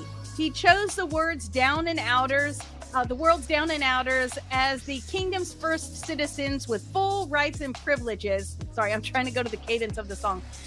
This kingdom he promised to anyone who loves God. And here you are abusing the same citizens. Isn't it the high and mighty who exploit you? Who use your courts to rob you blind? Aren't these the ones who scorn the new name Christians you use in your baptism? Maybe I should just try to like cadence say it. Okay. Come on, go to the next one. There we go. You do well when you complete the royal rule. of scriptures. Love others as you love yourself. But if you play up to these so-called important people, you go against the rule and stand convicted by it. You can't pick and choose in these things, specializing in one or two things and ignoring the others. The same God who said, don't commit adultery, also said, don't commit murder. If you don't commit murder, do you think, let's see, if you don't commit adultery, but you go ahead and commit murder, do you think your non-adultery is going to cancel out your murder? No, you're a murderer, period. See, I just need the first word. Okay. Talk and act like a person expecting to be judged by the rule that sets us free. For if you refuse to act to act kindly, you can hardly expect to be treated kindly. Kind mercy wins over harsh judgment anytime. Oh, every time. Sorry. Oh, what is a harsh word? Okay, dear friends, do you think you'll get anywhere in this if you learn all the right words, but never do anything? Does merely talking about faith indicate that a person really has it? For instance, if you come upon an old friend and say, oh yeah, be clothed, be filled in Christ, be warm, be happy, be fuzzy. That's not all in there. And then let's see, for instance, if you come upon an old friend dressed in rags and half starved and say, good morning, friend, be clothed in Christ, be filled with the Holy Spirit, but then you walk off, you don't even give them a coat or a cup of soup, where does that get you? Isn't that obvious that God talk without God's act is outrageous nonsense? And I can already hear one of you saying, one of you agreeing by saying, sounds good. You take care of the faith department and I'll take care of the works department. Not so fast. You can no more show me your works apart from your faith than I can show you my faith apart from my works. Faith and works and faith go together hand in glove. All right. Oh, does that not have our new one on there? Oh, man. Okay, and then let me actually go back to that picture so you can see that new one for this week. There you go. And here is this week's. So do I hear you professing in believing in the one and only God, but then observe you complacently sitting back as if you had done something wonderful? That's just great. The demons do that, but what good does it get them? Use your heads. Do you suppose for a minute that you can cut faith and works in two and not end up with a dead corpse on your hands? Or end up with a corpse. I said dead. Well, anyways. Yes, listen, dear friends. Thank you, Anthea. Okay, so where are we at now? Because now I've lost my thing. Okay, so again, all of these scriptures are coming from James, Color Me James. And this is a book that has puzzles and verses and daily activities. It is a Bible study. I'm not telling you what you need to think in this book. It is setting up a forum and a place for you and God to visit together, and God can speak to you what he wants to tell you about the book of James. I just kind of put some tactile mechanisms in place for you to make the most of it. And then, of course, we have Selah Soul on the journey with us to help us memorize all of these verses in song, which if you could hear the inside of my head, you would hear them going as I am trying to say the verse. So make sure you get to a little bit of makeup and a whole lot of Jesus for the ebook, the paperback, and then also the spiral binding. But if you don't want to pay for it, no worries. Came up with a free option for you. So the Beauty and Grace Insider. This is on YouTube. So go to youtube.com, Makeup and Jesus, and then join. Go to YouTube and you will see that in that membership, the Cherished Queen level. The Cherished Queen level gives you the ebook. So that is a PDF. I will tell you absolutely you can use to make the most out of that product. But especially if you're digitally inclined, that is going to be a fun way to do that. And it's free because it comes with a membership level. So enjoy that. All right. So let me send you out with a blessing this week. The Lord bless you and keep you. The Lord make his face to shine upon you and be gracious to you. The Lord lift his countenance upon you and give you peace. And that comes from Numbers 6, verse 24 to 26. Heavenly Father, how much I am so thankful for each one of these women that are hanging out with me here live right now. I just pray that you would send them out with a blessing this week, that as they are putting on their makeup this week, they will remember in turn with that the words that you have given us from the book of James. Father, help us to be diligent in the memorizing. And be with me this week and help me to get not tripped up by those first words. And I just pray that you would be with each of us, that we would celebrate the colors that you have given us, that we would find joy in being women of God. Father, I just pray all these things in Jesus' name. Amen. Well, it has been a delight to hang out with you. Oh, I wanted to show you. I look forward to seeing you this next week on social media. Make sure that you share with me the look that you have done. What palette was it that you used? This week, we have a matching list that is going to be in your book. And then I've not colored mine yet, obviously, because it's this week. But this is going to be our coloring page for this week, which you'll see that come out on the social media graphic with the phone wallpaper and all that. So totally enjoy that. Have fun with that, with your matching list, with your coloring page. And I look forward to seeing you online throughout the week until we meet again next Thursday. So goodbye. God bless. Mwah. I love you.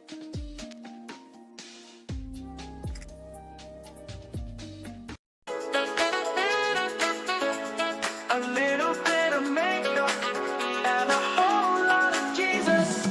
Thursdays at 8, can't wait.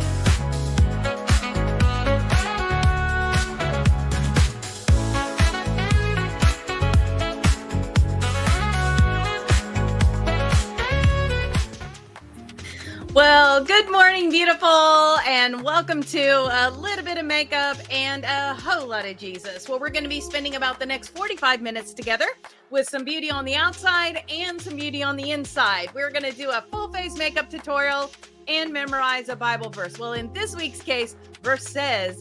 It's kind of a little bit of a story and a cluster today. So, my name is Wendy.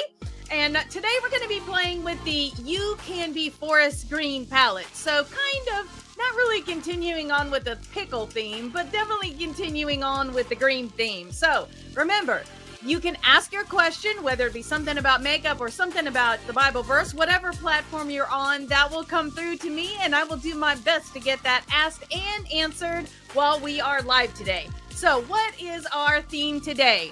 Our theme today is a green eyeshadow hack. Can this forest green glow take 5 years off your look? Let's see. So grab your palette, grab your lashes, grab your brushes, and then get on back here and let's get going. A little bit of makeup and a whole lot of Jesus. Thursdays at 8, can't wait.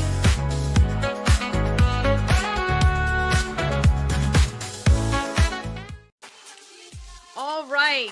And our foundation verse for this podcast is Psalm 119, verse 11. I have hidden your word in my heart that I might not sin against you.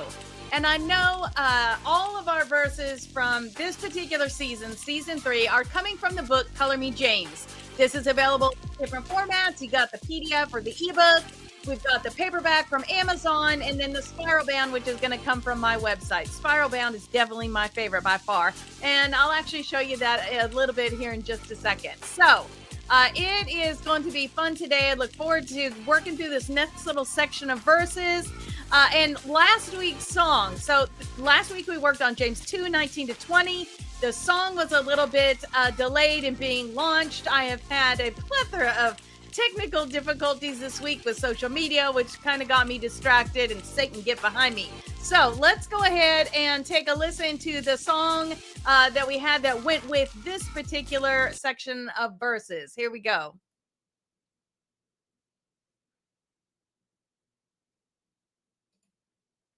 Okay, here we go.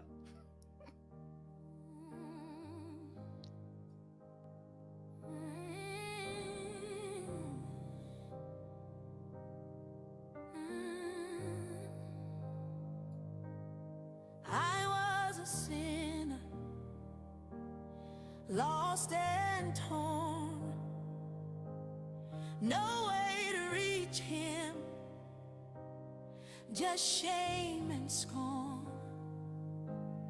Couldn't be good enough, couldn't do right. works could fix what was broken in me. Use your head.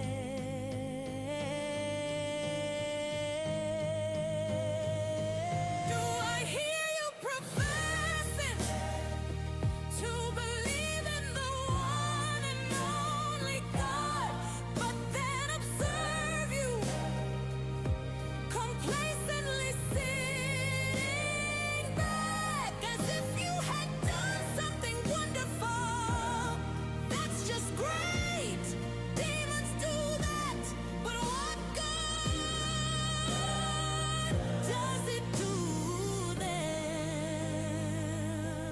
But then Easter came. He rose for me, fulfilled every word, set the captives free. He took my place, my sin erased. Jesus stands for me in mercy and grace.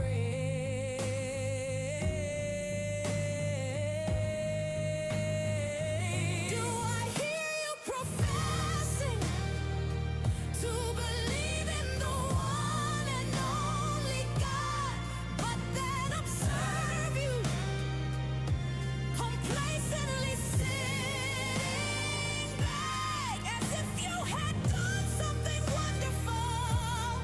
That's just great. Demons do that, but what good does it do them? Use your heads. All right, I'm going to let you finish listening to that on your favorite platform. That is available on here. Let me get this a little bit quiet because that's going to come in kind of hot. Here we go. All right, there we go.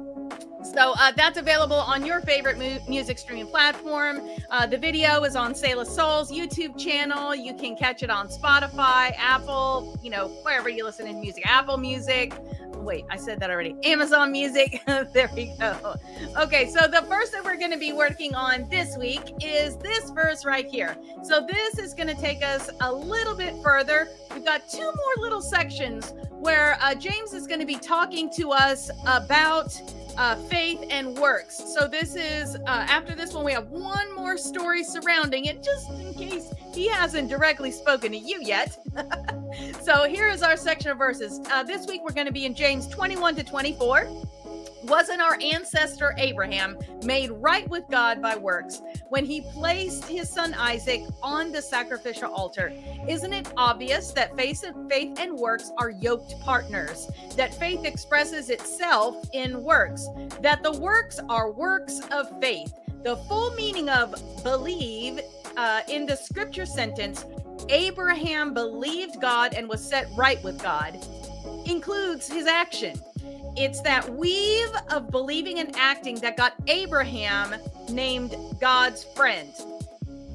Is it not evident that a person is made right with God, not by a barren faith, but by faith fruitful in works?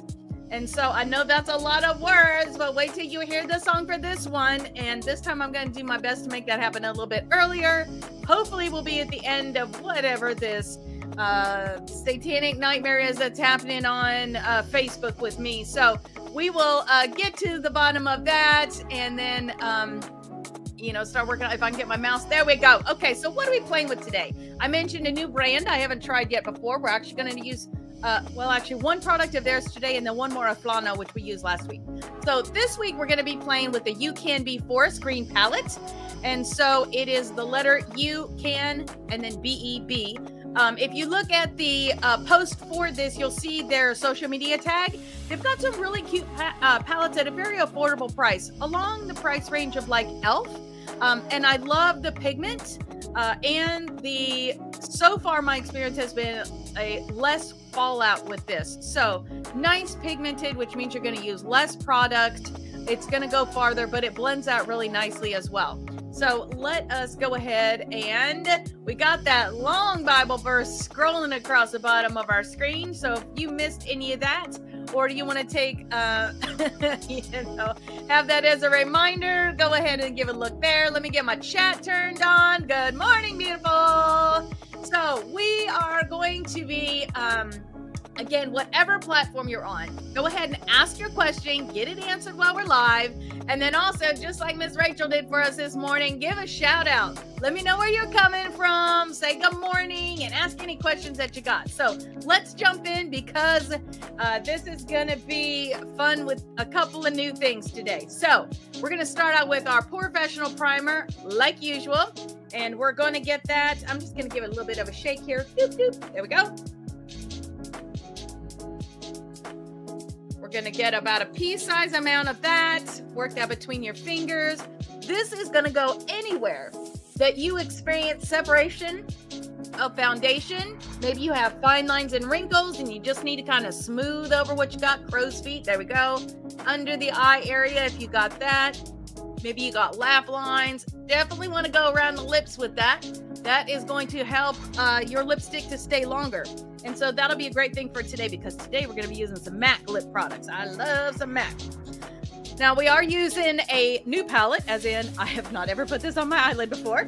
So Juvia's Place, yeah, I do it on the back of, great question. So how do I know it blends out nice?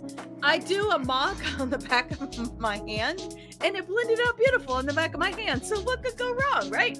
Okay, so we got Juvia's Place. This is Eye Prep, Eye Prime, the eye primer. I'm just gonna give that a little bit of a shake. I haven't used it in a second, so we're gonna make sure that's all mixed up nice. We're going to prep our eyelids for the shadows that we're getting ready to use. So we're just going to get a couple of dots of that. Maybe if it comes out. Hold on. Evidently, it needs a little more we need some more convincing this morning. Somebody throw some coffee in my eye primer. Here we go. Now you mixed. Okay. So we're going to give a little drop here. There we go. That's much better. It doesn't take a whole lot, but you do have to have it. So we're just going to dab that right in the middle. We're going to blend that out, prime that eyelid. This will extend the wearability of the shadow, help with blending.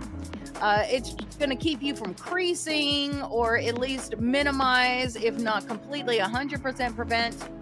The shadows are definitely going to show up truer to color. So there we go. So now we got like some kind of funky look going on. Wide eyelids. Here we go. I am using the Bye Bye Under Eye. This is from IT Cosmetics. This is our concealer. And we are going to use this wherever we've got something that we want to conceal. So I'm just going to give a little ribbon of that. And it doesn't take much of this. So just like a little thing will do everything. So we're going to go under the eye here where I got some darkness. I don't like that redness there. I don't like that redness there. We're going to work that up around. We're going to go in the corner where I got a little bit of darkness. We're going to go in that corner over there. Join that to that nose. I don't really like that redness there. So we're just going to cancel that out. So we're not blending at this point. We're just kind of smashing it where we need it because we're going to use our... we're going to use our... Drum roll. Thank you. Yes. We're going to use our... what am I saying? You know, the little round poochy thing. We're going to use our beauty blender. We're going to use a point. This is already, you can see it's all nice and fluffy. This is the actual Beauty Blender brand. I love this with certain foundations. Today we're using the Lancome Tinty Doll. It works nicely with that. I really like how it works with this concealer though. So we're going to use a pointy tip there. We're going to use that point to just get right in there in that corner of that eye. And then just blend that down and around right on the top of the cheek. The Bye Bye Under Eye is excellent for not creasing. It does need to be warmed up to your body temperature to get a nice blend out. So that's why we talked for a second. So usually I set it down and, you know, pick you a brush or look at a palette or something while you're waiting for it to warm up just a smidge. And that corner just works nice right there in that eye corner. There you go. So now we got a nice even color that is going to help our foundation to be able to do its job better. So again, I'm using the Lancome Tinty Doll. I am the shade 225 in. We're going to give that a shake there on the round end of this. Okay, so because this is a damp beauty blender, I'm actually only going to use one pump, not 1.5, to do the whole face. So we're going to do that whole pump right there. And then we're just gonna tap, tap, tap. And then just tap around the rest of the way. Literally, we're just spreading it. Letting that water help us do, well, not really water, but you know, the dampness help it to do its job a little bit easier. Just keep spreading that around. Going around that mouth. All the way into the hairline, but yet not on my earpiece. There we go. Okay. Working it right up into that hairline there. Gonna make sure we get around the brows. And right there in that center part of the forehead? Yeah, that thing. Okay, around the nose. Maybe it's just me, but right here, it has a tendency to, I don't know, get missed in the folds or something. So I like to make sure I get that. Then we're going to go under that chin just a little bit. Make sure we're blending that out so we don't end up with a line of where that foundation stops. There we go. Now we are finished with our beauty blender. So now we need to set what we've got going here. So I'm going to grab my Laura Mercier. This is the Translucent Loose Setting Powder Ultra Blur Tone Up in Rose. So we're going to do that. Then I'm going to grab my Juvia's Place Small, I forget what these, Puff. We're going to tap that down just to make sure that the powder is not sitting in that reservoir. Love this little chamber here. This one's very nice. So we're going to take the corner. We're going to tap that in, tap it out. Go right under that eye. Right under your lash line. That's going to set that concealer. Between this and the Bye Bye Under Eye, your under eye area is going to be lovely. It's not going to go anywhere. So great question. Why the rose? So the rose, in my opinion, gives you a little bit of a brightener in it. A little less than what a lavender will do, but just a little tiny bit. So is it possible, I know you didn't ask this question, but I'm gonna tell you anyways. So is it possible that you could use like the rose in just the eye area, maybe the top of the cheek, and then use the traditional translucent elsewhere? Of course it is. That's a lot of extra steps. So I'm just gonna use the rose. We're just gonna brighten and set. We're just pressing that into that foundation. And while I love fun colors and I love creativity, I do not want to add extra steps for the sake of extra steps. My thing is everyday makeup. So it'll be like everyday makeup with a little bit of sparkle. There you go, Rachel. A little bit of sparkle. So we're going to take the round end now, tap it in.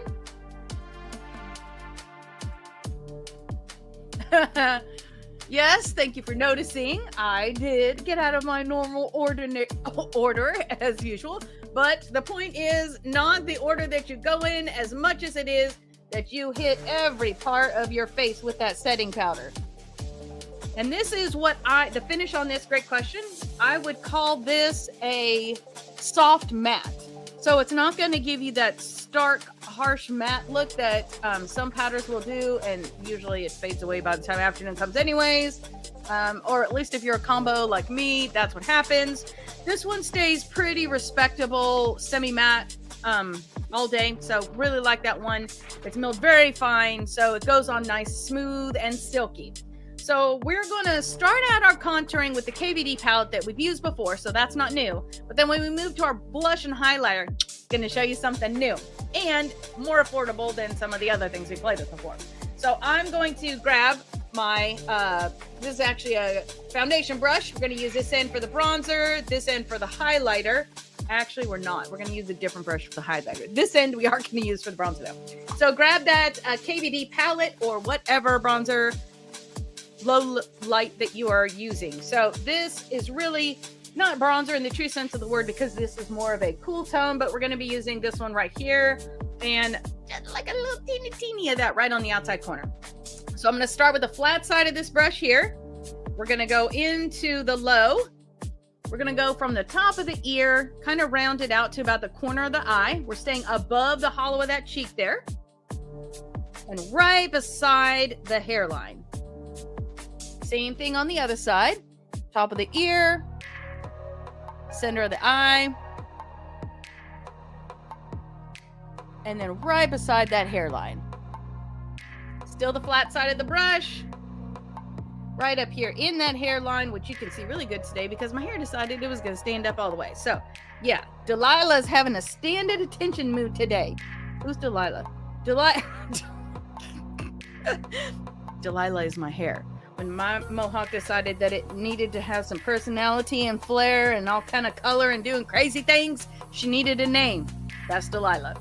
Okay, so now we're going to switch to the side of that. We're going to go from the ear under the jawline to the corner of the mouth. Just keep a neutral face so you're truly getting underneath that jawline there, so we can give ourselves an illusion of a little more of a shelf right here, especially if you have more here than you would care. All right, so we're going to go again from the corner of the ear to corner of the ear? From right here to right here. Yes, thank you for laughing with me. There we go.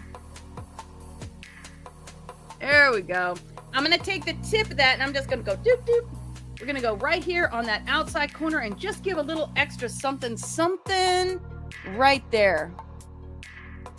There we go. Okay, now I told you we were going to play with something different. Let me show you what I got. So we're going to grab your blush brush. So just a traditional, this is a MAC. I found the Eflano, because you know now I have to have everything that they have. The Eflano blush and highlighter. So let's go ahead and let's take a look at this. Let's see. Oh, let me get the little plasticky thing. There we go. This is the Eflano palette. And so what we're going to be doing with this is, I think today we're going to be in this one right here. There's a lot going to be happening with that green up here. So we're going to bring it down just a little bit on the cheek. So we're going to be in this one here. And then we're going to use this highlighter right here. So if you're doing the green and the same color thing, but maybe a different palette. Is Delilah going to Lulu today, right? Woo! Okay, so we're going to use this one here. And then we're going to use this one here. So use whatever you have that is going to go with the colors that you are using. And remember, as always, if you hate green, that's okay.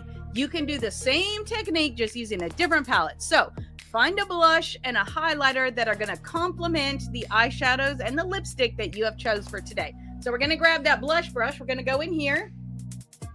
Oh, those are pretty nice. Look at that.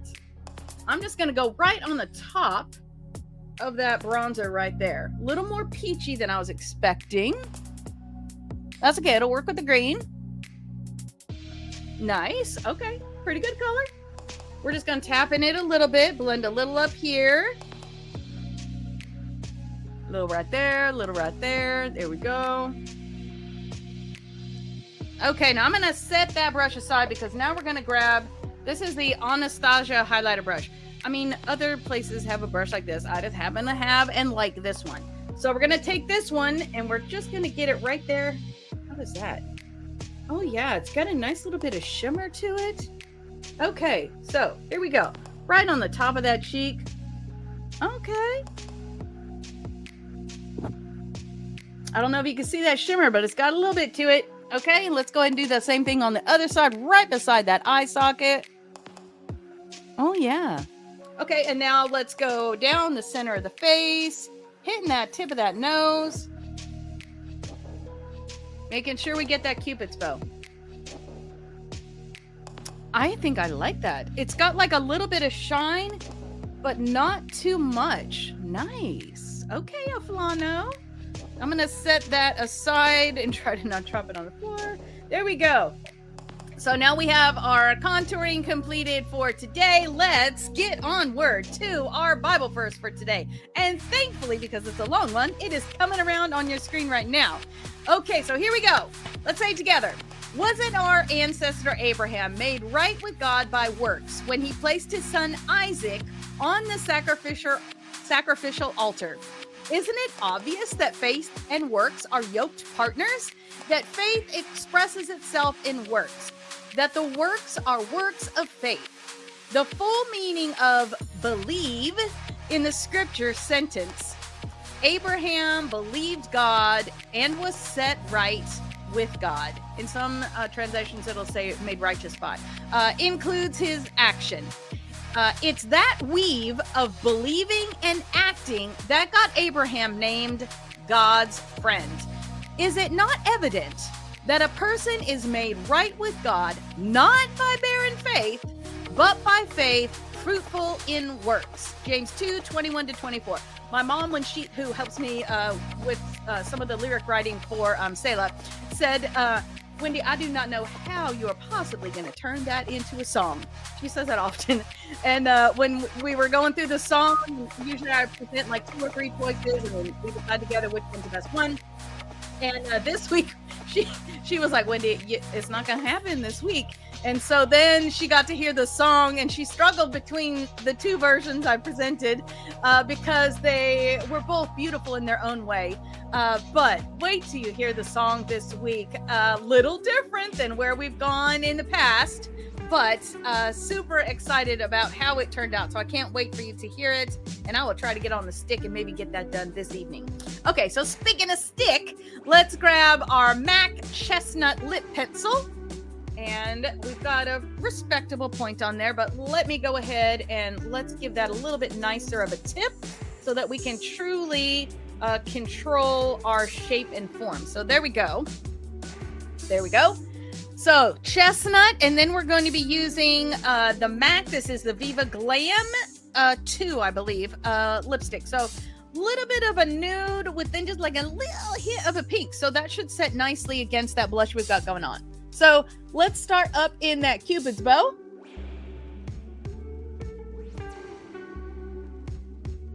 We're just going to give a little bit of a V there so we get a nice outline, get some shape to our lip going on.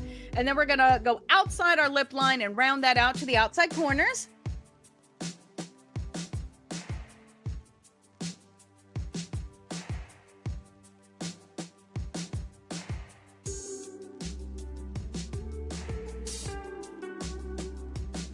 So I get asked this all the time. How do you get that nice round shape?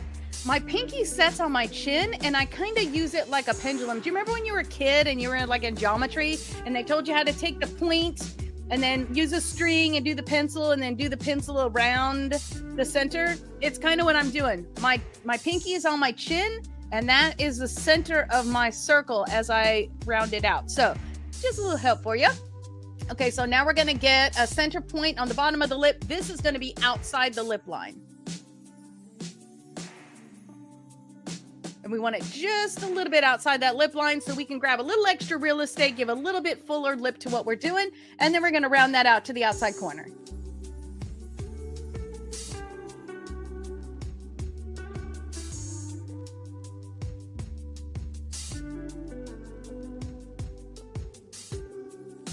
And this chestnut is one of the lip pencils. It doesn't even matter what your skin tone is. Chestnut works on everybody. It is just a beautiful, luscious, I know it's called chestnut, but to me, it looks like a chocolate. So you're not sure you want to eat that bad boy or you want to put that on your lips. Okay, so I want to soften that a little bit so that when I get the Viva Glam on there, it's not such a harsh ending line on the outside. So we're going to take that pencil with a little softer pressure just to the inside, kind of using the side of the pencil. We're just going to feather in a little bit of an ombre line.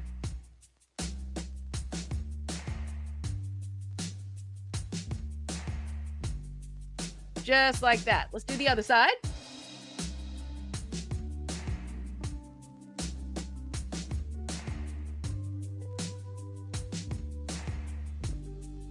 All right, now we're going to do the same thing on the bottom.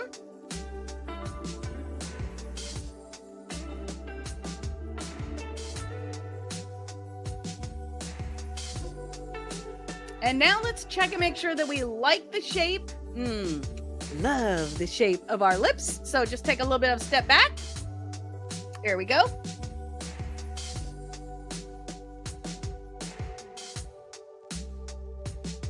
Okay.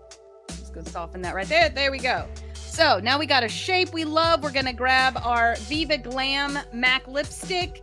I told you it's just a nice kind of a pinky, brownie, taupey, nudie color. Again, Lovely color on all different skin tones. It's going to look a little different. The more pigment, less pigment that you have. So give it a try. See how you like it on you. Might be something that you just use in the center if you have very dark skin tone. The other thing is you could bring in your lip liner a little bit, and that might help darken it as well.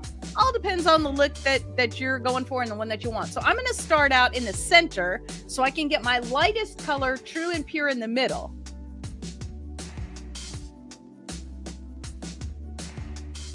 There you go.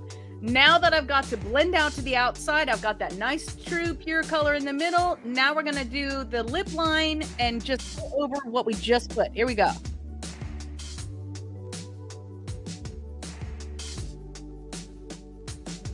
And the answer is yes. If you use a lip brush, you can have more control.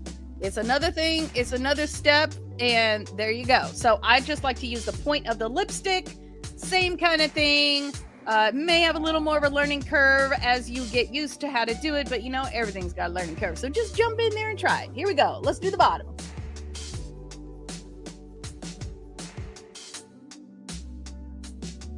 There. So now we have a nice neutral lip going on. Got that Viva Glam and that chestnut working together. So let's go ahead and jump into our palette for today. So today we are going to be playing with, again, this is the You Can Be. This is the Green Forest palette. And let's just take a look at what we got here. Oh, it looks like it's got some kind of, oh, just a little thank you card. How sweet. Okay, so this is what we got today, what we're going to be playing with. So here's where we're going to be living. So we're going to do this white up here on the brow bone. If you have more pigment to your skin, you may want to use this one here. We're just looking for something a little fleshy, neutrally kind of color. You need a dark. So here, oops, that one right there. And we'll need a medium. So we're going to go with this one here. Then we need a light. I think I'm going to do this one here. And then we need a little something shimmer, shimmer, sparkle in the middle. So I'm going to do this one here. So we got light, dark, medium, kind of another light, and then a shimmer. So let us get going. So let's start out with a fluffy blender. We're just going to go into that light color right here. Just get that right on the tip, right up on the brow bone there. This is just going to give us something to blend into, kind of a non-color color. There you go. Okay, let me see. There we go. Yep, there we go. Okay, I think I'm going to grab another fluffy brush, but maybe not quite as fluffy as what we just had. Let's do, did I bring another fluffy one? There we go. There we go. This one is a Morphe. What do we got? M. Oh man, I got my contacts in so I can't see. This will be in your show notes. It's a Morphe blender and it has a black tip. So there you go. We're going to take this color right here and we're just going to get a little bit there and we're going to go right on, right where you can feel that bone. We're just going to give a little bit right there. This will just give us something to play into. And also a reminder to myself, because we want this to be what peaks up above the fold of our eye. Now, this is if you have hooded eyes. So we're just going to make sure that this color here, right there, here we go. As you're looking forward, that you're seeing that peak up above the fold of your eye. So we're going to see the green and then the white at this point in time. Okay. Now we're going to grab a blender, a smudger. This is a Morphe M something. Sorry, I should have taken my contacts out. I knew there was a reason. Okay, we're going to take this. It's a little bit fluffier of a blender. We're going to tap it into that dark green color we got right here. Just right on the tip. We just want it on the tip. We're going to get it right there on the inside corner. Oh, look at that. That's already fallout. Okay, well, we'll survive. We're going to do the same thing on the other side. Get it right there on that inside corner.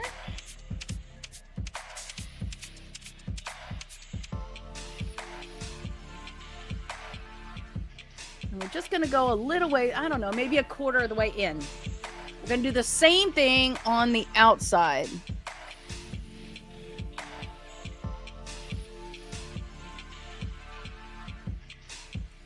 And we're going to pretend, actually, let's just go ahead and do this. Let's just go ahead and bring this over.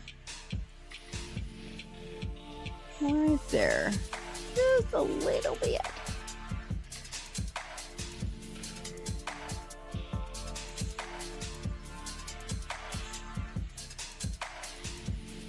And we're just going to make sure we got some nice intensity on those outside corners. Let's do that same thing on the other side.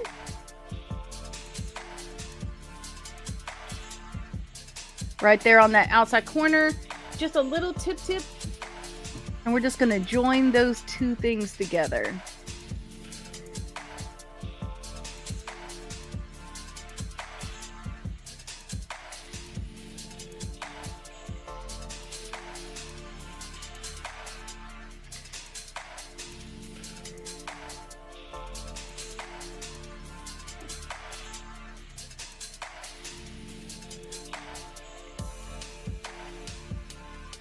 Okay, so right now you're looking a little bit crazy like this. I'm gonna grab just a fluffy brush. We're just gonna blend away, sweep away anything that is what you don't want. And then let's go ahead and move to just a general shadow. Well, that's not it. Here we go. Just an all-purpose shadow brush. If you have one of those foamy things, it's kind of like the shape of that. We're gonna go into this medium color right here. Whoop. There you go. Just on one side of the brush, as I'm seeing a little fallout, we'll just get it on one side of the brush. And we're just going to put it right there. Right there. Just bringing that dark green over a little bit. And then right here. And then right here. So we've left the center open.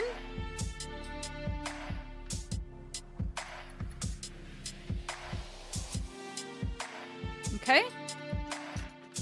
I'm going to grab that same shape of brush. Do I got one? Yes, I do. I'm going to grab that same shape of brush because we're going to add the lighter color right down the center and then we're going to shimmer over it. So here we go. Just an all-purpose. We're going to go right here in this light one. Again, you're just getting it on one side. Just a light tap. You can see how pigmented that is. And we're just going to go right here in the middle. But I am going to take it and go up here. Like that. There we go. Let's go ahead and do that on the other side.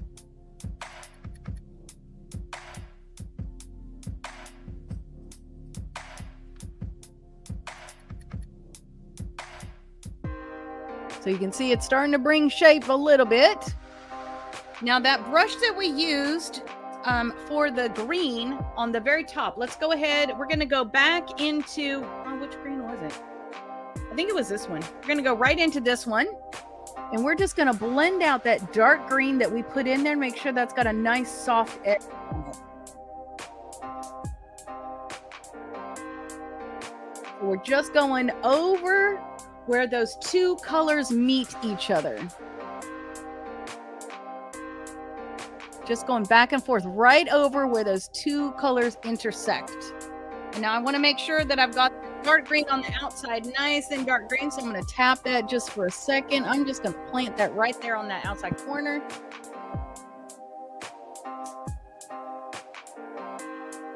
Okay, let's get any fall.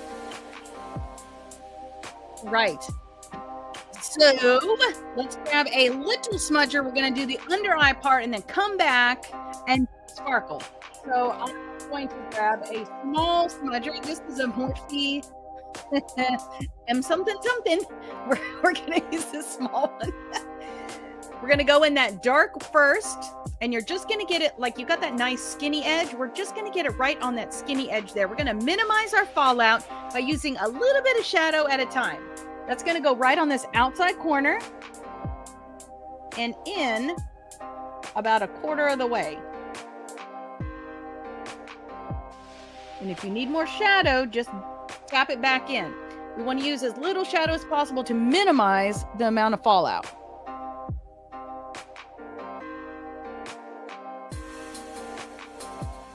So right up against that lash line, we're bringing it up around the corner just to make sure that we got a nice strong outside corner there. Okay, take that same brush, just tap it off a little bit on that tissue. We're gonna go into that lighter green color, again, just right on that tip edge. We're gonna do the middle, about third. There you go.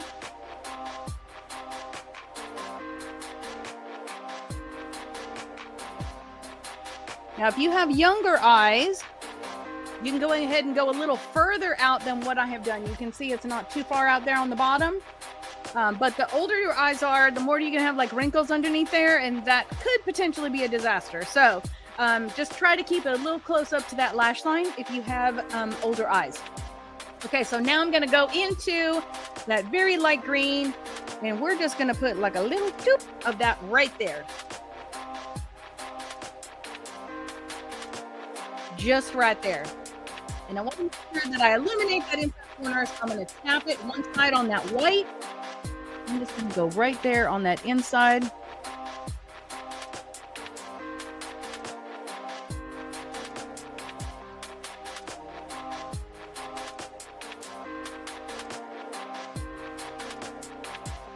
There we go. Okay, now I promised you some sparkle. So let's do our fallout first.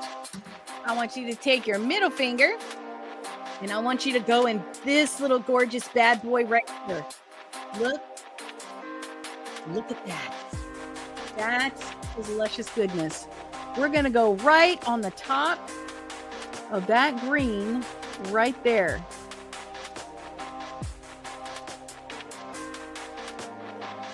And just blend it out a little bit.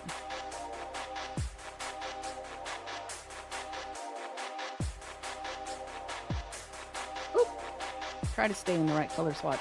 There we go. Now, just out of curiosity, I'm wondering if I used, let's try this one. This is an M something something.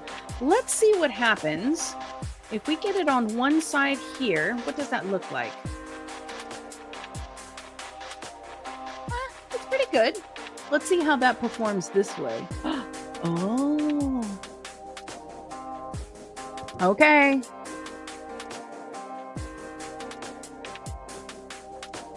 Can you see the difference? Look at that. That's a whole lot more shimmer. So this one works better with the brush, which is fine.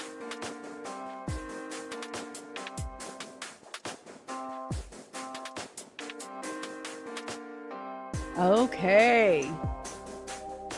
Nice. All right. So let's go ahead and finish our eye look here. We're going to grab, this is the Juvia's Place Egyptian eyeliner. I think this is the jaw. So we got this nice intensity on the outside edge here. So we're going to go from the outside corner, and we're going to stop it right where that light green starts, where that sparkle starts. So outside corner, stop it where that sparkle starts. The inside on the bottom, we're going to go from that right in the lash line. So we're going to do the waterline a little bit, about a third of the way in, and then we're going to ride in the lashes to just give a little fine line. So let's go ahead and go here, about a third of the way, and then we're just going to ride that lash line. We don't want like a line, we're just trying to give it some character on the outside edge. So on the line, and then right there in that lash line. So now we've really drawn and given some weight to the outside corners. We are going to wear false lashes today, so I'm going to grab my Too Faced Better Than Sex liquid liner. Let's give it a little shake. Remember, store that tip down. So we're just going to give a nice thin line from the inside edge all the way to the outside edge. Okay, I'm going to grab my mirror though because I can't see. There we go. Outside corner.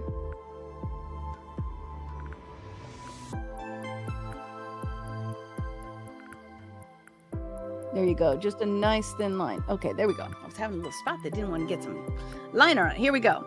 Inside corner. Nice thin line all the way to the outside corner.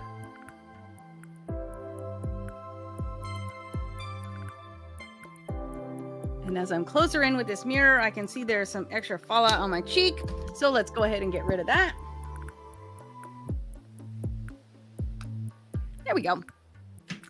So before we get to mascara in, we're going to let that liner dry. Once that liquid liner dries down, man, it is not going anywhere. It's waterproof, but we need to let it dry fully before we go putting our lashes on. So whatever your brow product of choice is, I am using the Sky High, Maybelline Sky High in the color like pink air or something like that.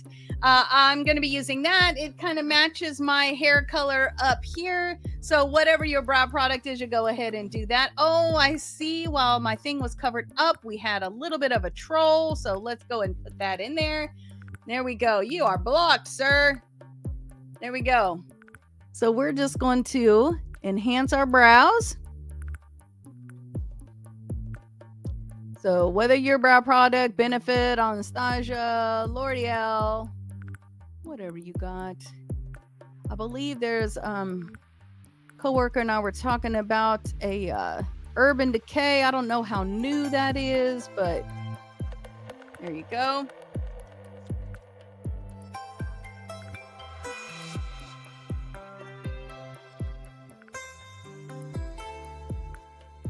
We're just gonna brush those brows up, let them feather out nicely, fill in any gaps that you have. If you're using sometimes it takes a combination between a pencil and then something like this where you're actually brow setting.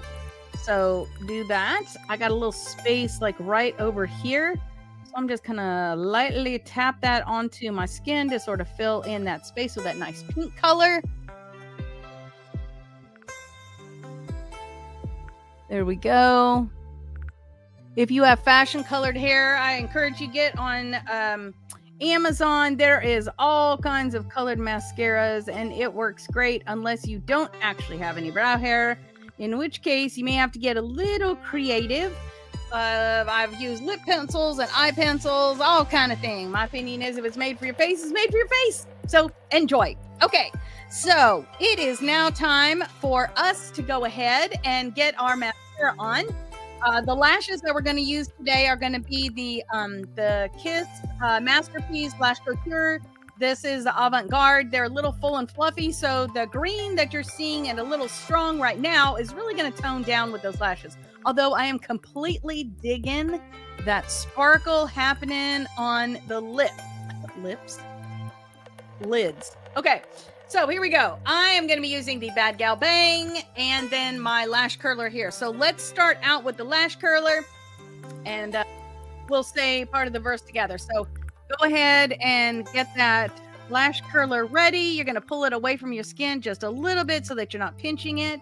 Find that sweet spot and let's say that verse together, which I can't read because I have my contacts in. Hold on, let me grab this. Here we go. My dear friends.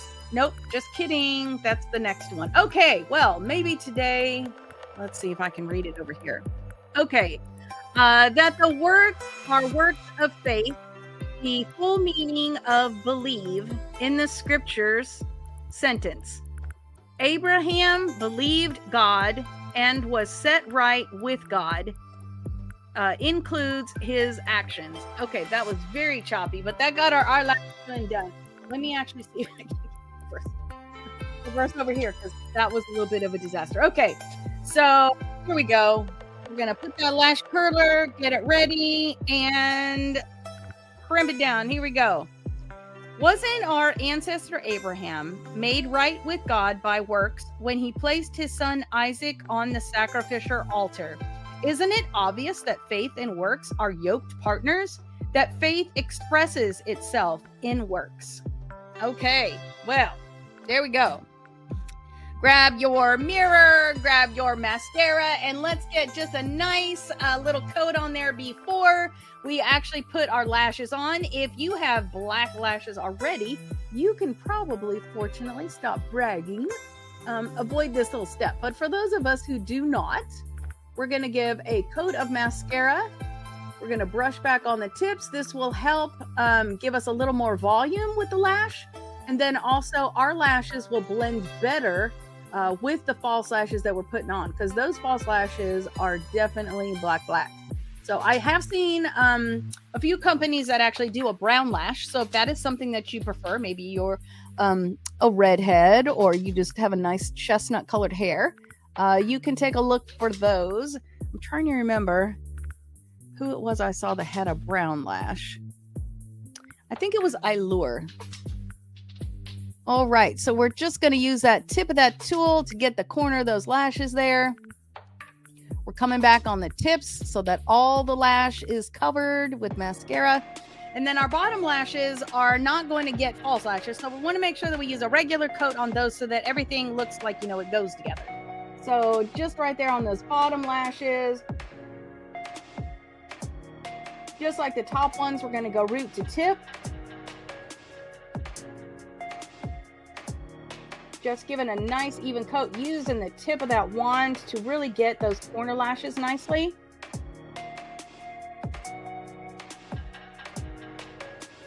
There you go. And now let's do that same thing on the other side.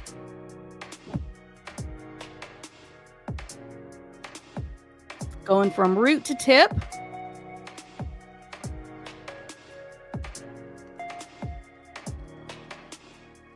Sweeping back under those tips so that they get nice and covered, and then using the tip of that applicator to get those outside in the corner lashes.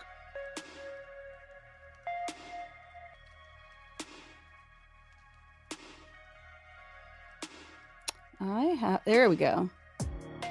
I had a lash that decided it was going to turn down and stick to my skin. No, not today. Okay. So like I said, we're going to be using the Kiss Lash Couture. This is their Masterpiece series, and this particular one is the Avant-Garde.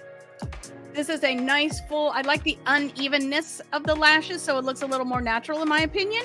And then because it's got narrower here, wider on the outside, so that nice little flare is also, it's like natural. So we're going to take those, we're going to grab the outside corner of that lash and pull that off that tray. We're going to do the same thing with the other side. We're going to use that lash tool right there on that outside corner, pull that lash off the tray.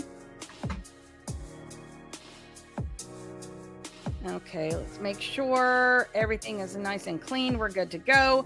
We're going to just hold those outside, give that band a little softening there. Let's go ahead and do that on the other side as well. Hold that, give that band a little softening there. There we go. If you need to comb through your lashes at all, make sure that you use your little velour tool to comb through those. I find that really helps, especially the longer that you have wore on the lashes. Sometimes it gets just, I mean, you know, you got to brush your hair, right? So it would stand to reason that you would need to brush your lash too. So just making sure everything on these is all nice and clear. Nothing's on there, no nubby spots. If you have wore these before, it just gives you an extra chance to look at everything, make sure it's good to go. Let me check this one. Looks like everything's nice and clear and clean.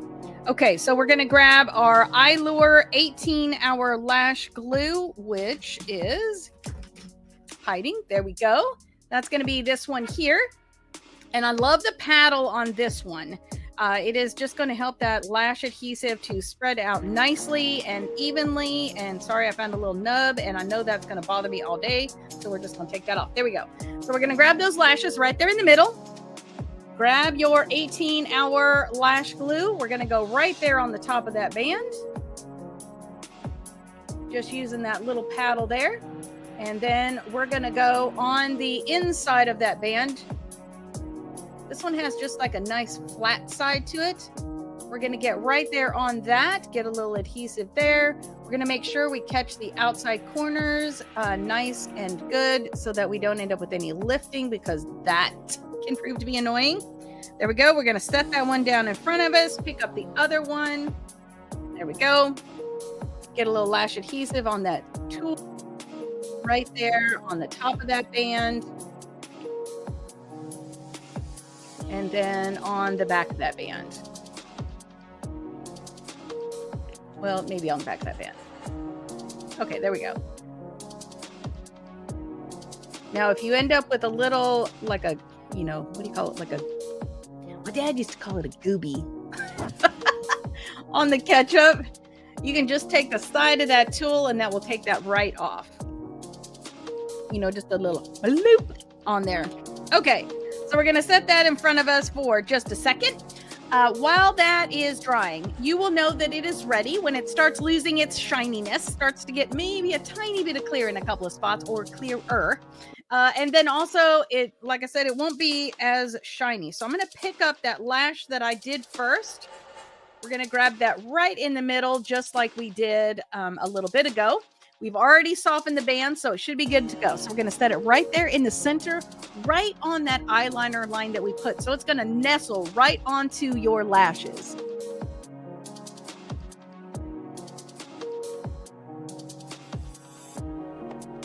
Here we go. Get that inside corner down nicely. I think I'm going to need my mirror because there we go. I can't really see what I'm doing. Gonna set that down right on the top of that liner line. Grab the outside corner, put that right on the top of that liner line. We're gonna turn that tool and just make sure that our lashes and those lashes are occupying the same space. Gonna use the tip, work our lashes into those lashes. There you go. I just want to double check this inside corner here. Okay. There we go. So now we've got one side down, one side to go. So we're going to grab that right there in the middle again. We're going to go over here. We're going to set that right down there in the middle, right on that liner line. Now, when you set it down, if it feels your lash adhesive feels kind of cold and wet, it just means you didn't quite wait long enough. It was still a little bit damp when you put it on. So no worries, it can stay, but maybe next time wait just a little bit longer.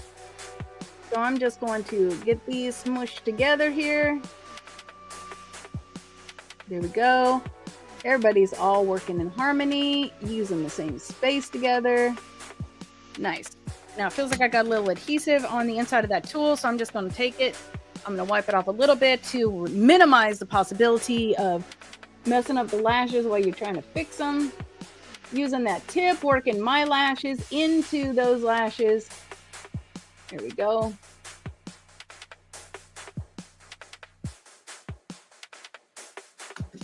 All right. I'm just going to press, make sure everything's touching, staying nicely. There we go.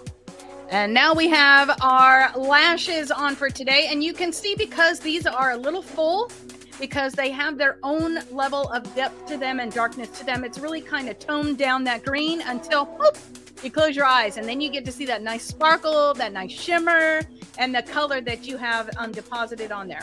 Now, we did have a little bit of fallout that we were working with while we were doing this. So I'm going to do two things before we set.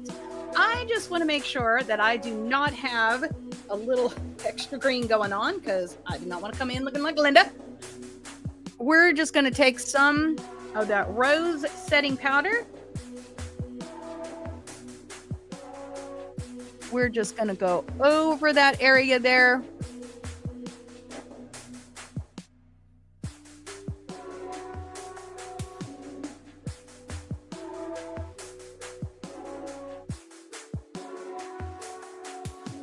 And we're just going to blend that out a little bit. Now that also, you know, everything, for every action, there's an equal and opposite reaction, right? So we're going to take the palette that we had. Oh, thank you so much, Cynthia. We're going to take that highlighter brush. We're just going to make sure that we did not dust off our highlighter because let me tell you, I thought that highlighter was beautiful. So we're just going to make sure that that is still there. There we go. Okay, so yay!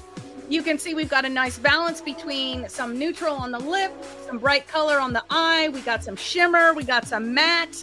And because we primed our face and our eyelids well, this is going to last all day. But let's just guarantee that.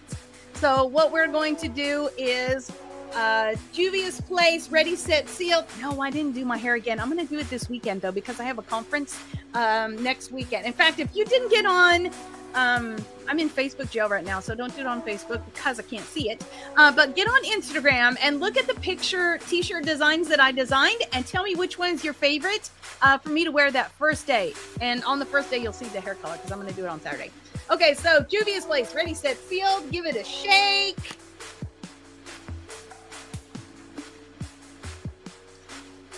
There you go. We're going to do that. And you know, I did throw a little bit of color in with my conditioner this morning, so it may have like stepped it up a tidge, but yeah. So, okay. So no matter what color you have chosen, no matter what palette you are using, although I think that palette's like under $10, you can do this same thing, dark, medium, light, light. Okay, so, and then some kind of shimmer. So the shimmer was probably in a light medium kind of category. So you can also use your highlighter for that, especially with that Aflano highlighter palette that we used today. I feel like the 3 highlighters that are in here all have enough shimmer. You could pull off a lot of this with that as well. So thank you so much for hanging out with me this morning. It has been a delight to be with you. I look forward to hanging with you throughout social media this week. We are going to take a look at where we have been in chapter 2. So in chapter 2, now, I know we could go all the way back to chapter 1, but that kind of took a minute. So let's look at chapter 1 and let's just read this together. My dear friends, don't let public opinion influence how you live out your glorious Christ-oriented faith. If a man enters your church wearing an expensive suit and a street person wearing rags comes in right after him, and you say to the man wearing the expensive suit, "Oh, sit here, sit in the front seat. This is the best seat in the house." And either ignore the street person or say to him, "Hey, you better sit here in the back." Haven't you segregated God's children and proved that you are judges who can't be trusted? Let me see if I can get another page turned, because there we go. There we go. Maybe? Okay. Listen, dear friends, isn't it clear by now that God operates quite differently? He chose the world's down and outers as the kingdom's first citizens with full rights and privileges. It's so hard to not sing the song in my head. Full rights and privileges. This kingdom is promised to anyone who loves God. And here you are abusing the same citizens. Exploiting these same citizens. Oh, isn't it the high and mighty who exploit you and rob you blind? Let's see. Isn't it who exploit you, who use the courts to rob you blind? And aren't they the ones who exploit, who scorn the new name Christians used in your baptisms? And I'm going to share with you an idea I had just a little bit ago. Okay, so you do well when you complete the royal rule of the scriptures. Love others as you love yourself. But if you play up to these so-called important people, you go against the rule and stand convicted by it. You can't pick and choose one of the, pick and choose in these things, specialize in keeping one or two of these things and ignoring the others. The same God who said, don't commit adultery, also said, don't commit murder. So if you don't commit adultery, do you think that cancels out the don't commit murder? That you didn't commit murder? No, you are still a murderer. Or you are still an adulterer, period. I think I may have got that story a little bit twisted in there, but all right. So talk and act like a person expecting to be judged by the rule that sets us free. For if you refuse to act kindly, you can hardly expect to be treated kindly. Kind mercy wins over harsh judgment every time. I loved that song. It was kind of a happy one. Okay, let's see. What is the first word in this one? Okay. Oh, dear friends, do you think you'll get anywhere if you learn all the right words but never do anything? but never do anything. Oh, does merely talking about faith indicate that a person really has it? For instance, if you come upon an old friend dressed in rags and starved and say, "Oh, good morning, be clothed and be filled in and be Christ filled and filled with the Holy Spirit," but then you walk off without providing a coat or a cup of soup, so much as a coat or a cup of soup, where does that get you? Isn't it obvious that God talk without God acts is outrageous nonsense? Okay, I can already hear one of you saying, one of you agreeing by saying, sounds good. You take care of the faith department and I'll handle the works department. You can no more show your faith apart from your works than I can show you my works apart from my faith. Work and faith, faith and works go together hand in glove. All right, and then this was our verse from last week. Not gonna lie here, this one needs a little bit of work on my part. So, do I hear you professing to believe in the one and only God, but then observe you complacently sitting back as if you have done something wonderful? Oh, that's great. Even the demons do that, but what does that get them? Use your heads, which I think is the name of the song. Use your heads. Do you suppose for a minute that you can cut faith and works in two and not end up with a corpse on your hands? Oh, that last line is so grotesque. A corpse on your hands. Okay. And then our verse for today. I'm going to definitely...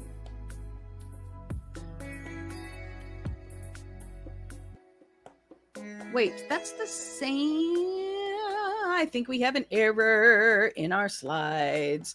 Okay, so wasn't our ancestor Abraham? Yes, there is. Wasn't our ancestor Abraham made right with God by works when he placed his son Isaac on the sacrificial altar? Isn't it obvious that faith and works are yoked partners? That faith expresses itself in works. That works are works of faith. The full meaning of believe in the scripture sentence, Abraham believed God and was set right with God, includes his action. Isn't that weave of believing and acting that God Abraham included as God's friend? Is it not evident that a person is made right with God, not by barren faith, but by faith, fruitful in works? James 2:21 through 24. All right, so here we go. All of our verses are coming from Color Me James, and actual title of the book is Color Me James: A Spirited Exploration of Faith and Memory. That's available in 3 different versions. I kind of laid out some of the images from the inside of the book just so you could kind of see what it is. You can see a crossword puzzle on this particular week and then the coloring page. So all of the graphics that we're working on, like the one that was just messed up a second ago, all of these graphics are the full color version of the graphics from in the book and the coloring pages. So that just gives you something kind of fun to look at, to see, how it originally was designed, and just to have fun and enjoy those flashcards that I put out for you. So beauty and grace, how can you make the most out of this? The Beauty and Grace Insider is that lives inside of YouTube. There's 3 levels: Divine Beauty, Precious Jewel, and Cherished Queen. In the Cherished Queen membership level, when you do that one, you actually get the ebook for free with that level. So make sure you follow the prompts in the link through with that, because that's going to deliver to you by email. So if that is something that you would like, I would love to have you enjoy that with us, and enjoy and love your support, because you need money for the mission. So, okay, so let me send you out with a blessing this week.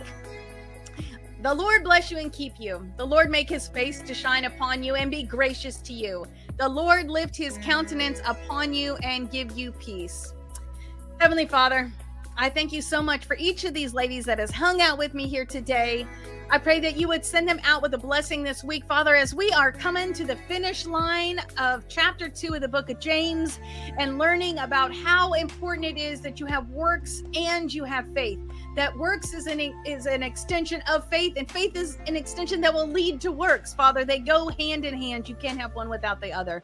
I pray that you would help us to be reminded of that this week, and that we would put into practice the things that we are learning, that we are memorizing as we work through that the book of James with the Color Me James. I just pray that you would help us to enjoy this week being a woman of the Most High God, created and fashioned in the image of our Creator. Father, help us to enjoy those colors and to just play and enjoy being a woman. Father, I send them out with this blessing covered over them in Jesus' name. Amen. Well, it has been a delight to hang out with you. Let me show you what you got in store for you this week. So this week, we've got a word scramble, and then our coloring page is going to be this one here. You decide how you want that to turn out. It does not matter to me. One thing I wanted to make sure to do was to cover all different ethnicities, all different pigmentations of skin, all different hair types, all different hair colors. So you make it what you want it. Shoot me a picture or a video of you doing it. I would love to see how your coloring page comes out of that James chapter 2 verse. All right, so you can find a little bit of makeup and a whole lot of Jesus on your favorite video podcast platform. Also, make sure you check out that Beauty and Grace Insider. I hope that you have an absolutely fantastic rest of your day today. I would love to see your makeup look, so your favorite social media platform outside of Facebook, because I'm still in jail. But make sure to post a picture. Love to see it. Y'all have a great day. I love you. Mwah!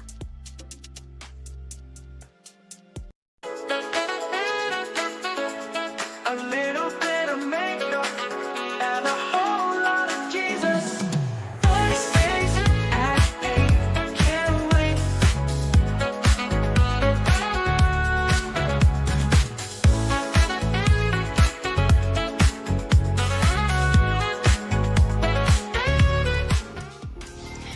Well, good morning, beautiful, and welcome to a little bit of makeup and a whole lot of Jesus, where we're going to be spending about the next 45 minutes together in a full face makeup tutorial. And my name is Wendy.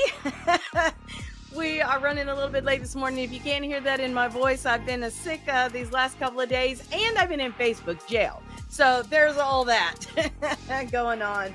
But we are going to have a fun walk down memory lane with one of my favorite palettes from Juvia's Place, which is the Warrior 3 palette. So remember, at any point as we are live online, you can ask your question on whatever platform you're on, and I will do my best to get that question asked and answered. It can be something about the Bible verse, or it could be something about the makeup application that we're doing. And I just hope and pray that my voice holds out throughout our makeup application today. So, what is our easy makeup theme for today? It is summer makeup for youthful skin. We're going to say hacks for women over 40 plus. We are going to have some fun today. May or may not be a little bit of glitter involved. I'm certain there's some summer colors involved, and I may have found a super shock that'll go too. So we'll see what happens today. So go ahead and grab your lashes, grab your Warrior 3 palette or something similar, and grab your brushes, and then get on back here and let's get going.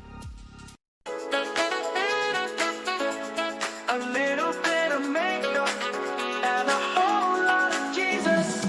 First days at 8, can't wait.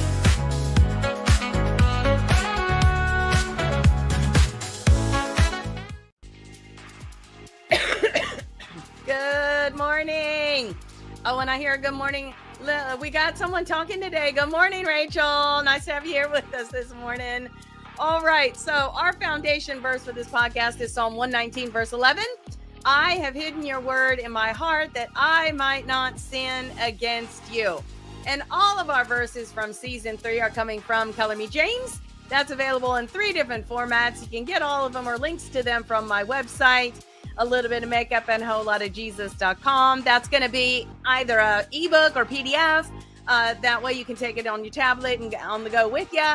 We've got a paperback that's coming from Amazon, and then we got the spiral bound that's coming from my website. So whatever format works for you, you can find that and make the most of that. Okay, so our verse that we've been working on.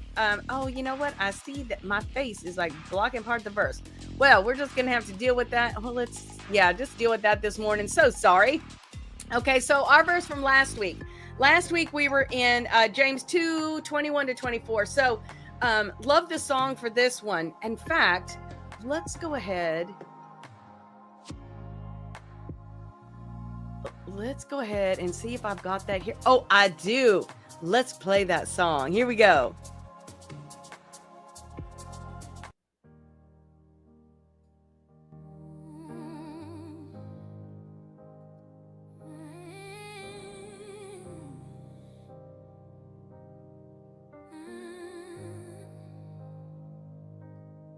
I was a sinner, lost and torn, no way to reach him, just shame and scorn. Couldn't be good enough, couldn't do right. No works could fix what was broken in me. Use your head.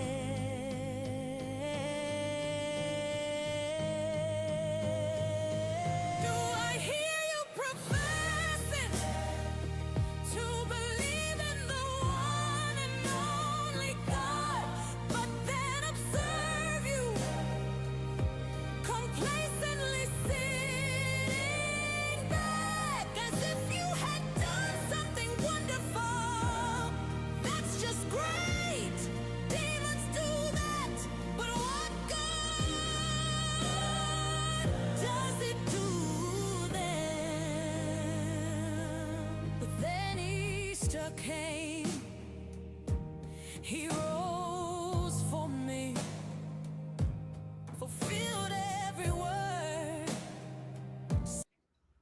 All right, I'm going to let you listen to the rest of that on your favorite music streaming platform.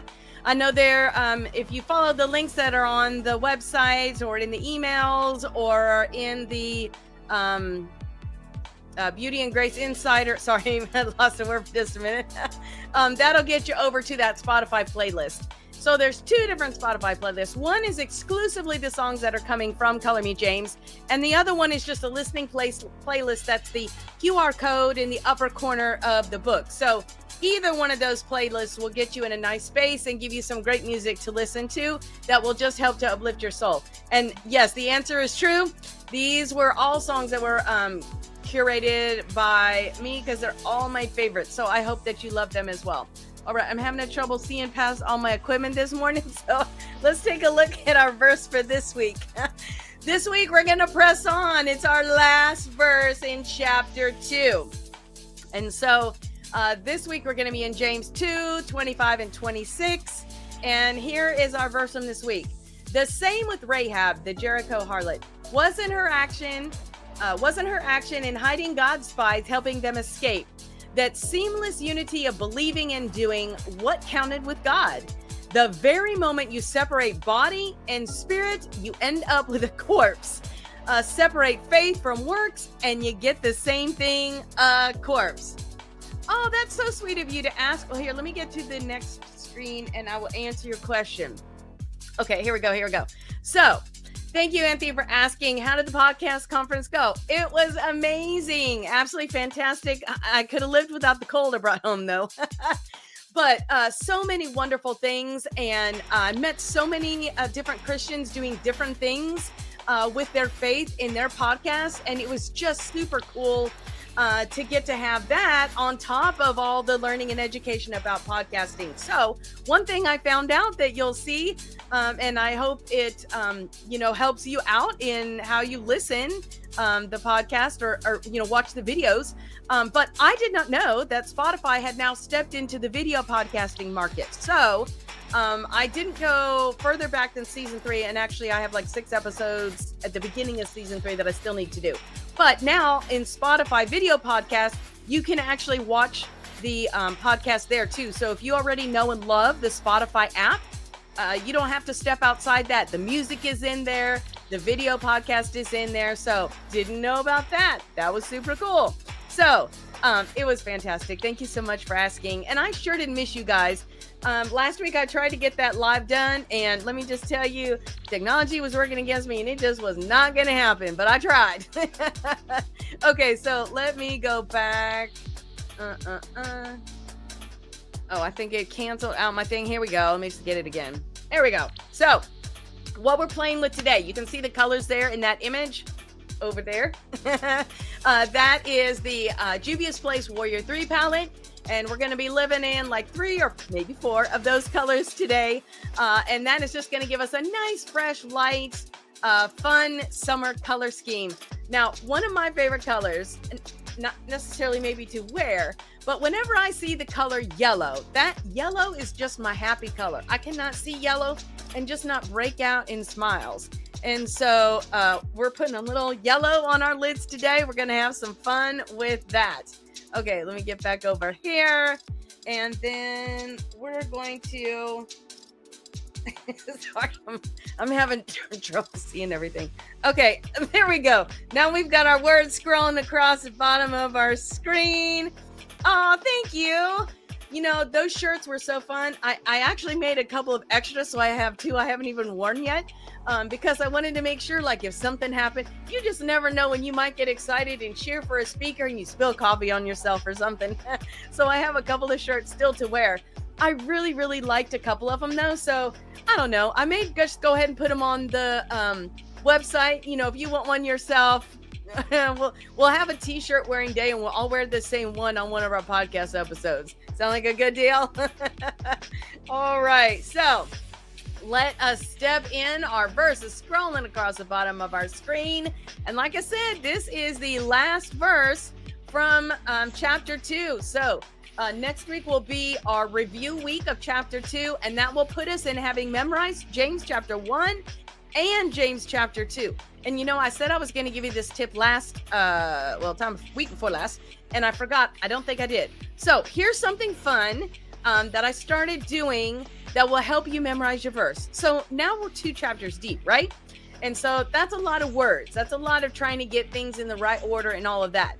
So I went on to Audible, and I got a copy of the Audible version of the Message Bible, because that's a translation that we're doing. And so I'll put it on, press play, let it go, James chapter 2. I think it's in the version, you know what, I'll put a link to it so that you can make sure you get the same one too. But it's chapter 18, I believe, is what has that James in there. You may have to move that slider over just a little bit. But hit play, and while that narrator is talking, you can slow that speed down a little bit if you need to, if they talk faster than you maybe.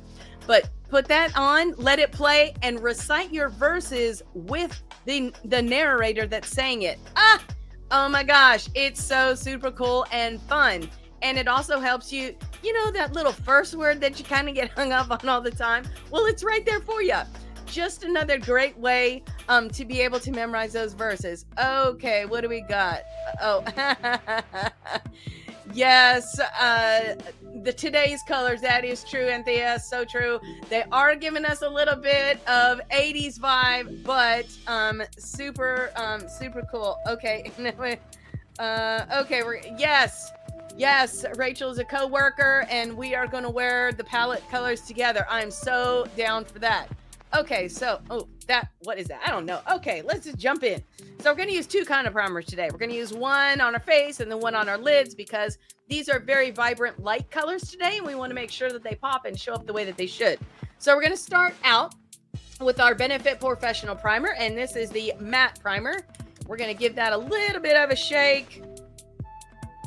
Oh, and you know, I know that the last time I used this, I think it was Wesley tried to eat the cap, and so he made the video. Well, if you'll notice, let's see, this way, my lights are not lit, and that is because while I was out of town at the podcast conference, my precious Wesley ate the cord. So, thankfully, I discovered this before I tried to turn it on, but I was like, what is that? That is wire. You should not see wire on an extension cord. So, okay, so we got this right here. We're going to work between the tips of our fingers. And let's go ahead and get our face prime. This is not going on your eyelid though. This is just going on the rest of your face. Yes, Rachel, I'm down for that. We can wear the shirts and the makeup. We'll pick out one of our, find your favorite episode. Wouldn't that be a fun in-person thing to do? Because I've been talking about doing these sipping colors.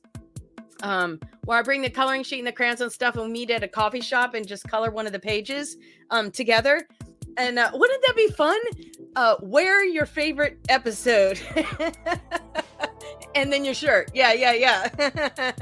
Okay, so now we're gonna go on to the eyelid primer. This is the Juvia's Place I Prep I Prime. I am the shade 1. And we're just gonna give, you really don't need very much of this, so we're just gonna do like a little teeny dot like that. That's plenty. Tap that between. Just get both those. I think that one got a little more love. Okay, there we go. And we're just gonna put that primer up there. Let it do its magic. There you go. Now our eyeshadow will wear better, it will blend better, and it will, just show its color so much more. Although you look sort of like a crazy person to start out with. Okay, Bye Bye Under Eye from It Cosmetics. That is going to be our concealer. Words are hard this morning. That is going to be our concealer for today. We're just going to use a little, well, maybe a little. There you go, little ribbon of that. So any place you have fine lines, wrinkles, hyperpigmentation of any kind, we're just going to dab that there. I'm going to get rid of some redness on my nose. It's going to happen on the top of my cheek. I think that's about all I got. Okay. A national... So at work we do, every day we celebrate a different national holiday, and it varies from day to day which one. You get about, I don't know, anywhere from 10 to 20 to choose from. And so Rachel's suggestion is, hey, let's have a national little bit of makeup and a whole lot of Jesus day. I wonder what you have to do to request that. That'd be super cool, wouldn't it? Okay, I'm going to use my beauty blender. It is already dampened and ready to go. So with these, the actual Beauty Blender brand. Now there are other brands that need to do this as well. Not many, but some. So with this, it starts out about half this size. And you're just going to take it, run it under the water, kind of scrunch it. Let the water get in there and then wring it out one last time. And then it is pumped up and it is ready to go. So we're going to use the tip of that. Now that this has sat a little bit, it's warmed up to our body temperature. We're just going to blend that in. We're going to let it do its color removing, darkness removing, beautiful blend of magic. There you go. And we're just going to soften out the edge of that. Getting that tip, especially in that corner there, under the eye. Now, one thing I like about this is, especially as you get older, you get like wrinkles in these places that you didn't even know you was going to get wrinkles one day. One of those places like under the eye or maybe on the outside of the eye. The damp beauty blender really helps with that, to kind of eliminate the ability for your concealer to crease. I can't speak for all concealers, but the Bye Bye Under Eye especially. So that point, just kind of tap that in there. We're going to set it in just a minute with a beautiful Laura Mercier powder. And that is going to further help that to not end up with that creasing, bunching, guppy look. I just cannot stand, I have combo skin. I know we talked about this before. And I cannot stand leaving just a sticky foundation face. That's just under the not happening in my world category. Okay, so today we are going to be using the Juvia's Place. This is the I Am Magic, and this is the Maricao number 710. This is the Velvety Matte Foundation. Today, like I said, sometimes this one doesn't play so well with glasses, so if you wear glasses, if you're coming off and on with readers, you'll be totally fine. But if you wear like regular glasses, you just want to make sure that you set right here in that nose area pretty good, because this has a tendency to not play well with those little feet on the glasses. But today I'm wearing contacts, so I don't have to worry about that. So we're just going to use a little like that. And then we're just going to dab it a couple of spots. And then dab them out. And you're just going to work that around like you were painting a wall in your house. There you go. Once you kind of get it blend out everywhere and you look like a spotted mess, then you can work it out with some pouncing and swiping. We're just going to blend it into where that concealer was. Making sure we get around our nose, that little cupid's bow right there, up around the lip. That's going to help your lipstick to last better, wear longer, have a more smooth finish, especially when you put your liner on. We're going to get up around that forehead, working around our brows. And then just kind of flick it up into that hairline. We don't want it like up in the hair, but we don't want to see like a line where, you know, that stopped and then your scalp starts. So just kind of flick it a little bit. Make sure we get right up there in between the brows. There you go.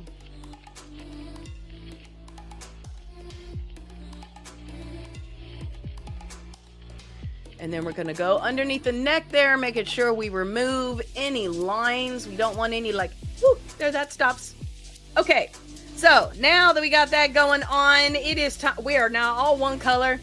So we are going to set that so it stays like that all day long. So I'm going to grab my Laura Mercier. This is the translucent loose setting powder, ultra blur tone up, and this is in the color rose. Man, that's a lot of words. Okay. So you're going to tip it upside down, tap it. I like to set it down and then tap the side so everything's not in the lid. When you open it up, it's not going to go poof everywhere. Yes, yes, that is the technical word, poof. We're going to take our triangle puff from Juvia's Place. We're going to do the corner and then tap it off. That's going to go right in here up around the eye. I'm not actually going to put the powder up on the lid. I'm just going to get right there in that corner and then underneath the eye there. Then we're going to do that same thing on the other side. So using that tip to really get around that eye there. And we're just going to press that in.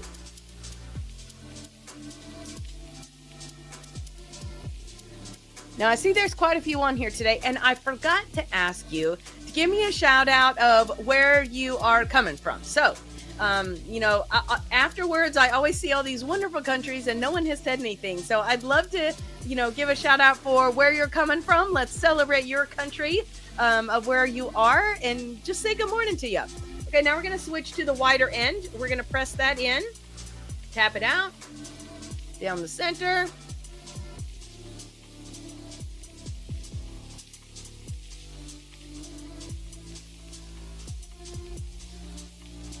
And then we're going to press it in again. We're going to do the right side.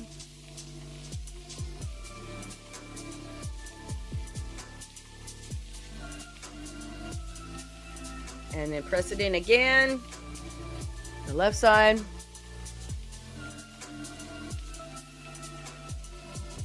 And our colors today are not like dark. So fallout should be, well, first off, it's a Juvia's Place, so fallout should be at a minimal anyways. But the color being able to affect, you shouldn't need to worry about anything with that today. Okay, we're going to tap it out again and do our forehead. Then we're going straight up into that hairline. There you go.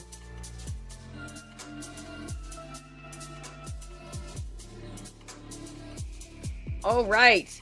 So now we are all set. Let us get ready to add some color back in where we want it. So I'm going to grab my KVD palette, and this is the shade Light Refillable. And, you know, I meant to go and get another one. And I got all wrapped up in podcast conference and being sick, and I didn't do it. So here we go. We're going to be in this color here. And then we're not going to do this one today because I want to keep it a little bit lighter. Woo woo. Okay, finally someone says, Anthea, where we got ya? We're in England. Hello. I don't know what morning, afternoon, whatever time of day it is. We're glad that you're here. Okay, so we're going to grab our IT Cosmetics brush. We're going to use this end here, this color here. We're just going to get it on that side. We're going to go from the top of the ear, kind of in a curved motion, about to the corner of the eye, sort of even with where the nose is. I'm going to stay above that hollow of the cheek. We're going to really lift and elevate that. And then we're going to go beside that hairline there. Here we go. And today we're going for like bright and summery. So, 2 p.m. Okay, so I don't think I can math today. But it's morning here and it's afternoon there. So, good afternoon. All right. Same thing on the other side. Just giving that a little bit of a curve there.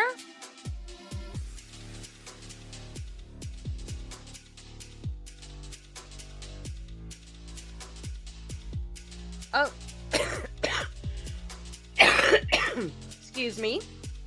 And I see that we have had a troll join our mist. So let me go ahead and do that. There you go. Sorry about that, guys. And now we're going to get it right up in here, right up next to that hairline. We're just going to give a little of that darker color, that contouring, just to kind of shape everything out. And we're going to switch to the side of this. We're going to go from the ear under that jawline to the corner.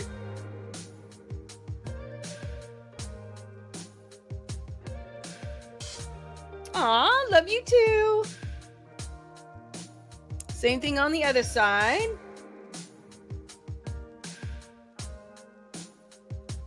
Then we're going to take that same thing right there on that side. We're going to go from the right up here, right beside the nose. We're going to leave this part blank. This is going to allow us to shape our nose, narrow it in just a little bit. There we go. And I am still in love with, I got so many things. I am still in love with this blush and highlighter palette from Eflano. So we are going to actually set this brush aside.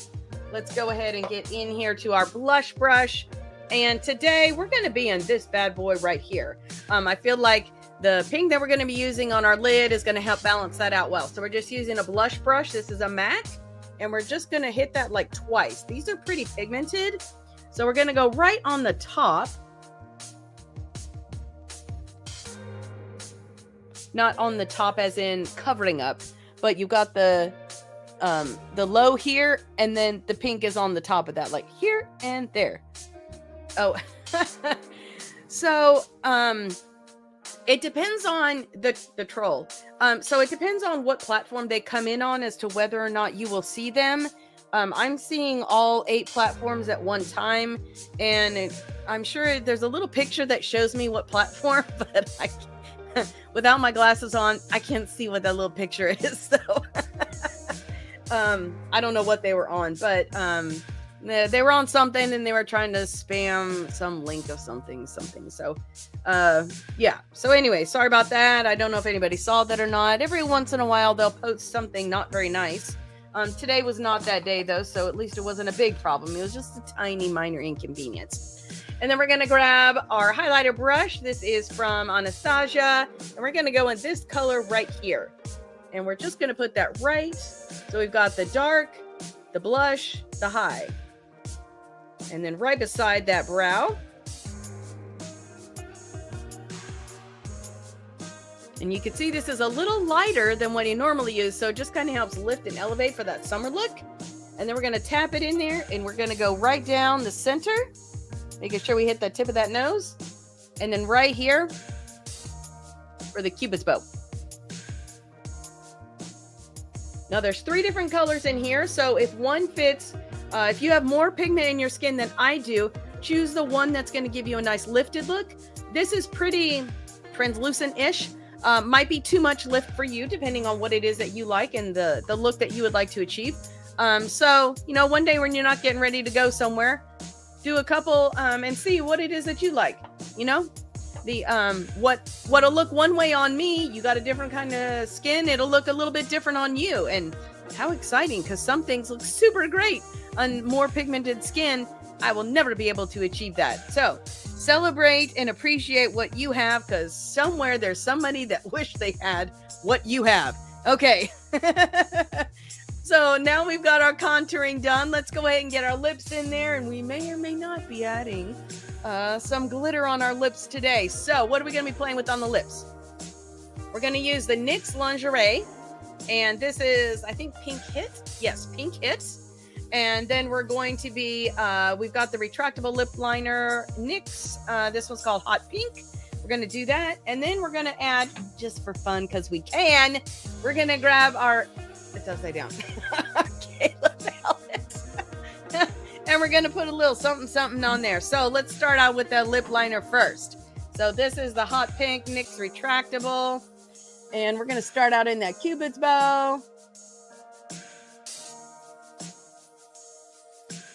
There you go. You know, let's just be different. So let's do that there, and let's go ahead and set the mark for the bottom. Why? I don't know, because we can. Now let's go ahead. We're going to go from the center to the outside corners.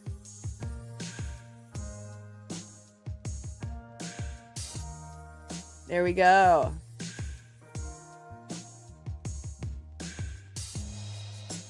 I know I talked about this week before last, but I always have my pinky rested, and that's what kind of gives me the pendulum for getting that nice rounded shape for the lips. Okay, now we're going to do the bottom.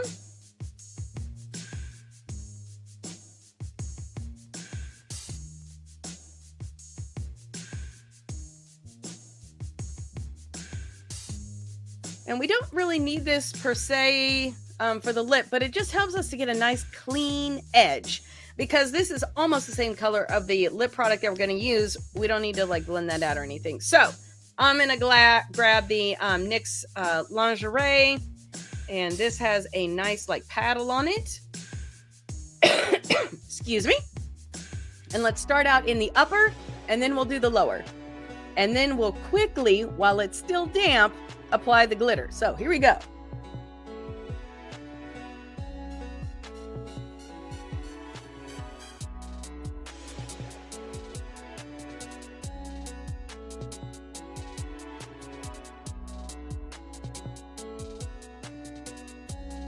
Okay, there's the top. I'm going to put it back in, let that load up a little bit. Let's do the bottom.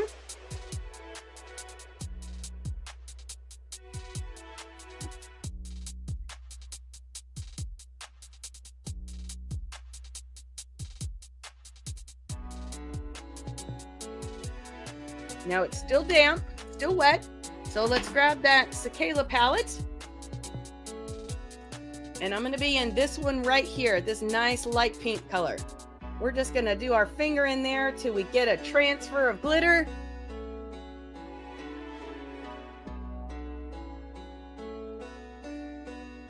Just press that into that NYX.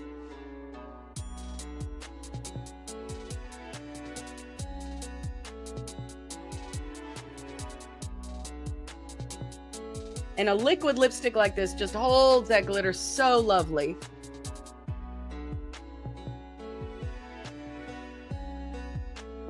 There you go. Can you see that? Nice. I knew I was going to be addicted to that. Okay, let me set that palette aside. And now, I think we missed saying our Bible verse together. So let's say our verse together for this week. This is one of my favorite stories. I love the story of Rahab. And so it was a joy to put together the song for this week. My mom says, how are you going to rhyme Rahab and Jericho? Okay, so anyways, let's say together, the same with Rahab, the Jericho harlot.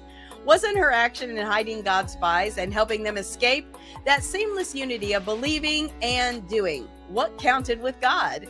The very moment you separate body and spirit, you end up with a corpse. Separate faith and works, and you get the same thing, a corpse. James 2:25-26. Yeah, so the word she was talking about, she was like, Jericho, Rahab, harlot, how are you gonna corpse? How are you gonna make those words work in a song? Just wait. And this one's got a little, I don't know, I guess you'd call it beatbox and funk to it. So really enjoyed the song for this week. Even my dad was, you know how your dad do those dorky dance things? Yeah, well, he was doing that. Okay, so I'm gonna grab a onward to the eyes. So we're going to start out with a fluffy brush, and we're actually going to grab our highlighter palette again.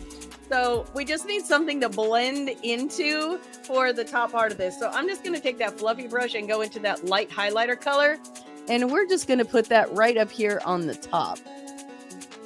We don't really need like a color, but we just need something up there. There we go. Excuse me again. Okay. Now let me make sure I get all my things lined up here. There we go. We're going to grab that Warrior 3 palette from Juvia's Place. And here's where we're going to be hanging out today. We're going to be in Nzinga. Don't you just love... I was born in Africa, so I just love these African names. I don't know if I'm saying them right or not, so I apologize if I'm not, but I promise you, I am doing my best. This is Nzinga. We're going to use that one right here, and then we're going to step into a little Afanti right here, and then we're going to use a little bit of Gola right here. And we may or may not dip a little tiny bit in the Jarawa. That would just kind of be a blending color, non-color, color, kind of color. Okay, so we're just going to grab a general purpose shadow brush. And this is going to be, the first one we're going to play is the Nzinga. So we're just going to go in that one. And I'm going to get it on both sides of the brush because I want to make sure that that's on there nice and good. So we're going to start on the inside corner. And we're just going to go all the way up to the eye socket bone. Right there. You can feel that bone? Go all the way up there and about 3/4 of the way across. There you go. So just a nice bright yellow right there.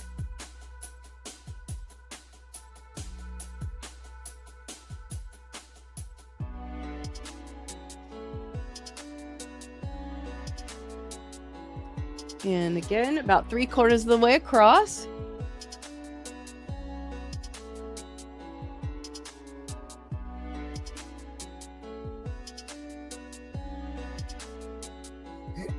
I know yellow is often an overlooked color in eyeshadow.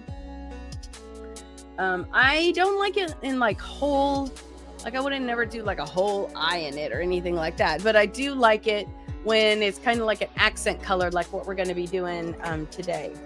Okay, I am going to grab, let's actually do, I want to make sure we get a nice clean line. So I'm going to start out with the smudger. This is a Morphe M213. We're going to start out with that. And we're going to go into, what is this, Fanti. We're going to go right here. We're just going to get it on the tip. We're going to start out with that and just get a nice line going so that we can tell what direction we're going in, and then we'll blend out on the top of that. So we're going to go right on that socket bone right here, and we're just going to give ourselves a nice rounded line out to here.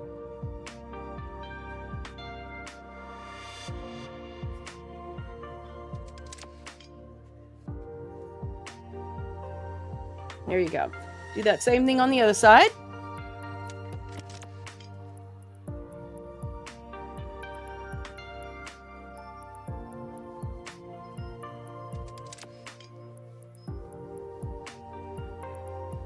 And it doesn't matter so much what happens up above this line, but we want to keep a nice clean line on the underside. There you go. So now I'm going to grab a blender. This is a M321 smudger blender. Same. It's just a little on the bigger side. We're going to go in that same color, the Fanti. And we're going to take that outside corner and we're going to come in. And then we're going to meet that yellow right there. So just fill in that little triangle.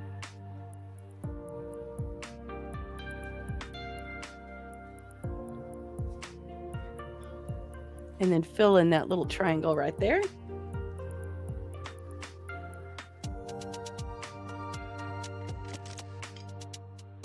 Okay. Now for the blending up above that line that we just did. So we're going to take the tip of that and just get a little bit on that tip. And then above, we're just going to go over where that pink is touching that highlighter that we put and just go back and forth until it blends out nicely. Right where those two colors meet, just go back and forth till it blends out nicely. Now, if you find that you're like, well, I think that's still a little bit dark, take that fluffy brush, just go on the top side of it and just go over it a few times. And that will soften it a little bit. Now, I feel like maybe I want a little something extra. So I'm going to take, oh, not that one. Oh, that was a big fluffy brush. Let's see. Let's do this one here. This is a Morphe M. What is that? 152. We're going to take that one. And just because we can, we're going to go into that Jawa right there. Or Jarawa, excuse me. Jarawa. And just on one side. And just like one little swoop. Like that. That's all. Just one little swoop. Right here, where the pink and the yellow are, just give a little hint of that color right there. See? Just ever so slightly. It will just help your blend look more blendy. See? Nice. Okay. Now for a little bit of fun. Excuse me, on the underside of the eye. So I'm going to grab, actually, yeah, let's do this one because I want a nice wide smudge. This is a smudge brush from Real Techniques. I think it's an 87. Yeah, 87. So it just has a nice kind of chunky head. We're going to go in the Gola right here. And this is going to go under our eye. Okay, so Gola just on the face of it. Just on there. Under the eye, we're going to go from the outside corner to the inside corner.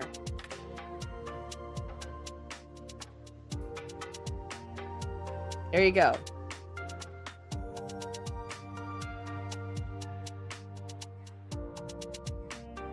I feel like we might need a little more control. Let me grab the smudger again.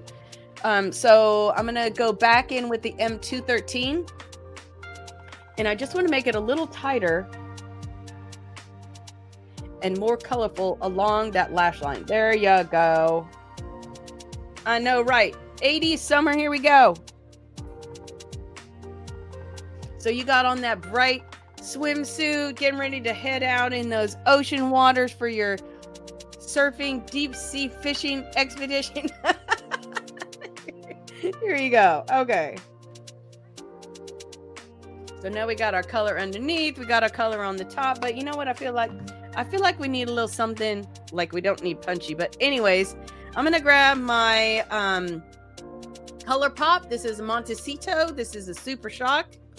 This is just a nice kind of a yellowy, shimmery color. So these don't need like anything fancy. Take your middle finger. You're just going to get some of that Super Shock right there. And we're just going to put that on the top. Oh, yeah. We're going to put that Super Shock right on the top of that yellow. Look at that. Oop.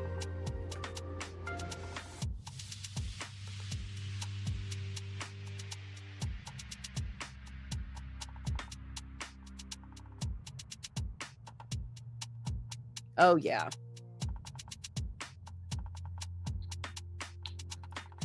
Okay. So now we've got the closed, we've got the open. You can definitely see that pink peeking up above the fold on that hooded eye right there. So now how are we gonna, like, I hate to say throttle it back, but it's a little bit much. So let's go ahead and finish out that look. We're going to use our Juvia's Place. This is the, what is this? The Egyptian pencil eyeliner in Kajal. Gonna make sure that has a nice tip on it. So grab your sharpener. Just sharpen that tip ever so slightly. There you go. We're going to go from the outside corner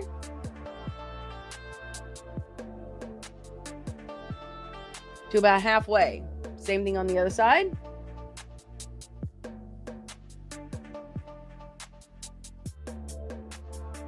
Now we're going to line not the lash, but just the waterline.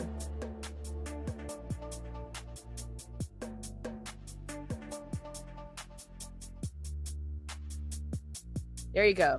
That's just going to bring, let's see the difference between the two sides. Just bringing a little intensity to the eye.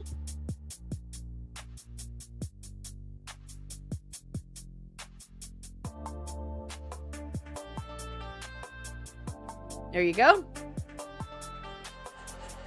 Then we're going to grab, we are going to do false lashes. So I'm going to grab my Too Faced Better Than Sex liquid eyeliner, waterproof liquid eyeliner, and we're going to give it some shake. We're going to go from the outside corner all the way to the inside corner. Just a nice thin line. There you go. This will give you a nice runway for your false lashes. Same thing on the other side.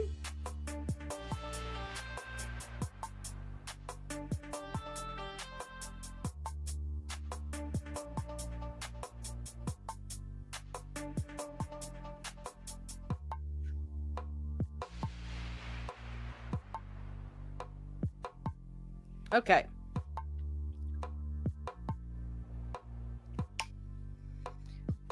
So while that is drying, let's go ahead and do our brows together. So we're going to say the Bible verse before we do that, though. It's about scrolling around to the end. So let's go ahead and say that today, just because I love the story of Rahab. I'm not sure why that just touches me, but I love that story. Okay.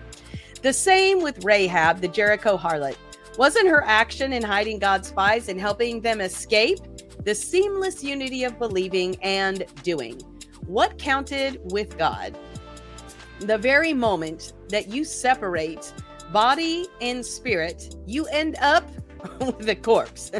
Separate faith and works, and you get the same thing, a corpse. And that's James chapter 2, verse 25 and 26. Okay, I am using the Bad Gal Bang. It's actually mascara, but we're using it for our brows. And this is in, I think it's called like Wild Berry. I was very disappointed in one of my favorite colored brow products that I've used from Amazon has been discontinued. So now I'm going to have to find another one. So in the meantime, whatever your favorite brow product, you can go ahead and do that now.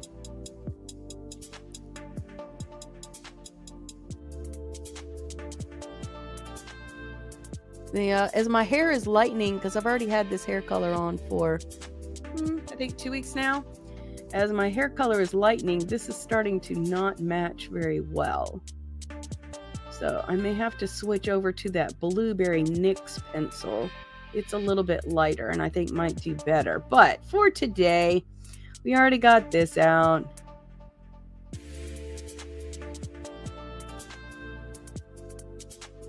There we go. Love the setting that you get from a mascara. You know what? I could also maybe use. No, I think the blue mascara is going to be too blue. Anyways, we don't need to listen to my conversation about my brows. But there you go. Okay. So that's given us enough time for our.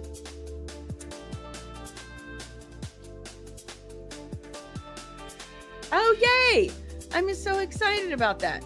So I love this comment. I love that every week you use different colors. Everyone's using taupe brown beige all the time. And that's, yeah, I know. For real. If I have to see one more shadow, I was so excited. Urban Decay was launching a new palette. Urban Decay, are you listening? I was so excited. They were launching a new palette. And you know, Urban Decay's kind of staple and shtick has been that they are into fun, vibrant, funky fashion colors that are, you know, popping, happening, what is right now and what are, you know, like young people wearing. And so they get ready to launch this new shadow palette. I'm like super excited. And what is it? It's a palette of neutrals. Okay, that has been done like 50 billion times before. Can we not make some sort of creative collection? What if we were to look just for, this will be a fun cosmetic company. We could call it Garden Cosmetics. And all of the color palettes for shadows come from different flowers. So you may have a shadow palette called Poppy, and it will have reds and oranges and yellows. And then maybe we have one called Hyacinth, and it has blues and purples and pinks. And then we have one called Tulip, and it's got, I don't know, Tulip comes in so many different colors, but wouldn't that be a fun way to do? And you could even have the palette be like in the shade of the flower. Oh my gosh, the last time I had an invention idea like this, it was the dill pickle restaurant, and now everybody's doing dill pickles. So I'm not going to say any more out loud, or someone else is going to steal my idea. Right, Rachel? Okay, so let's go ahead and press on with what we're doing here. Focus, Wendy, focus. Okay, so I'm going to grab my lash curler. We're going to curl our lashes, put a little mascara on, and then get to our lashes. So I am using the Tweezerman Onyx Great Grip Eyelash Curler. We're going to use our Verse as our timer, and then I'll be using the Bad Gal Bang Mascara. This is the water-resistant formula. This is just in black. I feel like this one does great. They do have the waterproof formula, but if you're going to go to a wedding and cry and all that, this is perfectly fine for that. If you're going to go to the beach and spend the day, or a spa or something like that, then you probably need the waterproof one. But the water resistant formula does a beautiful job. So, all right, back to the lash curler. Here we go. So find your sweet spot. You're going to set that down. It's going to be on the skin of your lash, and then just pull it forward a little bit, and then you'll crimp. When you crimp it down, you do not want to feel any pressure or pinching or lash pulling or anything like that. If you do, release it, pull it out just a little bit, and then try it again. Okay, so we're going to set that there. Find that sweet spot, and then our verse is going to roll around to the beginning. Okay, here we go. Wait.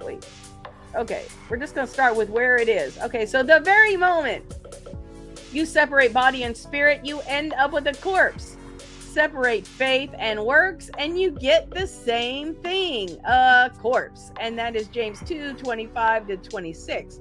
We're wearing falsies, so I'm not going to worry too much about the curling. So the other side, here we go. Find your sweet spot. There we go. The same with Rahab the Jericho harlot. Wasn't her action in hiding God's spies and helping them escape? That seamless unity of believing and doing. What counted with God? The very moment you separate body and spirit, you end up with a corpse. Okay, separate faith from works, and you get the same thing, a corpse. Okay, we're gonna grab that Bad Gal Bang mascara.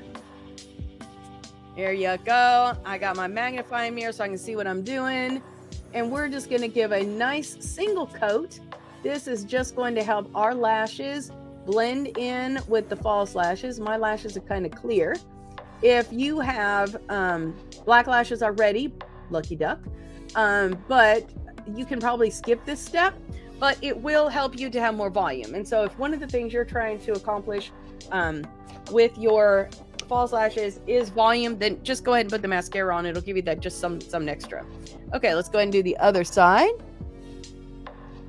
And again, we're going all the way from the inside edge to the outside edge. We're just coming back on those tips, making sure everybody gets a nice coat of mascara. There we go. Using the tip of that wand to really get to those outside corners there. We'll make sure every hair, every lash is treated fairly. Every lash is treated fairly. Okay, so now we're going to do the bottom lashes. These are not getting false lashes, so make sure you do a good, nice, even coat on those. So we're going to go, our liner is on the water line, so make sure you go all the way from that water line, root to tip here, root to tip. And you're going to sweep back up underneath those, and I think today I'm going to have to do 2 coats. There you go. The tip of that wand is really helping me to get to those outside corner lashes, the little fine ones that just want to be kind of persnickety and not do exactly what you want them to do. Where did that country accent come from? I have no idea. Here we go. And we're just going from that root to tip again, sweeping back on those tips. Using that point to get right up into those bottom ones.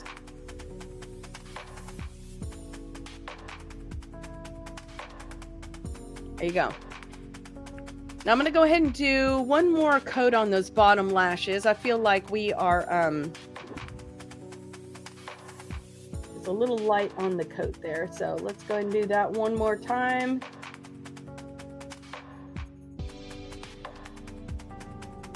Oh yeah, much better, much better. It just needed that second coat. There we go. And you can see how that kind of throttled back. The blue on the underside of the eye, you're not seeing it quite so blue that you were seeing before. Okay.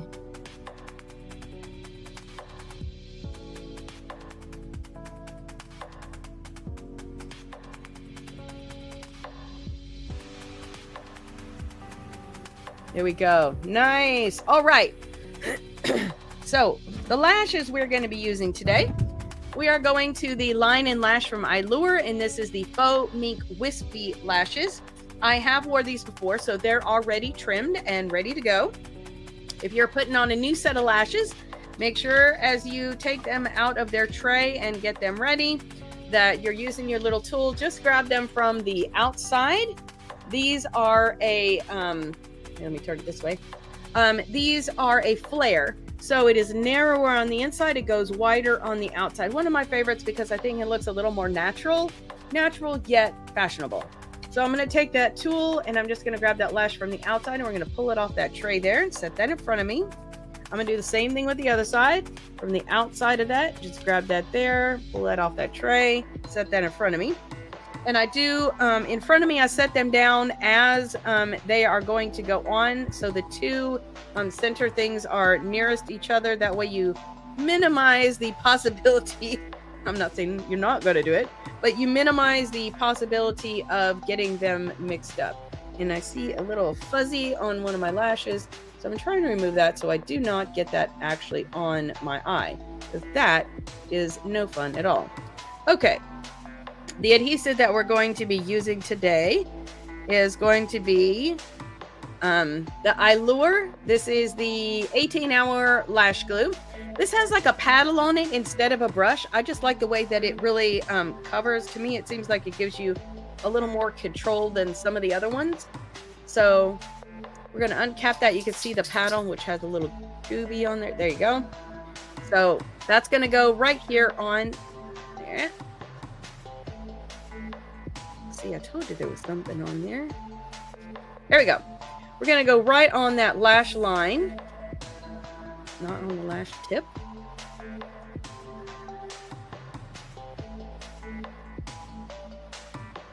Just give it a nice coat there. And then we're going to turn it in and we're going to get it on the back side of that band as well. Well. There you go. Everybody's just being a little ornery today. There we go. Making sure that we pay special attention. Special attention to those outside corners, because that is going to be where you are most likely to get some lift. Now let's see if we can do this other side and have it be a little less eventful than that one we just did. Okay, so I'm holding the lash. And we're going to get it right there on the top of that band. Okay, note to self, I need to go to Ulta and I need to pick up that KVD pellet I forgot about. And I need to pick up a new lash adhesive. Okay. There we go.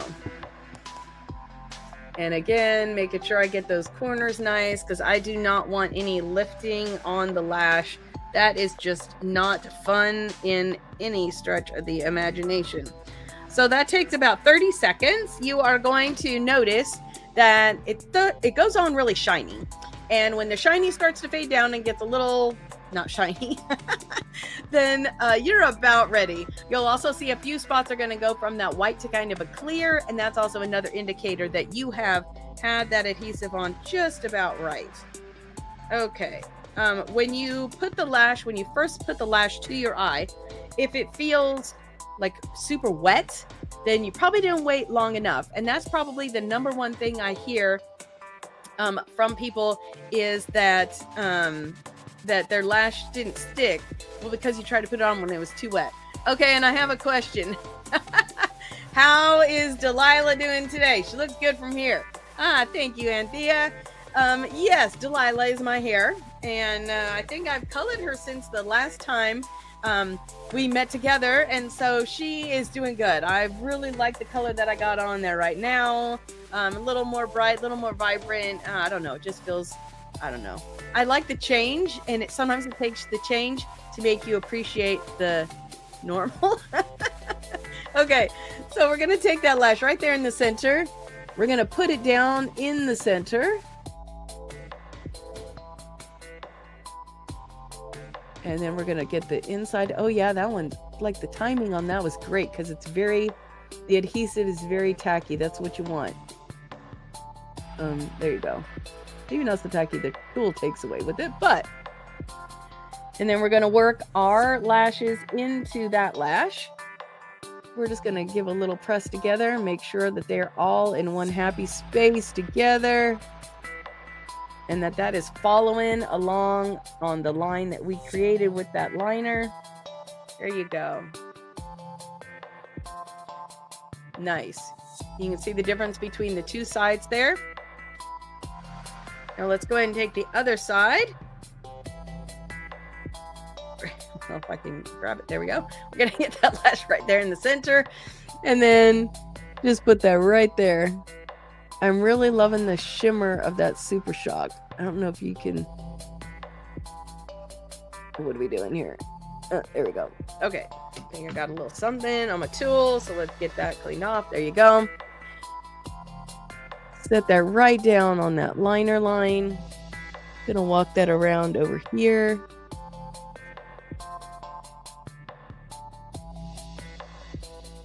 Gonna make sure that they're all in the same space. Working my lashes in.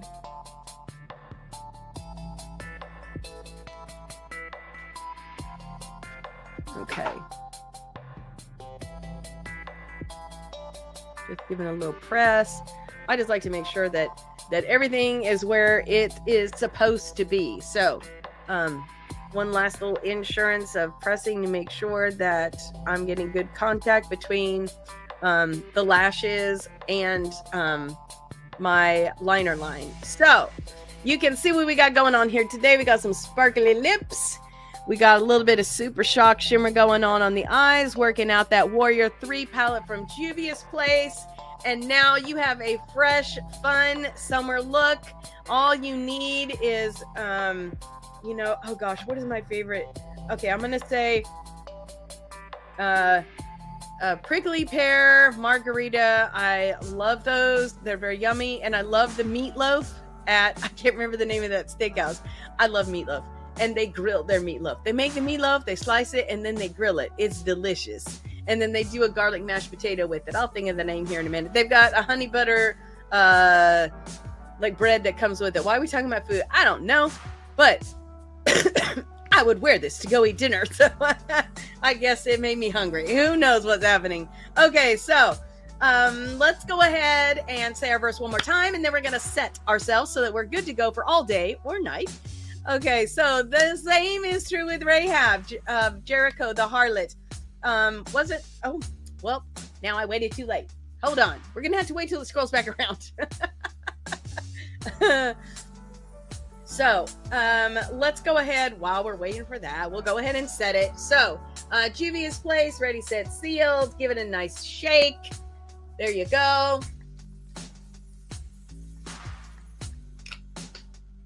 There we go. We're just going to fan that down a little. Make sure that is nice and dried and good to go. And now you are going to be perfect for the remainder of the day. So, our verse is almost back around now because it already went through once. And let's say that together, and then we shall press on with our next thing to do and to look at today. I hope you are enjoying working through James. I think chapter 2, it kind of reinforced itself a few times, but I love that you got the same message from different angles. So no matter your personality type, no matter where you are in your walk with Christ, there was a little something for you for all that same message. So here we go. Let's say it together. The same with Rahab, the Jericho harlot. Wasn't her action in hiding God's spies and helping them escape? That seamless unity of believing and doing. What counted with God? The very moment that you separate body and spirit, you end up with a corpse. Separate faith and works, you get the same thing, a corpse. James 2:25-26. Now that is some pretty strong language.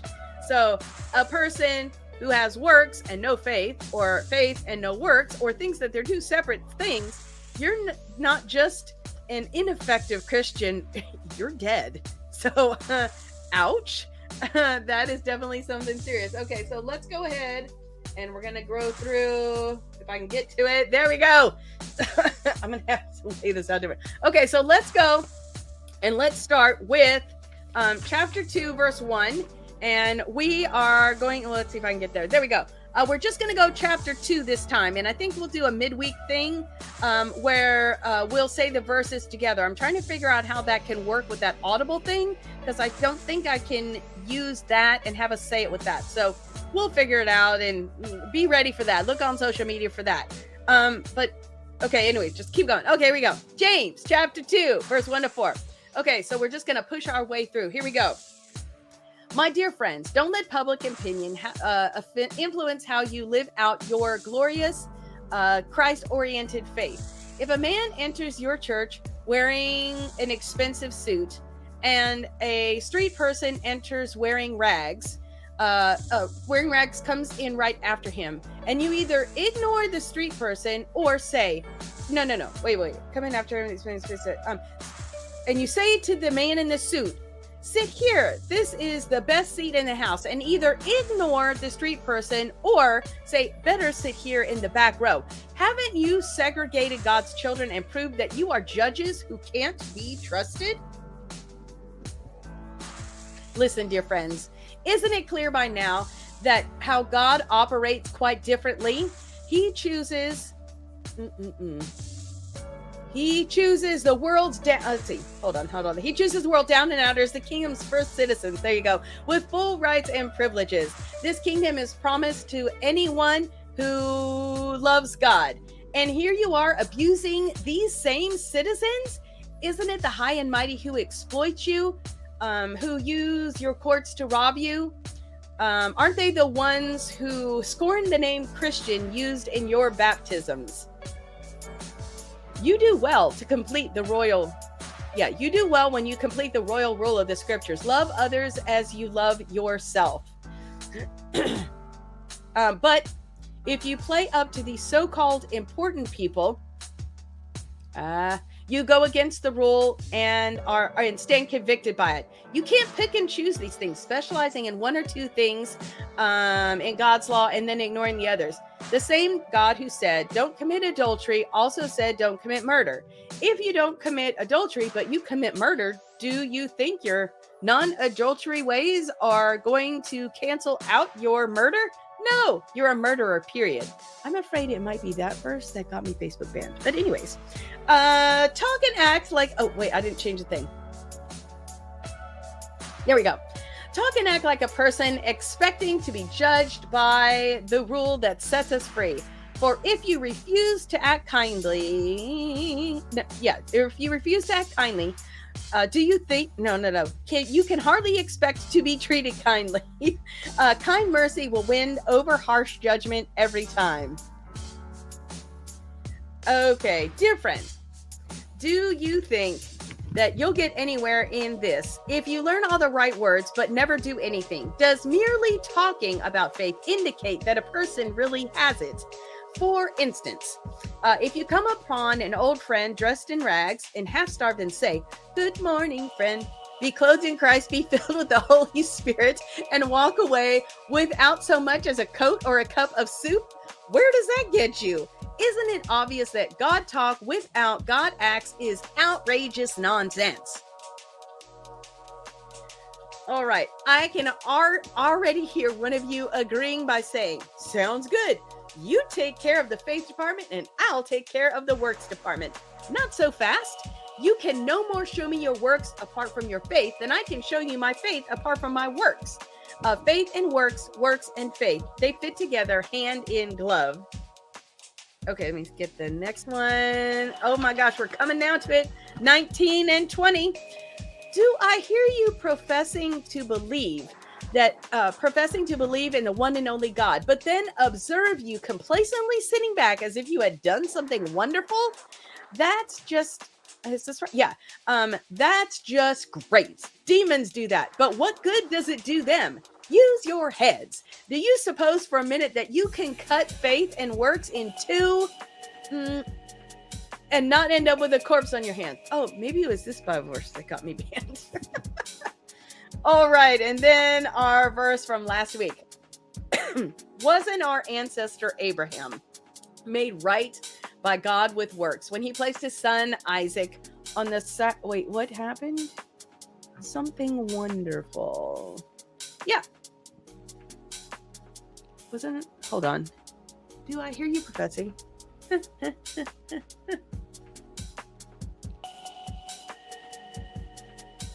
I think it skipped a slide. That's what happened. I knew there was a slide that had messed up last night because I was counting them and it only said 19.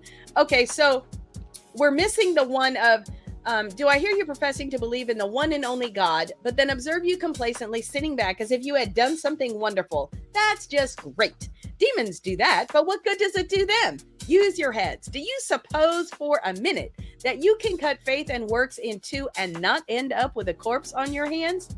Okay, and now we have the one from last week. Wasn't our ancestor Abraham made right with God by works when he placed his son Isaac on the sacrificial altar? Isn't it obvious that faith and works are yoked partners? That I am not, this is not, let me go back one. Did I skip? No, 1920.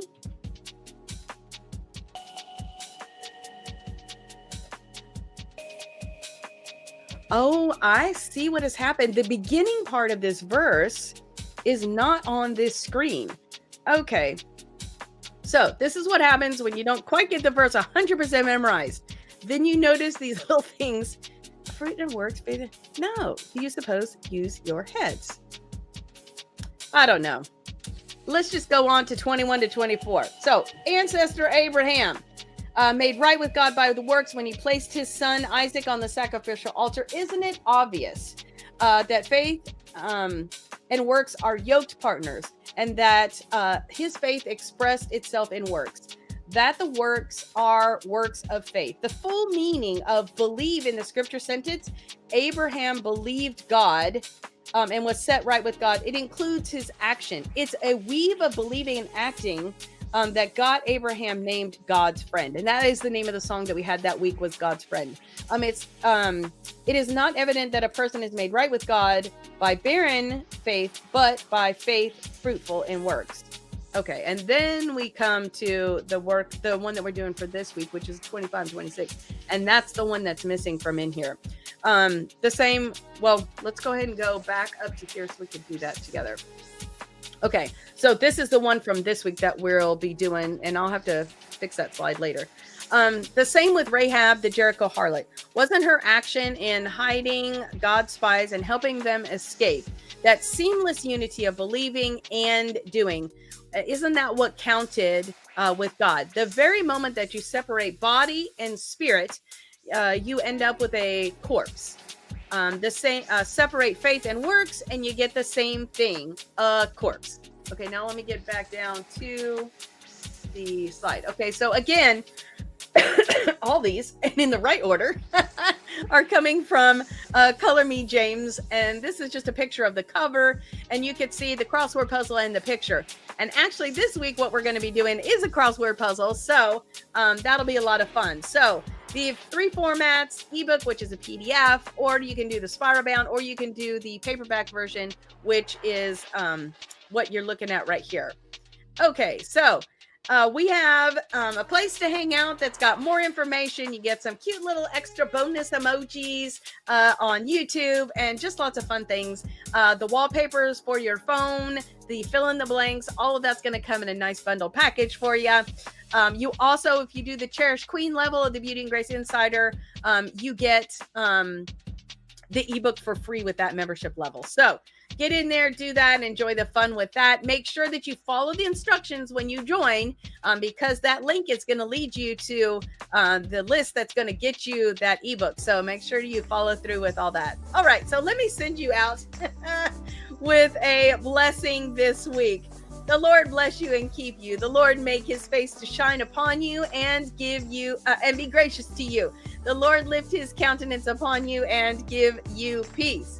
All right. Well, it has been a delight to hang out with you here today. Although I may have got some of my verses in the wrong order, we are definitely making progress. And next week is a review. So next week is the opportunity to really nail down all of the verses that you may be just a little bit not as sharp on as the others. And I'll get those slides worked on this week. So get over to the website, a little bit of makeup and a whole lot of Jesus.com, and you'll get the corrected version of those slides. Those are also a downloadable PDF. So if you want to use those, or if you've collected the phone wallpaper screens, you can, I put those in a photo album on my phone, and then I just flick through and they're like flashcards. Makes everything super simple. Okay, so let us pray together, and then we will head out. Well, no, let me show you one thing before we do that. I told you that we had the crossword puzzle, so I wanted to show you. This week, this is the crossword puzzle, and this week, this is your coloring page. Now you'll see on the artwork for the verse, it has the full color version, but let's see what you got. Let me see your full color version of your coloring page this week. So you can put that picture in a comment, do a video. I love that. One of my favorite things to do is take a slow motion, maybe it's a fast motion, time lapse, that's the word, time lapse video of the coloring the page. Those are super fun. I'm like obsessed with watching those. So again, it has been a delight to hang out with here this week. Let us pray. Let me pray us out, and then we'll be on our way. Heavenly Father, what a joy it has been to hang out this morning with some absolutely beautiful women.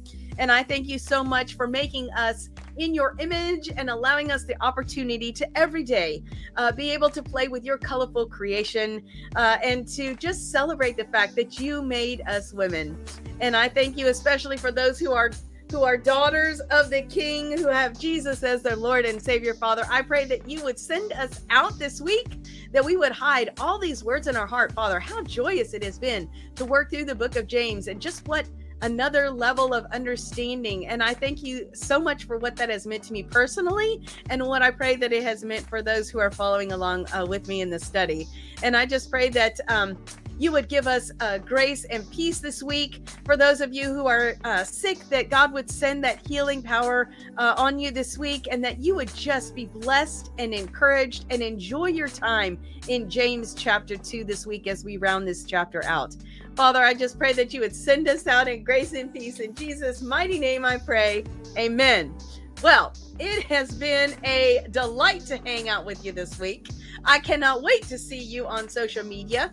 Show me a picture of your crossword puzzle and coloring page. How did you do? Did you feel like the crossword puzzle? Normally I don't like them too much, but I kind of like these. So y'all be blessed, be warm, be filled, and I would bring you a cup of soup if you were coming in my door. I love you guys. I'm just going crazy here. Have a good week. A little bit of makeup and a whole lot of Jesus. Voices at 8, can't wait.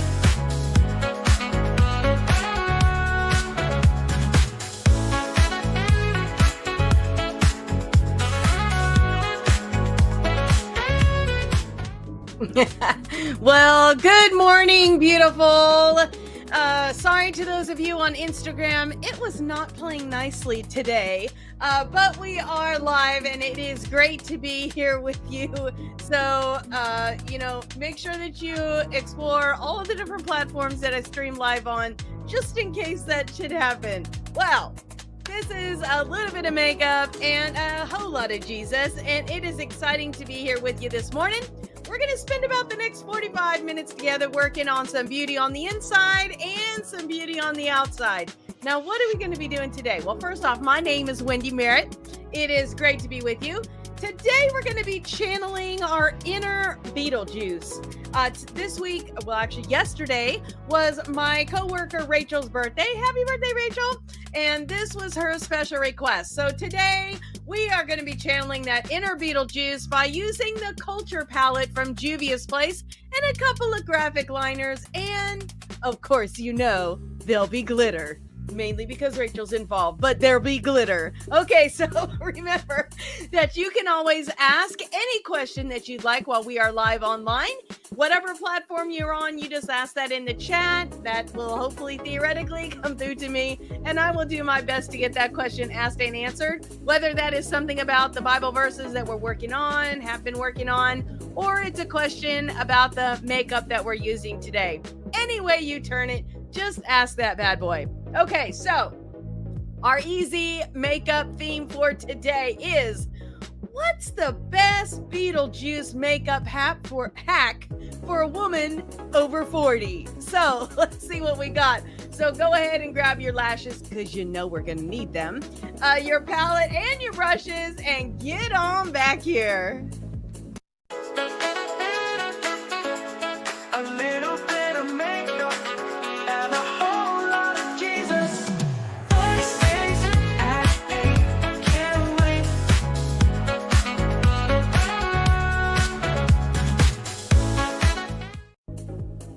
All right, so our foundation verse for this podcast is Psalm 119, verse 11. I have hidden your word in my heart that I might not sin against you.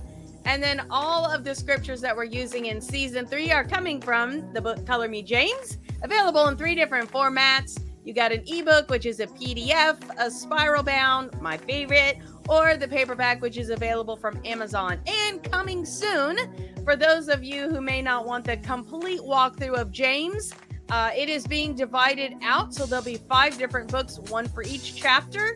And then the complete set, which is the one that we're working on now. So for those of you who want to do a bite at a time, or maybe you just want to do one chapter, that will be available to you soon. All right. So last week we worked on this verse here, and let me see if I can get that song queued up for you. And I really liked it, although this song got me slapped by Google because evidently you can't use words like harlot and prostitute and not get in trouble. So anyways, let's listen to this song. I love the way this turned out. A little bit of anyway, let me just let you play it. Well, there we go.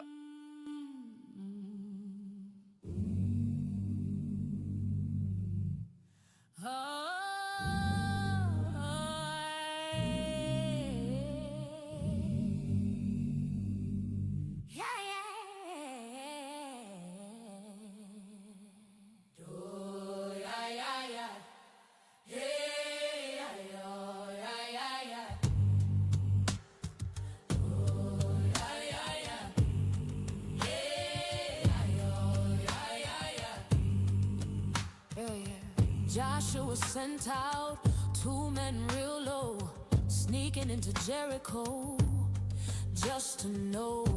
Found shelter with Rahab, a risky spot, but she heard what the Lord had already brought.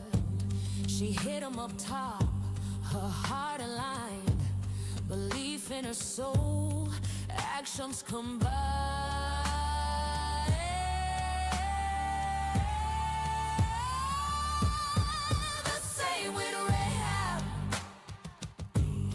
Jericho harlot wasn't her action in hiding God's spies and helping them escape. That seamless unity of believing and doing.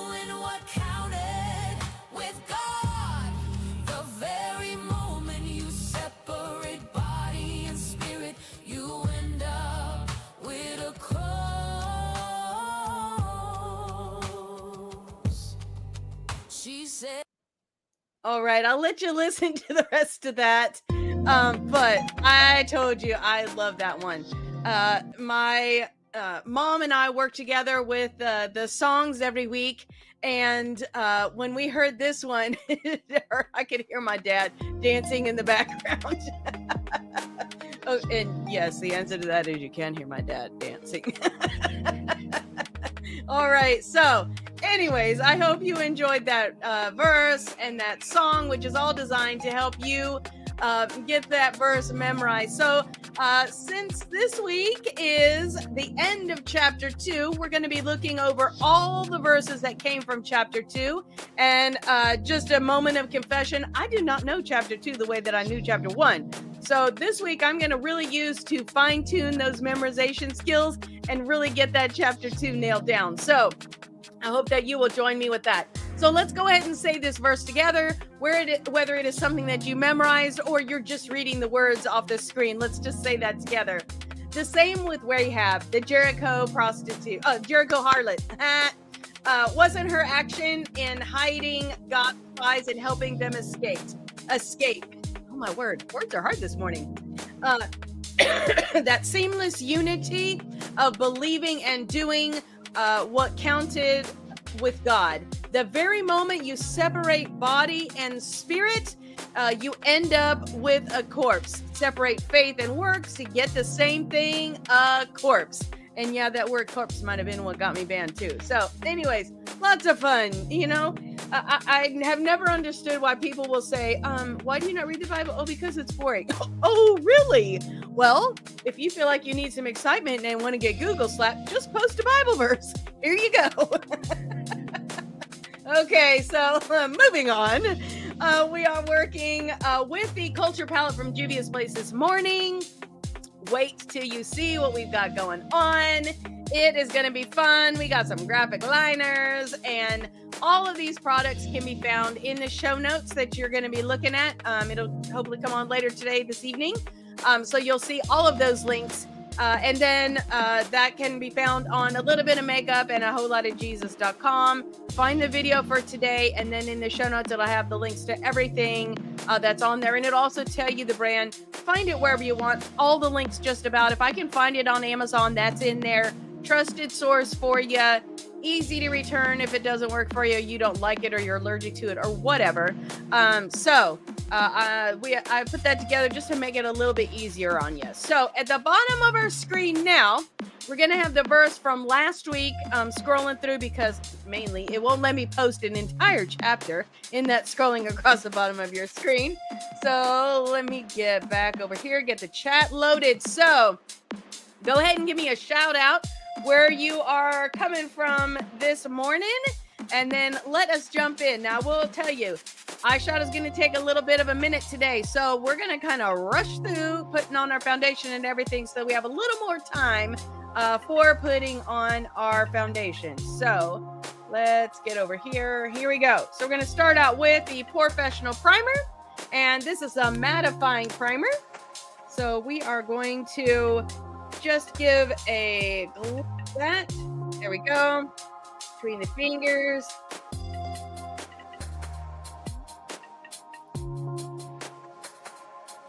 There we go. Good morning. Okay, so I mentioned my coworker, friend, and birthday girl, and this is her here. Everybody say good morning and happy birthday to Rachel. Woo woo! I know it was yesterday, but you know, girl, I gotta embarrass you somehow. So I don't have any salt for you to throw over your shoulder while you sing a song with crazy hat on. So there we go. Okay. We're gonna go ahead and put our primer on today because these are pretty vivid. So we're gonna use actually primer twice because we're doing a cut crease. So you'll see that later on. So we're gonna grab that Juvia's Place I Prep I Prime eye primer. I'm the shade 1.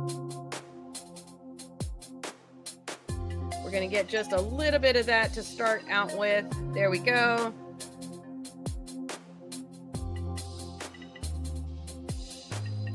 And this will help the colors, which are largely green and purple that we'll be using today.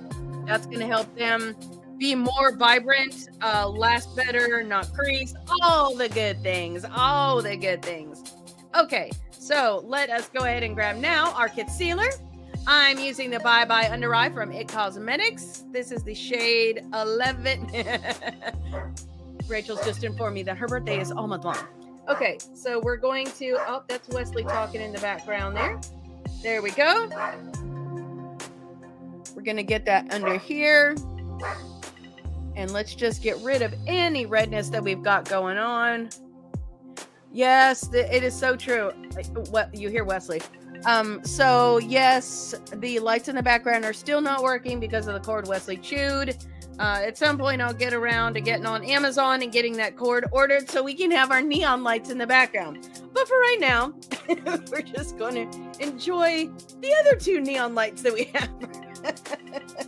All right, I'm going to grab that beauty blender. It has already been hydrated, so it's already been wet, wringed out, and so now it is good to go. So let's just blend out that concealer.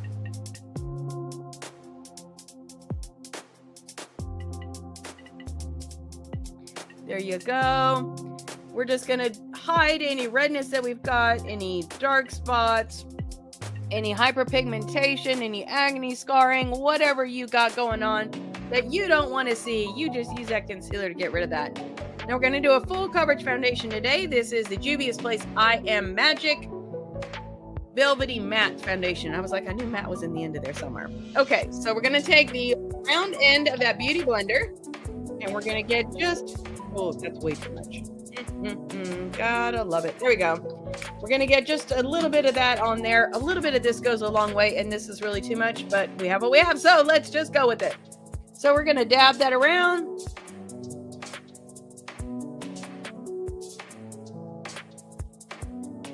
And I just kind of like to start with some dots, and then we'll just blend it around. Blending up into that concealer that you put on. Going up around your lips today. That's going to be especially important because today we're using a little bit of a glittery gloss, and on mature lips that has a tendency to kind of bleed out a little bit. So we're going to use that foundation right around the edge of those lips to try to prevent that from happening as much as possible. In addition to, today's lipstick is a very luscious purple, and we just want to make sure the lines on the edge are just nice and clean and stay that way.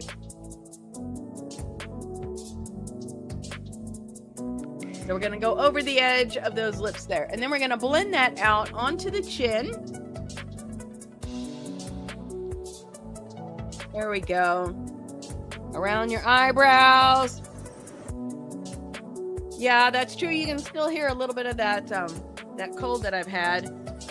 It's just kind of a thing. So periodically you may see me have to blow my nose. I'm going to try to go off camera to do such a thing like that. There we go. Nobody needs to see all that. Okay. You know, the worst thing about blowing your nose is that it takes off your makeup.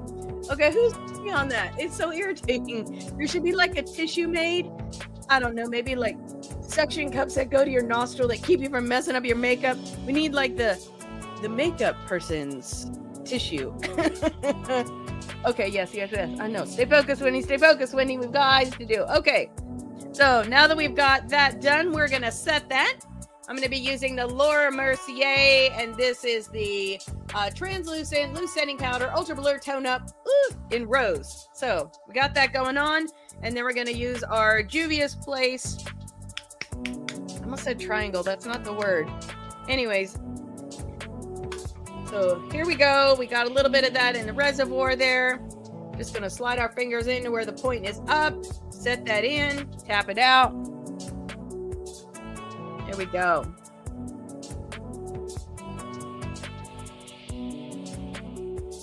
Just pressing that into that foundation. Then we're going to flip it around and go to the wider end.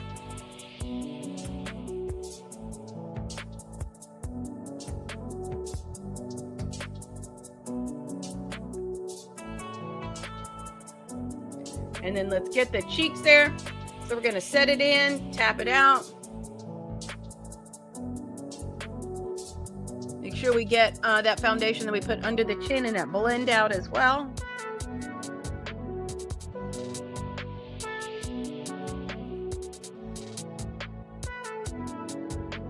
There we go. Let's go ahead and press that in, tap that out for our forehead. Just setting every place that we put that foundation.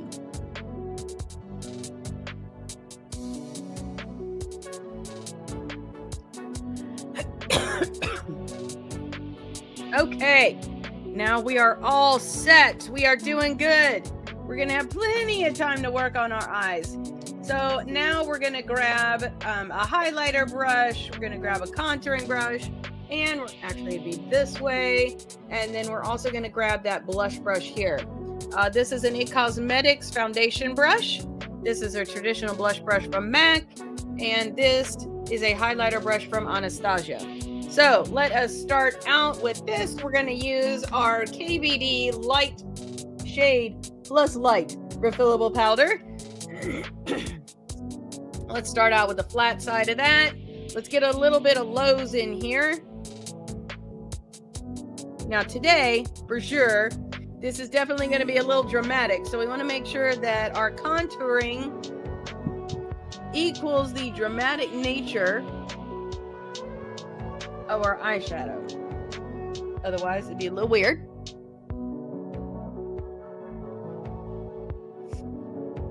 Okay, this is getting a little... I know, I haven't bought the cord, and then I haven't got my replacement palette, so whatever. Well, I'll get to it eventually. Here we go. We're going under the jawline from the corner to the corner of the mouth, corner ear of the ear. There you go. Same thing on the other side.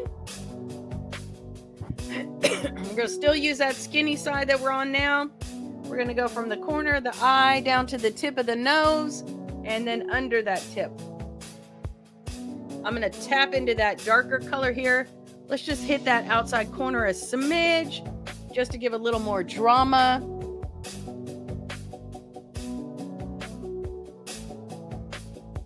There you go. Now we're going to grab I've been enjoying the Aflano palette, so let's grab that one.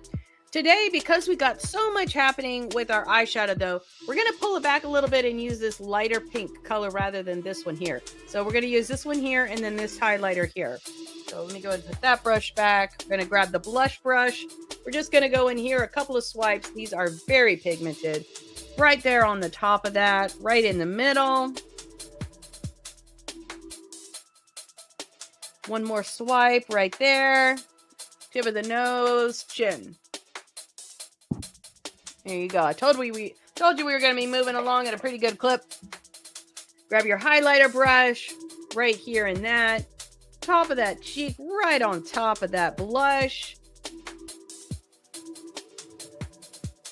And then we're going to go down the nose, get that tip really good. And then right there. Let's make sure we get a nice, good impact on that Cupid's bow there. There we go. Okay. Woo woo! We are chugging along. Okay. Now that we got that, let's go ahead and say our verse together, which should be scrolling across the bottom of our screen. And then we will jump into our lips because they're gonna be fun. Okay.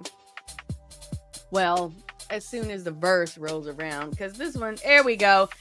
This verse was a little bit on the longer side. Here we go. So we're saying that verse together. The same with Rahab, the Jericho harlot. Wasn't her action in hiding God's spies and helping them escape? That seamless unity of believing and doing what counted with God. The very moment that you separate body and spirit, you end up with a corpse. Separate faith and works, you end up with the same thing, a corpse. And that is coming from James chapter 2, verse 25 and 26. Okay, so we're going to be using 3 things on our lips today. Let me show you. So we're going to use a purple. This is an amethyst, a NYX Suede matte lip liner, and this is the shade Amethyst.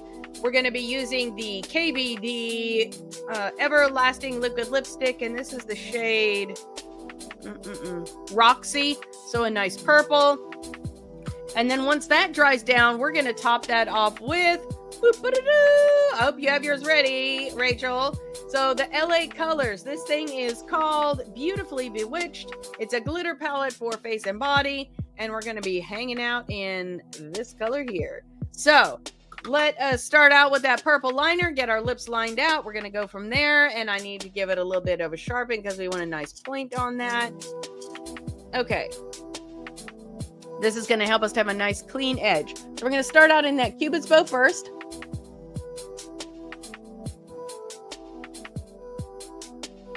And yes, I have used, great question.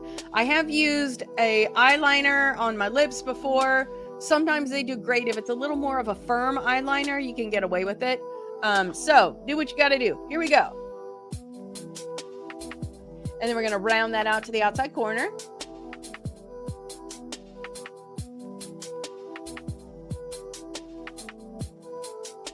And I gave that a little bit of an extra swing outside.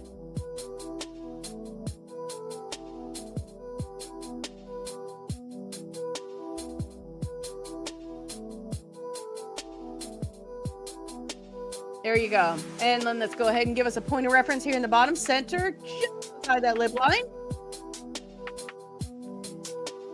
And then we're going to round that out to the outside corner.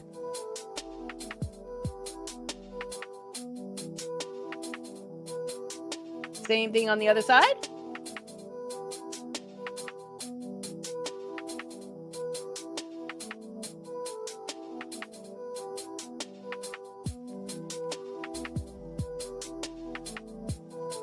Give a step back, check your sides, make sure both sides are even.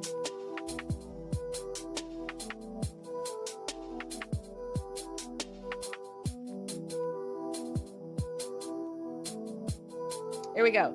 Okay, we don't really need to worry too much about blending and all that today because the KVD liquid lipstick is perfectly ready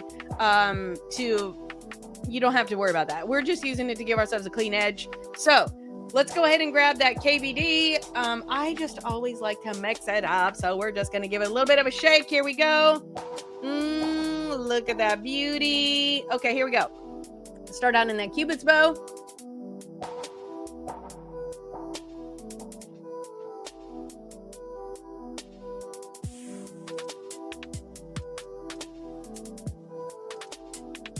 And then fill that in. I'm going to go ahead and put that back in for the other side.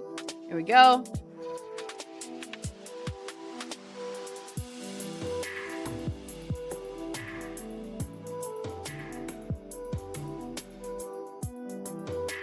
There's the top. Putting that back in. Let's do the bottom.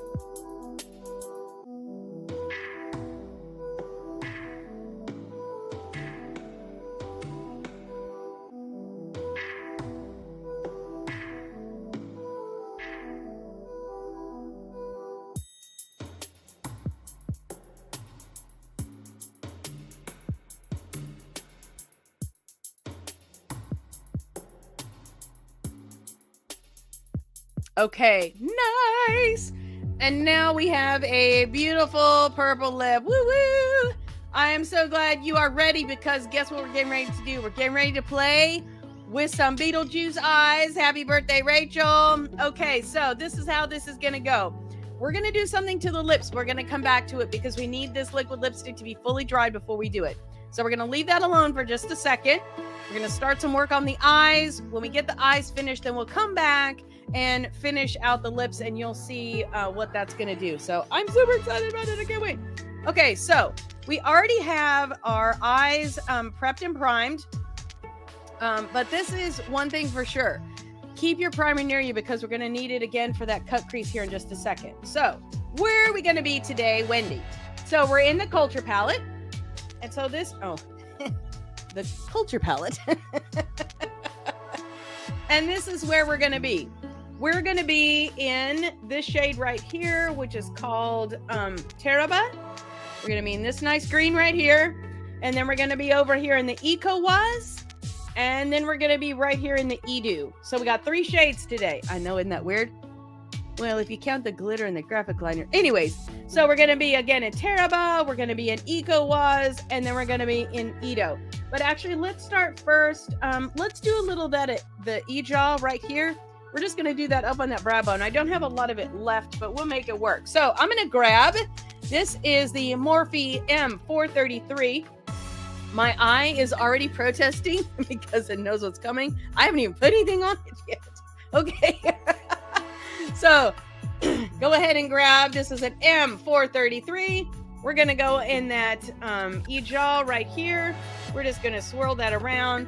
We're going to get a little bit right up there on that brow bone. That's just going to give us something to blend into and just give us a nice, slightly shimmery, but not too much color up here. There we go. There we go. I'm going to set that brush down because we may or may not have to refer back to it. Okay, so now I'm going to grab, let's do it this way. Okay, this is an M321. This is kind of a fluffy smudger. We're going to start out with that one. And let's do the lighter color first, and then we'll do the darkest. So we're going to start out on that Eco-Waz right here. Just get a little bit of that on your tip. And we're going to go right here.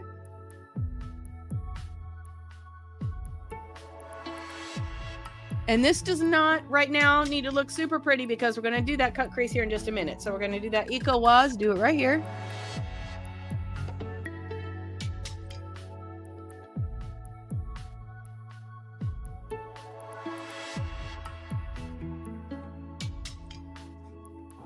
Eco-Waz again, and on that socket bone right there. Now we'll blend this out, so don't worry right now, but you're just going to give it a nice swath of color right there. Swath of color.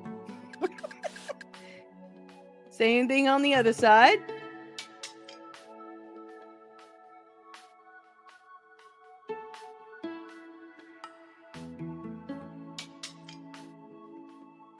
Okay, so now you look a little bit about a crazy person. Here's what we want to do. We want to make sure that when you look forward, you're seeing that color we just put down above the fold of your eye. So when you look forward, you want to see that above. That is, when we get our lashes and everything that we're going to be doing on today, you want to make sure that. Now, one thing for sure is, if you do not have hooded eyes, this is going to look a little better on you because you're really going to see that graphic liner that we're going to do later. If you have hooded eyes like me, you're really going to see it when you close your eyes. So, blink slow. Here we go. Okay. I'm just going to use that same brush because I can. And I'm going to go in that Edu right here. We're just going to get it right on the tip, the very, very tip. I'm actually going to pat my eye because I feel it already has a little bit of moisture. There we go. Okay. Tapping that. We're going to go right here on the outside. And we're just going to fill in that little space that we left. Okay. And now we're going to go to the underside of that line that we put on. And we're going to connect this just like that. And don't worry if it's like messy over here right now, because like I said, we're doing a cut crease. So it can be a little messy on the down. It doesn't matter. Okay. And let's go ahead and come out a little bit today because I know we're doing that graphic here in a minute. So there we go.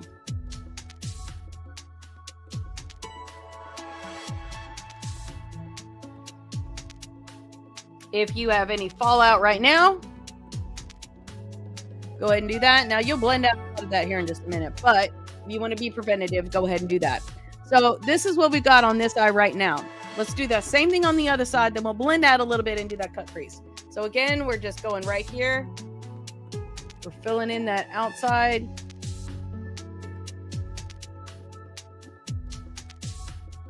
We're going to go ahead and do underneath the line that we just put up here.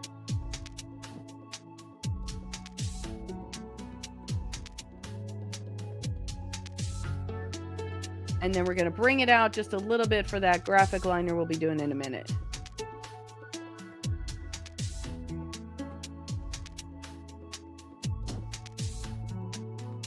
And I was taking a step back to make sure that the two sides were relatively even. There we go. Okay. I'm going to dust off any fallout. And now let's work a little bit on our blending. So I'm going to take that same brush that I was just using. I'm going to tap it off on my tissue. I'm going to go into that lighter color the Eco was. And right where those two colors join each other, I'm just going to kind of go over that a little bit. We're just going to go right where that line is and blend those two together. And we're going to take our fluffy brush that we put on the Eyeshadow with, and right where those two colors meet, we're just going to go over that. Just right on that join line right there, and just soften that out. There we go. Same thing on the other side. Right here. Right where those two lines meet each other, just kind of go back and forth. Don't spin the brush or anything kind of crazy like that. Just go back and forth. If you feel like you've muddied it a little bit, you can tap that brush off on your tissue, get a little Eyeshadow in there, and then just go back in. Make sure that inside corner is soft. There we go.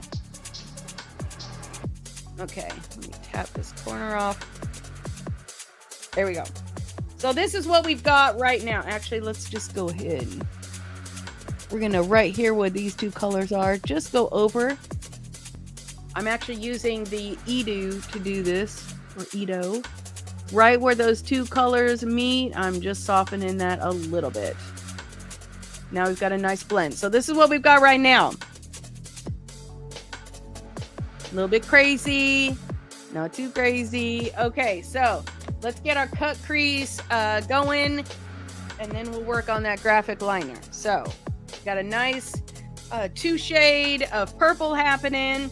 We're gonna grab that primer, the Juvia's Place primer. I'm just gonna put a little tiny bit on the back of my hand here. That's way more of a tiny bit than you're gonna need, but that will work. Let's set this aside, and now I'm gonna grab, let's see what brush. Let's use this one here. I think I like this one too. Okay, this is a Morphe M410, and we're gonna just take that and go right there into that. We're gonna get that on just one side, and let's give us a nice line up here.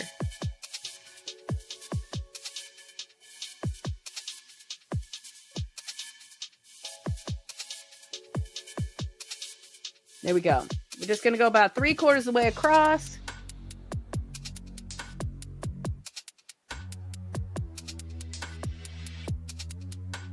And I'm just gonna kind of go right into where that purple color is. There we go. And I turned it sideways and just kind of tap, tap, tap, so it got a little blend out looking. Now let's do that same thing on the other side. Using the nice squared flat edge of that.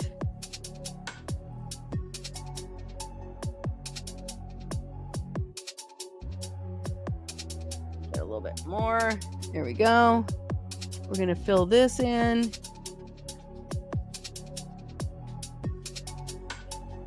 And then we're just going to use the side of it right there.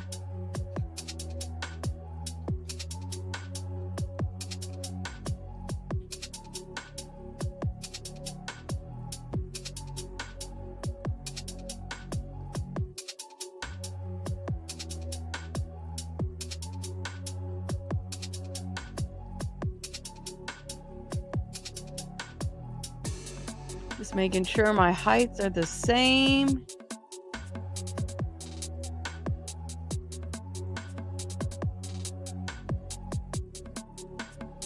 I think that one's just a tad bit higher.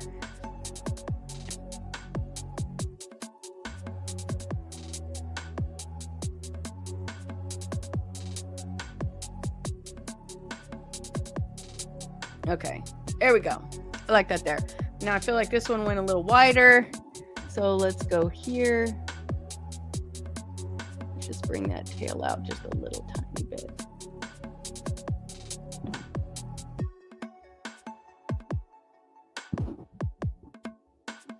Okay. There we go. Okay, so now I'm going to wipe that off because I don't like to leave that I don't like to leave that primer on the brush too long. I just don't want it to get all, you know, goopy, gooey, whatever. So now we've got all this going on. What are we going to do? We're going to grab this right here, which is a kind of a large smudger. This is a Morphe M213. This is going to allow us to control the green that we're fixing to put on a little bit and minimize the possibility of fallout. So we're only going to do shadow on one side of our brush. So go ahead and grab that M213. We're going to go into that Taraba right here. Get that color on one side. And you're just going to press that into that area that we just did with that eye primer.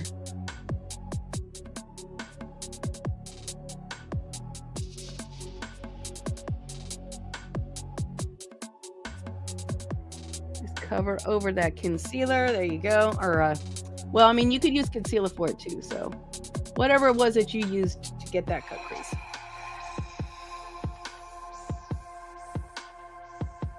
Going all the way from the roots there, that inner corner, and then covering over.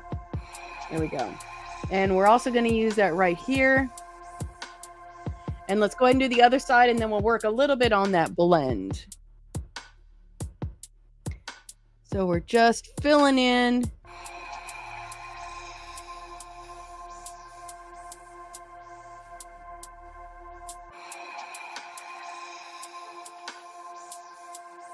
And then let's get right up here.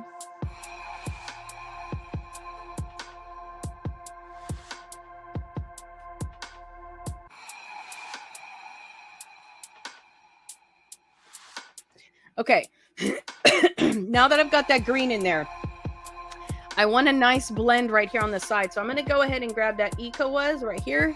And I'm just going to kind of put that right there to make sure our blend is nice and soft.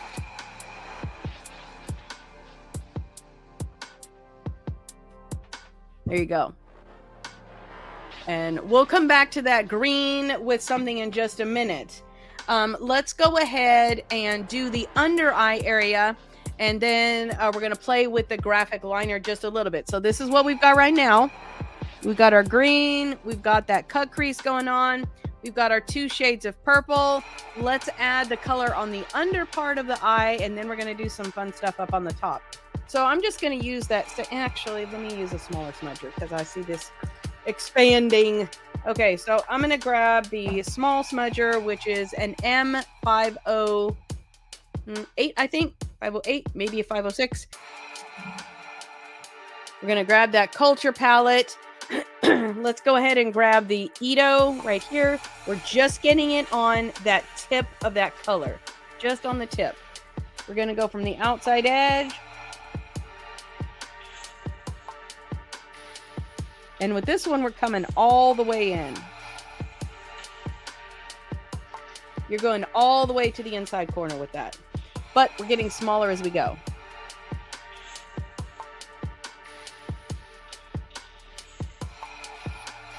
Okay. Using that same brush, using that same tip, we're going to go in EcoWaz a little bit. And now you're going to kind of be on the tip, but on the edge just a little bit. We're going to go just under that. And just blend that out a little bit.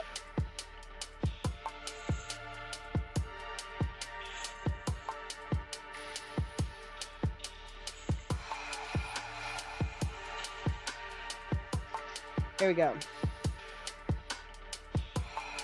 Now we'll come back in with the black eyeliner here in just a minute. But for right now, let's leave that just like it is. So now we've got an on the lid, we've got an under the lid. Let's work on our graphic liners. So I'm going to be using 2. And so far I've done this on the back of my hand, but I've not actually done it on my eyelids. So we're all just going to say a prayer that this works beautifully and according to plan, because it was great on the back of my hand. Okay, so this is a Profusion liner. You can use this. You can use the Epic Wear liner from NYX. That will work as well.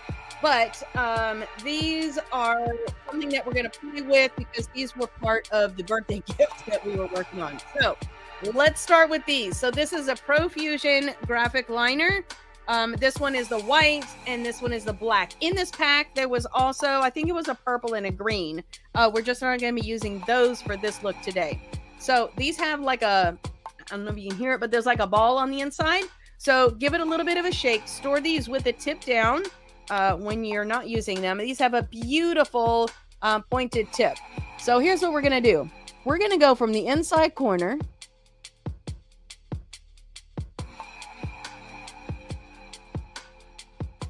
And we're just going to give ourselves a nice line from one side to the other side. I just want a nice thick line.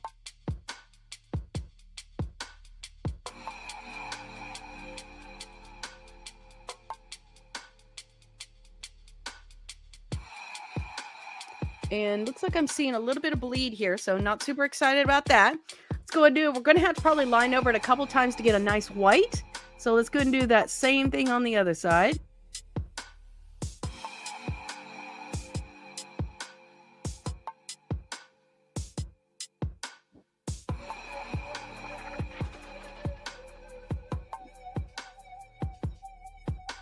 Okay, I'm shaking it down every time. Let's go ahead and bring that outside corner out.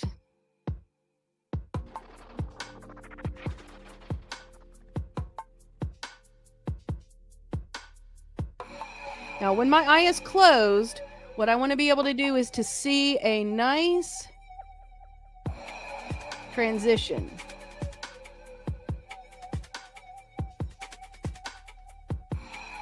I'm actually going to widen this just a little bit.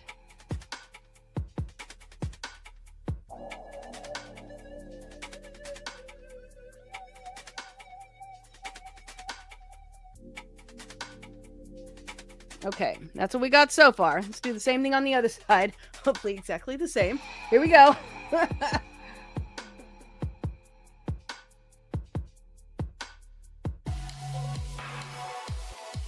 And then we're going to bring that in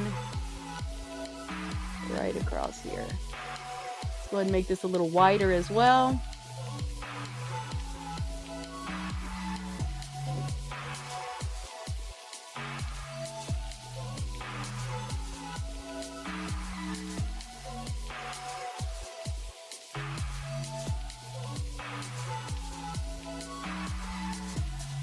There you go.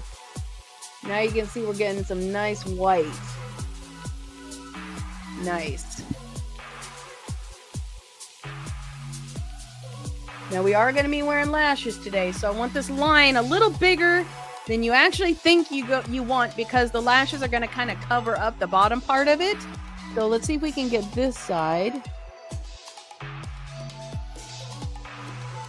to follow suit with as white as the other side.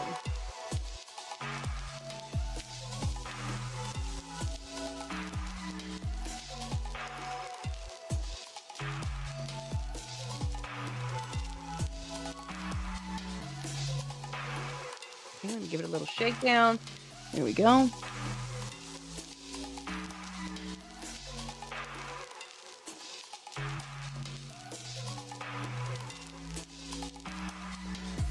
Okay. So now we look like a completely crazy person. Hang on there. Hang on there. Because you're about to get crazier. Here we go. So we got a nice white line. We've got our colors going on. We're going to grab that graphic liner. And this is where the fun is going to begin. Okay, so uncap that. Well, if I can get there we go. Here we go. Nice, beautiful tip on there.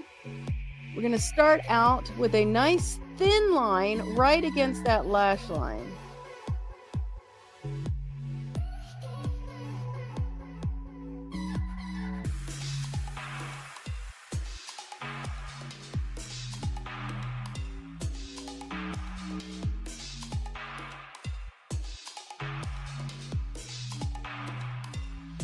And eventually your liner, your lashes are going to cover that line up anyway. So let's go ahead and do it on the other side.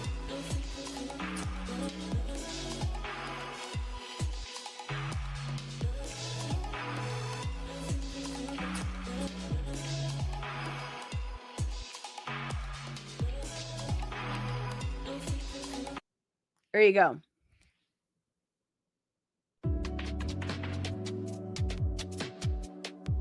So now we're going to add some stripes on the graphic white line that we just made to really give that flavor of that Beetlejuice. These are going to be vertical lines. So we're going to take our pen and we're just going to tap that down all the way to the very tip of that. And I want to leave the tip white. So I'm actually going to start here and I'm just going to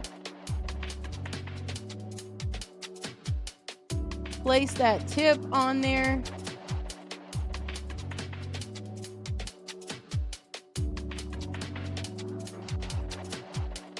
There you go. Now we're just going to keep going all the way down.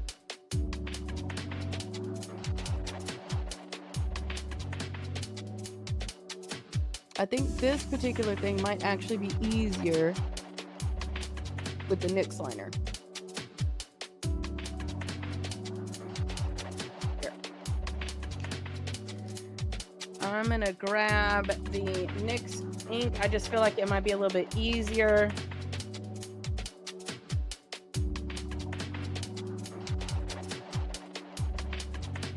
There we go.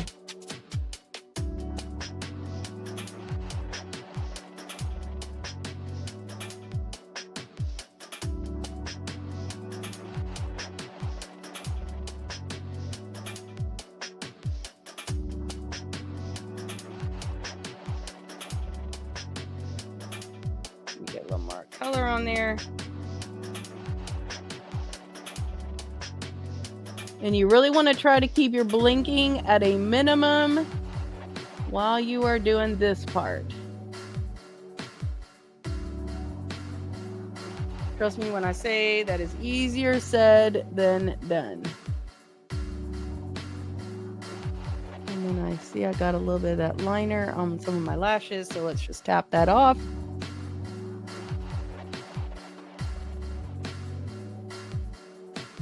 There we go. So now we got one eye down. Let's go ahead and do the other side.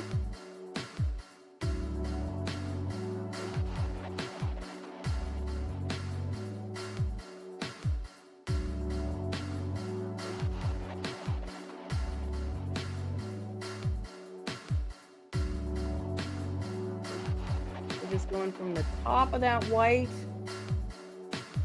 to the black eyeliner line we made.